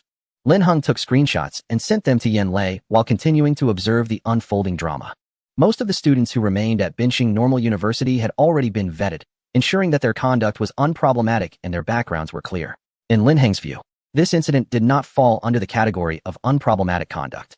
Moreover, the class monitor had told him that since the 4th-year students were about to graduate, there would be no further adjustments, and they were all directly transferred to other campuses. This meant that this 4th-year senior was likely just a fish that slipped through the net, having narrowly avoided the school's sweep. Now, the other party actually intended to influence the lower-year students at the university. Wasn't this directly inviting trouble? Lin Heng speculated that even if he hadn't discovered and informed Yan Lei, the Special Operations Agency would find out in a few days. How could such an overt arrangement for academic fraud escape the comprehensive scrutiny of Binqing Normal University? Maintaining a spectator's mindset, Lin Heng continued to scroll through the chat logs, but suddenly saw a familiar name. I know people from the ZK base. You don't know, but all that high technology is developed over there. I'm telling you. It's absolutely reliable, okay? Just saying, getting an internship title is a piece of cake. This is the biggest research organization. Many people don't even know about ZK now. If you don't believe me, just check it out. Other than a few official news articles, there is hardly any valid information. Here, I'll send you a few documents, and you'll see for yourself. I'm telling you, if it weren't for my solid connections, I wouldn't be sharing these things. You absolutely must not pass this on. If this gets out, I could face legal trouble. Next were several compressed files, and more students kept asking for detailed information. Lin Heng thought for a moment, but still only took screenshots to send to Yan Lei without touching those files. Who knew what was inside the compressed package? Additionally, he didn't quite believe that valid information about ZK base could be so easily accessed, unless there was an insider. That thought lingered in his mind for a second before Lin Heng dismissed it. He felt that a place like ZK shouldn't have such significant security loopholes. This so-called information package was likely a phishing attempt or some kind of malicious program. Whatever issues ZK might have were not under the purview of the Special Operations Agency. But if anything arose at Binqing Normal University, Yan Lei would definitely need to investigate. Such matters could be serious or trivial. But since Lin Heng was now in the group, they had to treat it as a major issue. Chapter 229. Is it possible that the news didn't come from within your group? Due to Lin Heng's sudden report, the group that was set up that morning was already shut down by the time he finished lunch. The afternoon class was a large session attended by multiple classes. And as Lin Heng walked through the back rows of the classroom filled with over 200 people, he overheard discussions about the group being shut down. He raised an eyebrow slightly. It seemed that more people were affected than he had thought. When Lin Heng reached the seat left for him by Deng Jizhou and was about to sit down, he heard Deng ask him, "Have you heard? The senior campus was shut down." He shook his head, not realizing the situation had escalated to this extent. He had thought it was only a few small groups. "Have you heard about those people who were pulling groups for scams?" Deng Jizhou asked while handing Lin Heng a book and pointing to the classmates around them. "Just in our grade, many people were pulled into the groups, and this happened just in the last couple of days." Scams. Lin Heng recalled being added to a group and hesitated before nodding. It must be those people. Some said they were from a special research institute. currently in contact with students from various prestigious universities, targeting top graduate students, asking them to pay for materials. Before the teacher arrived, Deng Jizhou briefly explained the situation to Lin Heng. He had heard from his dad that the school had recently noticed this situation but hadn't had time to respond. And then suddenly discovered this afternoon that the groups were being shut down one after another. Suddenly shut down? Lin Heng sat down and stretched his legs. Using his movements to cover, he quietly told Deng Jizhou, "It was me who reported it." "What? Someone added you to a group?" Deng Jizhou was taken aback. "That's not right. The seniors on the senior campus who were found out said their target audience was students with poor grades or those wanting to make their resumes look better." Lin Heng was not a target for scams. He had become well known for receiving scholarships and had been selected for the research group. Just as Deng Jizhou was about to ask further, the class bell rang, and he could only communicate with Lin Heng through his phone. However, the two of them didn't know much, and after a few exchanges, the topic fizzled out. It wasn't until that night that Lin Heng learned more details. The information came from the Security Bureau. Due to restructuring, a portion of the teachers at the university were removed, and a batch of students was replaced. Currently, senior students were not affected and only needed to move to another campus for study and living. But 90% of the teachers assigned to teach the senior students would not return.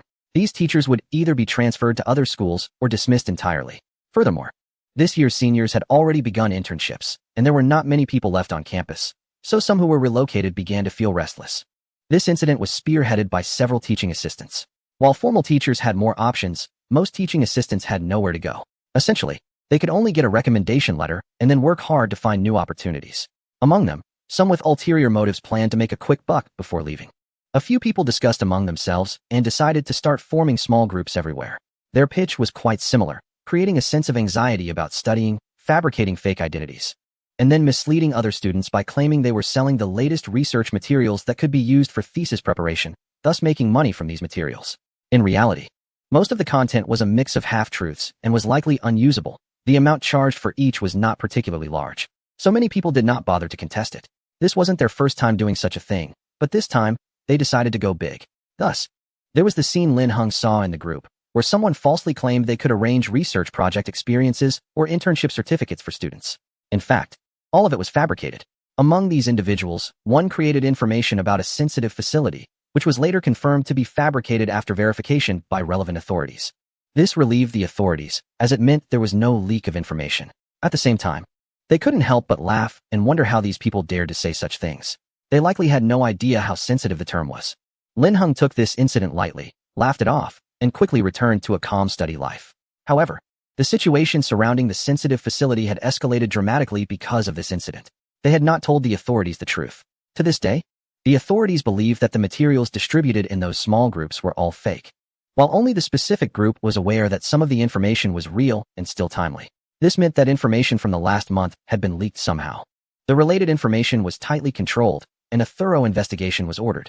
Soon, those involved in the incident were apprehended by the military. In a short time, even the Mars base in the province became tense. They believed that the confidentiality level of the base where the specific group was located was very high, and the security measures were quite complete. If information could leak from such a place, it was highly likely that someone had caused the problem. Several bases and research institutes related to the Mars program had some personnel exchanges among themselves, and nobody could guarantee their location was absolutely secure during this time. It was wise for everyone to be cautious. Even Yi Jun was repeatedly reminded by Tang Xiqiang to keep a low profile recently, and if there were any plans, it was best to hold off for now and wait for this period to pass. The bases related to the Mars program spanned several provinces, involving multiple military districts. After half a month of investigations, they had found no suspicious information. Ultimately, with no other options, the authorities re-entered the scene and were brought in to assist in continuing the investigation. The authorities understood the previous concealment by the specific facility, as both sides had their own rules. Receiving such a task, it was natural that the collaboration request was sent to the province's authorities, as they were the first group to encounter this matter and had much collaboration with the Mars base, making it clear without needing further background information. However, a turning point also appeared at the Special Operations Bureau in a certain province.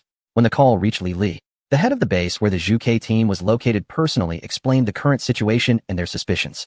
As an outsider, Li curiously asked, "According to your statement, most of the information is from the past month, but it's generally just an overview, without any particularly detailed content, right?" The Zhuke team provided the information that during this time, none of their personnel had entered or exited the base without authorization. Given the high security of the base, It would be impossible to transmit information outside without anyone knowing. Have you considered the diary that outlines development for the next 10 years? Is it possible that the information was not leaked from within your ranks? Lily asked politely, completely stepping outside the military's expectations. Chapter 230. A place that seemed unrelated actually leaked their information. It turned out that Li was correct. The information had indeed leaked from the diary. However, this was not due to someone intentionally selling information, but rather because the translation of the diary by Deng Xiao was nearing completion. All critical points had been organized, and the remaining task was to analyze the information, so the translation team had returned to their original work units. Even Deng Xiao himself had been arranged to go back to his original position to continue working. As soon as this translation team returned, a small issue arose. The original units of some personnel were not as strictly managed. The information was difficult to trace. But one of their members from a certain ancient Chinese language research institute had recently been writing a novel and somehow ended up leaking this information. Lily shared this information with the people at the Zhuke base. On the video call, the other party's expression clearly turned sour. They had not anticipated such an unexpected development. A seemingly unrelated place had actually leaked their information. That diary had also been archived here before, and a significant portion of the main translation work had been carried out here. They did not expect this outcome. The Zhuke personnel clearly remembered the uniqueness of that diary. At the time, in order to study issues related to the Mars base, they had referenced that document extensively. Strictly speaking, the translators had also been withdrawn from their location. Besides the information you have, he actually wrote about other things as well, but the part that was blown up indeed only contained content related to the Zhuke. Regarding this matter being a coincidence, the Special Operations Bureau was still investigating. The Zhuke team also planned to follow this lead and dig deeper, leaving no possibility overlooked. After hanging up the phone, Lily sighed, thankful that not many people read this book. Otherwise, their work would be more troublesome. Now, they only needed to coordinate some true and false information as a cover, and after some time, no one would remember it. Meanwhile, a new message was released to divert attention. The establishment of a base on Mars has finally moved to the agenda. The next morning, various news channels in the country broadcasted the same video, featuring real footage of the Mars base. This was a recorded scene from the base, with no humans appearing. Only machines and the environment, occasionally showing small mechs transporting items. The entire video lasted less than 3 minutes, with smooth transitions and no unnecessary footage, leaving out any location information. The visuals covered the living conditions and the fully automated ecological system at the base, and although the security systems were not directly filmed, there were shots of a launcher and drones being repaired. Apart from the fact that it was clear the video was shot on Earth, everything else was left to speculation. Viewers initially thought it was a concept rendering from the country until a specialized video authentication agency shared it. After verification, it was confirmed to be real footage, which raised the question, does the country really have such a high-tech place? Some were skeptical, pointing out that the oddly designed module seemed far from current technology. However, many chose to trust the country's capabilities, believing that if it was released, the technology must be operational and stable. People expressed their desire to visit and asked for ticket prices. In fact, similar videos had been released by the country before, but those were simpler in perspective and more ambiguous in content compared to this straightforward presentation. This time, the official response did not directly address any doubts, but quickly released a second video. This one featured real people, while their faces were not shown. The footage clearly depicted individuals working and living at the Mars base. The content mainly focused on daily life. The camera followed one protagonist throughout a day. From waking up to exercising, having breakfast, working, taking a nap, attending meetings, socializing, and relaxing. It was evident that these individuals had been living there for a long time, seamlessly integrating into their environment. Each frame, whether showcasing unique architecture or special sleeping pods, stirred the viewer's curiosity to uncover the truth. Soon, various streamers began analyzing the video frame by frame, and discussions about it spread across the internet over the next few days. A few days later, the official source released a third piece of information, a website. Curious netizens clicked in immediately, discovering a 3D model of the living area of the Mars base in panoramic view. It resembled a slice of a game scene, yet everything felt very real, with many parts allowing for simple interaction. The entire scene was not large. If viewed on a computer or phone, one could almost see the whole view with a quick scroll. However, with VR equipment, one could experience the sensation of strolling through the Mars base. Clearly, the country was making a significant move, catching many off guard. In a short time, there were very few comments left. A few hours later, some comments with a certain direction suddenly appeared online. It was obvious that this was a new game, and the graphics looked great. People were excited. However, there were also advertisements, and many dismissed it as fake. After a brief moment of excitement, some people checked it out and found it uninteresting. A certain sci-fi game was set to have a non-deletion internal test at 9 p.m. today. Those strange comments came quickly and disappeared just as fast, soon deleted. As if responding to this, at 9 p.m. that night, a live stream quietly started on the official news website of a certain country. The Mars base officially appeared before the public. Lin Hung received the live stream link shortly after returning to his apartment. Having just showered, he was still damp and wiped his hair while checking his buzzing phone. It was a link sent by Yanlei. After watching for a while, Lin Hung quickly recognized that this was from the Mars base. However, the content of the live stream puzzled him. It was neither a high-tech introduction nor any event, but an unknown streamer showing everyone the waste recycling center of the Mars base. What kind of presentation was this? Why would they want the entire nation to watch the intelligent recycling system of the Mars base? Lin Hung was confused and jumped out of the live stream to ask Yanlei what kind of promotional plan this was. A promotion for the recycling system? A science popularization of the recycling center? He didn't quite understand the logic behind this promotion. Even if they wanted to advertise the Mars base, they should showcase areas with higher technological content and more intimidating features. Even if they couldn't reveal the armed security modules, they could at least feature the ecological planning modules. Now, it seemed that everyone was gathered to watch the automated sorting of household waste at the Mars base, which was quite the spectacle. Chapter 231. It's hard to fool the older kids now. Yanlei was in the parking lot beneath Lin Hang's apartment, surrounded by team members who were working on wiring arrangements to replace the surveillance equipment for the entire building. When he received the information, he took a moment to process it. What was this about watching garbage recycling? After asking the staff, he finally understood what was going on. It turned out that the main camera was with Hee-jun. Yanlei felt a bit helpless about this. Among all the staff at the Mars base, Hee-jun was the only informal employee without a complete contract. The reason for this was that Hee-jun had just arrived and was under supervision at the base, not going through the normal employee procedures. But now, counting it up, he was the only one who could appear on camera normally. If the Mars base didn't want outsiders filming, they could only ask Hee-jun to do it. Of course, the livestream mostly didn't show faces. Only the main camera followed Hee-jun's perspective. This was why most of the shots focused on the operation of the entire recycling system. Lately, Hee-jun had been busy with the trash bins, along with his team, working diligently at the recycling center. The base commander, Tang Siqiang, didn't care what Hee-jun filmed, as long as something was recorded. The news department wanted high-tech content, but they couldn't control the Mars base, so they had to accept whatever footage was available to them. The sequence of events left Lin Hung feeling both amused and bewildered. He even asked Yanlei if he should talk to Hee-jun about changing the shooting locations. At 10 o'clock in the evening, Hee-jun was about to grab a late-night snack at the Mars base. As he reached the self-service area of the cafeteria to pull out a ready meal box, he felt his communication wristband vibrate twice in his pocket. This was unusual. Typically, no one would contact him during the hours from 10 at night until 1 in the morning. During these 3 hours, it was private entertainment time at the base.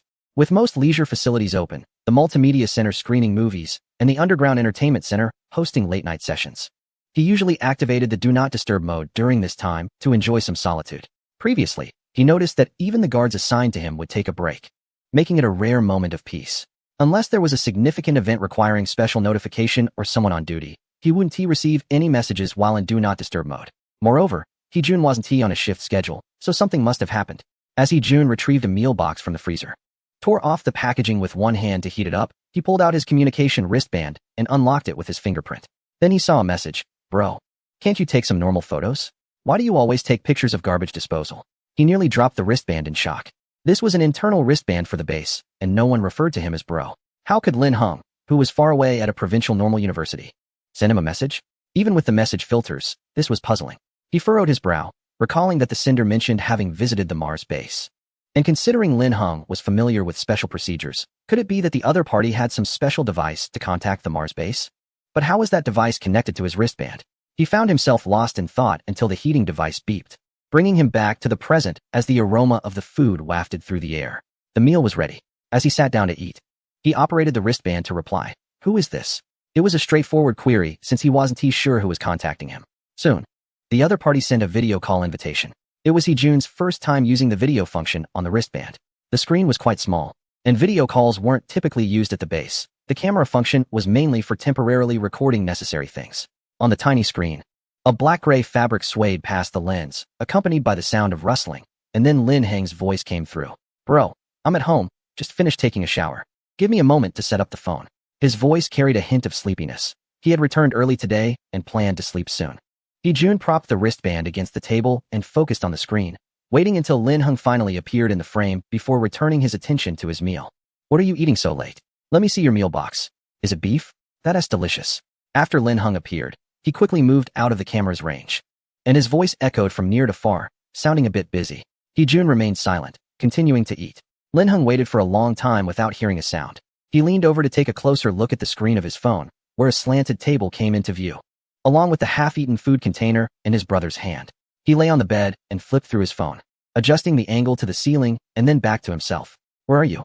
After confirming that Lin Heng was indeed there, Hee-jun suddenly asked. In the apartment. Where else would I be? At home. Lin Heng felt a bit sleepy and wasn't in the mood for small talk, so he got straight to the point. About that filming you did, you still have a few days of live tasks, right? Can you film some other places? The apartment you rented? Hee-jun didn't follow up on Lin Heng's question, but continued to ask. It's the apartment assigned to me. Lin Heng thought for a moment and made up a reply. The school's benefits are good. Oh, then how did you get in touch with me? Hee-jun finished the last few bites and pushed the food container aside, waiting for the robot to collect it. Lin Heng could only see his hands resting on the slanted table, interlaced and gently pressing down with prominent knuckles, creating a sense of pressure. He abruptly tossed his phone into the blanket with a thud, snorted, and decided to bury himself under the covers. I'm going to sleep. It doesn't matter how I contacted you. Just film some other places, something high-tech and with better effects. I'm going to sleep now, good night. With that, he casually ended the video call. It was late at night, and he was exhausted, not wanting to listen to his brother interrogate him. Time to sleep. Hee-jun stared at the screen as it went black, a vein twitching at his temple. The kid was getting harder to intimidate. However, he also knew he could look it up himself. He was curious about the communication device that could connect to the Mars base from a distance. According to his understanding of the base's shielding system, such technology had not yet appeared, at least not in widespread use. Whether it existed in experimental form was another matter. Hee-jun quickly decided that when he had time tomorrow, he would thoroughly search the database. If that didn't work, he would borrow some access from Tang Siki. He needed to come up with a good excuse for that. Of course, there was also the matter Lin Heng had mentioned. Tomorrow, he would take his team and stroll around the base, filming wherever they went. It was just right. As his team had been working at the recycling center for over 10 days and was starting to feel overwhelmed, it would be a good chance to relax. Chapter 232, Learning and Teaching on the Spot. That night, Lin Heng slept soundly, and he was awakened by the sound of his alarm in the morning. Amidst the cheerful melody, he groped around until he found his phone on the bedside table, groggily checking the time. 8:30. It was the weekend with no classes, so theoretically, he could go to the research center later and arrange his rest as he wished. After lying against the pillow for a while, Lin Heng remembered that there was something scheduled for today. At 9 a.m., there was a lecture in the auditorium. He quickly tidied up, grabbed his books and laptop, and rushed to the auditorium, where he indeed found Deng Jizhou saving a seat for him in the front row. Over here. Why are you bringing so much stuff? Today is supposed to be a day off. Deng Jizhou watched as he set up his computer on the desk, opened the research materials, and began to prepare for his reading, feeling a bit amused. One day, during a break, he thought it would be better to review the materials. Lin Heng casually placed his bag aside. He hadn't intended to look at the materials while attending the lecture. This semester, the frequency of lectures at the school had decreased, but he was still invited to every session, and the topics were no longer limited to technology. For example, today's lecture was about criminal psychology. Lin Heng felt that this content wouldn't be useful to him, but listening to it could still broaden his horizons. Soon, the auditorium was nearly filled with people. At exactly 9 o'clock, a robust middle-aged man strode in, directly walking to the podium and placing his water cup on the table with a loud clink. The sound was clear to the people in the first few rows, and Lin Heng thought to himself that the man had quite a grip. The speaker waved towards the door and called out, "Come on, set up the equipment." Even without a microphone, his voice was powerful. Lin Heng followed the man's gesture and was surprised to see teacher Zhou running in. Zhou Yi was the deputy team leader brought by Yan Lei from the Special Operations Bureau, and he was also their current instructor for their major course. In addition to having taught them educational psychology last semester, Lin Heng rested his chin on his hand, watching as Zhou Yi hurried up to the stage and shouted, "Master, I'm here." Huh? What? His master? How could he be studying criminal psychology? Watching the busy figure on stage, Lin Heng dialed Yan Lei's number. "I happen to need to talk to you." As soon as the other party's voice came through, Lin Heng interrupted, "Wait a minute. What's Teacher Zhou's specialty? Criminal psychology?" There was a brief silence on the other end, and it seemed that Yan Lei was processing the question. Ahem, dual degree. Well, after all, he was specially recruited by our unit. Before Lin Heng could ask further, Yan Lei quickly added, "But believe me, Zhou Yi is very professional. He is currently furthering his studies in educational psychology. Wait, last semester he was learning and teaching simultaneously, right? If you don't have suitable candidates, you could look for some logistical positions." Lin Heng was speaking when he suddenly stopped. realizing that Zhou Yi had probably been assigned to them last semester because they weren't familiar with each other. The criminal psychology teacher for this major was likely there to keep an eye on him. Business is business. At this point, Yanlei seemed less awkward and directly explained. He is quite suitable and want to affect you. Plus, his educational psychology degree is almost completed, so he can indeed be considered professional. All right, Lin Heng nodded, then remembered that the other party couldn't see him, so he changed the subject. What did you need to talk to me about? It's about the base. They plan to build another one on Mars. Is that convenient for you? What is inconvenient about it? As long as there's enough energy, just click and send. However, Lin Heng couldn't respond like that. There were still many details to discuss, such as where exactly to set up the base on Mars. But now wasn't the time for those discussions, so Lin Heng simply asked, when do you want to meet to talk? For some reason. Yanlei hesitated. Lin Heng was puzzled and pressed. What's wrong? The lecture is about to start. It's like this, perhaps in the past few days. I'll take you to the Mars base in Bin Province. Besides this matter, I also want you to meet your brother again. Yanlei's tone was a bit cautious at this moment. Lin Heng immediately sensed something was off, but in the auditorium, the lecture had already started, and the sound from the speakers drowned out his question, leaving him no choice but to hang up the phone. Forget it. No matter what happened to Hee-jun, he would find a way to get him out. There was no rush at this moment. For the time being, Lin Heng was indeed not in a hurry. On the contrary, after the call was ended, Yanlei still felt a bit concerned about the matter. Actually, bringing up this topic was to gauge Lin Heng's attitude. Establishing a base on Mars might seem simple to Lin Heng, but in the context of their country, it was a significant issue, especially regarding the selection of personnel, which required much more caution. Currently, the confirmed candidates included not only some professional astronauts, but also several research personnel from the existing base in Bin Province. If it could be further confirmed that the environment of the base on Mars would be similar to that of the existing base in Bin Province, thus lowering the physical requirements for the humans living there, then they could also bring some specialized professionals along. Hee-jun was on the candidate list for their country, with Tang Xiqiang as the recommender. The recommendation reason was very straightforward. Hee-jun was currently the person with the deepest understanding of all aspects of the base. This was no joke. As a well-known idler at the base, Hee-jun wandered around its various corners every day. After acquiring a team, his exploratory efforts increased again. And now there was hardly a corner of the base he didn't know about. He made significant contributions to the exploration of the base. As the main person in charge of the base, Tang Xiqiang certainly couldn't be moved. At present, apart from him, Hee-jun was indeed the most knowledgeable person about the Mars base. Other staff members at the base might be more proficient in certain areas, but no one had a more comprehensive understanding than Hee-jun. This comparison made him a suitable candidate for their country's needs. Tang Xiqiang himself hadn't expected this outcome. He had pondered for a long time when selecting candidates. After repeated reasoning, he confirmed that Hee-jun was indeed the right person, but he hesitated for quite a while. It wasn't that he was reluctant to let go of talent, but he was concerned that Lin Heng would have negative feelings upon learning this. After all, Hee-jun was his brother, who had come here due to some disciplinary issues and was sent for confinement. Now suddenly saying he would be sent to a real Mars base could imply a sense of exile. Moreover, in Bin Province, it was merely a matter of Lin Heng saying a word for the brothers to meet. If he were really sent to Mars, it would be hard to say when they would see each other again. Chapter 233. Build as big as you want. Around 8 o'clock in the evening, the sky was gradually darkening. The stone pillars at the school gate showed a sense of age under the warm yellow streetlights. A light rain was falling, and Lin Heng stood at the school gate wrapped in his coat. There was no place to take shelter from the rain, so he simply stood by the roadside waiting. A rugged vehicle quickly came to a stop beside him, splashing a bit of water. What are you doing waiting here? Yanlei lowered the window, frowned at Lin Heng, and waved for him to get in. 10 minutes ago, Yanlei had said he would come to pick him up. Just then, Lin Heng had finished a lecture and had a quick dinner at school, planning to head home, and was already at the bus stop by the school gate. So upon seeing the message, he directly waited there. As the vehicle slowly started and drove past the school gate, Yanlei glanced disapprovingly at 2 cars across the street, his expression not looking too good. It's fine. I happened to be here, didn't wait long. Lin Heng interrupted his gaze, knowing that Yanlei was likely looking at the personnel sent to follow him, probably members of Yanlei's team. Yeah, there are some new people recently. Need to be cautious. Yanlei didn't explain much, reaching for a file and tossing it to Lin Heng. See if you can make it out. Take a look on the way. We're heading to the base now. If you're tired, you can sleep a bit, and I'll wake you when we arrive. Lin Heng caught the thick folder, leaned against the window, and flipped through it, barely able to make out the contents. Why the rush? Do I need to be on site? He was a bit puzzled. So far, although everyone had an unspoken understanding, he should be able to remotely place the base module, which shouldn't be a secret.